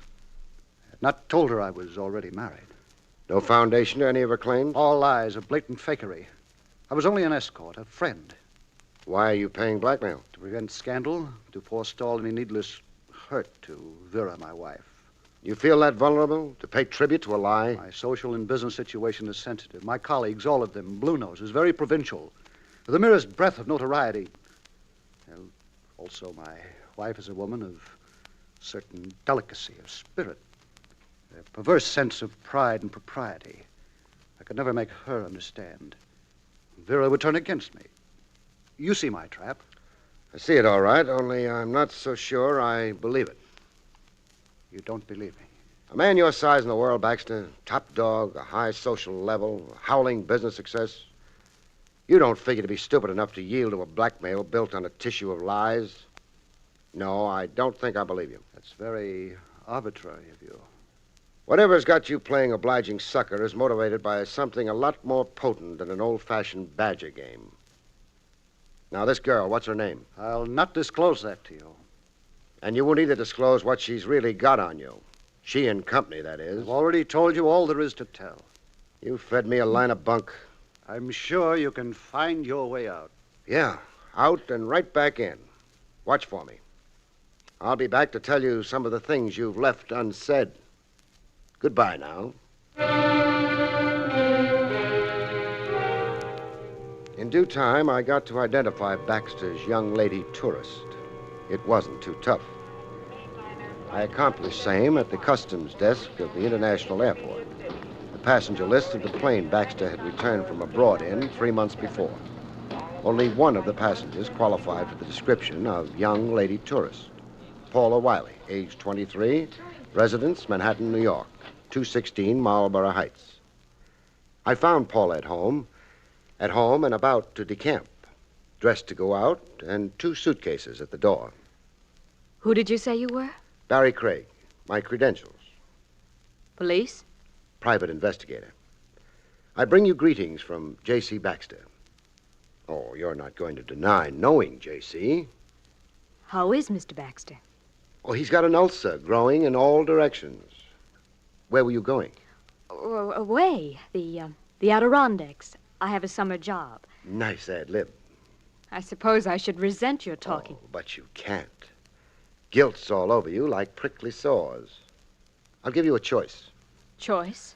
Talk to me here, or let's do it at the Tombs. The chairs are more comfortable here. What am I being accused of? Blackmailing J.C. Baxter. He complained to you? How else would I be here? Why, the dirty, underhanded... Now, try to live up to your ladylike looks. What did Baxter tell you? All kinds of things. It's still inconceivable to me that it dare. Dare send me after you? Yes. You did say he engaged you. Well, call him up and ask him. Confirm it. Be smart, baby. Hang Baxter with his own noose. What's Baxter trying to scare you out of? I'm not sure you're not handing me a line, a come on. Oh, take the gamble. You're gambling anyhow. Blackmail has its risks. I take you on good faith. You won't get rich. I'm resigned to being poor. Baxter, I was with him in Amsterdam, Holland, the Diamond Center. We were picnicking and taking color pictures of the tulip fields. But Baxter was there for another purpose. Buying up diamonds. Industrial diamonds. He didn't know that I knew what he was doing. You looked beautiful and dumb. You can guess the rest. Baxter never declared the diamonds at customs. He smuggled them into the United States. Yes. And that's the real blackmail gimmick. Yes. Now, the two gentlemen sharing your gold mine, who are they? Why must you know that? Well, I like to know all the company I keep. Ben Stacy. He's a sort of boyfriend. He handled all the contacts with Baxter. I never personally appeared in the situation. Well, where does Stacy hang his hat? Down the block, the Baker Apartments. And who is the little fellow with the pumpkin head? Lou. Stacy uses Lou for odd jobs.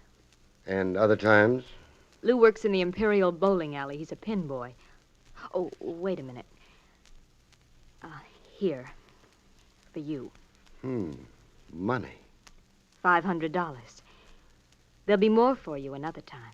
Oh, the things I could do with $500. You're not going to refuse it. Take it, I'd lose my license, let alone my self-respect. Oh. Then you're a cop after all. You're disillusioned? No, I half expected an outcome like this. But I took the gamble. It's a funny thing. Yes? My heart's never been in the thing with Baxter. You see, it's my maiden debut in crime. You're lucky.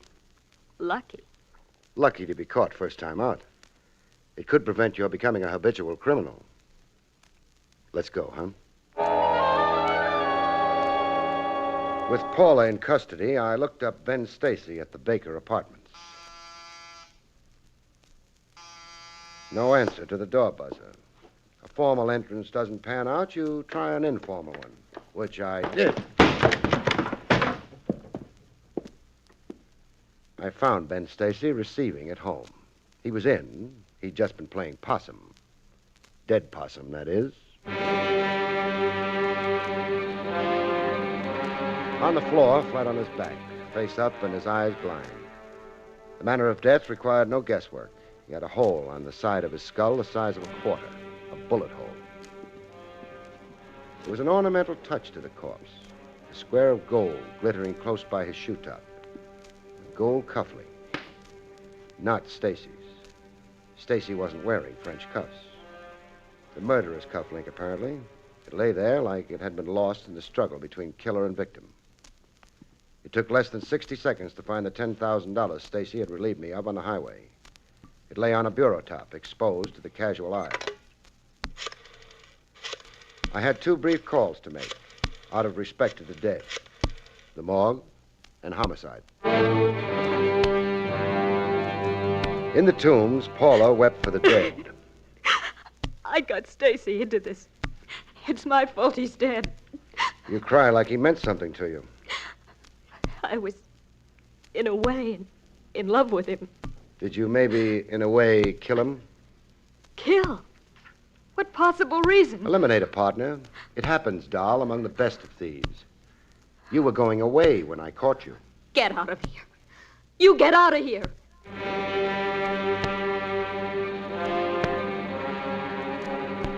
In the Imperial Bowling Alley, the balloon-headed stooge Lou looked like he only wished he'd lived a clean life. I can't leave here till 6 p.m., mister. They're short of pin boys. Very sad. So come around and see me then, huh? So a mourning band on your sleeve, Lou. Huh? Hey, somebody died? Yeah. Your once-in-a-while boss. Stacy? Stacy. What'd you want to go and tell me for? You'd rather I hadn't? Now I won't be able to keep my mind on the pins. Better that way. Now you can concentrate on your troubles. Troubles? You're fingering me for the Stacy killing? You're a suspect, chum. Please join me. Wait till I set up the alley. And lend a hand there on number 4, huh? Like I told you, they're short-handed today. In a more fragrant setting, by the shade of ye old apple tree, Mrs. Vera Baxter clutched her heart. Murder? Murder it is. You've really got a domestic nightmare now. Oh, no, you can't let your suspicions... I can't exclude your husband as a suspect. He had a pretty impressive motive against Stacy. But he's incapable. He's a gentleman. An ungentle crook. A crook? Smuggler, I should have said. But the characterization of your mister doesn't really surprise you. No. No, it doesn't surprise now. Last night in my husband's study, I pried open a drawer. What did you find? Diamonds. A bag full of diamonds. Diamonds he bought in Amsterdam and smuggled across. Your husband had a little racket going for himself. It's incredible to think that he'd stoop To profit? The truth out in the open, that's what you hired me for. Yes, the truth. I don't know how to live in fear. I now show you a gold cufflink, this one. Can you identify it? Well? I'm not sure. Your eyes tell me you are sure. No good trying to evade, Mrs. Baxter. It's a link to a set I gave my husband. I had them specially designed at our jeweler's. I feel faint. Yeah, who wouldn't feel? What does the cufflink mean, Mr. Craig? I can't say positively, but it could mean the chair for J.C. Baxter. Oh, no.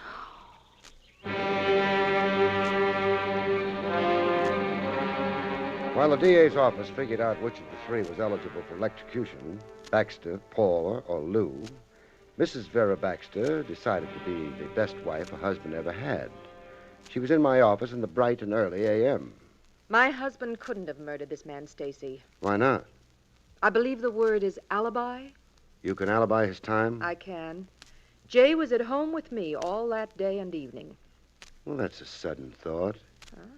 I was too upset to even think yesterday. You wouldn't be telling a big lie. I'll swear to what I say. Jay couldn't have done this murder. Funny thing, I'm inclined to agree with you. I've been doing some clear thinking myself.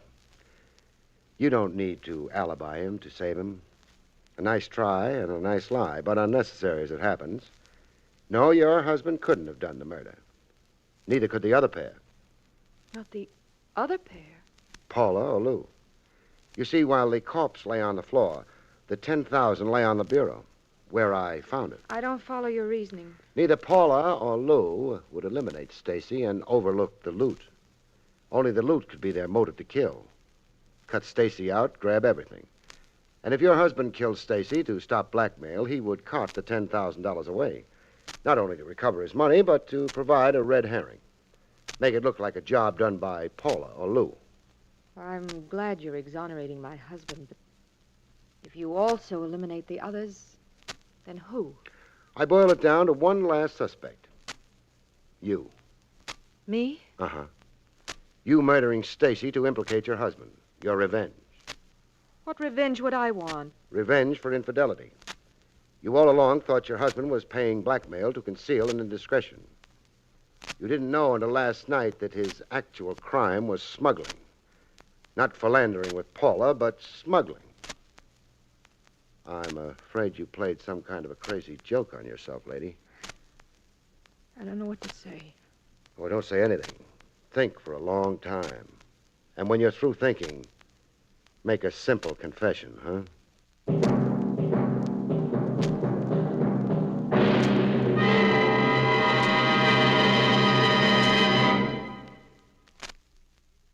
You have been listening to William Gargan in another exciting transcribed mystery drama from the adventures of Barrie Craig, Confidential Investigator. Tonight's story, Murder by Error, was written by John Robert.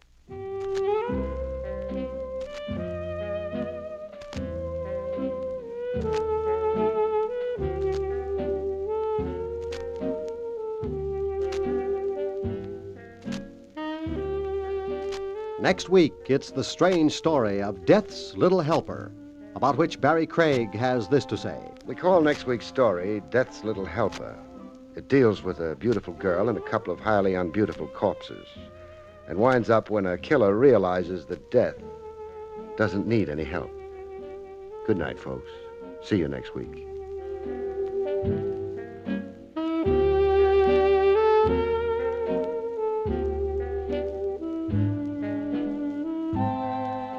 The National Broadcasting Company has just brought you an NBC Radio Network production, William Gargan, starring as Barrie Craig, Confidential Investigator, directed by Arthur Jacobson.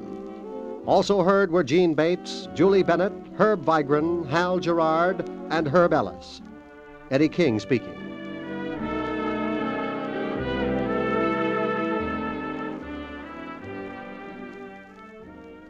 Hear tonight's exciting Dragnet adventure on the NBC Radio Network.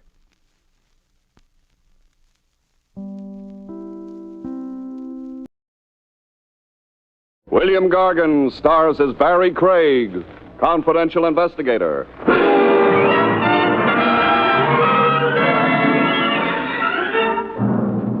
The best time to die, folks, is in your own good time. But try arguing with a bullet.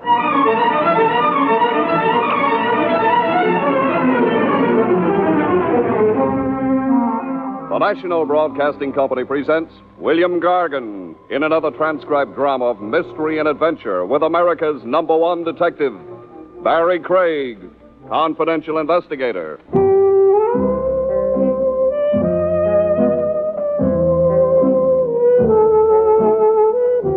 Barrie Craig speaking. Not every client you get is a socially upright citizen. But then the only society of angels is up in heaven. Mere mortals are honorable only to a degree, the almighty dollar being what it is. The gent who plopped beside me on the Fifth Avenue bus didn't look too kosher to me, and it wasn't only because of the scar on his cheek. I know scar-faced judges. Just call it my hunch. I transferred my wallet to the side pocket furthest from him. I'm not a dip friend. Second story? Wrong again. Carnival show with arson as a sideline? Now, don't tell me you're in some honest trade. I am. No, this is. You better yourself every day, friend. Begin bad, end good. That's life, no? No comment. So tell me. You think I sat next to you on purpose? I can tell when a guy does. You got me sized up by now? Not quite. Well, am I hired or no? First, consider what I say. I murdered a man an hour ago. Oh, it's a fine day for it. I shot him. Now I've got him in a sack. Busy, little bean. I had the best of motives. That ought to reassure the corpse. You're a confidential investigator. Guilty. Your license makes you a technical arm of the law, sworn to uphold it. You've been reading my wall literature. It's your duty to detain and arrest me. I'm not the obliging type. Sorry.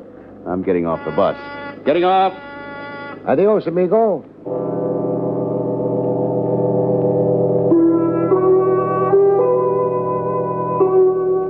Weird? Not so. I got my anonymous friend's feeler right off. Was I really confidential, he wanted to find out. Find out before he dared to hire me. His story was a fake. Done to see if I'd grab him and yell police. I'd be seeing more of him.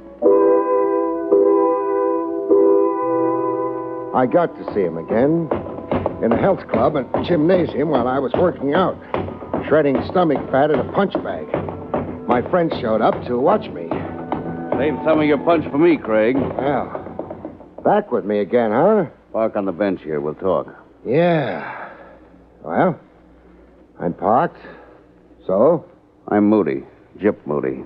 Gyp, huh? Gyp means I've got gypsy blood. Oh. You, get rid of that corpse, okay? I was only kidding you. You think? You're for me. You don't run blabbing what you hear. So glad I passed your test. Now, what's my job? 200 grand stolen from me 5 years ago. I want to get it back. Explain. Johnny Phoenix stole it from me. Phoenix? Yeah, I dimly recall.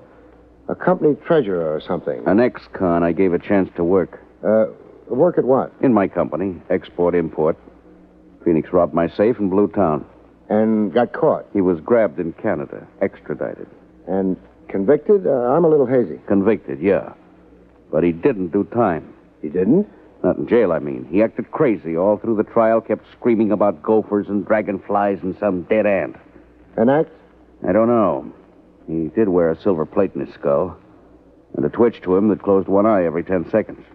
Anyhow, the judge took notice. Phoenix got a mental test, dementia, something or other, a doctor called it. Split personality. Yeah, that. Phoenix was not responsible for his actions. He went to an asylum? Riverhead Asylum, upstate. Comes out tomorrow. Out? Free? Yeah, it's in the papers. Here. Johnny Phoenix to Judge Sane, freed on a show cause writ. Does he still stand trial for the original theft? No, he isn't the same guy who did the original robbery. So a doctor says. The DA agrees, so does the trial judge. Phoenix is a new man, cured and rehabilitated. Beat that. The money was never recovered? Not a dime. I'm out all that. Big dough, $200,000. No insurance? I only had a fraction of it insured. Be there at Riverhead when Phoenix gets out. Stay with him. He's got the dough salted away. When he goes for it, you go for him. I'll give you 5%. Well, that's $10,000. If money. If you get my 200 back.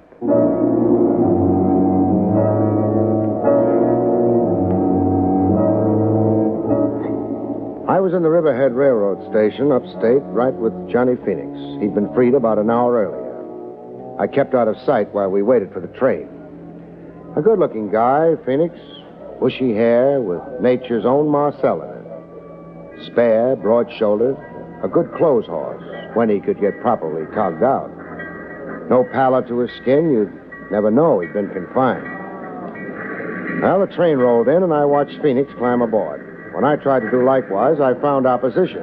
One moment, sir. Hey, let go of my arm. My authority. A badge. I'm Sims of the state police. In civvies? Yeah, I'm off duty. However, you're under arrest. For what? Molestation. A woman complained. Molestation, meaning mashing? That's right. Her description of the man fits you. Well, I'd laugh, but right now I haven't got a sense of humor. Getting tough won't help. I'm a policeman myself. I'll show you credentials. Yeah, you do all that. At the station house. Are we going through with this, boss? I have authority to shoot a resistor. Put your gun away. I've missed my train anyhow. Well, there's a train every 2 hours. This train was special. Let's go see your complainant.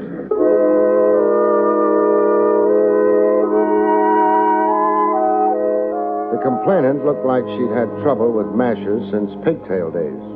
Blonde, cream-cheeked, born to wear silk.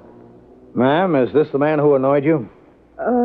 No. They have a superficial likeness, but my annoyer was oilier, grosser, and on his chin here, a cleft. Thanks for the exoneration, doll. Followed me around the station, talking at me in some strange tongue. Esperanto. Can I go now? Sorry if I caused you any inconvenience. Oh, it was nothing at all. I'm only out a probably lousy $10,000.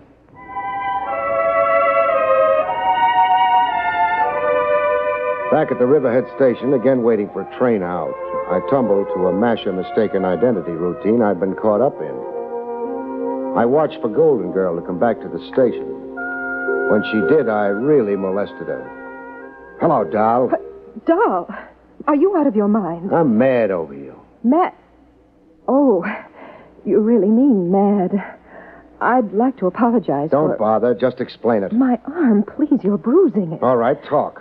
Well, the circumstances are plain. Here in the station before, a man... An oily fellow. My size, shape, wearing my clothes, as you told State Trooper Sims. Only oily, your guy. Therefore, not me. An honest mistake? Dishonest, baby. Why, what do you mean? The only person molested in this depot today was me. And you engineered it deliberately. Deliberately? Why, that's absurd. To keep me off the train, Johnny Phoenix left Riverhead on. I can't understand a word you're saying. You've got me grabbing your arm again, baby. Who are you? I can be gentlemanly. I can be very rough. Well, do we wrestle? All right. I'm Rita Phoenix. Sister or wife? Wife. Our train. We'll travel together, baby. Closer than Siamese twins. You made me lose Phoenix, but you're going to help me find him again. You're going to lead me back to him. Come on. Trains don't wait.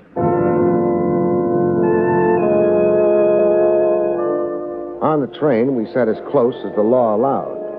I took the precaution of searching Rita's handbag. The ivory-handled gun surprised me just a little bit.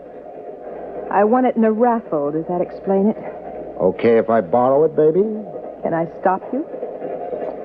I want a drink. Ah, so do I. Can't I even go to the club car without you? We're inseparable, remember? Boy, can I get a hate on you.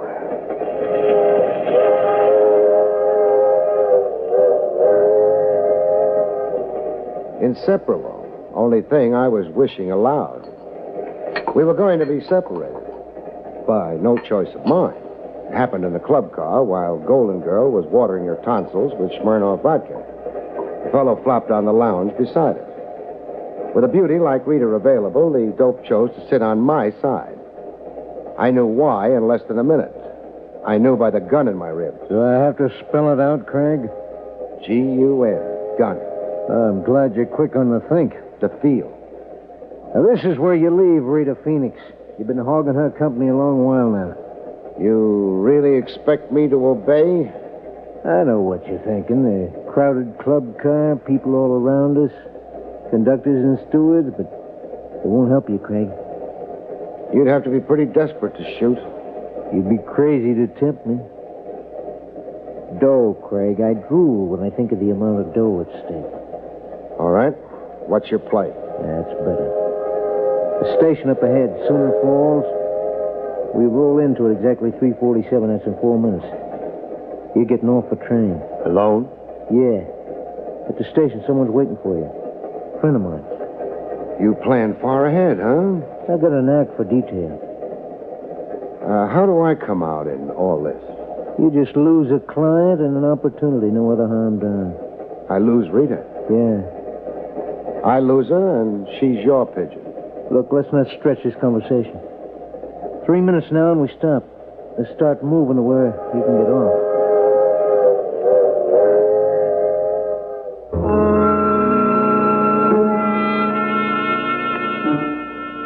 In Sooner Falls, I watched the train continue on to New York. The someone waiting to greet me was right on hand as promised. Hiya, pal. Put his face between two loaves of bread, and you could call it a giant meat burger. Hey, what are you staring at my kisser for? It's ugly. Now, is that nice? My car's there. Is this ride necessary? Yeah, can be. Set it up. Can be, huh? Oh, did I just leak his name to you? No. Canby's an old acquaintance. Oh. What makes this station so lonesome? No people. Sooner Falls is a hick town. Nobody in it. Well, why are you in it? For my asthma. I got asthma bad. This burger's pollen-free. So let's ride now, huh? Where will we ride to? Around. Just around? Yeah. You're worrying. Don't. This rot on you don't mean nothing. No holes in you, so don't worry, huh? My orders is just to stall around with you, see the sights, run you into 6 o'clock, and then give you the heave. Run me into 6 o'clock. Until Rita and Canby land in New York, get off that train and get lost together. Canby doesn't want me phoning ahead. Hop in, pal. Delighted to. I'd love to tour Sooner Falls. Hey! Let go of my throat when your lovely face turns from beet red to purple. Let go. It took a long time throttling. And when he finally dropped, I fell on his gun. Fell on his gun and just lay there.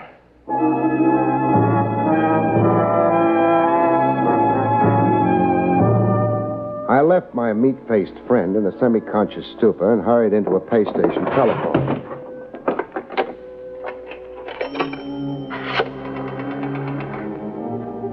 Operator, get me long distance. New York City. Police headquarters. Person to person, reverse charges. I want to talk to Lieutenant Trav Rogers. Finally, at long last, I arrived in New York. I'd sure missed a lot of trains. Trav Rogers had come through for me at his end. The man and woman you described on the telephone got off the train here in New York. They went off in separate directions. You had them shadowed? I did. Where'd they go to? The lady's registered at the Parkfront Hotel as Rita Manning. A phony name. She's Rita Phoenix. How about Canby? He checked in at the Kilgore Hotel. Kilgore? New name to me.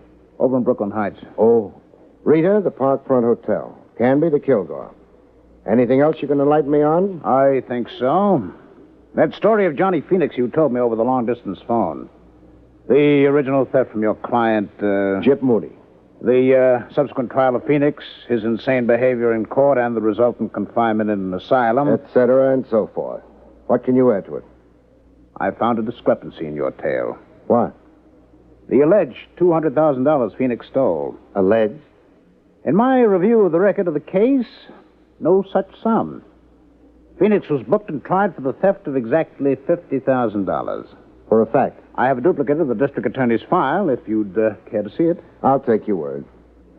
Quite a gap between $200,000 and $50,000. A gap that can buy Boku cherries for the wine. Your client magnified the figure to fire your zeal as a retriever? No, Moody's queer, but not like that. His 200,000 figure has some other significance. What? I can't know until I put the question to Moody. Phoenix never disgorged any of the loot? Not a kopeck. What did the police do about it? About trying to recover the money from Phoenix, I mean. Oh, the usual devices and pressures. All we accomplished was a show put on by Phoenix. He acted nuts. Climbed the walls, screaming he was a chimpanzee in a jungle. After Phoenix's asylum confinement, what police activity about the money was there? The obvious. A police plant right on the asylum? Hoping to catch Phoenix in a rational moment? Win Phoenix's confidence? Yeah. Quite an assignment for a cop. Feigning insanity. We had to change our plants every 10 days. The sheer wear and tear. The plant began to wonder about himself, huh? Was he or wasn't he Napoleon Bonaparte? Environment, they say, molds the personality. Ha ha. Trav, as usual, you've been a big help. Mm-hmm. Write a letter of commendation to my superiors.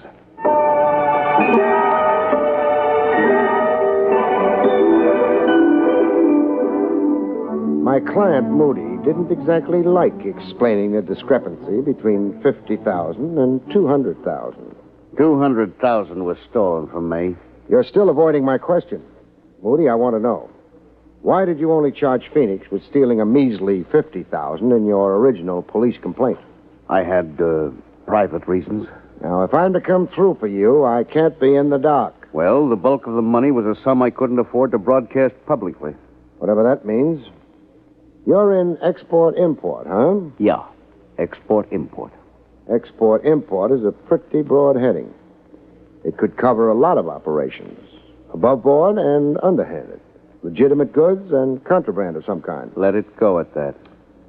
Cash deals in the dark. No record of it on the books. Stop making out a case. A fraud against the government. Tax evasion. Keep it up, we'll have a parting of the ways. I'm not on trial with you, Craig.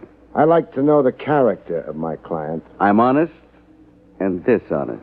What's so unusual about that? Every second guy you meet. Yeah, the buck for its own sake. No wonder the old world's in a spin. Phoenix took advantage of my sensitive situation. He knew in advance you could never prosecute him for the whole sum of money he stole, that you couldn't come into the courts with clean hands. Yeah, that was Phoenix's gimmick. You going to use any of this against me? Ask me that when we're counting your $200,000. Now, what answer... Oh, I get it. When you're counting your 5% fee, you mean? Sure. You like money like everybody else. Now, tell me something. Who is Canby? I don't know. Never heard the name. An alias, maybe. Now, you recognize this description? Well-built, little on the short side. 5'7", say. Brown hair, brown eyes, natty dresser. The description means absolutely nothing to me. That's funny. Here's a guy who knows you well enough to be scrambling for your money. Well, it's a mystery to me. Leave a side of beef exposed and the jackals come around.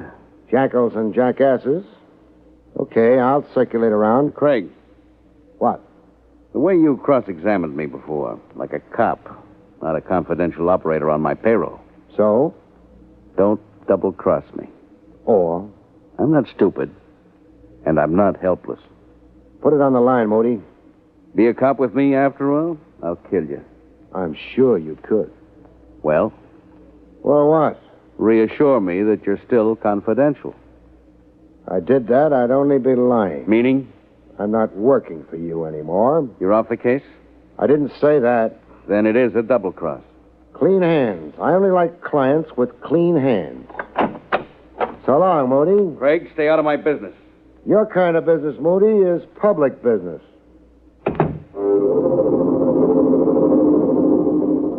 Oh, they happen like that.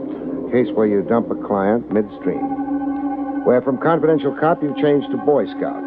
You're working without fee in the public weal and welfare. Great.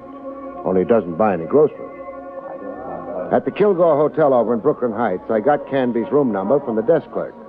I also got an advance hint on how frantic it could get up in Canby's room. I spied the desk clerk on the telephone a second after I started for the staircase. The desk clerk tipping Canby off to my visit. There'd be a gun upstairs waiting to greet me. What kind of a hotel was it? It was that kind of a hotel. In the hall outside Canby's room, I had a scheme to outmaneuver Canby's gun. Canby? Frank Canby? Yeah, what is it? Linen service. I got your fresh linen. Just a minute. I flattened against the side wall of the hall, out of line of fire, and waited for Canby to open the door. Come right in. Hey! It's my turn to shoot now.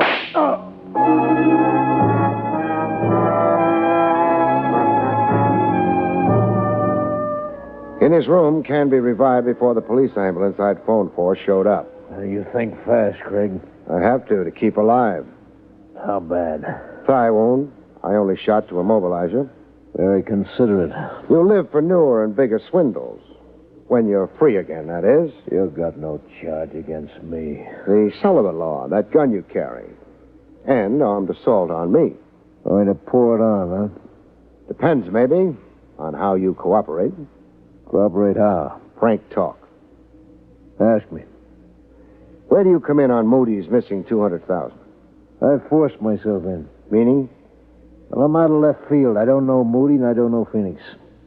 But I do know about the dough, you understand me? I think so. You freelance in crime. You're a fly. Honey anywhere draws you. That's it, yeah. Got a prison record? So far, no. Been lucky, huh? Until you. Who tried to detain me for you in Sooner Falls? Hutch. Who is he? The next pug. Blackballed out of boxing for throwing fights. He hires out to me. You got away from him, huh? I out-wrestled him. I was afraid of that. Afraid you'd get the phone ahead to New York. Hutch is a pin brain. You hired him. You should have knocked me off on that train. Yeah, I second guess it that way, too.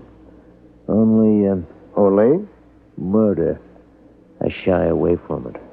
You shot at me out in the hall. I shot to nick you, slow you up.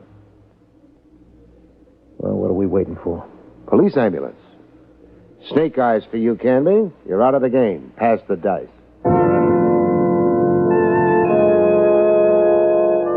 With Canby out of the game, I set out to eliminate another player. Rita. I found her in the dining room of the Parkfront Hotel.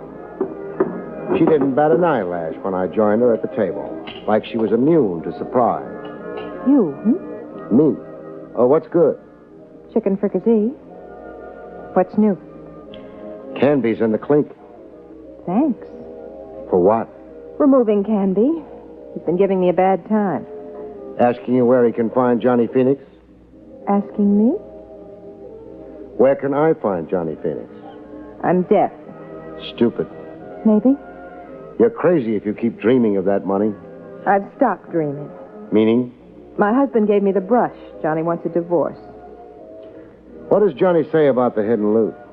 Not a word to me. What do you say about the loot? Meaning? Us? No deal. I get the money, I kiss it once. Then? Hand it over to the authorities to be held in escrow for Gyp Moody.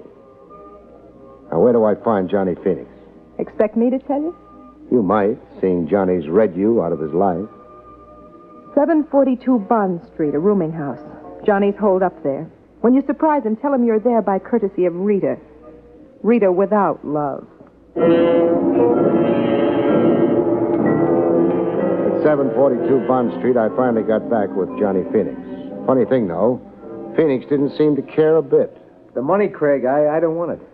Because keeping it is too hard? No, the fellow who stole it, I'm no longer him. I've had therapy. I've got a different focus now. Whole new plan for living. You sound like a walking testimonial for prison psychiatry. I feel lighter. I don't walk, I bounce. You know what I've done these 2 days I've been free? What? Read books, gone to church, looked through the one ad. Hooray for the new man. So where's the dough hidden? Buried in an empty lot in Long Island. Town named Fullerton, where I grew up as a kid. I'll drive you there. Let's go.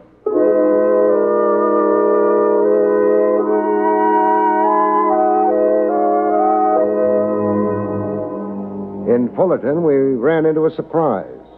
No empty lot. I don't recognize the setting. You've been away 5 years. Just what's different? Well, what you see, the house standing there, that Cape Cod. You say the house there was built on the empty lot you buried the money in? Yeah, the exact spot. There are markers around. I recognize that clump of trees there. I counted 20 paces north and 2 paces east. Then I buried the money. That would put the money smack in the middle of the foundation of the house. What do we do now? How deep did you dig 5 years ago? 6 feet. In building the house, an excavation of at least 12 feet was made. Meaning the money was exposed to the builder? Meaning? You wait here. I'm going to make some inquiries inside the house. Yeah, but what possible good? Inquiries inside the house. Inquiries around Fullerton, generally. Then some research into police files. I'm curious as to why a house was built on that exact spot. Badly chosen location in a lowland where rains create a swampland. And with the nearest town neighbor east, west, north, and south at least 200 yards away. Wait here, Phoenix.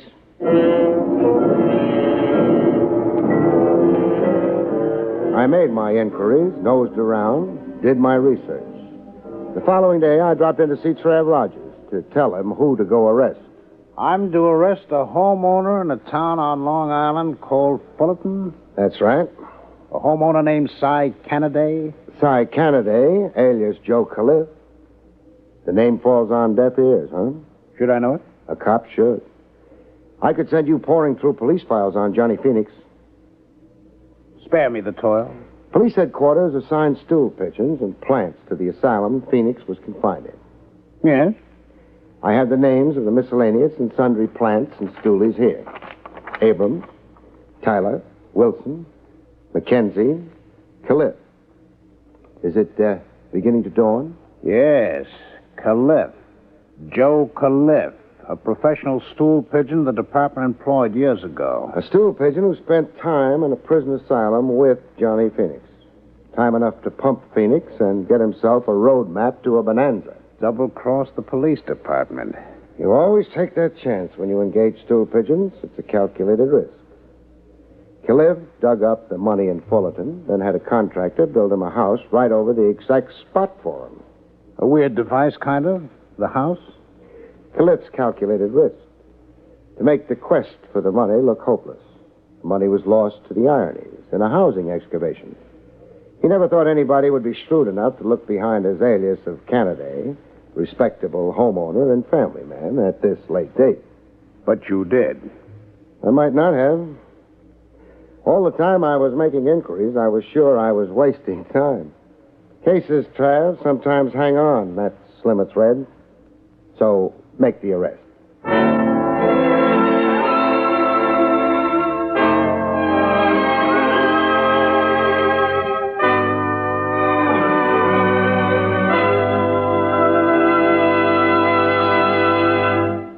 You have been listening to William Gargan in another exciting transcribed mystery drama from the adventures of Barrie Craig, Confidential Investigator. Tonight's story, The Schemers, was written by John Robert. Next week, it's the strange story titled The Man Who Wanted to Be Guilty, about which Barrie Craig has this to say. What did the man want to be guilty of? Murder, of course. And he discovered that all you had to do to accomplish that was to kill someone.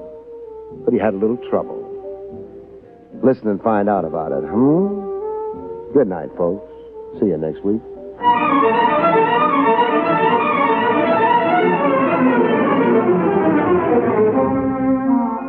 The National Broadcasting Company has just brought you William Gargan, starring as Barrie Craig, confidential investigator. Featured in the role of Rita was Terry Keane. Don Pardo speaking. It's another exciting Dragnet adventure tonight on the NBC Radio Network.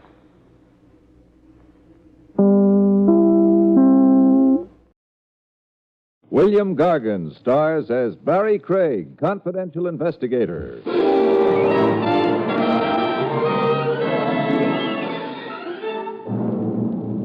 One nice thing about being a murderer, you don't have to worry about being included in the old age pension fund. You're not going to have an old age.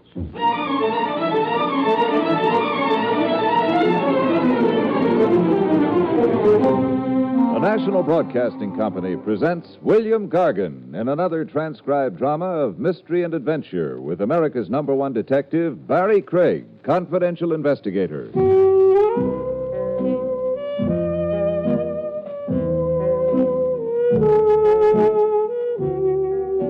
Barrie Craig speaking. I was drinking myself to death this particular evening. Not liquor. At Willie's wagon, it's the coffee that's fatal. Also, I was finding out from the newspapers that chorus girls were still busy suing elderly millionaires, that a hood named Ben Moran had knocked off an armored car and disappeared, and that the police were questioning his girlfriend, Penny Lane. Her picture was spread across the front page. It wasn't art, but it would sell a lot of papers. Also, we were going to have some more weather. That don't surprise me. That's because you're a cynic, Willie. Do I ask you about your religion?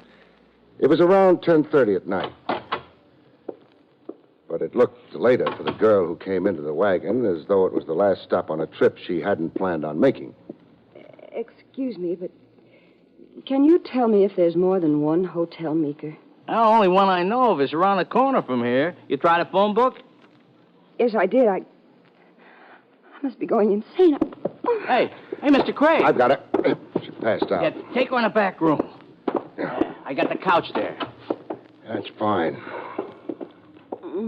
Hey, sounds like she's coming too. Get some coffee for her. Yeah, okay. I'm sorry. What about? Fainting. My name is Wilson, Myra Wilson. I'm Barrie Craig. What's bothering you about the Meeker?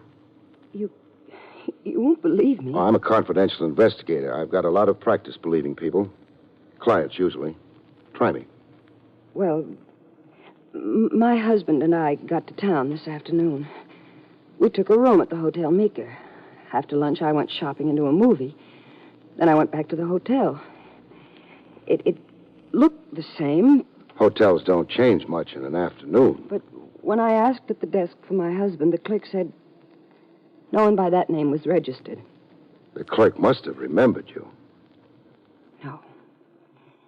He said he'd never seen me before. It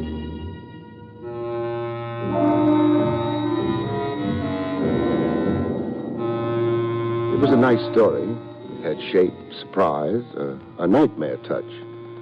The odds were wonderful that it was a phony from the word go. Maybe that's why I walked over to the Hotel Meeker with Myra Wilson. Good evening, sir. Mrs. Wilson would like the key to her room. Oh, back again, eh? Mrs. Wilson does not have a room here. She checked in this morning with her husband. She doesn't have a room here. Neither does her husband. If she has a husband. I could take you apart without any trouble. Putting you together again might be harder. Look, there's no card for Mr. and Mrs. Wilson. I never saw or heard of Mrs. Wilson before. I've been on duty all day. I ought to know.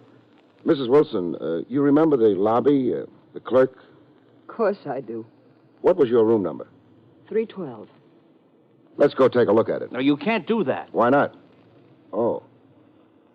That gun standard hotel equipment? Ollie, will you?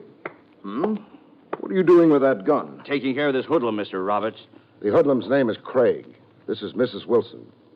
You manage the hotel? I do. Farley, put away that gun. Mrs. Wilson, did you see Mr. Roberts this morning? No. Mr. Roberts, this woman claims she registered here this morning with her husband. That's not true. Evidently a misunderstanding, although... We'd like to go up to her room, 312. If it's not occupied, I see no reason why you can't.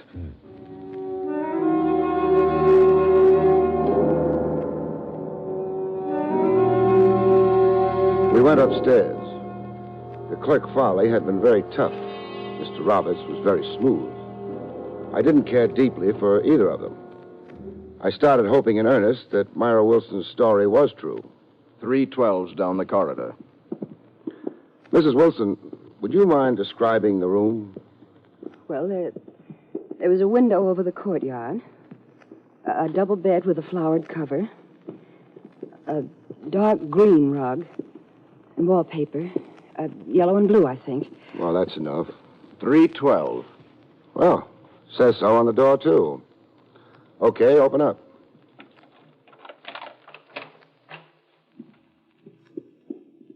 Oh, there's a bed. Outside of that, twin beds, not a double. Carpeting is maroon, not green. And the wallpaper, dark brown, striped. It's not at all the way I described it, but it is the same room. It must be. Well, Mr. Craig? Sorry to have bothered you. Let's go, Mrs. Wilson.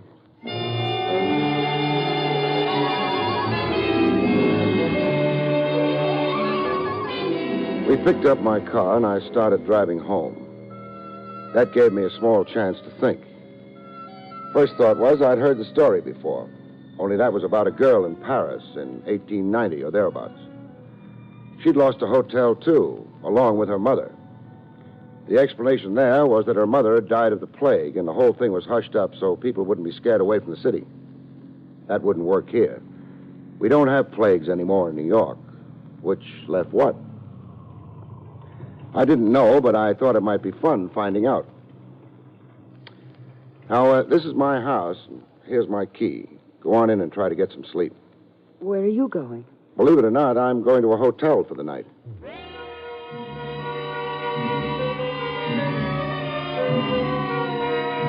The hotel was the Mika. Oh, you again. It's coincidence. If you're still hopping on that Wilson business... I'm looking for a room to sleep in. We're all filled up. What about 312? I... Thanks, I'll take it. Mind showing me to the room? I'm not supposed to. But you'll do it for me. I'll do it for you. That is, unless you wanted to check with Mr. Roberts first. He's gone for the night. Could it be a federal offense? What? Kidnapping a room? I thought you gave up on that. Well, that's right, too. I forgot. Your room. Well, come on in. I don't have any...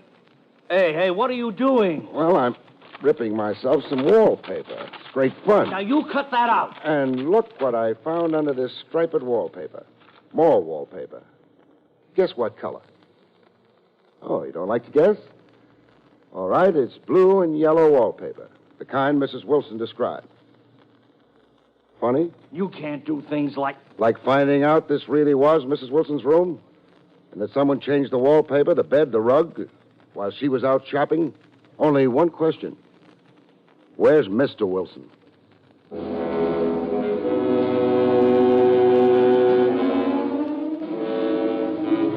clerk didn't answer that one, or anything else. I left the hotel for a doorway across the street.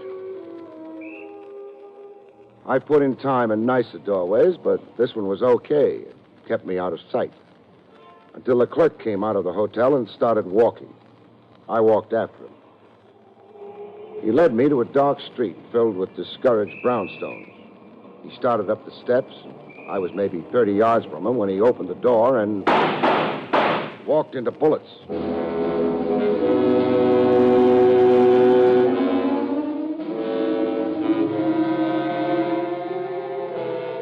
He must have been dead before he fell. All the bullets had hit him. When I got to him, it was only to confirm the obvious. I had news. I needed somebody to tell it to.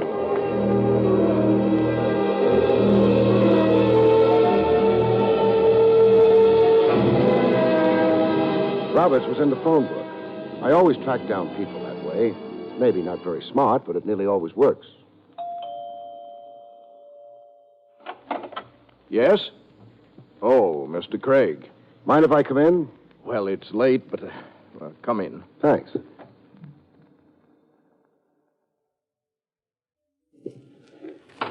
Don't go any further. I'm entertaining. Oh, I'm sorry. Hello. I asked you not to. I said I was sorry. Now I'm not sure. Introduce me. Mr. Craig, Miss Lane. Penny Lane? Penny Lane. What do you hear from Ben Moran, Miss Lane? Oh, now you mustn't believe everything you read in the papers. Oh, it's too bad. You mean he isn't going to give you a hunk of that armored car? What would I do with an armored car, Mr. Craig? I see what you mean. Excuse me. Roberts, where's Jim Wilson?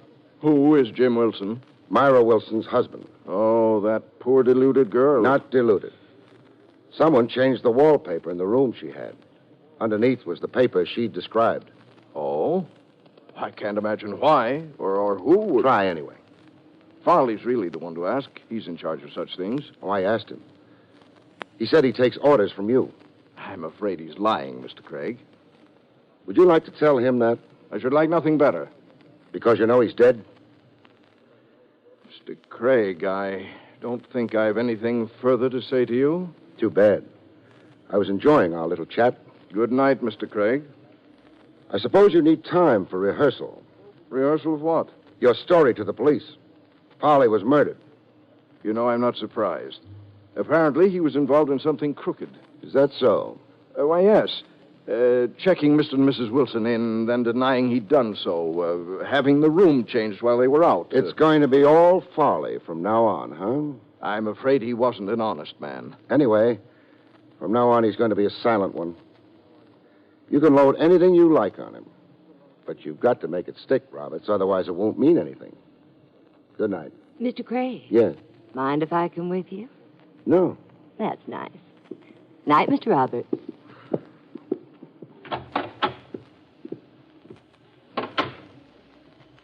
You know, Mr. Craig, what's your first name? Barrie. Nice. Call me Penny, please. Penny. Ooh, that's even nicer. But anyway, I was saying, I don't think Mr. Roberts is really a gentleman.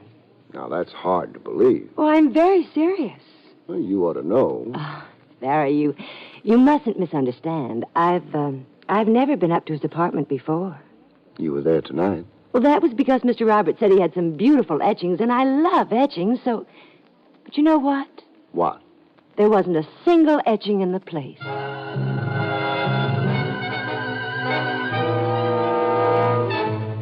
We got into my car and drove away. Penny was a very beautiful woman who sounded like a half-wit and wasn't. She was putting on the Paris and springtime routine, pretending she'd fallen for my manly beauty, but she wanted something from me, and it wasn't love. What it was, I hoped I'd find out. Ben Moran must have been a rough playmate. I don't know why you keep talking about him. He fascinates me. Wanted by the police for a few murder raps, swindles, armed robberies, income tax evasions, passing a red light. Ben would never pass a red light. Oh, sorry. Apology accepted. Take me home. Where? 27 Carlton Drive. Okay, that's only a couple of blocks over. Penny. The moon's still beautiful. The night's young. The air's filled with the fragrance of flowers. Where's Ben Moran nowadays? I used to be a friend of his. I'm not anymore. If you don't believe me, ask the police, and I hate you. So kindly shut up. Yes, ma'am. Well, you're home. Thank you. Oh, before you go, Penny, there's something I have to ask you. What? Who told you to play Mata Hari with me? Play what? Beautiful female spy. I think you're absolutely insulting. I said you were beautiful. Good night. I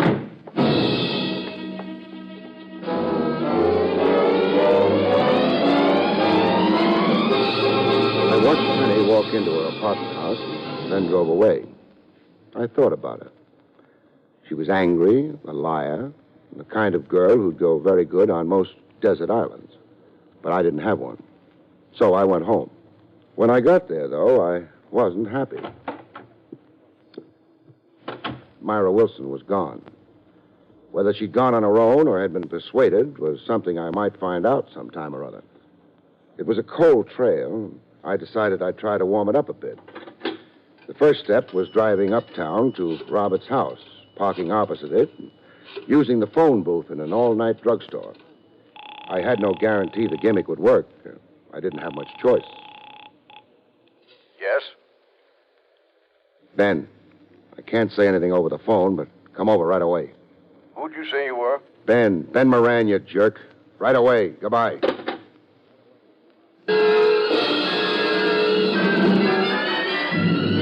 I figured the phone call, if Roberts didn't have too good an ear, would make things happen.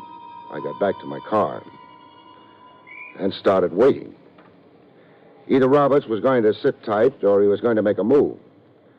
To do me any good, or to do Mr. and Mrs. Wilson any good, he'd have to make a move. Maybe he would. I kept on waiting. Roberts must have mistaken me for Ben Moran. He made his move. He got into his car, gunned it, and went away. So did I.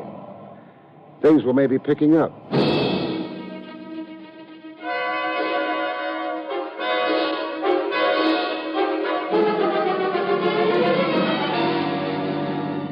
We were across the river in Jersey, up a dark road to a small house whose lights picked out pieces of the dark sky. I pulled up and stopped a ways down the road from the house. I watched Roberts get out, knock, and go inside. And then I started walking. I knew Roberts was in that house. I could be pretty sure a killer named Ben Moran was there. And who else? I could afford to wait and find out. That is, I had thought I could. The front door was closest. I didn't bother knocking. Hello? Mr. Craig. Oh, Mr. Craig. You better save it. There's no time. Over there near the fireplace. Uh-huh. Yeah, He's dead. he's dead. How did you get out here? Cab. At your house, I got a phone call from Jim. That's my husband. I got here, he let me in, said someone was trying to kill him. Someone did. You see who? The shots came from there. Yeah, a door half ajar. Whoever was in the other room would have taken off as soon as he heard me come in. I can't really believe Jim's dead. Start practicing. He's dead. The only thing is, he's not really Jim Wilson. What? That new corpse, Myra, is Ben Moran.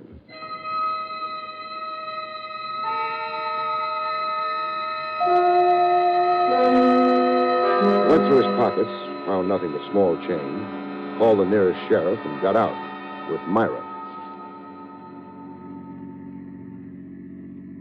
Why? How could it have... After his last job, Moran was hot. He had to hole up and picked your town for it. Married you under the name of Wilson. Maybe that was even his real name. He had a birth certificate. Then it was. Ben Moran was his business name. Oh, I should have known long ago. He didn't work, but always had money. He hasn't got it anymore. But maybe Roberts can tell us about things. The hotel manager? Sure. He knew Moran, helped Moran on that disappearing hotel routine. That was to get rid of you. Well, you better face up to it. Makes it easier to forget. I suppose so. Moran must have decided the time was ripe to start spending his dough. Had to get rid of you without the police being called in. Or even if they were called in, not believing your story. They wouldn't have. No. But maybe we'll get them one now they will believe.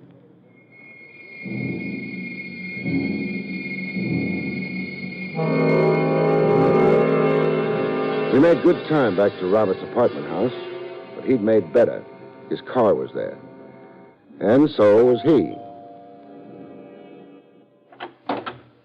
Mind if we come in?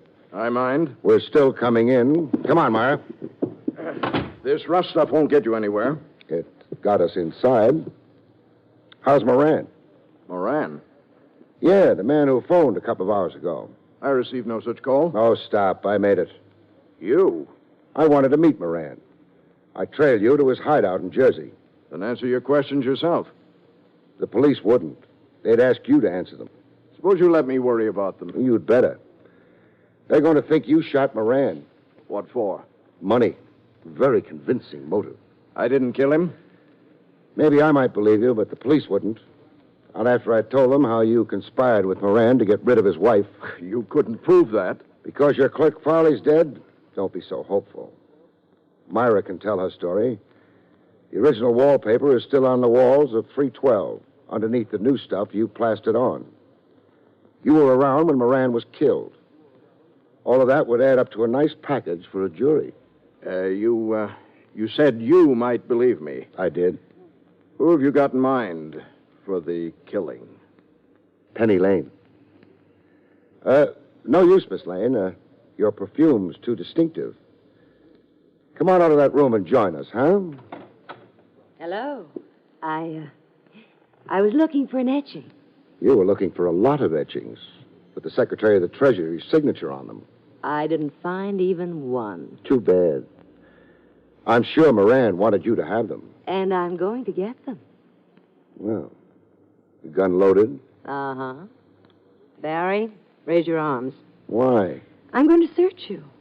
You better not. I'm ticklish. Not that ticklish when there's a gun pointing at you. Well, maybe not. Well?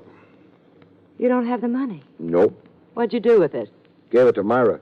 Mr. Craig. I asked her to hold it for me. But... Oh, it's no use, Myra. No use at all, dear. Give me that handbag. No. I'll take it. There. I'll open it, too. Barry. Hmm? You're a liar. I am? There's no money in Myra's bag. There's a gun, though. That's why I wanted you to take the bag away from her. Why, you what? Sure. Myra is very good with a gun. But you... But she... Stop making noises and point your gun at Mrs. Wilson. She happens to have murdered the hotel clerk Farley and her husband as well. Girls maybe will be girls, but she wanted to be a killer.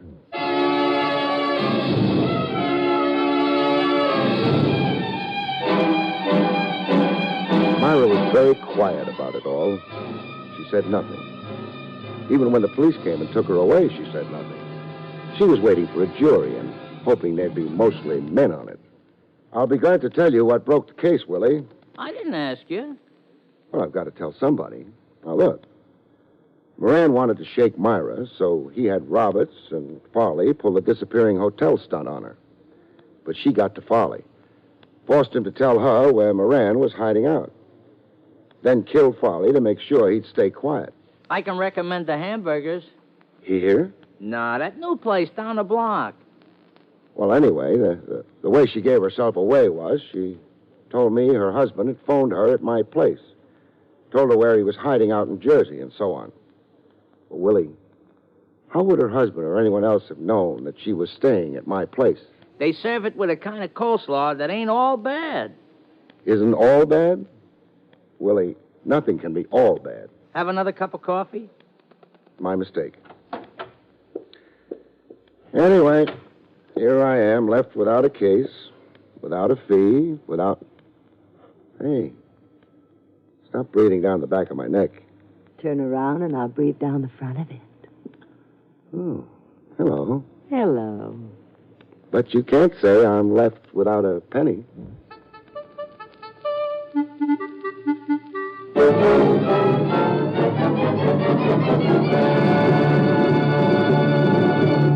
You have been listening to William Gargan in another exciting transcribed mystery drama from the adventures of Barrie Craig, Confidential Investigator. Tonight's story, Nobody Lives There Anymore, was written by Louis Vitez.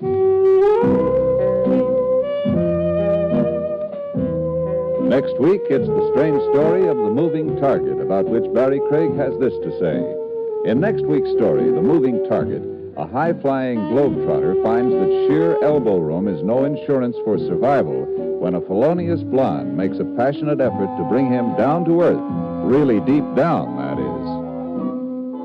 The National Broadcasting Company has just brought you an NBC Radio Network production with William Gargan starring as Barrie Craig, Confidential Investigator, directed by Andrew C. Love. Heard on tonight's cast were Jerry Hausner, Joan Banks, Stanley Farrar, and Doris Singleton.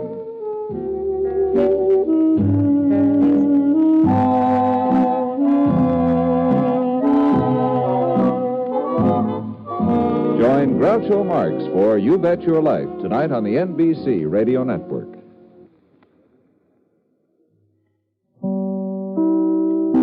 William Gargan stars as Barrie Craig, Confidential Investigator.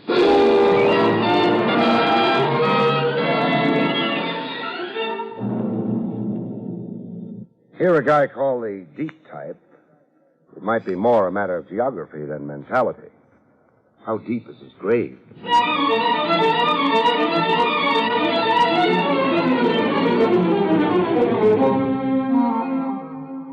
The National Broadcasting Company presents William Gargan in another transcribed drama of mystery and adventure with America's #1 detective, Barrie Craig, Confidential Investigator.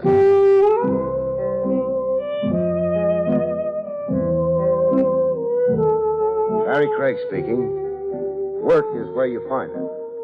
When the case of Harry Jarvis fell into my lap, I was 900 miles from home base, motoring south along the Florida highway. My destination, Miami. I wanted to see how horses were treating men at the big winter track. My usual annual stopover, about 100 miles this side of Miami, was a motel. The Happy Traveler Motel, the big neon sign said. A 16-cabin setup complete with hot showers and television, run by two partners, Mo Birch and Harry Jarvis. I knew the two of them way back. They'd run a custom haberdashery in New York once before going south to change their luck. Inside, I found Mo, but missed Harry. The last I seen Harry, he said goodbye. For keeps, Mo? Yeah.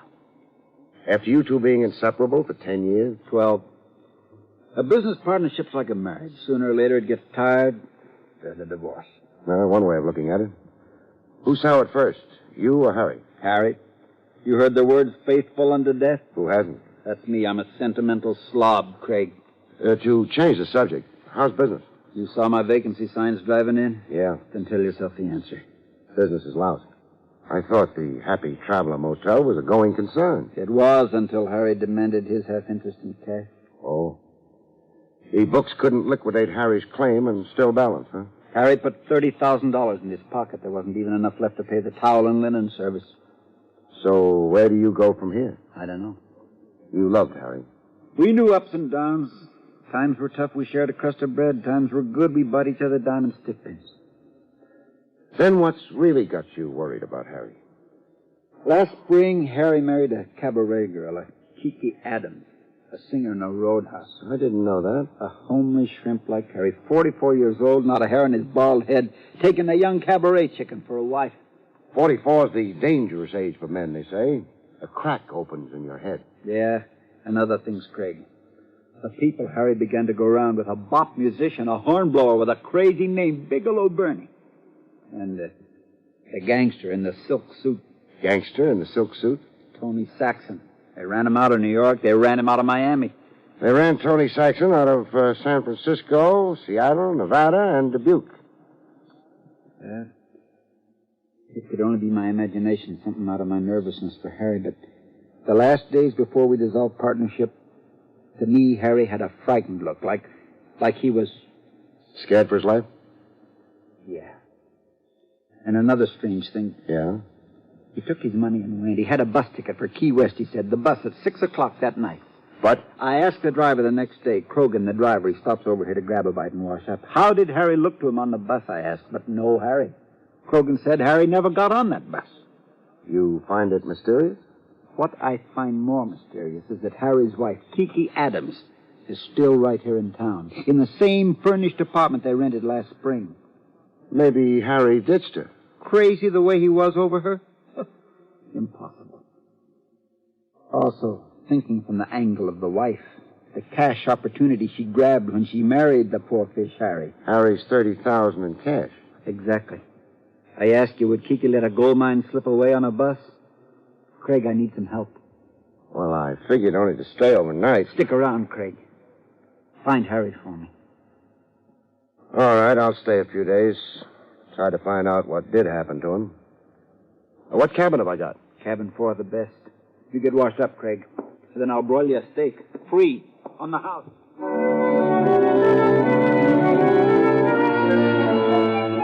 2.5 pounds of porterhouse steak later, with my stomach a foot in front of me, I went calling on Kiki Adams. 212 Elm Street. I had directions on me written out by Mo Birch. Drive east across the railroad tracks, then north 1/4 of a mile past the county jail. 1/4 of a mile past the county jail, I stopped. 212 Elm Street was a 2-story frame building sandwiched between an abandoned schoolhouse and a plumbing supply wholesaler. A big front door with isinglass slits on it and a brass knocker. I banged the knocker a little while, and then I tried the doorknob. I made less progress there. The doorknob came off in my hand. A situation like that can become embarrassing.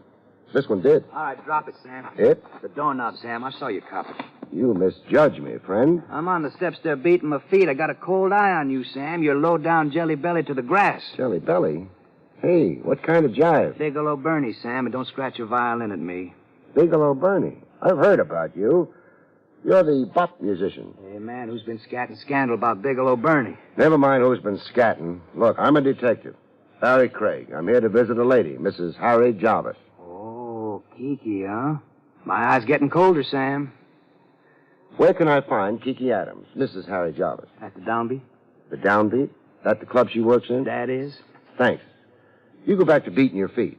And while you're mooning over Blue Mama Kiki, keep one fact in mind, huh? Shoot me, Sam. Kiki is supposed to be another man's wife. Put that in your horn and blow it, music man.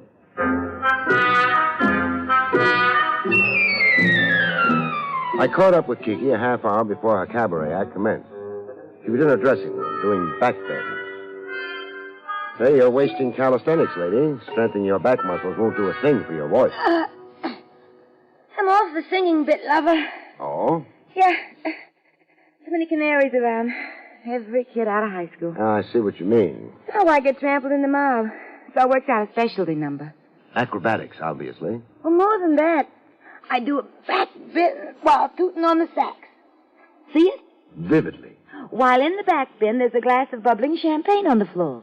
You get off the sax and drink the champagne. Without spilling a drop.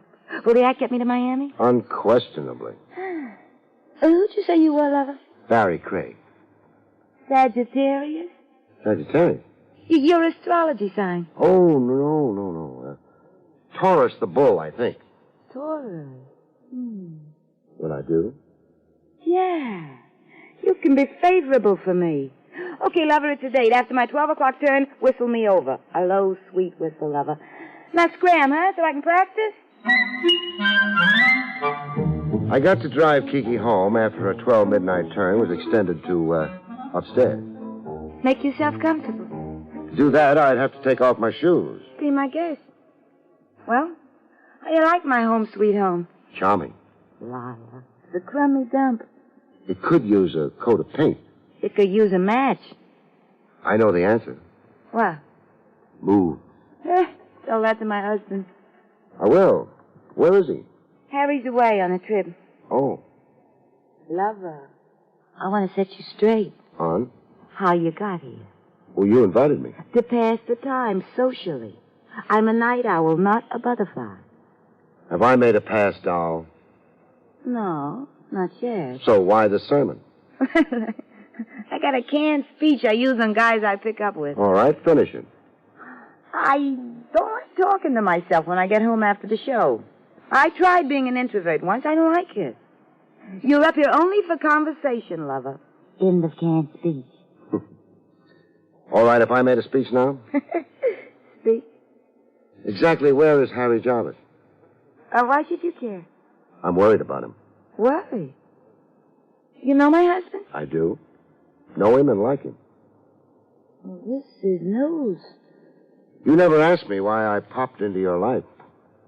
No, I assumed you were just another John looking to get acquainted. I looked you up on Harry's account. To put it simply, I'm a detective. A detective? With Harry on your mind? Yes. Why? What's with Harry? He isn't around. Have I told you he's away on a trip? You failed to say where. Where? Well, I don't know. Well, you're his wife. Well, sure, but he didn't say where he was off to. I didn't even see him when he left. I was at the club. There was a note waiting for me when I got home that night. Well, what did the note say? Say, called away for a few days, something like that. Well, when was this? No, 8 days ago. Where's the note? I got rid of her. What reason would I have to save her? Well, in these 8 days, has Harry contacted you? No. And you didn't find that strange? I guess I did a little, but... But? This may shock you. I'm shock-proof. It was a relief with Harry away, so I didn't worry too much about his silence. You see, Harry's in his middle age. But you married him. Yeah, I did. Why? Why? Search me, I ask myself. I'm going to ask you a big question now. Get on record with an honest answer, and you'll thank yourself sometime. What's the big question? Did you know Harry had liquidated his half interest in the Happy Traveler Motel? That on or about 8 days ago, Harry had $30,000 in cash on him? Oh, I knew he was selling out in the motel. I know he'd already done it without the cash. Something happened to Harry? Until I know better, I'm proceeding on that premise, Mrs. Jarvis.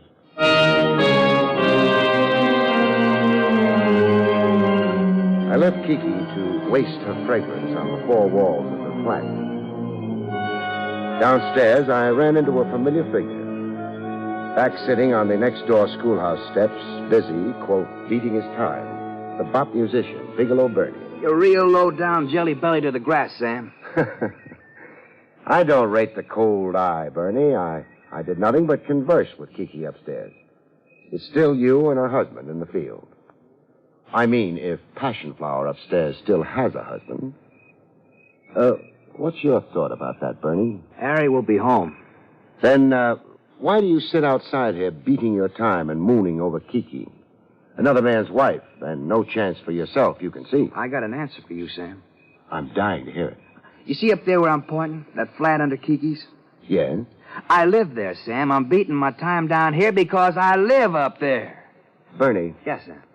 What if it turns out Harry Jarvis is never coming home to Kiki? He left her? Could be, no? Oh, never. Okay, so Kiki's one dish a man doesn't walk out on. But suppose Harry doesn't ever come home for a wholly different reason. Man, only one reason would keep Harry from coming home. Okay, anticipate me. Go ahead. He'd have to be dead, Sam. Real gone.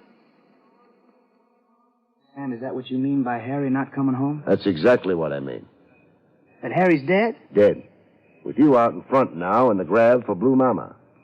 You hitting around and maybe I killed Harry? I'm asking you, would you kill Harry Jarvis? No, N.O., man. Then finger somebody for me. Somebody who would kill Harry. Hey, you were supposing before, now you're not. I've given up supposing. Come, Bernie, help the law and you help yourself.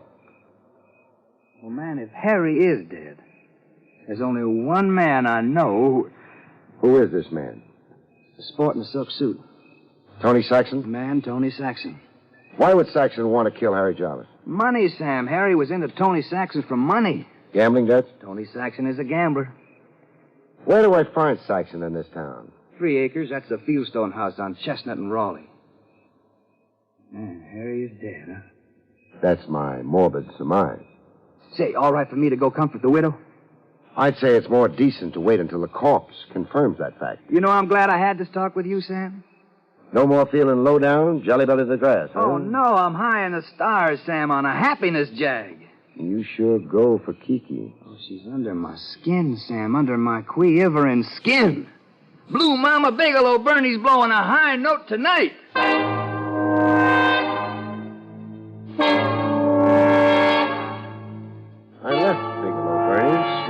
trees and went to look up Tony Saxon. A fieldstone house. The house was lit up like the people inside it were afraid of the dark. Every room inside, and floodlights outside on the big lawn. To get in, you had to pass through a fence, what looked like an electric fence, to keep prowlers and police at bay.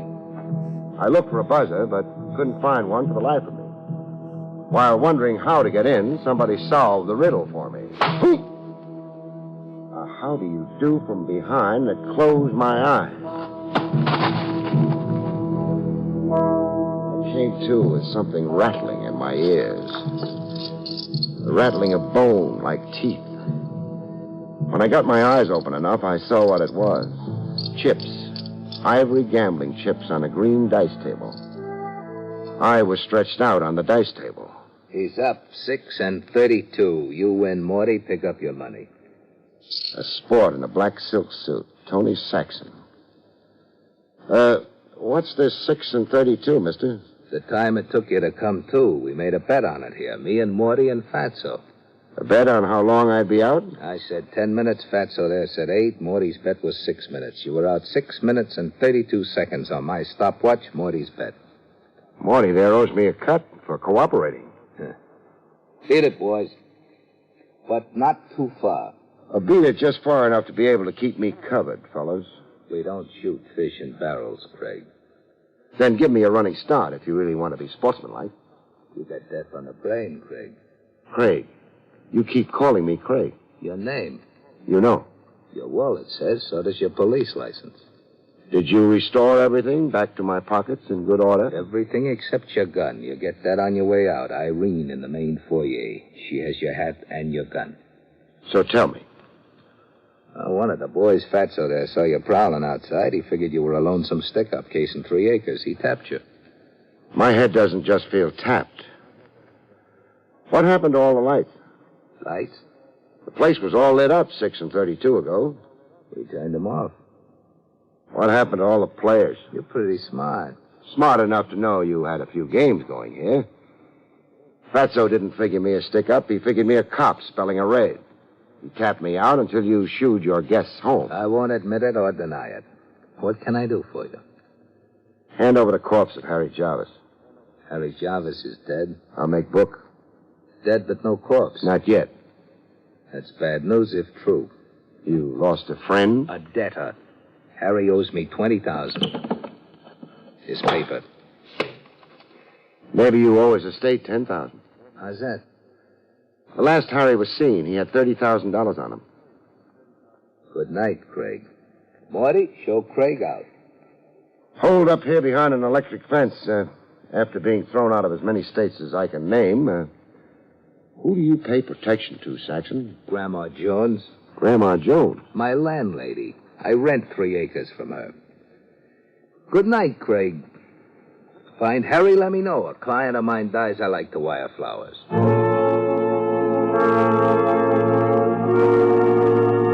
Outside Saxon's fortress wall, I found fresh company. A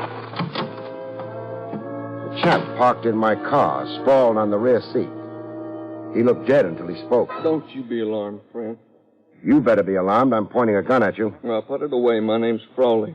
Bill Frawley. I'm the law here in Northgate. That is all the law they got this side of the county seat. Why don't you put the gun away? When I see the badge.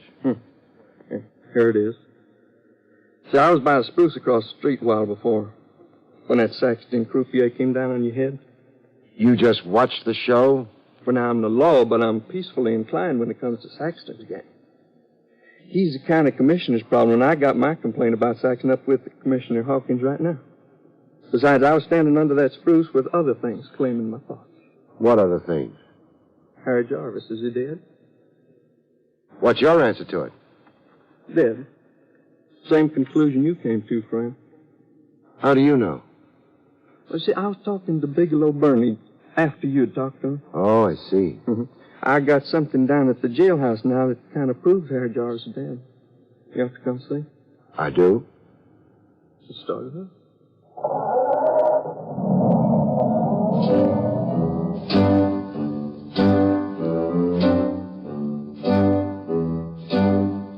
The Northgate jailhouse was a clapboard frame shack a March wind could blow off its foundation.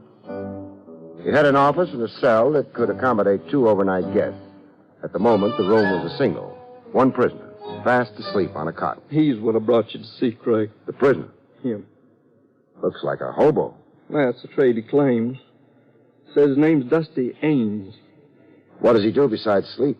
Loves to cuss you out.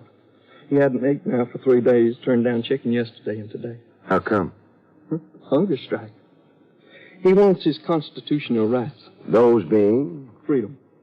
Freedom. Put him back on the road, he said. 3 days, you said. What do you do here in Northgate? Throw away the keys? Well, I'm waiting for the wagon to come take him to the county seat now. He'll get his hearing there.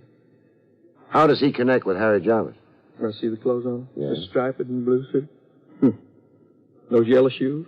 Well, who can miss them? I know the suit and yellow shoes like they're my own. Harry's clothes.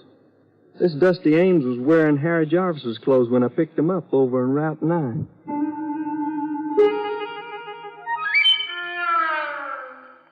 When Dusty Ames came awake, he began to howl. I want my rights. I'm a Federalist.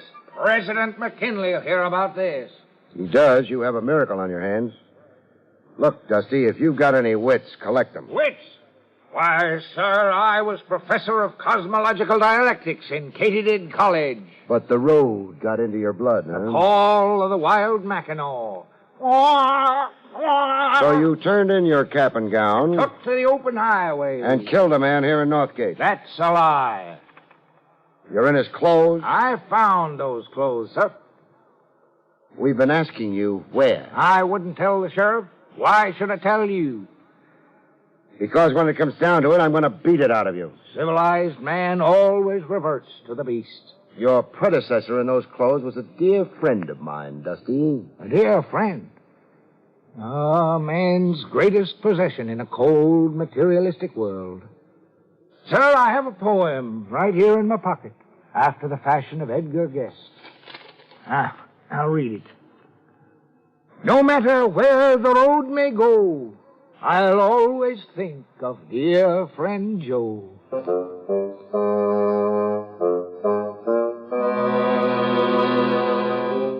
The bullfinch of the open road finally showed us where he'd found himself a new wardrobe.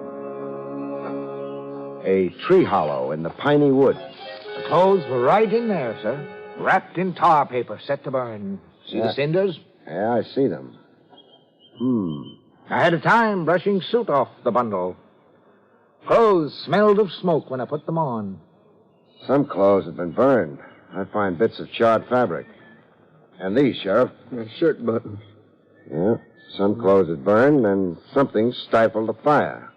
Wind, maybe. Or the fire simply choked. Too much stuff on it, smothering it.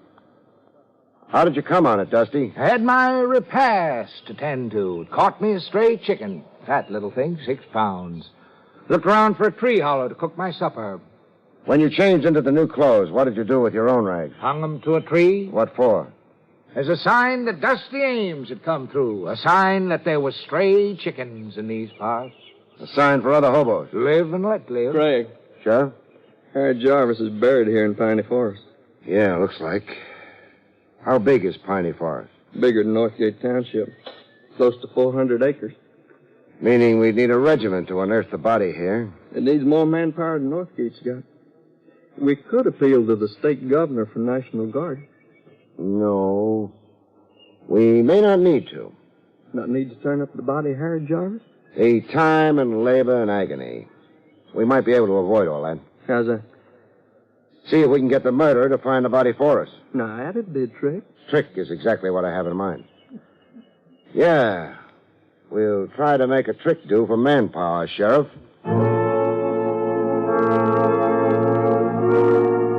I briefed Sheriff Frawley on what I wanted him to do. I'm to let the word get out that we got ourselves an eyewitness. That your hobo prisoner let on he'd seen the actual murder and burial in Piney Forest. Now, who do I let the word out to? The town elder and the town idiot, just so the news percolates. Just so it reaches Kiki Adams, Tony Saxon, and that bop musician. And Bigelow Bernie. I know what. What? I'll step into that downbeat club and have some beers. You know, ain't nothing like a barroom for loosening a man's tongue. Yeah, you do that. Now, when the word does percolate, I still ain't exactly clear. Our phony eyewitness right off becomes a marked man. The killer, whoever he is, must pull a repeat performance. Kill Dusty Ames, I guess. Yes, yes. Oh, the wool around your brain. Well, I still don't see. Dusty Ames is safe in the jailhouse. Safe? A 9-year-old boy can get into your jailhouse, Sheriff. Just provide him with a dime can opener. Besides, you won't make it tough for the killer to get in. I won't? No. Front door unlatched. Just the cell door closed. With Dusty Ames a sitting duck in a cage. Easiest target in the world. A dream pigeon. Now get on it, Sheriff. Sometimes it plays exactly according to script. Sometimes it doesn't. This time it did. I could hear the village chimes when the silhouette appeared at the jail window. Head and shoulders and face with no identity to it in the pitch dark. I was in the office under the desk. A neat hunk of gymnastics, considering my size. It was more than 2 minutes before the killer dared to try the door.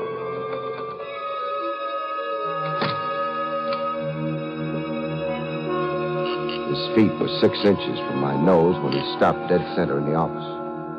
I had to imagine the rest. My line of vision was too low now.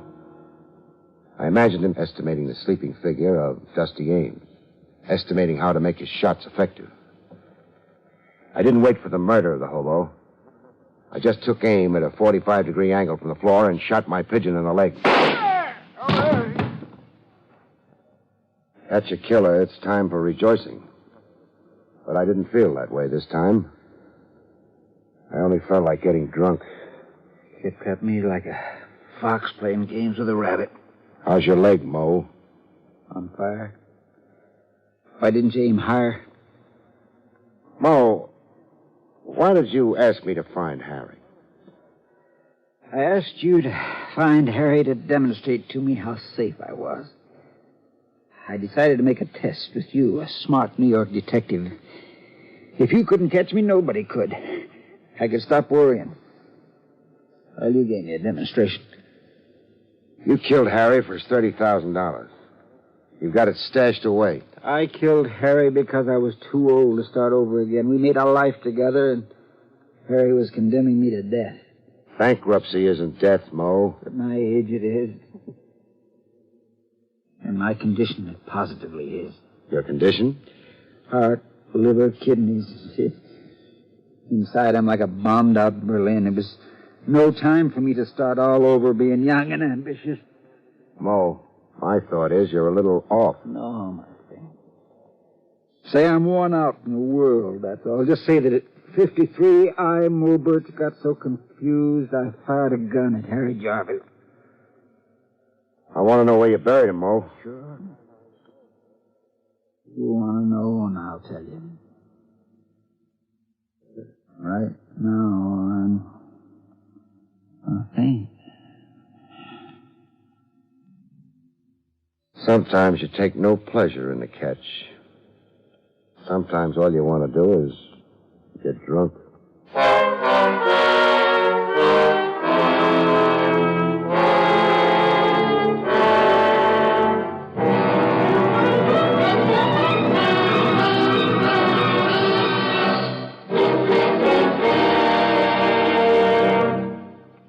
You have been listening to William Gargan in another exciting transcribed mystery drama from the adventures of Barrie Craig, Confidential Investigator. Tonight's story, The Sneak Assassin, was written by John Robert. Next week, it's the strange story of Sweet Goddess of Murder, about which Barrie Craig has this to say. In next week's story, Sweet Goddess of Murder, the fur flies thick and homicidally when a lovesick furrier designs a dream jacket for his ever-hating wife. A straitjacket, that would be. The National Broadcasting Company has just brought you an NBC Radio Network production with William Gargan, starring as Barrie Craig, Confidential Investigator, directed by Arthur Jacobson. Also heard were Parley Bear, Herb Ellis, Betty Lou Gerson, Marvin Miller, and Joe Cranston. Eddie King speaking.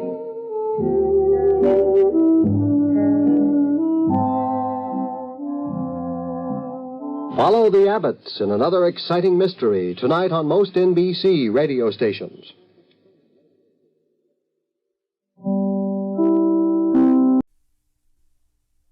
William Gargan stars as Barrie Craig, confidential investigator.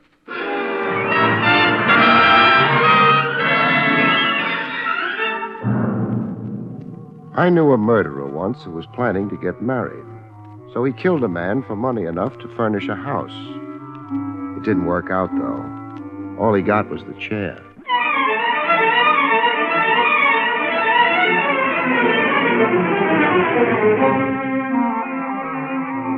The National Broadcasting Company presents William Gargan in another transcribed drama of mystery and adventure with America's #1 detective, Barrie Craig, confidential investigator.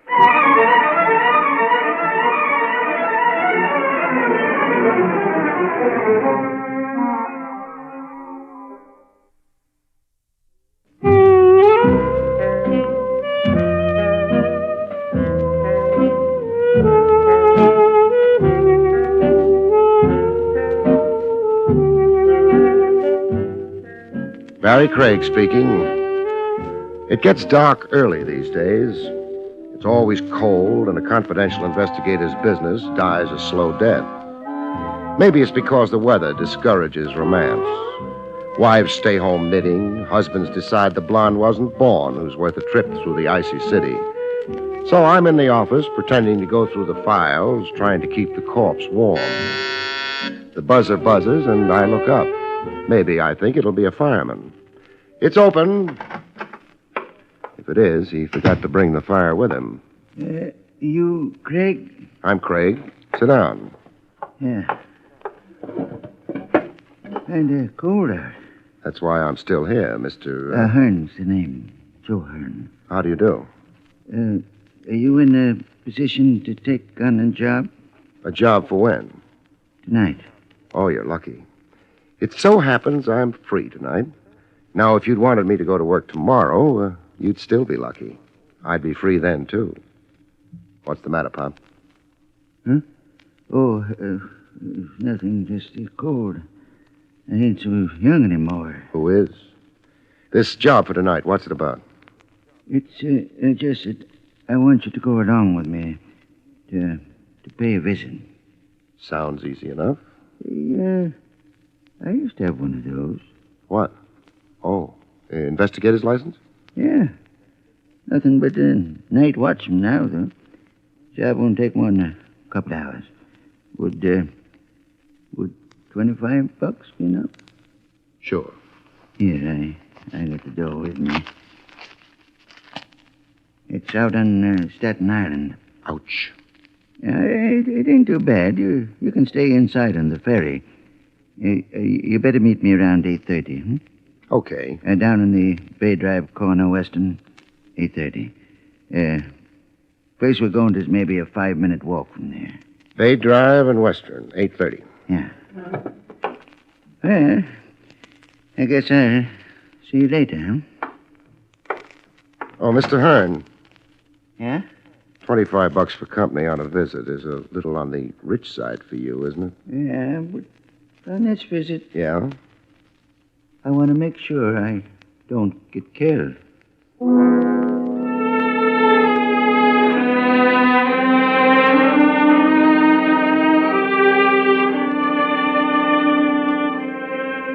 Mr. Hearn didn't pause to explain. I started after him, shrugged my shoulders, went back to the desk, and put my files away. A client's got a right to his privacy. I wondered how I'd like being a night watchman if I ever washed up as a private eye. I decided I wouldn't and headed for a hamburger joint instead of a steakhouse for dinner.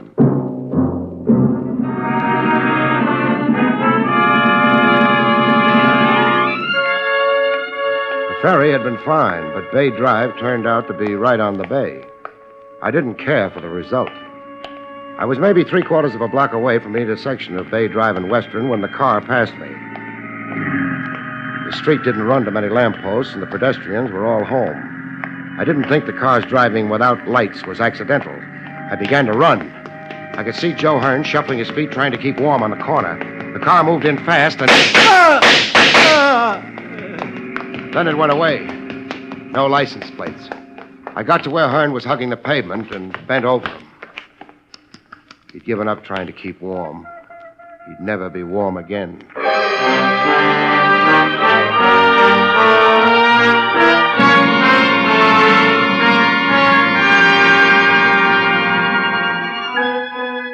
Bay Drive ran parallel to the water.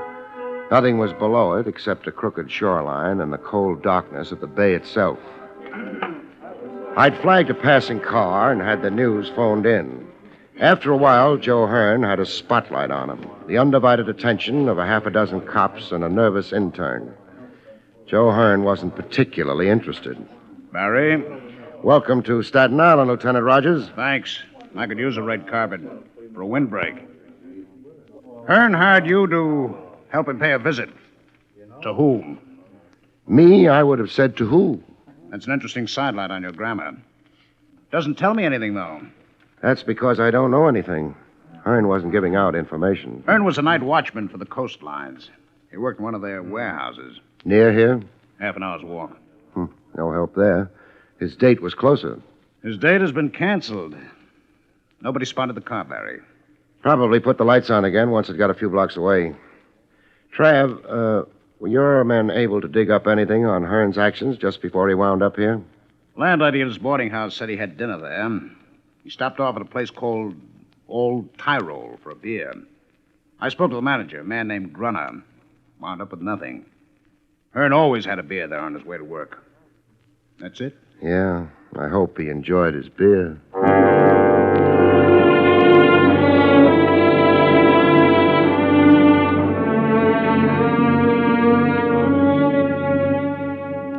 They finished with the chalk marks and the flashbulbs. Hearn wasn't a heavy man. They had no trouble rolling him onto a stretcher and taking him away. The last I saw of him was a pair of tired shoes. The right one had a hole in it.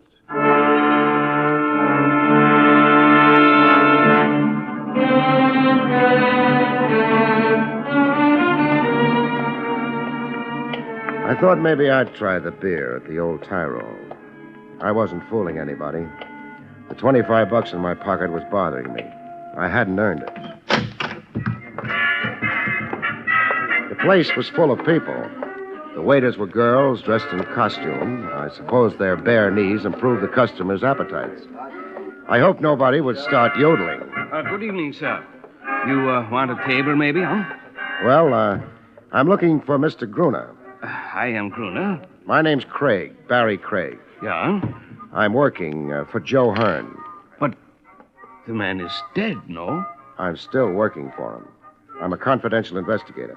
It is very sad what happens to Mr. Hearn, but I have already told the police everything I know. Suppose you tell me all over again.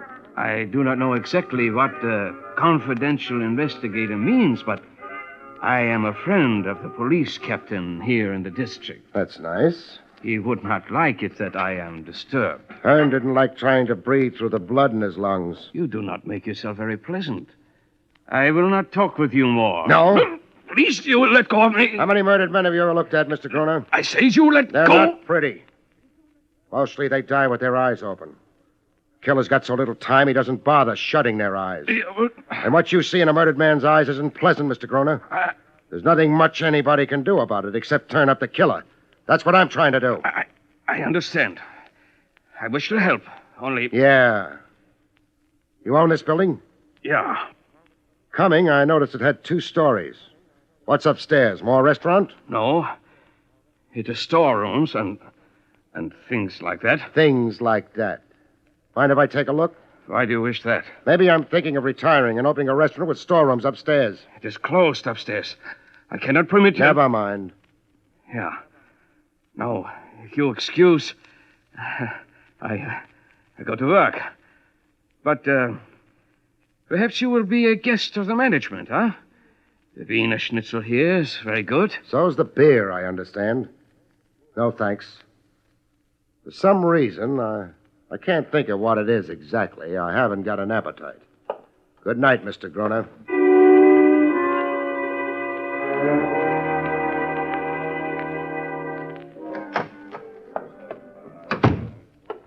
Welcome to the Bay Drive precinct, Barry. Hello, Trav. How's the beer at the old Tyrol? What makes you think I've been there? We've met before. You're bothered about Hearn. Sure. I owe him $25 worth of investigation. Uh-huh. Worrying about money? What else? I won't tell anybody you're sentimental, Barry. Thanks. I'll keep quiet about your reading books. That makes us even. What'd you find out, if anything, at the old Tyrol? Nothing. You? You gave us the fact that Hearn was a private eye once upon a time. So? Reason he quit was because the commission revoked his license. They must have had a reason. They had. A good one? Not too good. But they couldn't help themselves. Happened around 10 years ago. You going to talk without prompting? The way it went was Joe Hearn had an office downtown, on the waterfront. Had a lot of jobs for shipping outfits. Was doing pretty well. Until he testified against a man named Pete Solder. They had a law then about testifying against men named Pete Solder? The charge against Solder was smuggling. His lawyer brought in a lot of witnesses. In the higher income brackets, Barry. That made them good witnesses? Well, it helped. The case against Solder was shot full of little holes. Hearn almost got himself charged with perjury. Was Solder guilty? Sure. Ran gambling houses, too. He was deported a few years later. But at the time of the trial, his guilt couldn't be proved. So Hearn had his license taken away. Was that or a perjury charge? Trav, let me have a list of the witnesses that testified for Solder, huh? Yeah, I've got it here. Thanks. Brunner isn't on the list. No. Thanks, Trav. You leaving? Uh-huh. And going where? Back to the waterfront. Got a lead? No. But you're going anyway. All for $25? No. I keep remembering Hearn's shoes. What about them? They had holes in them.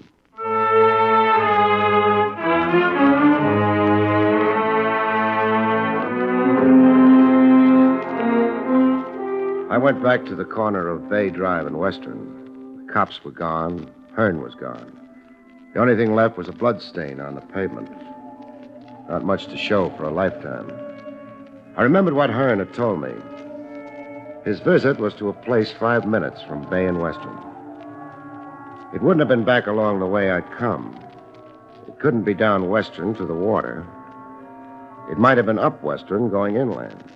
It might have been along Bay Drive where it hugged the shore. I'd invest 5 minutes along the shore. Hearn's life had been played near water, and it ended there. 5 minutes was a small investment. But Bay Drive died on me. In 5 minutes, a high brick wall stared at me. I backed up away from it, and there was a house rising above the wall, set deep behind it. Maybe it was the wind that lifted the small hairs out of the back of my neck. I found a gate in the wall. There were lights in the house. Who's that? Open the gate. Sure, I'll open. Now what? I'm paying a visit to the house. What time do you think it is? 2:30 in the morning. It's no time for visiting. Everybody's asleep. The lights are on. They're nervous up at the house. They sleep with the lights on. Now. Listen, I don't want to get rough. I'm visiting. Oh, you're on your way out. Now. Hey, you nearly broke my arm. Keep your hands out of your pockets. I'm not interested in your gun. I wasn't. You mean you're not? The house, huh? Okay. I don't know what you think you're doing. Paying a visit. You announced me as Craig. Craig? Yeah, Barrie Craig. Hey, you're a private eye. Confidential investigator sounds more expensive. What are you so kind of edgy tonight? Maybe I'm always edgy. Dodging in on Mrs. Warren like this won't do you any good, though. I'm not looking for any good. What's your name? Dolan. Got a license for that gun you're carrying? What's the matter? You got a license complex or something? Forget it. That gun been used recently? You keep hopping on my gun. Lay off. They've been off the grounds all night. I didn't ask you.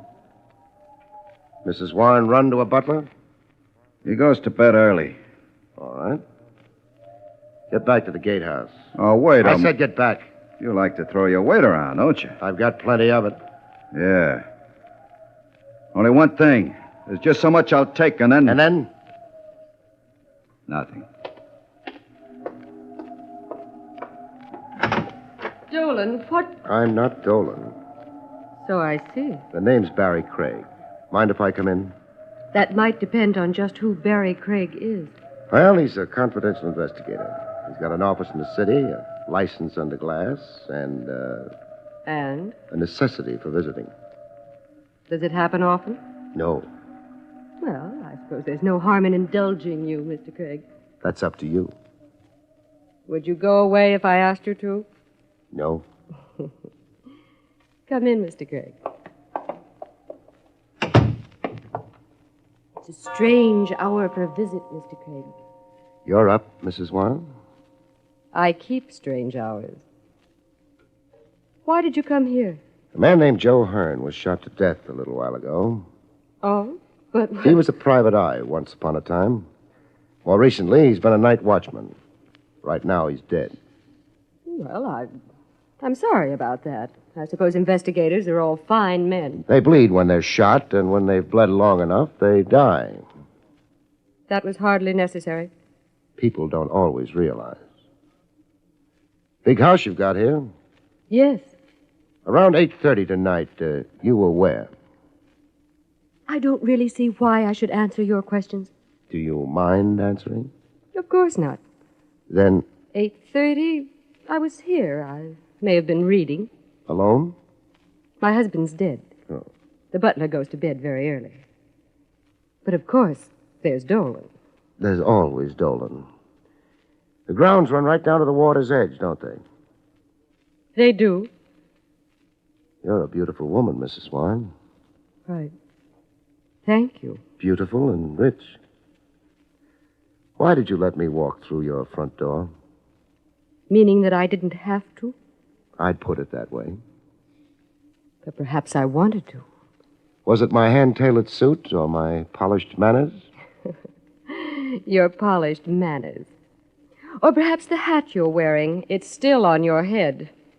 In the trial of a man named Pete Solder a number of years ago, another man named Thomas Warren testified on Solder's behalf. Thomas Warren was my husband. I know. Thomas Warren's testimony helped a private investigator named Joe Hearn lose his license. Oh, we're back to that. We never left it. It was that Joe Hearn who died tonight. What possible interest could I... Solder knew lots of people like the Thomas Warrens. He must have had something. I hardly knew him. You must have been what, 18 at the time? A few years older when Solder was deported? Did you still hardly know him then? I'm trying to understand why you're asking me these questions. Hearn was killed a few minutes after he left a restaurant and bar called the Old Tyrol. It's run by a man named Gruner. He keeps his supplies upstairs behind drawn blinds and with the lights on. I know nothing about the Old Tyrol or a man named Gruner. Mr. Craig, why don't you take your hat off? Why should I? Perhaps because I want to see what your hair is like. I'm not a cop. Those rooms upstairs at the restaurant could be used for gambling. I wouldn't be interested. Except that Pete Solder ran a string of gambling houses. You're very stubborn. I'll take it off for you. This is pretty quick, isn't it? You're very real, Mr. Craig. Very real and disturbing. I still think it's pretty quick. You underestimate yourself. The world's full of little men, half men. You're exciting. I'm not buying. What? It's a nice performance, but your price tag's showing. Well, you... No. Oh, my wrist. I'd just as soon not be slapped. Not even by a beautiful woman. Let's get back to the gambling houses. If you don't mind, I'll show you to the door. You mean he's had time enough by now to get away? Yeah. Too late. The car's gone. Very nice, Mrs. Warren. Would you please leave? You stalled me just long enough, didn't you, to let him get out of here? I don't know who you're talking about. No? But Hearn did, Mrs. Warren. Hearn did.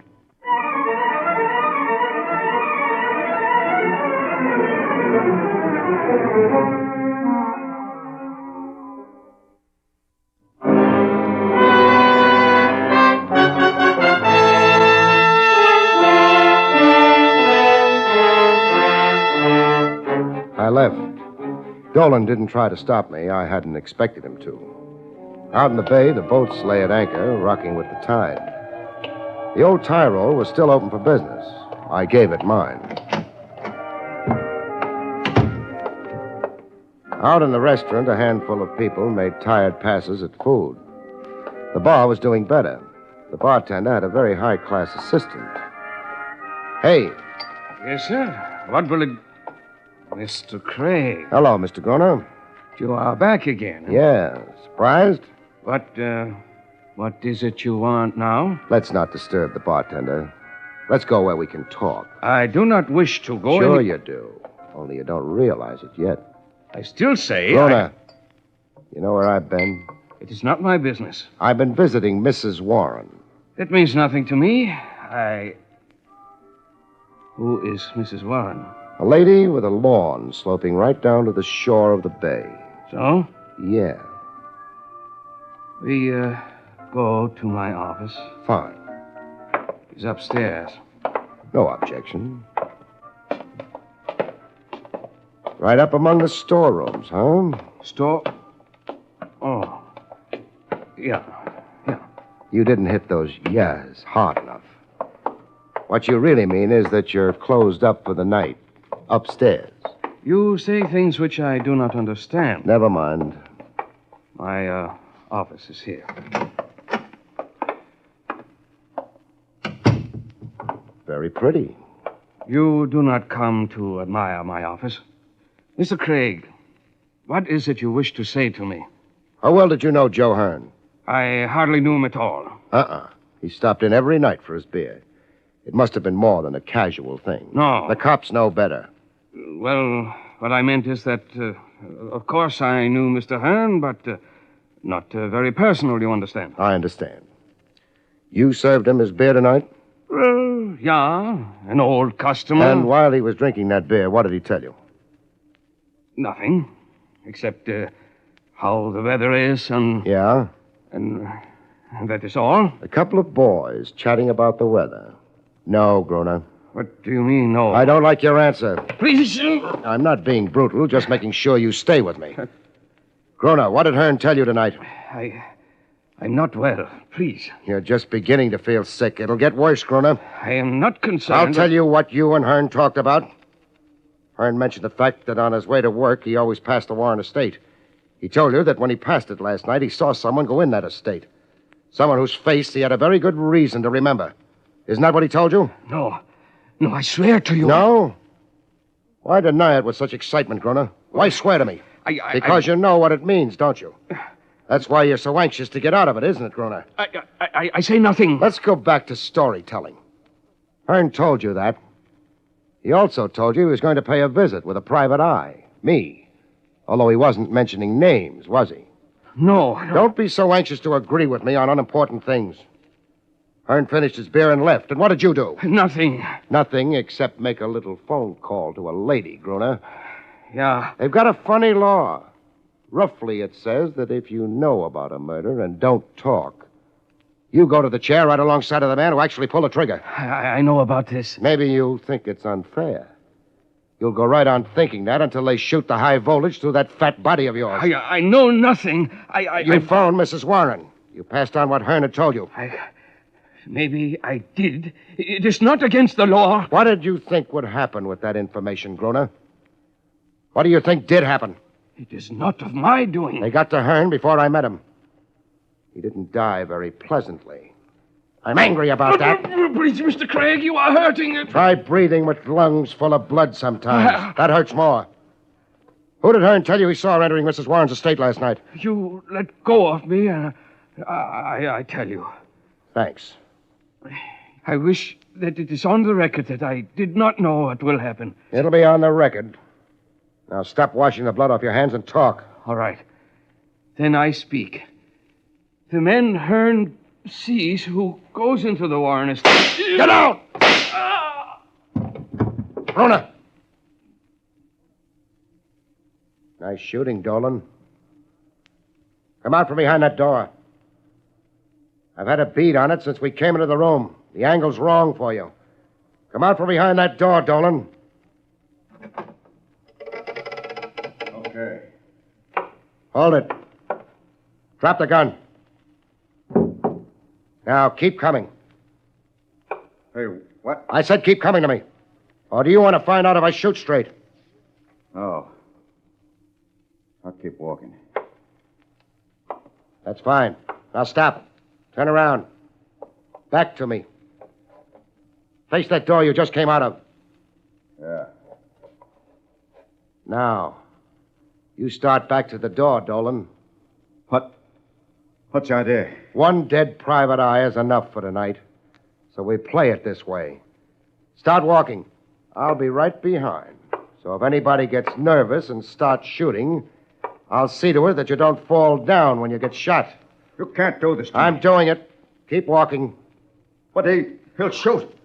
The boy in the room you came out of? That was the idea, wasn't it? You were coming in. I was supposed to think you'd been alone. I wouldn't be watching the next room. I'd make a nice target. But I like you better as a target. No. Kick the door open all the way. Okay. Yeah. Better. Much better. Hold it, Dolan.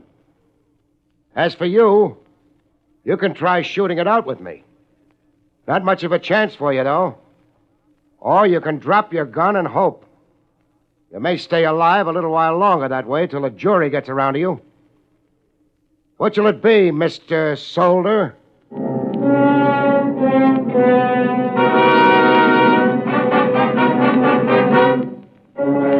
Mr. Solder, Mr. Pete Solder, dropped his gun and surrendered to the authorities. I dropped him in Lieutenant Rogers' lap. The lieutenant dumped him in a cell, and then... He'll keep for a while. Not too long. He's turning spoiled right now. But Pete Solder, after all these years... Yeah. Funny, he sneaked back into the country and might have got away with it. But the place he picks out turns out to be the one place he should have stayed away from. He had no way of knowing Joe Hearn's route to his job took him past Mrs. Warren's estate. No. So Hearn saw him and what? I'm not sure. He wanted me to come with him when he visited the Warren estate. He wouldn't tell me why. If he'd come to us, he'd be alive now. Yeah, but he was too bitter, I guess. He wanted to make a citizen's arrest himself. Get back to Solder for all the years, the worn-out shoes, the tiredness. It might have worked out if he hadn't talked to Gruner. Gruner, who ran a gambling dump upstairs in his restaurant, who had a tie-in with Solder. And that was it. But, what led you to it? Little things, mostly. Something Hearn came across on his way to work led to his death. The Warrens had figured in the reports on Solder's trial. A small boat could land on the estate without being seen. And Dolan said something about this being a night where a private eye would be edgy. But he had no way of knowing about Hearn unless he'd had a hand in his death. Well, it's all washed up. What are you doing the rest of the night, Barry? Go home and... No. I earned my $25. I'm going out and spend it. On what? A steak. Good night, folks. See you next week.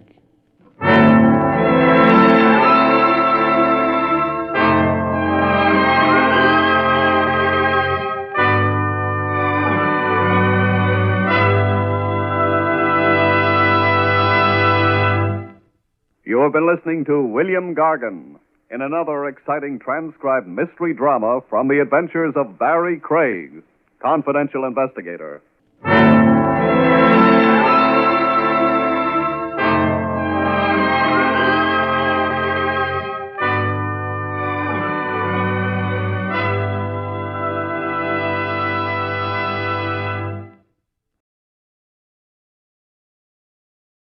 William Gargan stars as Barrie Craig, Confidential Investigator.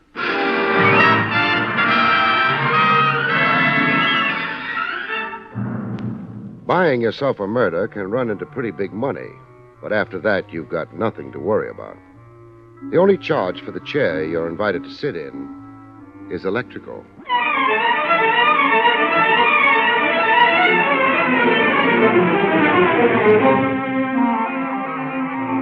The National Broadcasting Company presents William Gargan in another transcribed drama of mystery and adventure with America's #1 detective, Barrie Craig, Confidential Investigator.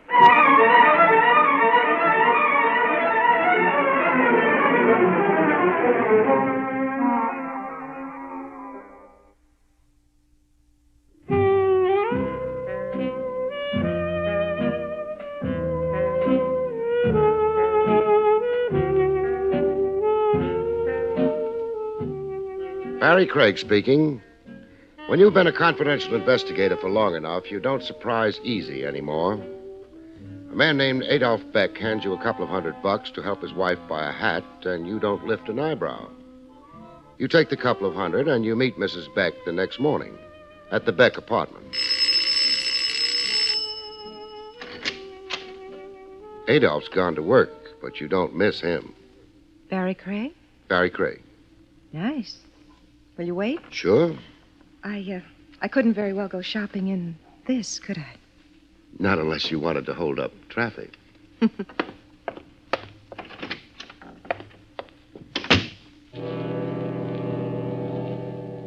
You wait while the lady changes into something that won't hold up traffic. You decide you're being overpaid. Given the chance, you'd watch Mrs. Beck even if there wasn't a nickel in it. Ready? Fine. You think traffic will be safe now? Sure.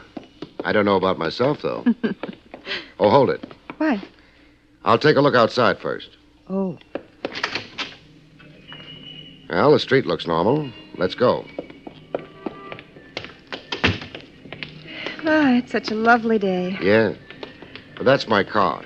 Well, can't we walk? The shop's not very far. No. Well, all right, but... Safer this way.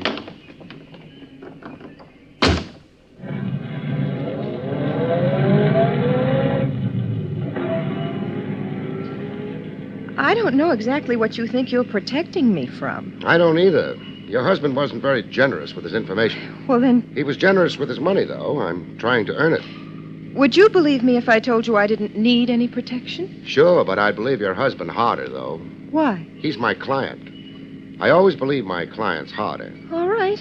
You go ahead and protect me, then. Yes, ma'am. Where's the hat shop? Well, keep right on. Oh, wait, slow down. What? That shop window. Madame Fleury? Yes, she's always got wonderful things in it. Oh, Mr. Craig. Yes? Stop the car at once. Okay. That bathing suit. The red one. Looks like a bathing suit. Can you imagine it on me? Yeah. What do you think? I think it's going to be a hot summer. I've got to try it on. Come on. Whatever you say. Oh, I love to go shopping with a man. I don't get much of a chance. What's the matter with your husband? Adolf? Oh, he hates shopping. Good morning, madame. Monsieur?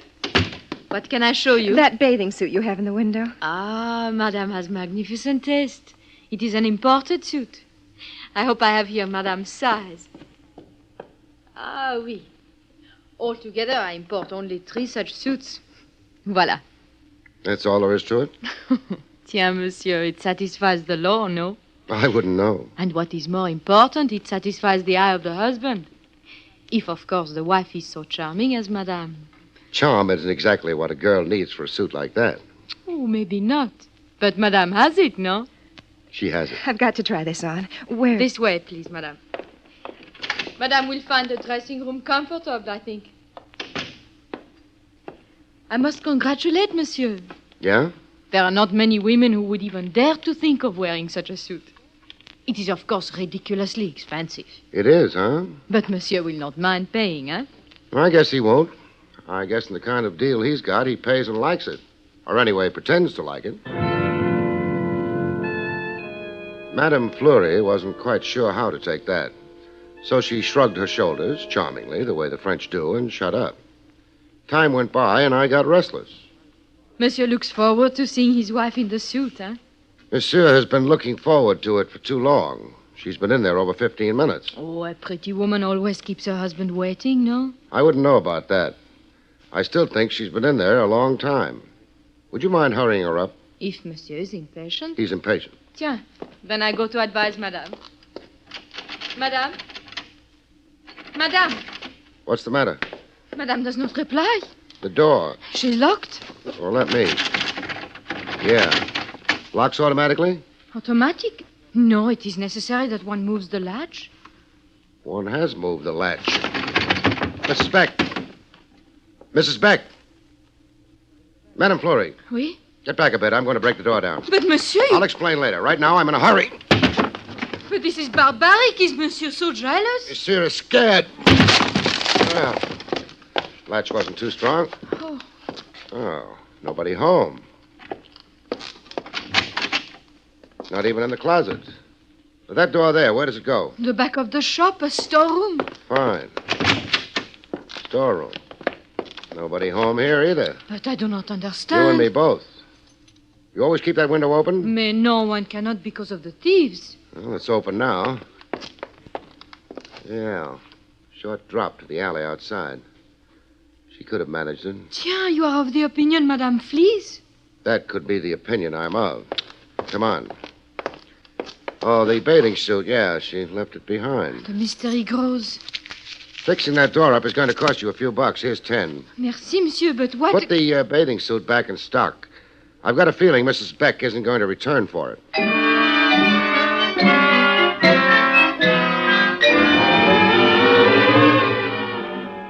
There was no occasion for yelling for the police. Mrs. Beck had a right to use the back exit if she wanted to. And there's no law against making a confidential investigator look foolish.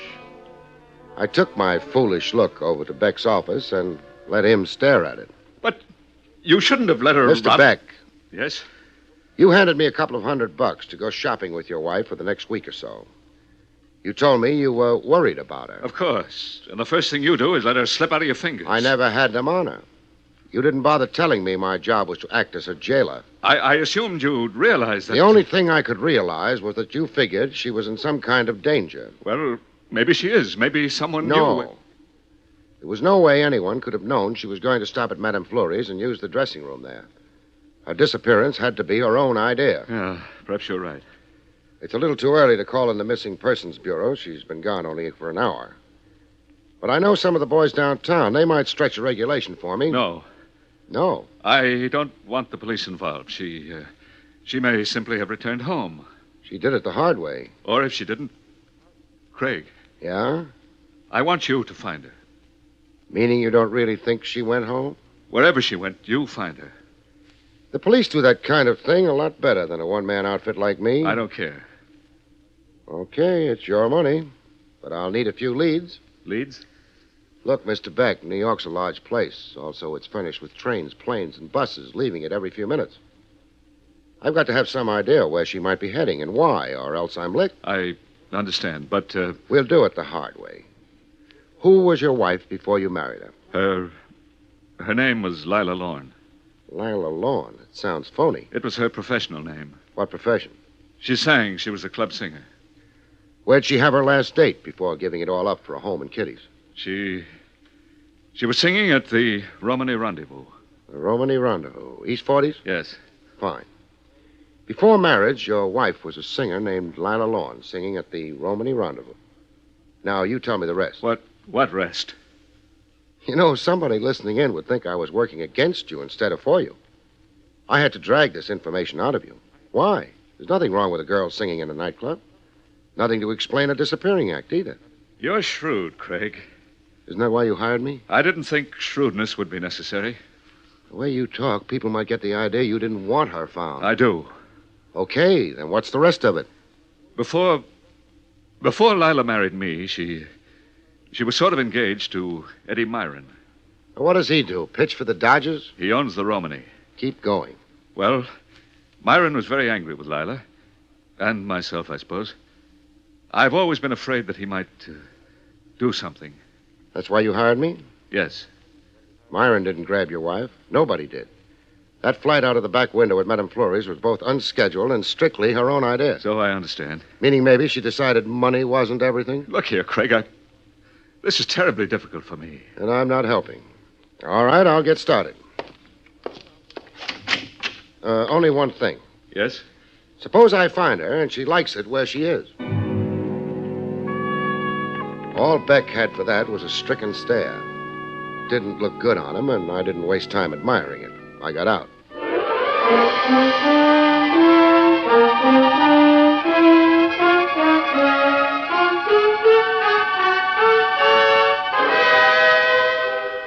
Back to William Gargan, starring as Barrie Craig, in just a moment.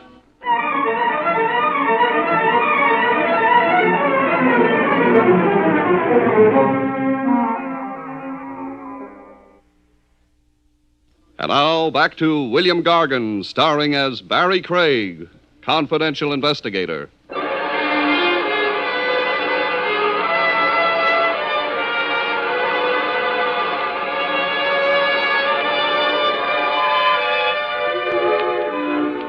It was a little early for the Romany rendezvous when I got there. A handful of tourists were fighting the stakes and trying to believe they were living. There wasn't a gypsy around. Good evening, sir. I have a splendid table. Save it for the Iowa delegation. They're due any minute.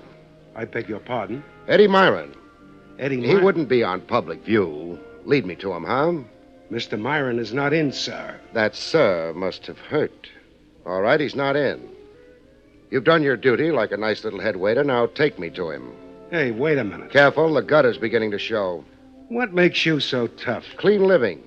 Well? You didn't mention a name. Oh, careless of me. Barrie Craig, how's that? Craig? Private eye? Confidential investigator. More syllables, higher fees, class. Let's go, huh? Okay.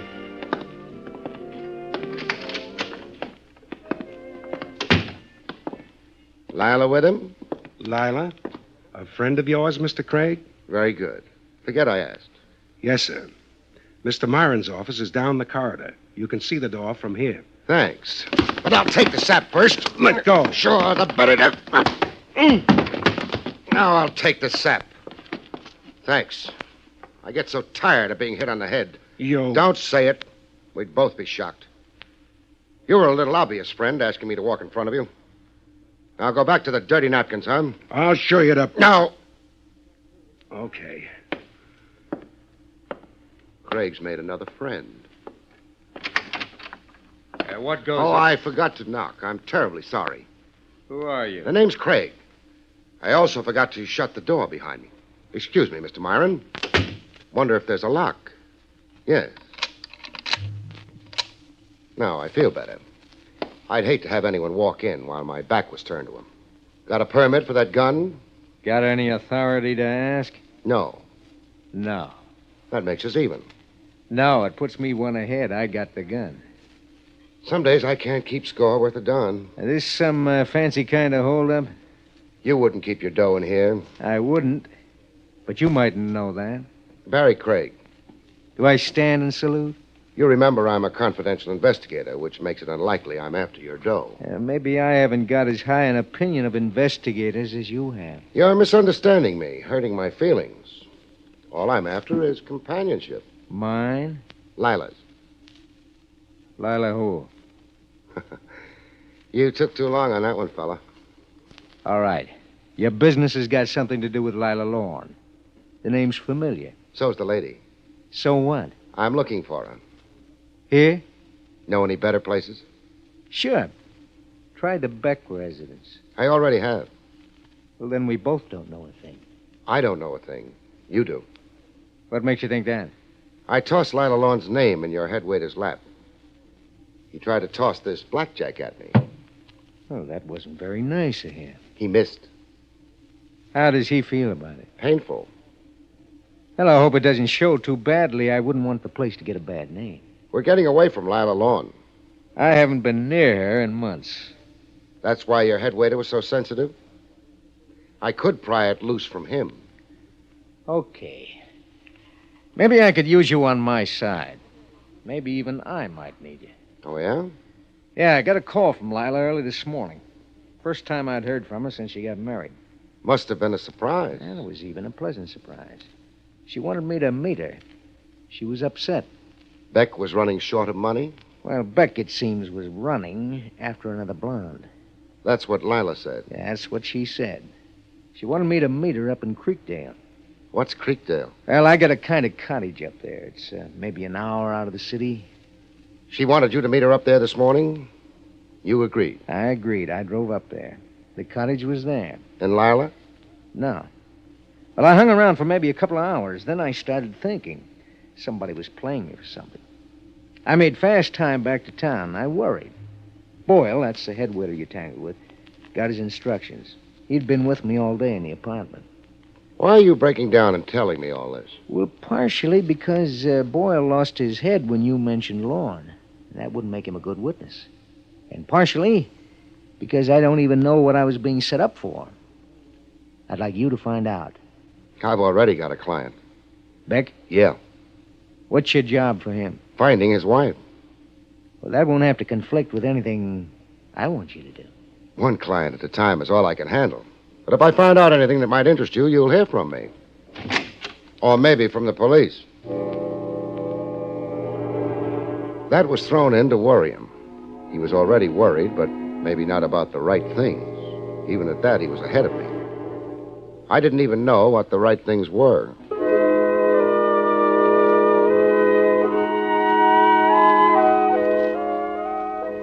I checked with Beck.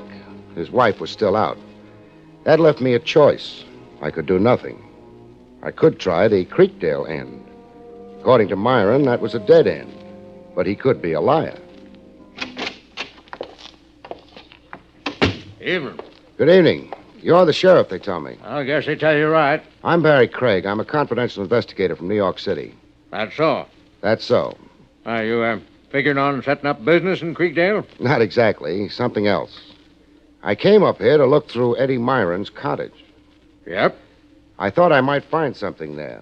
I drove to the cottage before stopping here at your office. Yep. The cottage wasn't in very good shape. No. Somebody was careless with matches. Looks that way, don't it? Place was burned to the ground. When did it happen, Sheriff? This afternoon. I don't know the exact time it started. Couldn't have been later than 12 or so. Any ideas about why it started or who started it? What were you figuring on maybe finding in the cottage, mister? Something that might lead me to a lost lady. That's so. What might her name be? Lila Lorne, perhaps. Or more recently, Mrs. Adolph Beck. Yep. Come along, son.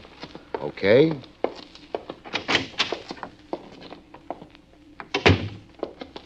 There she is, son. What? Yep. You found her in the cottage? Yep. Like that? Like that. You couldn't have identified her. All you can tell is that she was blonde. Enough of the skin on her fingers left to get half a dozen prints.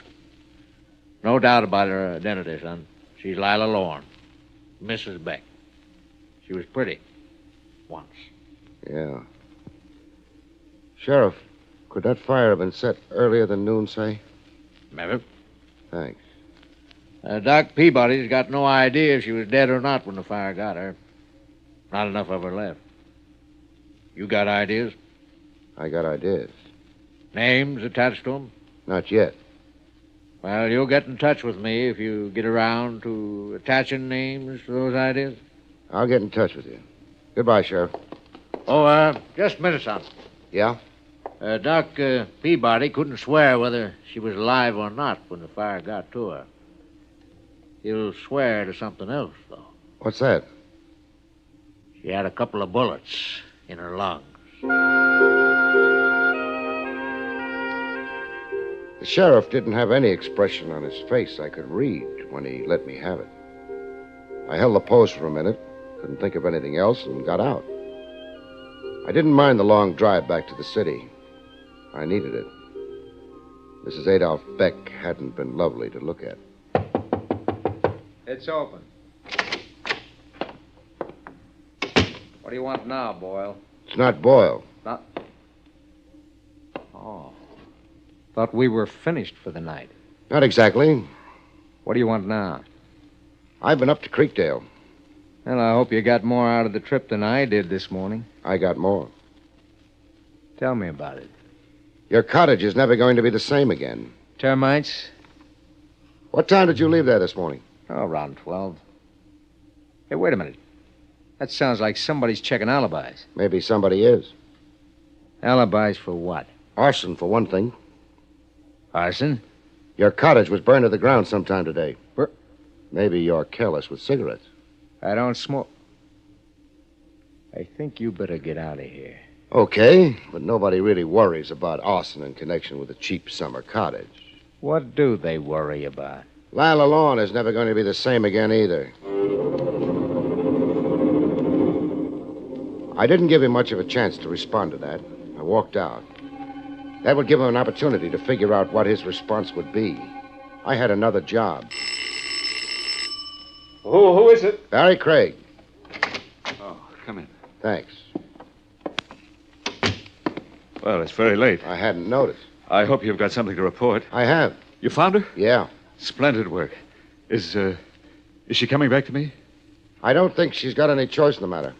I hope you didn't bully her or... The reason she's got no choice is because she's dead. Huh? Yeah. The shortest way is sometimes the kindest. She was shot and then burned to death in a summer cottage that belongs to Eddie Myron. She's gone back to him. For a while, it seems like. Or maybe a shorter while than she figured on. Have they arrested him? Not yet. But they'll get around to it once they tighten up a few things. The way it goes, your wife ducked me this morning, phoned Myron, and met him at the cottage shortly before 12. Uh-huh. What happened and why right after that, we don't know for sure. What we do know is that Myron headed back for the city sometime after 12. And sometime after 12 was also when the cottage started burning. Oh. Then it's not really proof, though. No. That's why Myron's not under arrest. He's a suspect. You could be one, too. Me? You're joking. You've got a funny sense of humor. Motive. Another woman. According to Myron, anyway. But that doesn't matter, because I saw you 10 minutes after your wife ducked out. I spent time with you.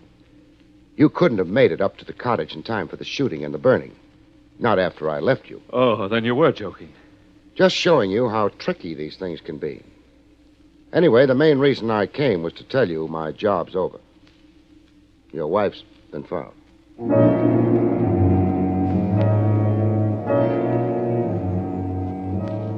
I walked out. He didn't see me to the door. Loved her, hated her. The fact that she was dead meant something to him. I got out into the street and started walking, but not far. Somebody else was walking behind me. I stopped. He stopped. This wasn't my idea of fun. But it didn't matter because still another guy showed up. He didn't notice either of us, but we noticed him. I went after him, the hired man went after me. He must have made quite a procession. He turned off the pavement and walked into one of the small houses they still keep in New York City to prove that once upon a time it was a nice place to live in. I gave him a few minutes and then...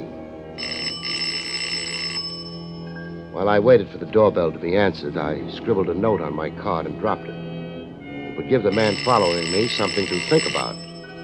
Yes? Police. Oh, all right. Thanks. You're not a policeman? No. Now, let's shut the door. I don't want the whole street to know I impersonated a cop. Mrs. Beck. Mrs. Beck? You sound surprised. Like... Maybe you're embarrassed. But the way you ducked me in Madame Fleury's this morning. I never did get to see how you looked in that red bathing suit. It's terribly late. It hasn't even begun to be late, Mrs. Beck. But I've got a problem bothering me. According to the police and to fingerprints, which never lie, Mrs. Beck is dead. You're not dead, are you? No, which leads me to a very funny conclusion. You're not, you never were, Mrs. Beck. You don't think that conclusion is very funny? I don't know what you want, what you're thinking. I'll tell you. Eddie Myron said Beck was running after another blonde. You're blonde. So was Mrs. Beck. That figures. You still haven't... Maybe you were holding out for marriage. I wouldn't know. I'm not asking. But Beck decided he'd have to get rid of his wife. He overheard her make a date with Eddie Myron. She was scared, I guess. And so he went to work. He got hold of me, hired me to go shopping with his wife. He got hold of you, got you to pretend you were his wife until he could duck up to Creekdale, kill his actual wife, wait till Myron had left the cottage in disgust, and then set fire to Why, her. that's silly. He got back to the city by 12. You were still alive then, according to what my testimony would have to be. Then you disappeared. So I'd think Beck couldn't have killed his wife. But he did. You prove it. I'm not doing anything. Myron put himself at the scene of the murder at the time of the murder, with no alibi. If he'd killed the girl, he wouldn't have done that. Therefore, the rest of his story has got to be believed. That leaves you. I followed Beck here. If you turned out to be someone I'd never met before, fine. Beck's in the clear, but you're not. So what else do I need? Killing Craig.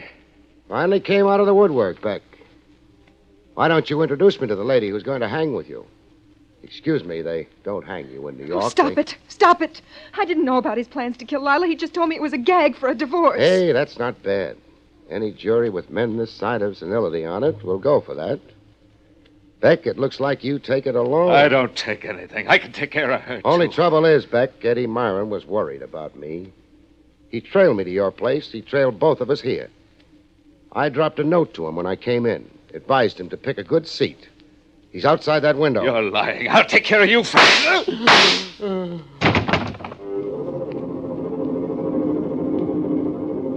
I wasn't lying. Myron winged our boy prettily. The police thanked him. They tossed me a polite nod, too. They didn't seem to mind finding the lost lady either. Headquarters would be a brighter place for a little while. I wouldn't be hanging around waiting for her to come out, though. I don't like red bathing suits.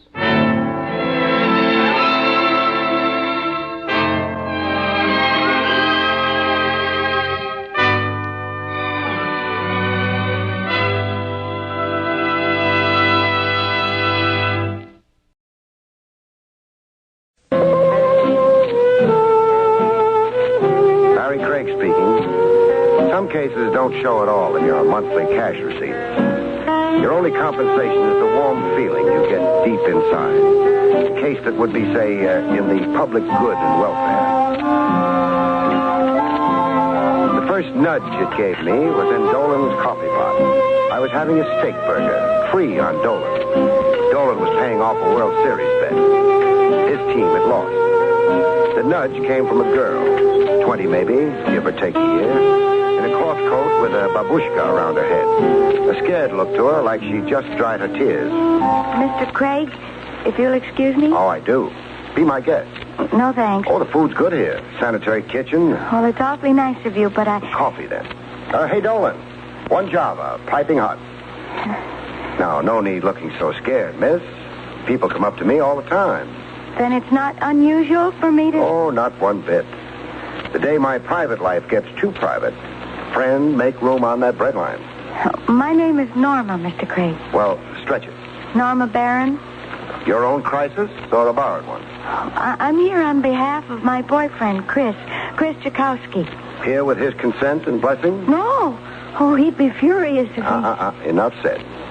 Hand me a napkin. Napkin? For my steak burger. I'll wrap it up and finish it under the stars.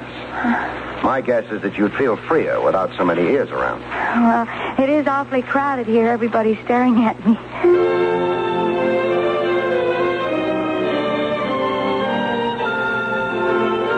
The stars looked down, and the sounds of the river made like tubas in the Philharmonic Orchestra. Norma got around to the point of her mission. Chris is wild, deliberately bent on destroying Oh, himself. familiar record. Youth carrying a chip. The country doesn't know it, but we've got an undeclared civil war on our hands. An undeclared civil war. Youth against the grown-up. Total war and no weapons barred. Read the daily papers. It is horrible. We don't come to some solution about it, we'll slip back into the dark ages. But, get on with Chris. Oh, he's carrying a gun. He doesn't know I know. That's why I came to you. Why not the regular police? Oh, I didn't dare. Gee, I don't want Chris in trouble. I wanted him understood and helped. How close are you to Chris? Oh, we've been going together since school. I've never known any other boy. Girls will sure pick them. Well, deep down, Chris is good and gentle and decent. So, okay. Who might argue with love? So what sours Chris? I'm not too sure. Personality problems, I think. The hard time he's been having, his lack of direction. That about covers what ails the world. Does Chris work? He keeps losing jobs. Oh? Tell me about his associations. They aren't good. Chris goes where he's accepted. He doesn't discriminate. What's got him feeling so low down and rejected? Besides his hard luck with jobs.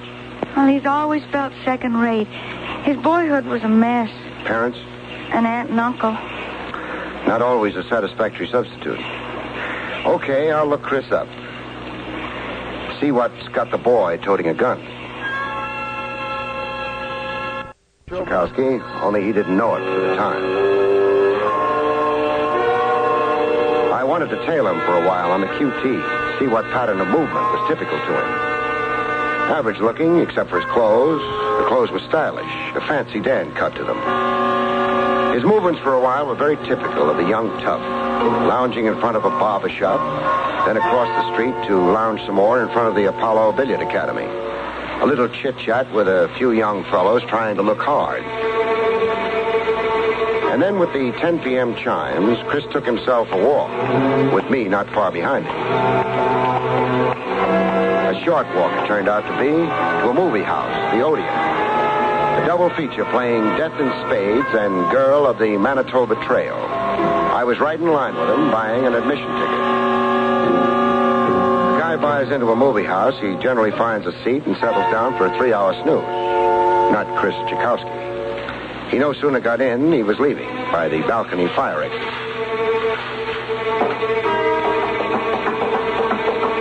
Follow a guy down an iron staircase, you can't always be the quiet man who isn't there. The staircase underfoot sets up a whine, loud enough for Chris to hear. I saw him waiting for me in the alley, looking very suspicious and hostile.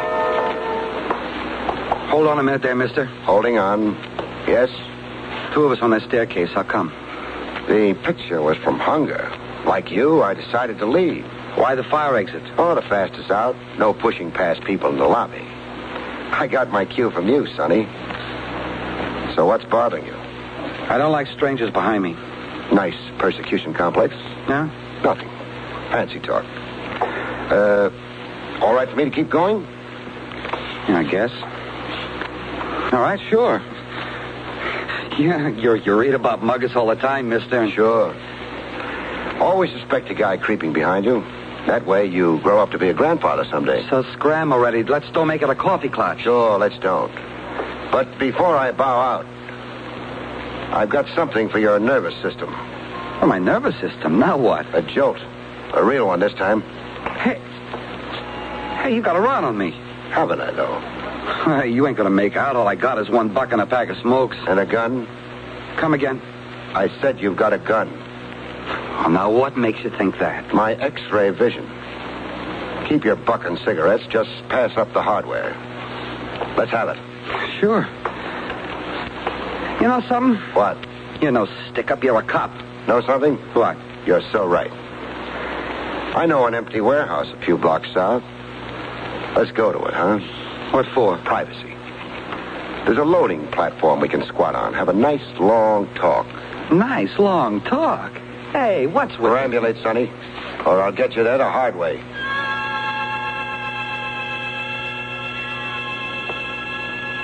The only company we had around the warehouse loading platform was a family of cats. I pulled out all the stops in talking to Chris Tchaikovsky. You were in and out of the Odeon Theater to establish a time alibi covering 3 hours in case of a pinch. You're crazy. You made sure the cashier and the ticket taker saw you. You went out of your way to greet both of them. They both know me since I was a kid. Maisie and Sam Guinness. How long don't I know them? Some cop asked you about where you were tonight. You show them the ticket stub. Yeah. Then they asked me about the pitches, wise guy. I can't answer that. You saw me leave right away. You saw the movies last night. You got in somehow without being noticed by the cashier or the ticket taker. Either that or somebody briefed you on the pictures. You know them by heart. Go on. Make a federal case out of nothing. Packing a gun isn't nothing, Sonny. There's a law against it. I found the gun over on a lot in the weeds. Even at that, granting the lie, the law is still against it. I didn't know how to dump it. There's the police station house. For the cops to push me around? Oh, wouldn't I be nuts? There's a sewer on every block. The sewer, yeah. Yeah, I should have thrown it down the sewer. You should have. Only thing, you had a robbery all set up. And the gun figured in it. Say what you like. Go ahead. You got nothing on me. The gun? Okay, the gun. So pull me in. You could come clean with me. You could take a... Wash your tongue. So you're sticking to the cartoon, huh? Tough Chris Tchaikovsky. Don't you go making fun of me. Like others have, huh? What do you mean by that? The laughs at your expense. The laughs that soured you on people in society. And even on yourself. Ain't nobody been laughing at me. I know. Not lately. Not since you've become a sinister figure. You're crazy. And you're as self-conscious and unsure as anybody I've ever met. Now, why do you say that? I'm looking squarely at you. Oh. You're another one like that. That disfigurement in your face, your right cheek. How did it happen? A fire. I was a kid. We lived 5 flights up over on Leonard Street. I got burned bad. One profile, you're fine. A handsome gent. But on the other side, you're a scarecrow. Mr. Gun or no gun, I'll break your head. Sorry. I just wanted to see how deeply you felt about your looks. I don't think about it until a wise guy reminds me. But you do think about it, Chris. It's on your mind and in your eyes and heavy on your soul. It's got you toting a gun and planning robberies. I'll ask you again. Come clean.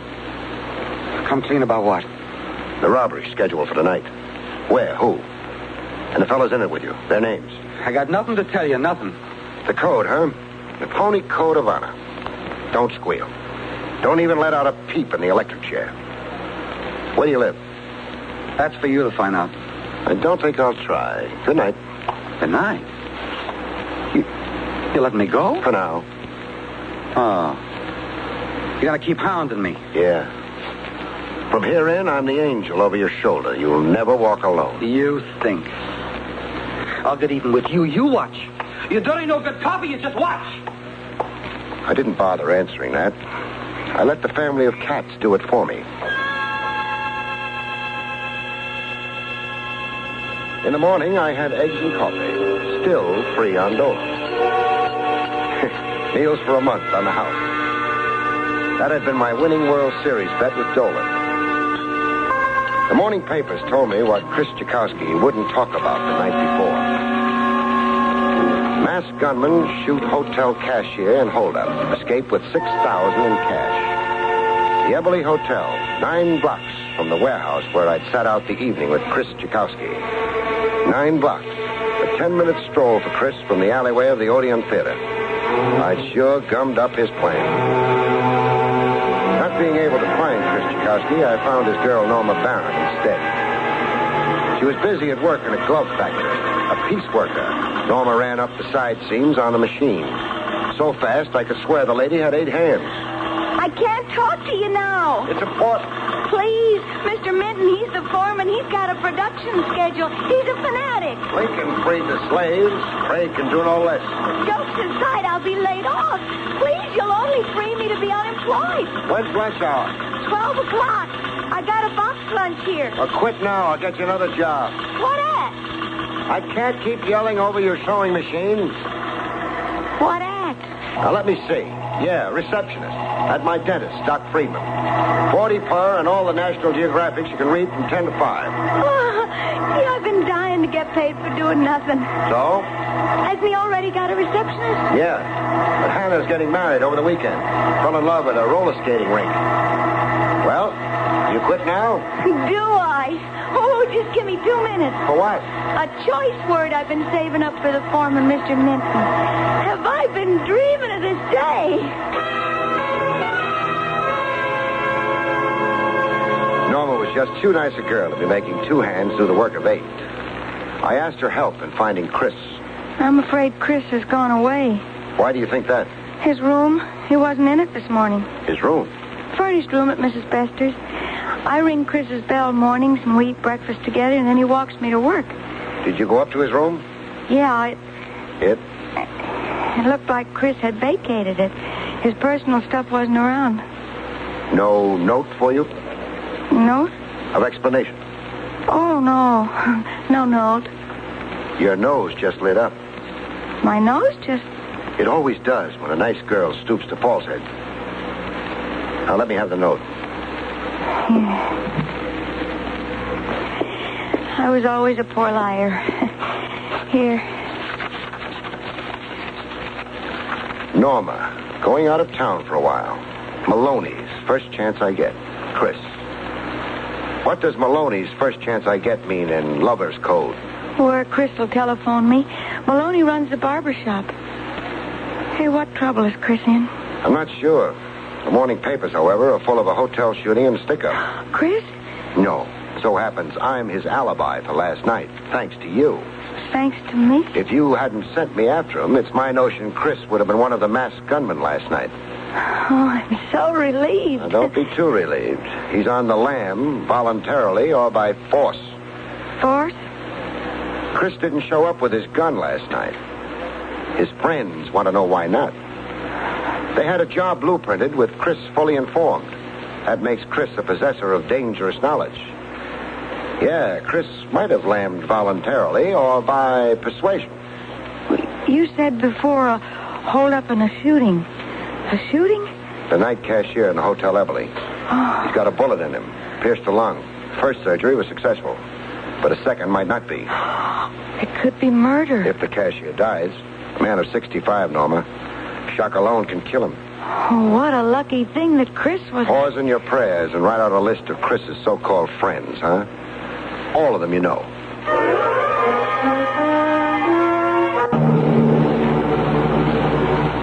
Play good angel and Dutch uncle to a problem, kid. The whole world doesn't take kindly to it. Sometimes there's a sharp protest from persons known and unknown. In this case, persons unknown. Some belligerent shooting up street lamps. Correction, shooting up confidential investigators. This shot practically singed my whiskers. I made the safety of a shoe shine parlor. I needed a shoe shine even less than I needed a hair singe. In the shoe shine parlor, the guy shining my shoes kept laughing to himself. Squat little guy with a nose built from ear to ear. The name on his glass window read V. Santo. Why not share the joke, cousin? You laughing at me or at the world? Hey, let's have the other shoe. Just where would you prefer it? Oh, tough, huh? Just a little sensitive right now, laughing boy. I'm laughing about what went on. Went on where? The street out there. You not knowing where all the shots were coming from. Oh, but you knew, huh? Yeah, I knew. Now I'm going to let you hear what's been breaking me up like this. The joke you asked about. So tell me. It so happens I know where your next shot's coming from. You do? Yeah. See? My, it's small. The size of my hand. Don't tell me the gun's been in your palm all the time you've been flipping the shine ray. It has. Look, I'll show you how the tricks work. See, I'm shining them up. All the time I got the gun palmed. Well, what do you know? Cute, huh? Very. Well, I ran right into the spider's web.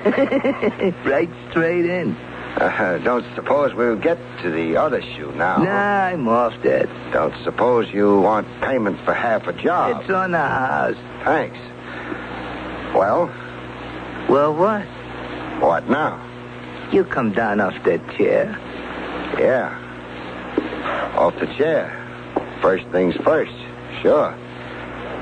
Okay. Coming down to your left. Ow! You dropped something, cousin? Oh, my hand. Hey, very foolish reaching to get your gun. I said very foolish. I only fire one warning shot. That's all that's required of any cop. You're not too bright, cousin. Ordering me down off a high perch, you should have backed out of range of my feet. Oh, my thumb's busted. Nothing fatal. A busted thumb, how do I make a living? Which raises the question, just how do you make a living? I'll answer that for you. You do odd jobs for Maloney to Baba. Maloney to Bob? Who's he? I like my guess. From that surprised look on your face, I like my guess very much. Mess with Maloney, you're a dope. Maloney's the dope. A rifle isn't standard tonsorial equipment for a hair singe. Park your shine rag, Junior, and grab your hat. You locking me up? I'm turning you over to a chap named Trav Rogers, Lieutenant Trav Rogers. He's locking you up. What charge? Concealed weapons for a starter. Let's go. Hey, that's the yard out there. I know. The temperature in the street's too sizzling for comfort. What with Maloney doing his barbering with a rifle, we'll catch ourselves a nice breeze. going out the yard and over a few fences. Lead us in our journey, Santo. Neighborhood hoods organized into a stick-up gang, like a respectable cover. To be able to point to, quote, legitimate gainful employment, unquote, when the heat is on. I let Maloney the barber trim my hair. There you are, friend. All cut. Hold the mirror to the back of my head, huh? Yeah, sure. Nice, huh? The line zigs up and zags down. Style to it. I always give style to And the sideburns, cockeyed. One's over my ear and one's under. You got a lot of complaints. My head of hair. Next time, take it someplace else, huh? What barber college did you study in, chum? That's my business. Bet I can guess. Sing Sing. I take so much needling and then... I beg your pardon. What did you do that for? Oh, it's an accident. I was getting off the chair. I didn't see your big fat stomach in the way. I gotta sit. You knocked the wind out of me. Yeah, let me help you sit.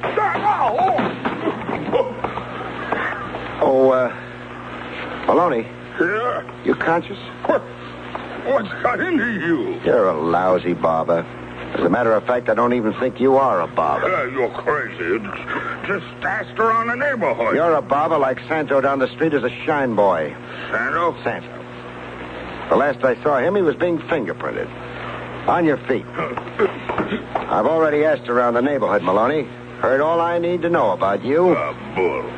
Nobody in the neighborhood even said hello to you. No, huh? Because you've got them intimidated, huh? Anybody talks to a cop, the next fellow they talk to is the Undertaker. I'm sure listening to a lot of words. Indulge me. Stick-ups this end of town originate here in your barber shop. Like the one last night in the Eberly Hotel. Like 20 others that have gone unsolved the last 2 months. Young men in here get a lousy haircut and a big education in crime. Words to dress up an indictment. I've got a list of names with me. Skinny Morrow, Buck Edwards, Pinky Dodge, Dutch O'Melveny, Red North. You've been copying names out of a telephone book. Names of young fellas ruined by Maloney. Gun-toters and stick-up artists. Ask me where the fellas I read off are right now. Your talk. Being rounded up by the police. What are the odds that one of them spills the Maloney story? I want to call my lawyer. Soon as the show is over. Show? For what show? A squad of cops on their way here. The store, back room, and basement. They're going to take it apart. I'll lay odds on what they'll find. Rats and roaches. And cameras, radios, rings, watches, etc. Maybe even a big piece of that $6,000 taken at the Eberly Hotel last night. Settle down with the comics, Maloney. We've got 10 minutes to kill.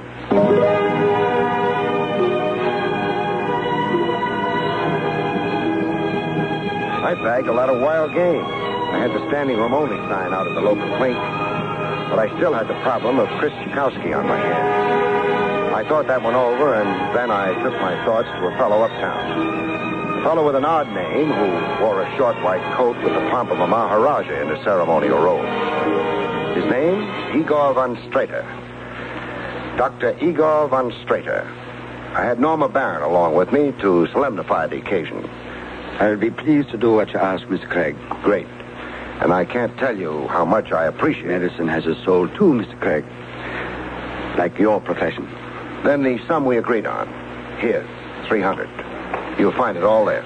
But I will be pleased to accept nothing. A $2,000 job for a measly 3 C's is charity enough. You have got an overhead. When will you send the young man to me? Tomorrow or the next day. I've got to work over him before you can. Let's go, Norma.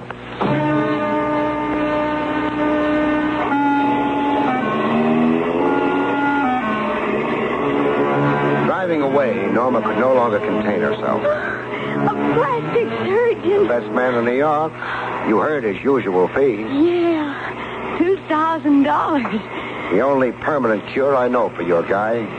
Fix that cheek of his and you fix his morals. His inferiority feelings began when the fire mutilated his face. Yeah. In my heart, I've always known that about Chris, but... But? Well, gee, $300 of your own money, it's not fair to you. It's not my own money. It's Maloney the barber's contribution. Maloney? I don't know. I scooped up the contents of his cash register before the police raid began. I found $298 net. I added $2 of my own. Maloney's dough, so what? For the fellows he's ruined, I say let Maloney's money do one fellow some good. Call it poetic justice. Oh, gee. I don't know what to say. Say this. When Chris Tchaikovsky finally rings you on that telephone. Come home, Chris. Come back to the old block. Use every feminine persuasion you know. You make it sound extra important. It sure is. I'm putting on a show for Chris, sister. A show with fireworks he'll never forget. He's got to do some suffering before the magic rainbow appears. For the good of his immortal soul. When I'm done with Chris, he'll be very happy to live. Happily ever after. The phone call to Norma came through, and soon enough. I watched Chris Tchaikovsky take a quiet evening stroll down the old block on his way to meet Norma. I let him cross from Santos Shine Parlor to Maloney's barber shop before I opened fire. When he fell face down in the gutter, I gave him a couple of extra shots. I watched him roll over, face upward to the sky, then go rigid as the angel of death tapped him on the brow. A hysteria reaction. All pure shock. Chris's death was grossly exaggerated. After all, how could he be dead when I'd been using blank bullets? Soon, I listened to Chris Tchaikovsky talk to himself. Miracle I wasn't killed. Maloney had a rig for me to be killed. Miracle, the bullets passed all around me. Still feel you owe loyalty to rats? I learned my lesson. I learned it. Ready to get it all off your chest now? Yeah, sure. Anything I know to tell. You'll feel better for it. The underworld code is for suckers, son. The rat you're protecting is generally aiming a knife at your back. Yeah, a gun, you mean? Yeah, I know that now. And how I know that. While Chris Tchaikovsky was getting it all down on police record, I had a few private words with Norma. You faked the attempt on Chris's life. Yes. Show a man the face of death and he develops a love of life. The good, clean life. Sorry the shock therapy had to be so, well, melodramatic. Oh, I fainted dead away when I heard the shots. When Chris gets through with his statement, ride him uptown to Dr. Van Strater for that operation. Yes, I will. At once. And, Norma. Yes, Mr. Craig? My trick with Chris. Is it, our secret? Oh, yes, Mr. Craig. I promise you it will always be our secret. And thanks. Thanks so much for everything. William Gargan stars as Barrie Craig, confidential investigator.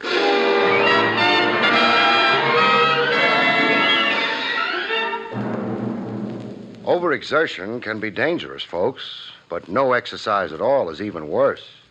Complete inactivity can only mean you're either muscle-bound or dead.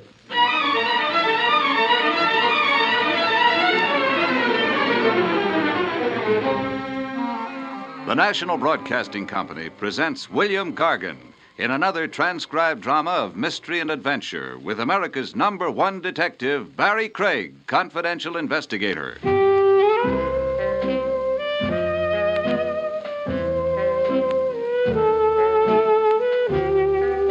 Barrie Craig speaking.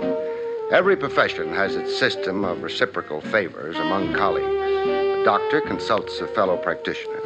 Lawyers put their heads together. And even private police operatives requisition each other's time and brain power. The colleague and competitor who sought my aid one fine day was a chap named Max Marcy. Marcy operated a one-man investigation agency a half-mile from the dump I call my own. Not too young, Marcy, along in years. Ready for retirement, but too poor to afford it. I'm 35 years in the business, Craig. I'm afraid there's only one way I know of to quit. Feet first, huh? In a pine box, yes. What keeps you coppering, Max, when you could be riding a rocking chair? The same thing that started me working 3 decades ago. Food, shelter, and the high cost of government? A livelihood, yes. Nothing socked away, Max? Oh, maybe $500 in war bonds. Not much for a lifetime in harness.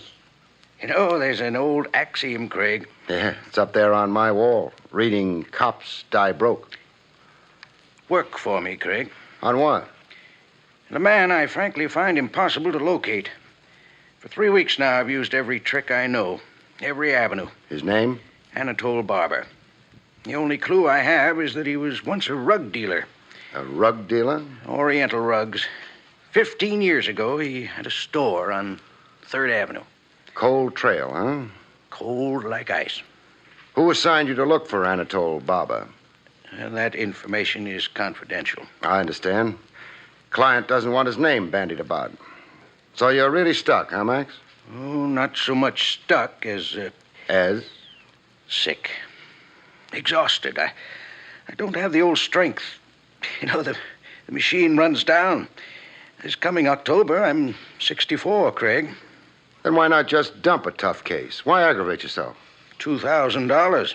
Who can dump $2,000? No cop I know. Find Anatole Barber.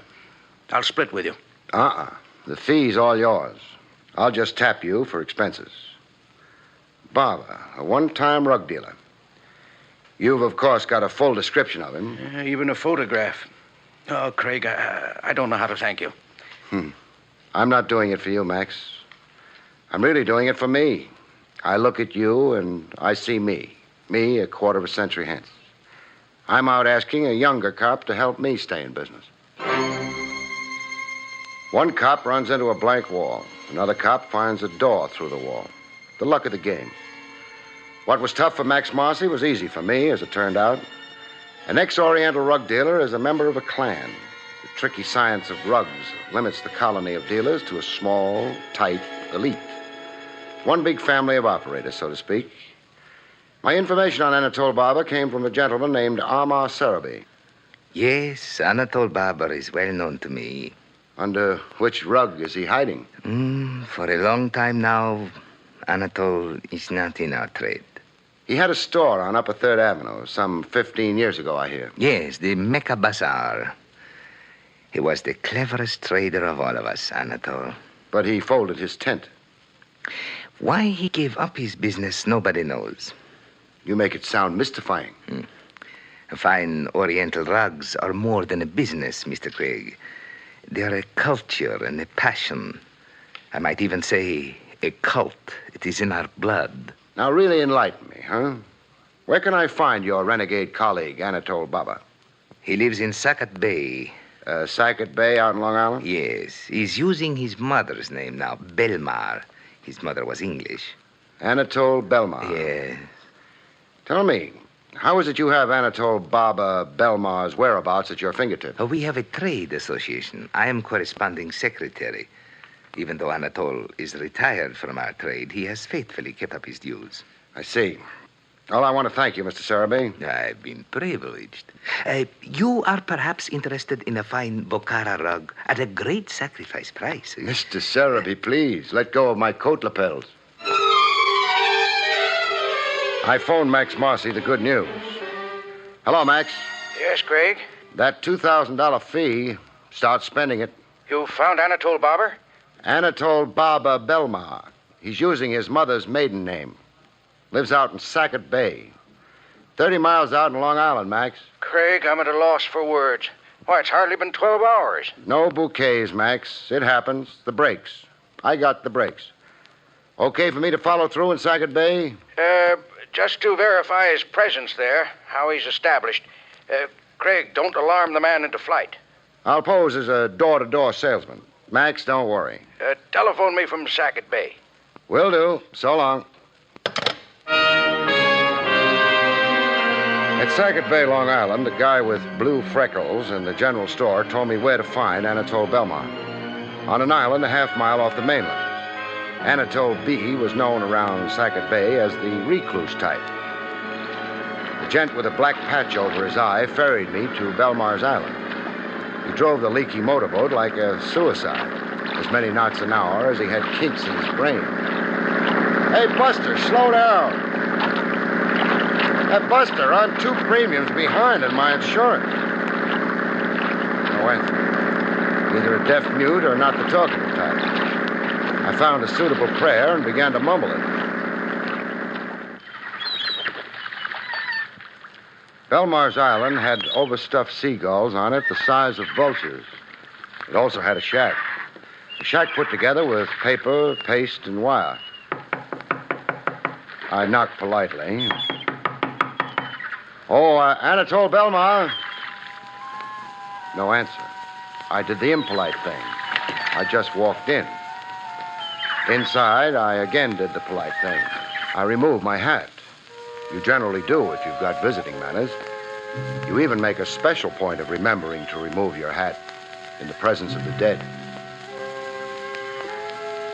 How dead was Anatole Belmar? Dead beyond recall. He was hanging by his neck from a beam 8 feet off the floor.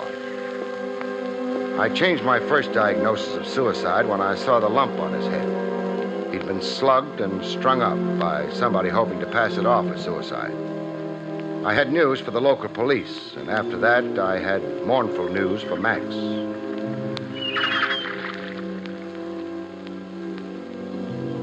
Back in Manhattan, USA, I gave Max the mournful news. Funny thing, though, Max wasn't too surprised. All day today, I anticipated just what you've now told me, Craig. You guessed I'd find Anatole Barber Belmar dead? I guessed, yes. Where do you hide your Ouija board? I'll explain, but first tell me if you smell something. Smell? Yeah, smoke. I smell smoke. Come, I'll show you why.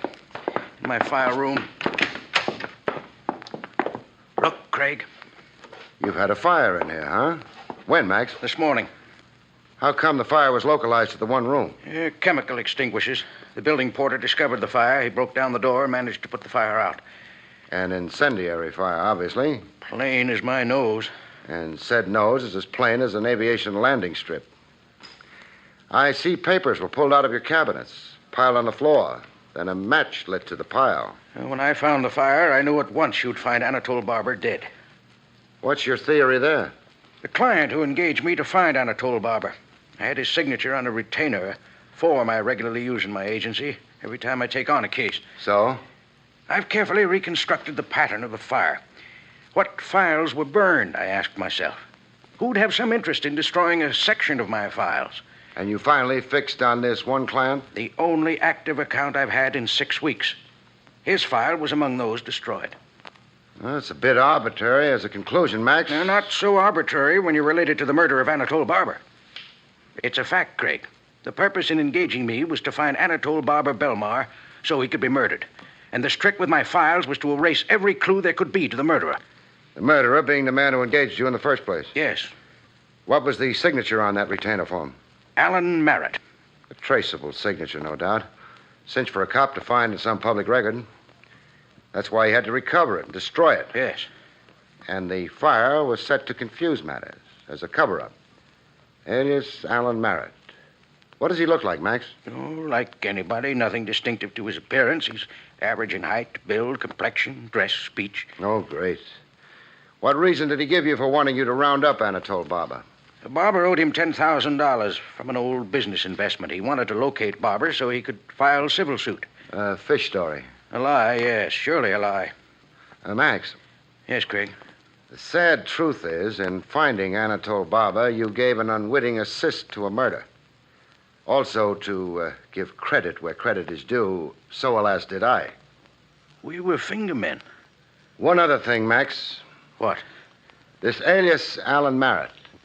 Even with the traceable signature on that retainer form no longer worrying him, he's still got a loose thread dangling. A thread that can become a hangman's noose. What thread? You two ever come face to face? You can identify him. I can, yes. Are you reading my mind, Max? Yes. This alias Alan Merritt, to really be safe, he must also kill me. That chance meeting face to face, somewhere, sometime, fate's little irony. Your client must right now be fretting over it. He'll try to kill you, Max, and that puts us right back in business. Or puts me in a grave. To get at you, he's got to show himself. He shows himself, and I nab him. Craig. What, Max? After you make the arrest, please see that Max Marcy gets a decent burial. A hearse drawn by 16 prancing chorus girls, Max. I make you that promise. In due time, the attempted murder of Max Marcy, private eye, came to pass. On a quiet street in the noonday sun, Max leaning conspicuously against a store window reading a newspaper, and yours truly deployed across the street, waiting and watching. The attempt came like a clap of thunder from the sky. Max was just a wee bit hysterical. Craig, look how close the bullet came. Here, see the crown of my hat. A hair singe is beneficial, Max. Helps prevent premature baldness. Craig, don't joke. If I didn't joke, I'd cry. He escaped you? Totally. He was staked out somewhere on one of the roofs. On that, frankly, I never figured. Now what? Well, we line up a second try at you. I'll have the roofs covered this time. All the men Lieutenant Trav Rogers over at police headquarters can spare. Sorry to do this to you, Max. The unfortunate thing about murder is you can't always predict where and when it will take place. We had cops staked out on roofs, Max sunning himself on the open street every day for a week. But when the second attempt on Max finally came, it came out of left field. It was in Max's office. In the afternoon heat, summer heat that dehydrated you every 10 minutes. I watched Max idle over to his filtered water cooler.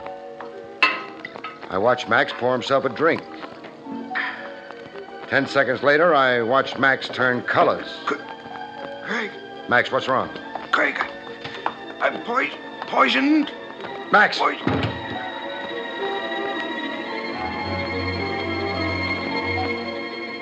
Poison in the water cooler, but not enough to kill, luckily. In the hospital 6 hours later, Max managed a whispered conversation. Craig. Yes, Max? 1, 2 attempts. Number 3. Superstition. Fatalistic talk. Think of it this way. 2 strikes so far. Strike 3, the killer's out. How long will I be laid up? Overnight. You got a mild dose. Only enough to give you stomach cramps. Oh, it's hopeless, Craig. Alias Alan Merritt would even more in the dark. Better to give up. He's shrewd and slippery, our alias Alan Merritt. But I'll find an avenue to him. From here on, I'm going all out, Max.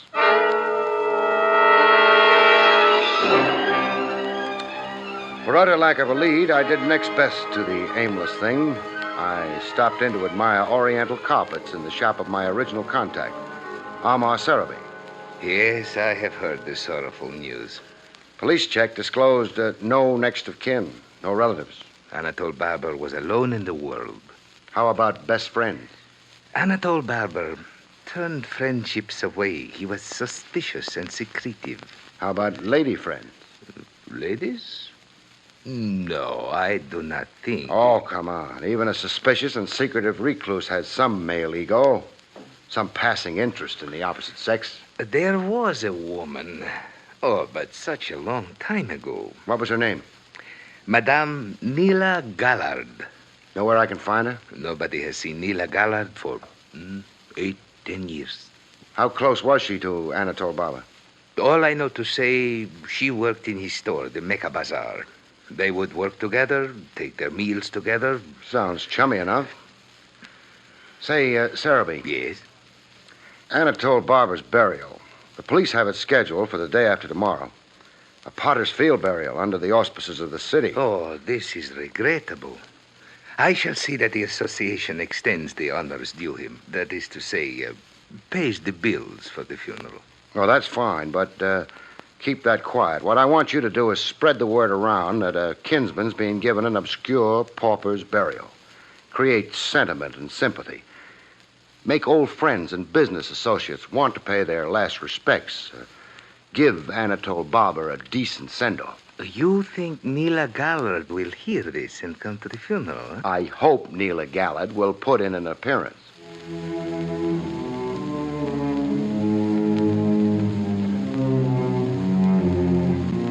Funerals are sad, but to me, this one was a joy. I was all smiles when Amar Sarabi whispered the magic words into my ear. That woman standing there, wearing the black veil, she is Madame Nila Gallard. Some hours later, I took tea with Madame Gallard. Her home was a frame dwelling in suburban New Jersey. A middle-aged woman, once beautiful, you could tell, but heavy lines in her face now like she'd known troubled times. I knew it was a mistake to come to Anatole's burial. Now, look, you're a dignified woman, so let's do this with dignity. Don't make me talk like a bad-mannered cop. I have a sealed envelope given to me by Anatole Barber. I have kept it unopened for 15 years. He wanted it kept unopened? Yes, he was afraid. Afraid of what in the end was his fate. Murder? Murder. Here's the letter. On the envelope, you will see Anatole's own handwriting. To be opened only in case of my death. You're in the total dark, making blind circles, and then a bar of clear daylight knifes through the blackout. Suddenly, you're in the know. I let Max Marcy in on the contents of the letter left with Madame Gallant. Oh, you're a bloodhound, Craig. You keep moving and hoping. You've sooner or later got the spark. Anatole Barber spells out his secret in this letter. Blackmail. 15 years of it. Anatole Barber had been blackmailing an important social figure named Win Blake. Win Blake? Oh, that's very hard to believe. The man is one of 50 best-known people in the world. In the letter, Anatole sounds a fatalistic note, right in your style, Max. He expected to sooner or later be murdered. The blackmailer's chronic anxiety. They figure the worm has to turn. The sucker must finally strike back. Craig. Yes, Max. What's your attitude at this point? Meaning? Oh, don't misunderstand me, Craig, please, but... But? You can speak out openly, Max. Well, do I motivate decisions from now on, or do you? Meaning it was your case originally? There are these new ramifications. A lot of it none of our business as private operatives. Then a man like this Win Blake, a figure his size, we bungle handling it somewhere, it could blow up in our faces. Come down to what's bothering you, Max. All right. Frankly, is it any of our business now? It's my business, Max. You can scare off and quit. Figure the angles and decide there's no dough anywhere in it. Only headaches and risks. But don't please decide for me. Murder and blackmail is a public business, and while I'm a private investigator, I'm also a public citizen. You're pretty good at speeches, too. All right, forget I said anything. Do what you have to do.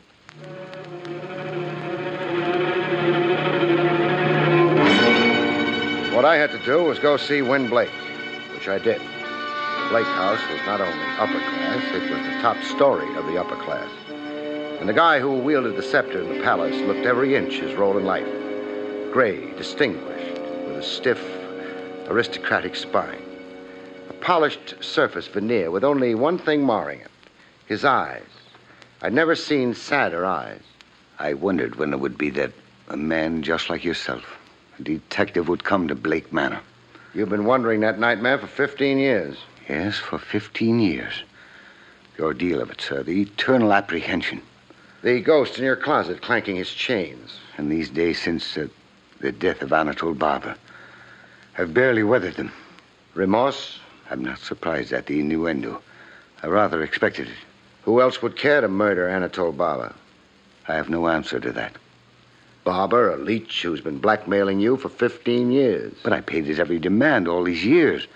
Why then now would I want to do violence to the man? I've got a simple answer to that. You just couldn't find Barber to kill him. I did not murder or cause the murder of Anatole Barber. What was he blackmailing you for? What did he have on you? Without legal counsel, I'm not sure I... All right, I'll tell you. I was involved in an accident in the summer of 1939. Automobile accident? Yes. A late hour in the driving rain, very little visibility. It was on a downtown street. I struck and killed an elderly pedestrian. Hit and run, huh? I'm ready now to face the charges, but I was coward enough and fool enough to drive away. I let my panic override my better judgment, my more decent instincts. You see... You had a lot to lose, you figured. You didn't want a vehicular homicide against you. I just drove away. But not unnoticed and undetected as you believed then. Somebody saw the accident, jotted down your license plate number. Anatole Barber. Mm-hmm. He operated a store where the accident occurred, a rug shop, the Mecca Bazaar. He saw everything through his store window. And he's bled you ever since. He promptly closed up shop and made you his chief business from then on, huh? He extorted a fortune from me in these 15 years. When did he tap you last? 2 weeks before he died. How much did you give him? The usual periodic $10,000 in cash. I left the money in a designated place, as I always did. Barber never showed himself personally. He wasn't taking any chances. Did you hire a private detective to locate Anatole Barber's whereabouts for you? I did not. No, huh? Anybody else in your family aware of your predicament with Anatole Barber? My wife knew, and so does my son. Your wife knew, you say? My wife is dead. Oh. And your son, where is he? He lives away at his school. What's the school? Eagle University, a medical college. Stuart's in the senior class. But my son couldn't possibly have anything How can you be sure? I suppose I cannot be sure. Son trying to get his pop out of a situation. A son nervy enough to commit the murder his father shrinks from doing. Win Blake or the son Stuart Blake? I ask you, who else would want to murder Anatole Barber? And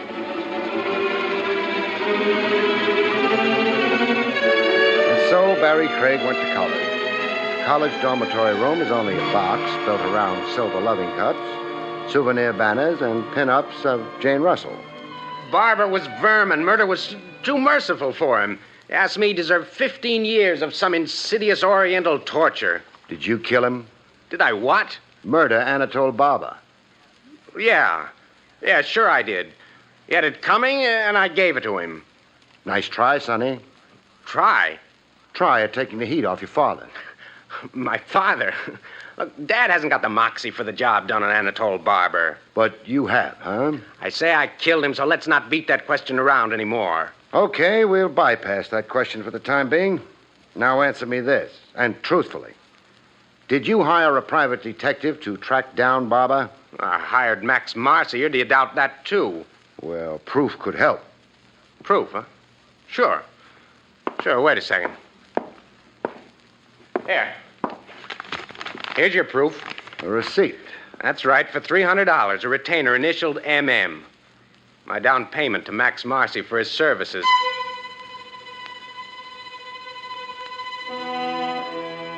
There was a statue in bronze on the college campus steps. General somebody or other. There was almost a second statue unveiled there about the time I was leaving. A statue of yours truly, stiff in the joints with an undertaker's glaze on top. A shot that froze me. Froze me but didn't chill me. I was marked for murder. I had the case wrapped up and the killer knew it.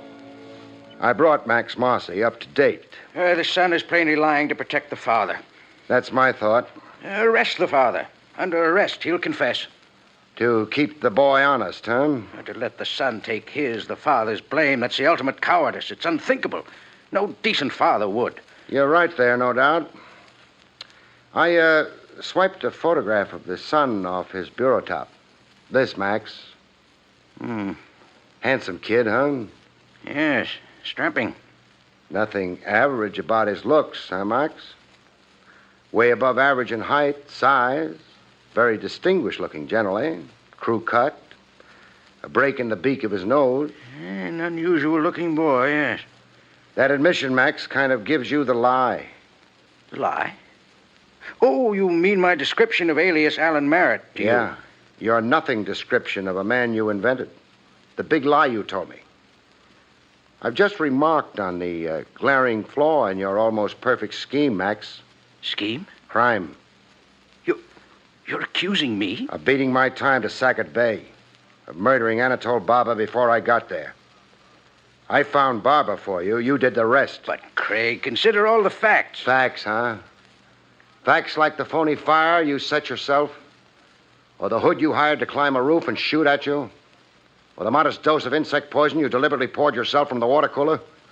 All to blind me to your guilt? Or maybe the fact that you tried to kill me today on the campus steps of Eagle University? You are full of ideas, my good friend. Yeah, I am. How much dough have you got salted away now, Max? I'm penniless. Was. Until you found that gold mine of cash in Barber's shack. The fortune you knew he'd accumulated by blackmailing Win Blake for 15 years. You really tried providing for your old age colleague. Words, accusations, talk. You'll need proof. I know. A tough old bird like you, it will need an army of cops to find that fortune you swiped and stashed away. Sure, proof's going to be tough. But let's start it going officially, huh? You're arresting me? Arresting and charging you. From there on, it's up to the regular police. I've personally gone as far as I care to go. You're sentimental about me. No, Max, not a bit sentimental. Just fed up and bored. Your kind of creep, I'd rather read about you in the papers. Why knock myself out? Walk ahead of me, Max.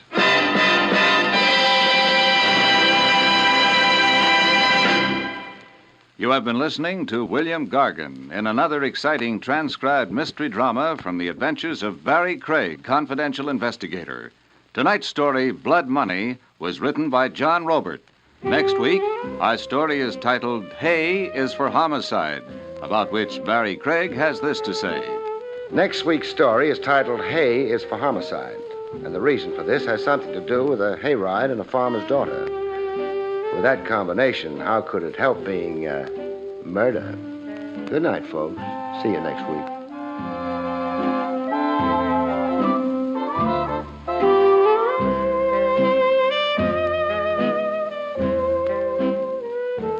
The National Broadcasting Company has just brought you an NBC Radio Network production with William Gargan, starring as Barrie Craig, Confidential Investigator, and directed by Arthur Jacobson.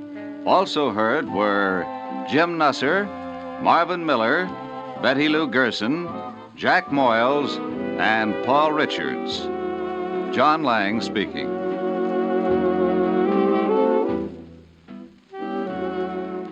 There's another exciting dragnet adventure tonight on most NBC radio stations. William Gargan stars as Barrie Craig, Confidential Investigator.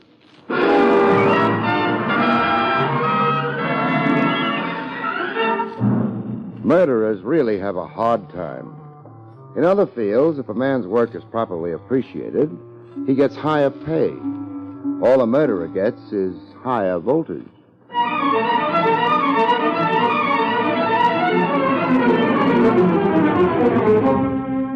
The National Broadcasting Company presents William Gargan in another transcribed drama of mystery and adventure with America's #1 detective, Barrie Craig, Confidential Investigator.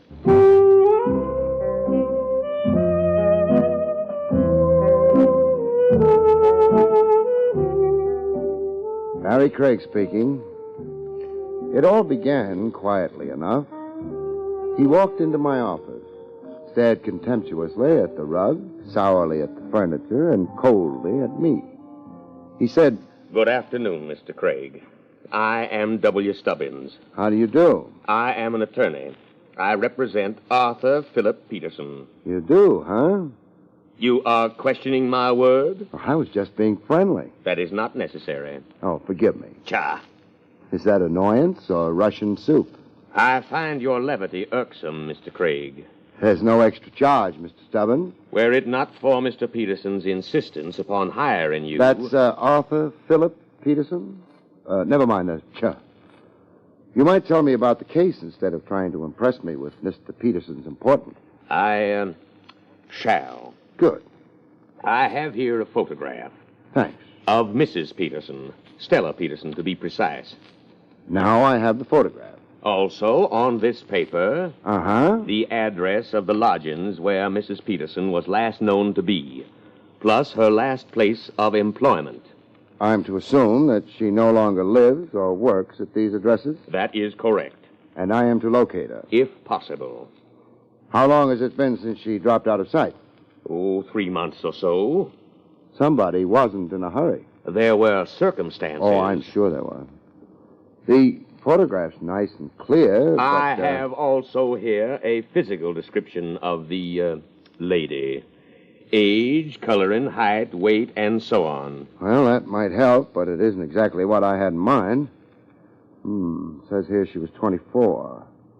How old's Peterson? 61. Well, now we know a lot more. How well do you know Mrs. Peterson? I barely know her at all. Well, in that case, I'll have to see Mr. Peterson. Descriptions are fine, but in a missing persons case like this, you need more. Habits, tastes, so on. They all help. Seeing Mr. Peterson would do you no good. Well, why? Is he bashful? No. He's dead. With which remark, W. Stubbins decided I had enough information, rose, deposited a check for $500 on my desk, and left. I wondered what the W stood for.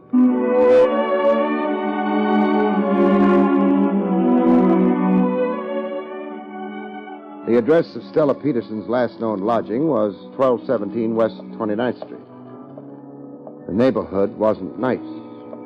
Unless the photograph was telling lies about Stella's appearance, it wasn't the right neighborhood for her.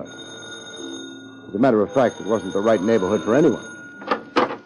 Yeah, You're Mrs. Cole, the janitor? superintendent. Sorry. I've been checking the mailboxes in the hall. Stella Peterson's name isn't on any of them. Why should it be? Well, she lives here, doesn't she? No, Oh, she must have moved then. not from here she didn't. Not from here. Mrs. Cole, you trying to tell me Stella Peterson never lived here? I told you. Oh. She may have been using a different name. If you'll take a look at this photograph, you might recognize her. What would a girl like that be doing in a house like this? Well, that's one of the things I wanted to ask her. Don't bother dropping around with the answer when you find out. You don't recognize her? No. Well, tell me, how long have you been superintendent here? 10 years? Thank you, Mrs. Cole. Don't mention it. One thing puzzles me, though. Yeah, You recognized her name immediately. Didn't ask to have it repeated. that's so. I'm still puzzled. You oughtn't be, mister. What makes you think you're the first one who's been here asking for her? The interview was definitely at an end. Mrs. Cole shut the door in my face. I had no regrets about leaving that house. It was a process that only the dead wouldn't have enjoyed. I climbed into my car and went away. I wondered how big a liar Mrs. Cole was.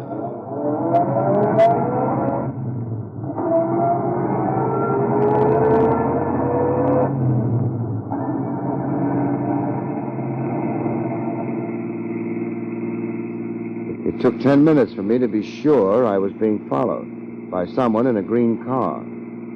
I decided it was too early in the case to get drastic about it. I let him follow.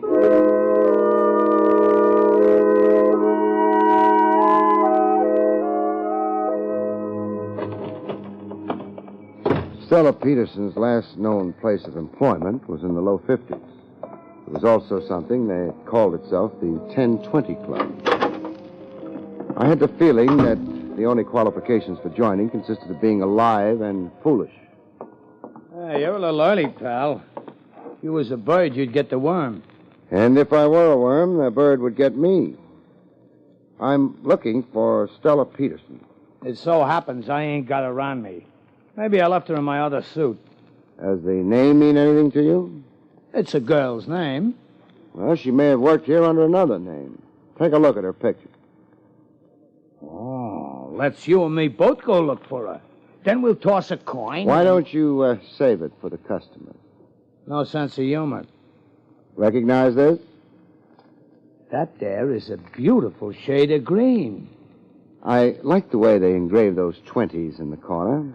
Let me have a closer look, huh? Thanks. Huh. Where do I go to find Stella Peterson? You tried the Lost and Found department at Grand Central? Hey! You want to be careful snatching a bill like that. You could tear it. I'll be careful. You're not letting me keep it?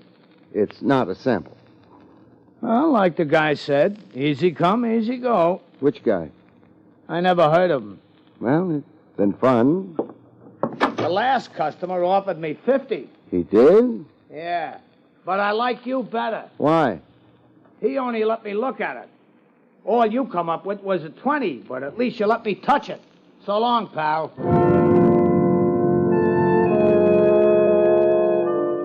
nice thing about being a confidential investigator is you get to meet such lovely people. Even policemen. Well, Lieutenant Rogers. Hello, Barry. Buying me dinner, or are you working?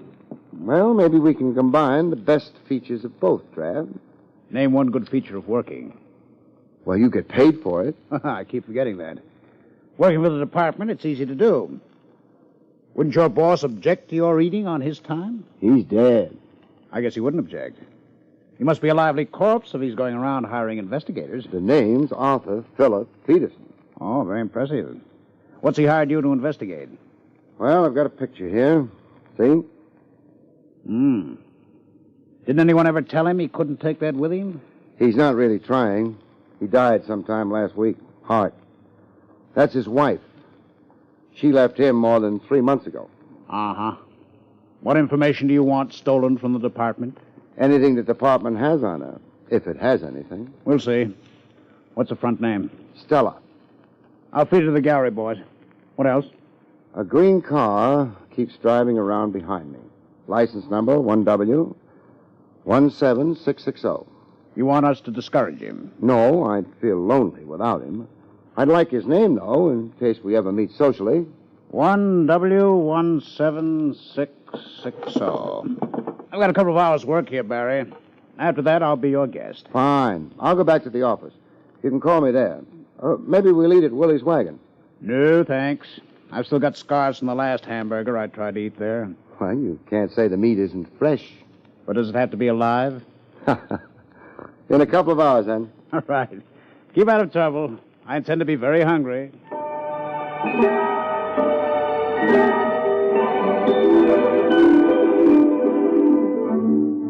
I headed back for the office. The green car was still behind me. I couldn't make up my mind whether or not to worry about it. I decided to postpone the decision.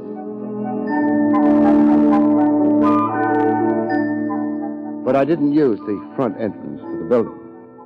The back door and the stairs up would be smarter under the circumstances. Every once in a while, I do the smart thing. It always leads to trouble.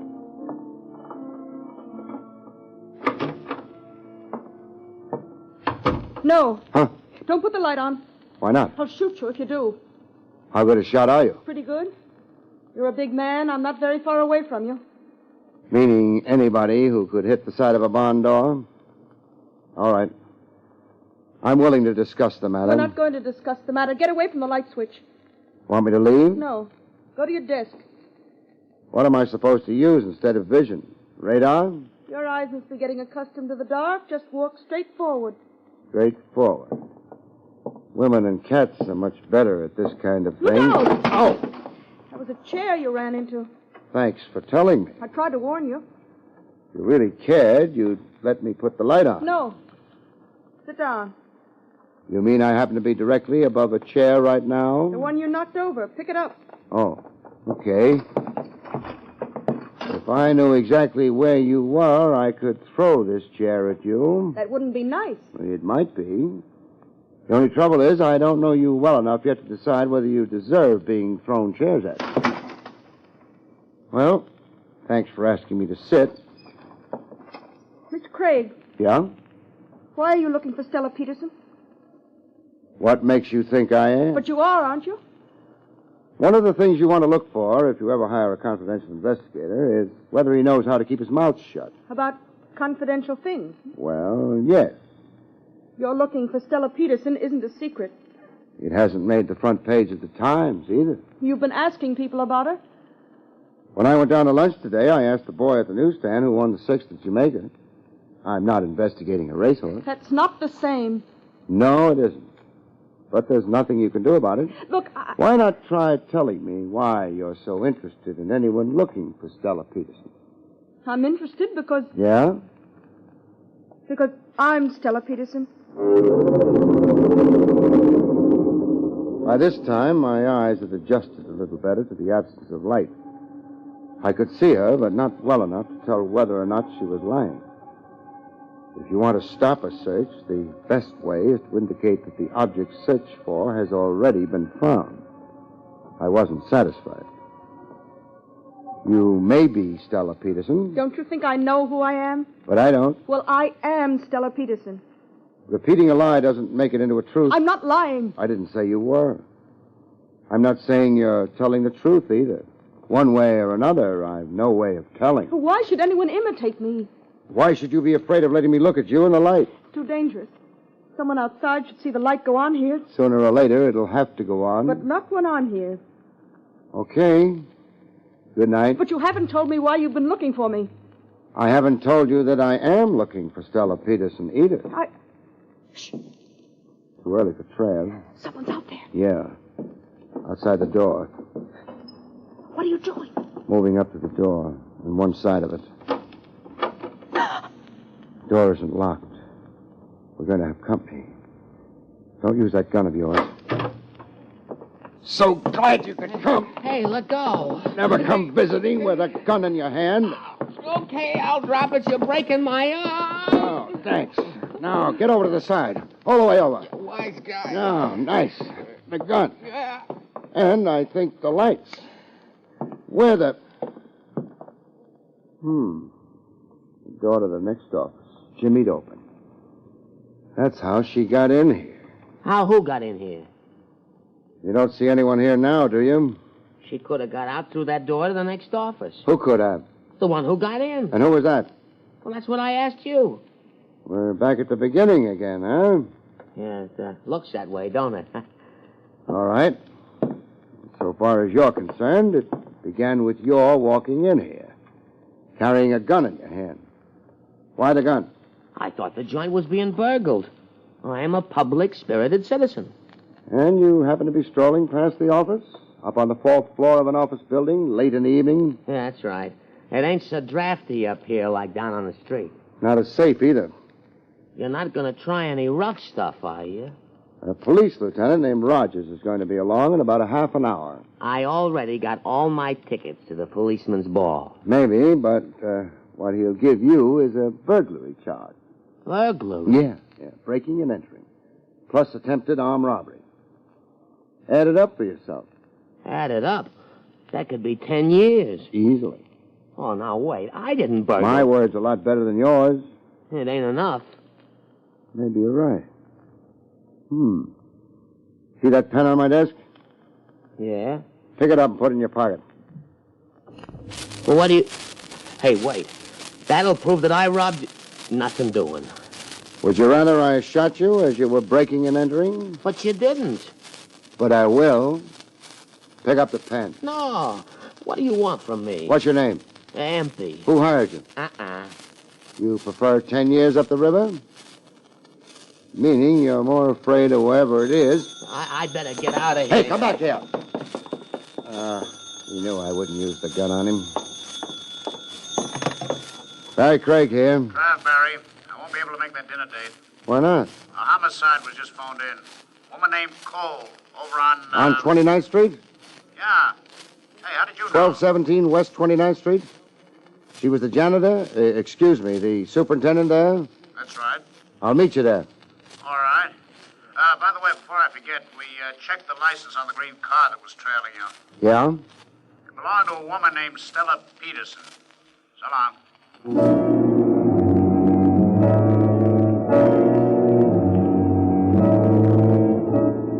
I didn't waste any time standing around and looking surprised. The green car was registered in Stella Peterson's name. That might be important later on. Right now, a woman named Mrs. Cole was more important. She was dead. But I thought she might have something to say to me anyway. Hey, Lieutenant. Oh, hello, Barry. How was she, Strangled? Not pretty, but quiet. Yeah. Body was discovered fast by accident. Grocery boy walked in, found her. Break, maybe. Not for Mrs. Cole. I wasn't thinking of Mrs. Cole. Could I have a look at her, Trav? Yeah, sure. As soon as I brush a few photographers aside. Come on. I don't know why you want to look, though. I expect her to tell me something. Our boy's out of the way. There she is. Yeah. I don't hear her talking. She's telling me plenty, though. Like what? Look at her wrists. Interesting. We hadn't got around to noticing details like that yet. I expected them. Burns on her wrist and forearm. Yeah. Kind that would result if you pressed lighted cigarette ends there. She was tortured before she died. That's right. I'm leaving, Trev. Barry, you know more about this than Well, you... it's not a police job. It can't be. You'd only slow things up. There isn't time enough for that. You sure? I have to play it the way I see it. Okay, Barry. Luck. Thanks.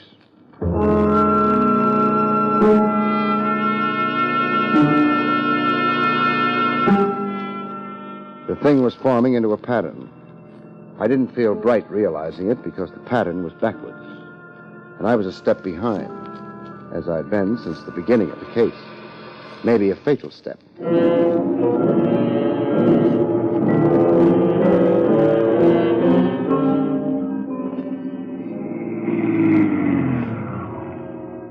The 10:20 Club was open for business.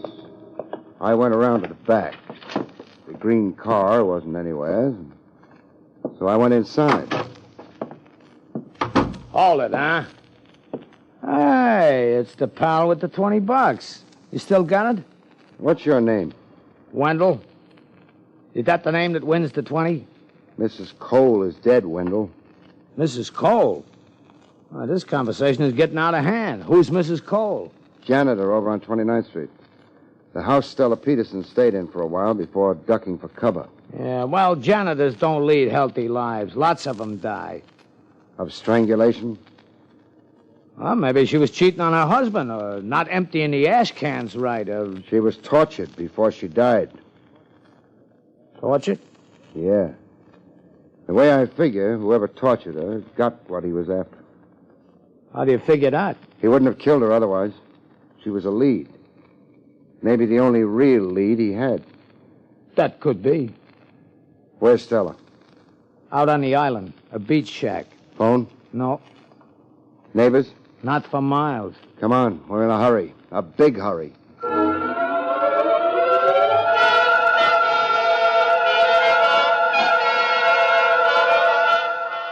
We made time.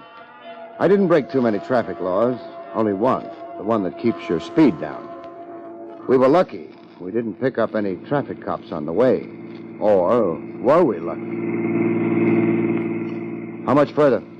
Oh, maybe another 10 minutes at this rate. You carry a gun? No. Then don't try being a hero when we get there. You ain't expecting anything good, are you? No.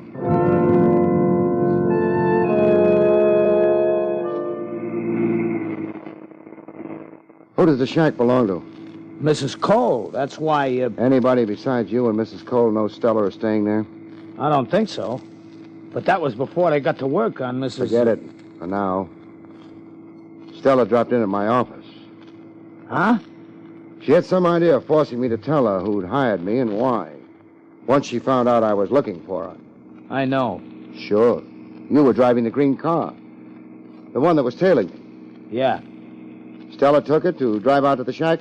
Yeah, after she ducked out of your place. Too bad you didn't know about Mrs. Cole then. Yeah, too bad.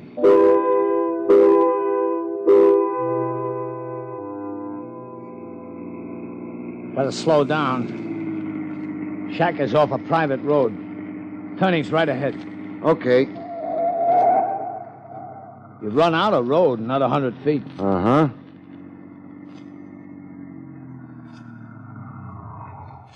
All right, now. Come on. This time of year, the beach is deserted. That's why Stella figured it was safe. It was for a while. That the shack? Yeah. The light's on. Odds are against her being alone. Wendell, maybe you better get back to the car and... Oh, no, I'm in this with you. Okay. Stella's a good kid. She must be, to get this kind of loyalty. Although, would the fact she's inheriting Peterson's dough make a difference? She's inheriting... But the old man said he was going to cut her out of his will. That was when she left him? Yeah, he said if she did... He changed his mind. The window. Yeah, Stella and Empey. The guy? Yeah. He must have picked up another gun someplace. He may be jumpy. We'll have to handle this carefully. Is there a back door? Yeah. Leads to the kitchen. You can see the kitchen door from here. Now, give me a count of 30. Then knock at the front door. Count of 30. Okay. Think it'll work? It'll have to. 10, and I made the back door. 5, and I had it open. Crossing the kitchen without knocking over the pots and pans took 8. That gave me 7 seconds. I used them in getting the door to the living room open a crack, and then I waited. Wendell knocked on cue, and I moved fast. Empey had turned to the door. He heard me coming, but before he could get around, Mr. Craig! Yeah. That's Wendell at the door. Open it for him, huh? Yeah, all right. That was when I heard the sound of the car. I didn't hang around. I ducked into the kitchen. Hiya, Stella. Wendell. Mr. Craig knocked the man out, the one who... Mr. Craig? What happened to him? I don't know. He was just here. He must have gone out the back way. Oh, I better get this boy's pop gun. He's coming, too. I got it. He'll be all right. He'll be fine. Mr. Stubbins. Mr. Stubbins, drop the gun, you. Me? Yes. Oh, I didn't know you meant me. Yeah, better. Empey? He don't feel good. The idiot. How he ever let you get the best of him, well, never mind. Mr. Stubbins, what are you going to do? What do you think? But why? What have I done to you? It wasn't you, my dear. It was that blithering husband of yours. I don't understand. You left him justifiably enough. He was turning into a senile idiot. You left him, and he threatened to disinherit you. You ignored his threat, for which my compliments. Thanks, but I... Of course, he tried to get you back. We did discover your address, the place you worked, but I made no great effort. I was waiting for Peterson to carry out his threat. But why did you care? He planned to leave his money to various charities, of which I would be sole administrator. I counted on that. As a matter of fact, I rather anticipated the event. I borrowed some of the money. And then the idiot decided he admired you for your courage in leaving him. Oh, and then... And he did not disinherit you after all. I faced jail, my dear. I kept hoping until the last moment, but then he died, leaving you his money. And if I die, too? The money will revert to the estate. I can arrange matters to my satisfaction there. That is why I persuaded Mrs. Cole to give me this address, why I sent Empey on ahead to hold you, and why I shall now... Oh, no! Sorry, my dear, but it's oh, yeah. Wonderful kitchen you've got back there. Mr. Stubbins is all right. He'll live to die.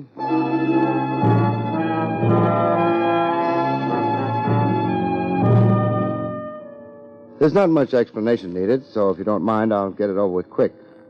With Peterson's death, Stubbins had to move fast. But he didn't dare move without confusing the trail. That's why he hired me. If I could find out, fine. If I failed, there was always Mrs. Cole and torture. In either case, the trail would be confused. Why didn't it work?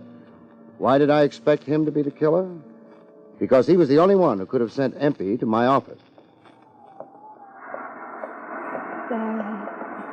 Oh, I owe you everything. Not really everything. Well, enough so that I want to give you this.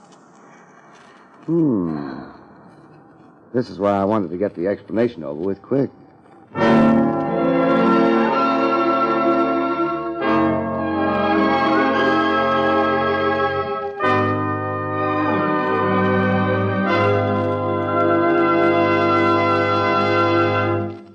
You've been listening to William Gargan, in another exciting transcribed mystery drama from the adventures of Barrie Craig, confidential investigator.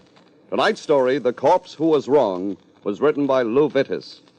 Next week, it's the strange story titled The Corpse Who Stayed for Breakfast, about which Barrie Craig has this to say. Next week's story deals with at least 2 corpses, a house on the river, a midnight swim accompanied by bullets, and, the corpse who came to breakfast didn't eat a thing. Good night, folks. See you next week.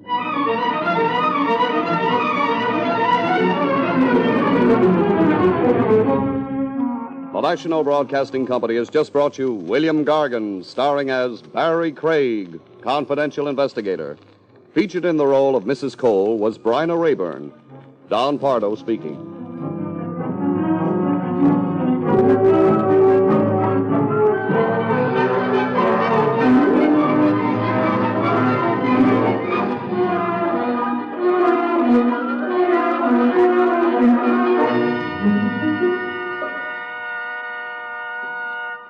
Hi, I'm Dinah Shore, and I'm here to tell you a little about our twice-weekly radio program on most of these NBC stations.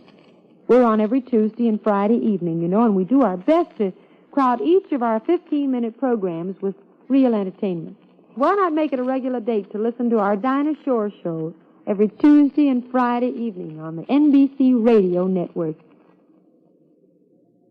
It's another exciting Dragnet adventure tonight on the NBC Radio Network.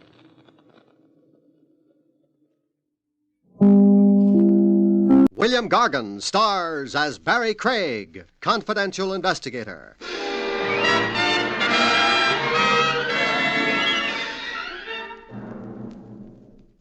Anti-noise ordinances are fine and dandy. Makes living a lot more serene. But how can you legislate against the really disturbing noises, folks? The noises in your head, that would be.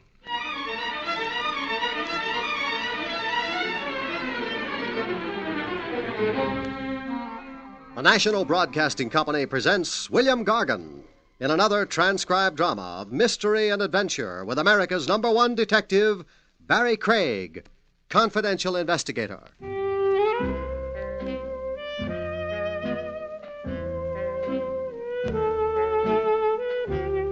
Barrie Craig speaking. The footwork a confidential cop puts in isn't always paid mileage. Some of it's for free in the public weal and welfare. Like a trip I took to the Tombs one day to see an inmate named Maxie Potter. I'd gotten a begging letter from Maxie. Could sweet charity move me to hurry to his side? End quote. Having a pint or so of the milk of human kindness in me, I complied. I found Maxie sitting on the edge of his cot.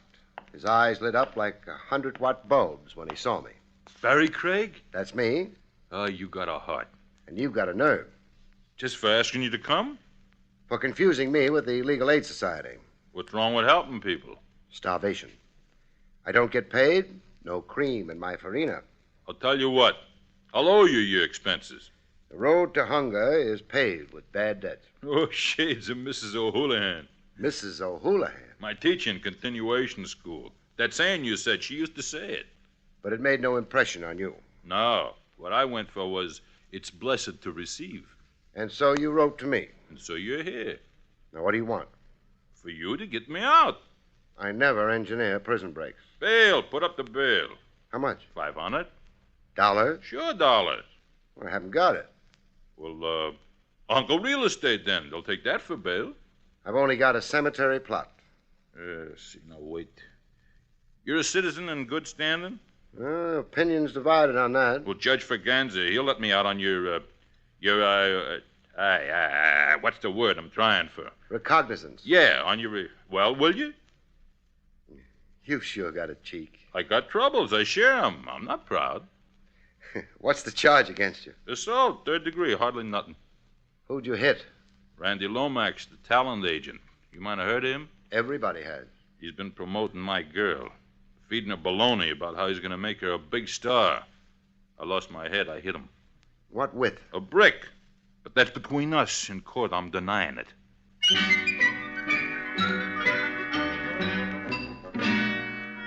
Maxie had an appeal for me. He was pure Damon Runyon. I arranged his freedom on my recognizance. When that was done, I bought him a hamburger and coffee. Hey, reach me the relish once more, huh? You've just about demolished the jar. There's vitamins in relish. Besides, it's on the house.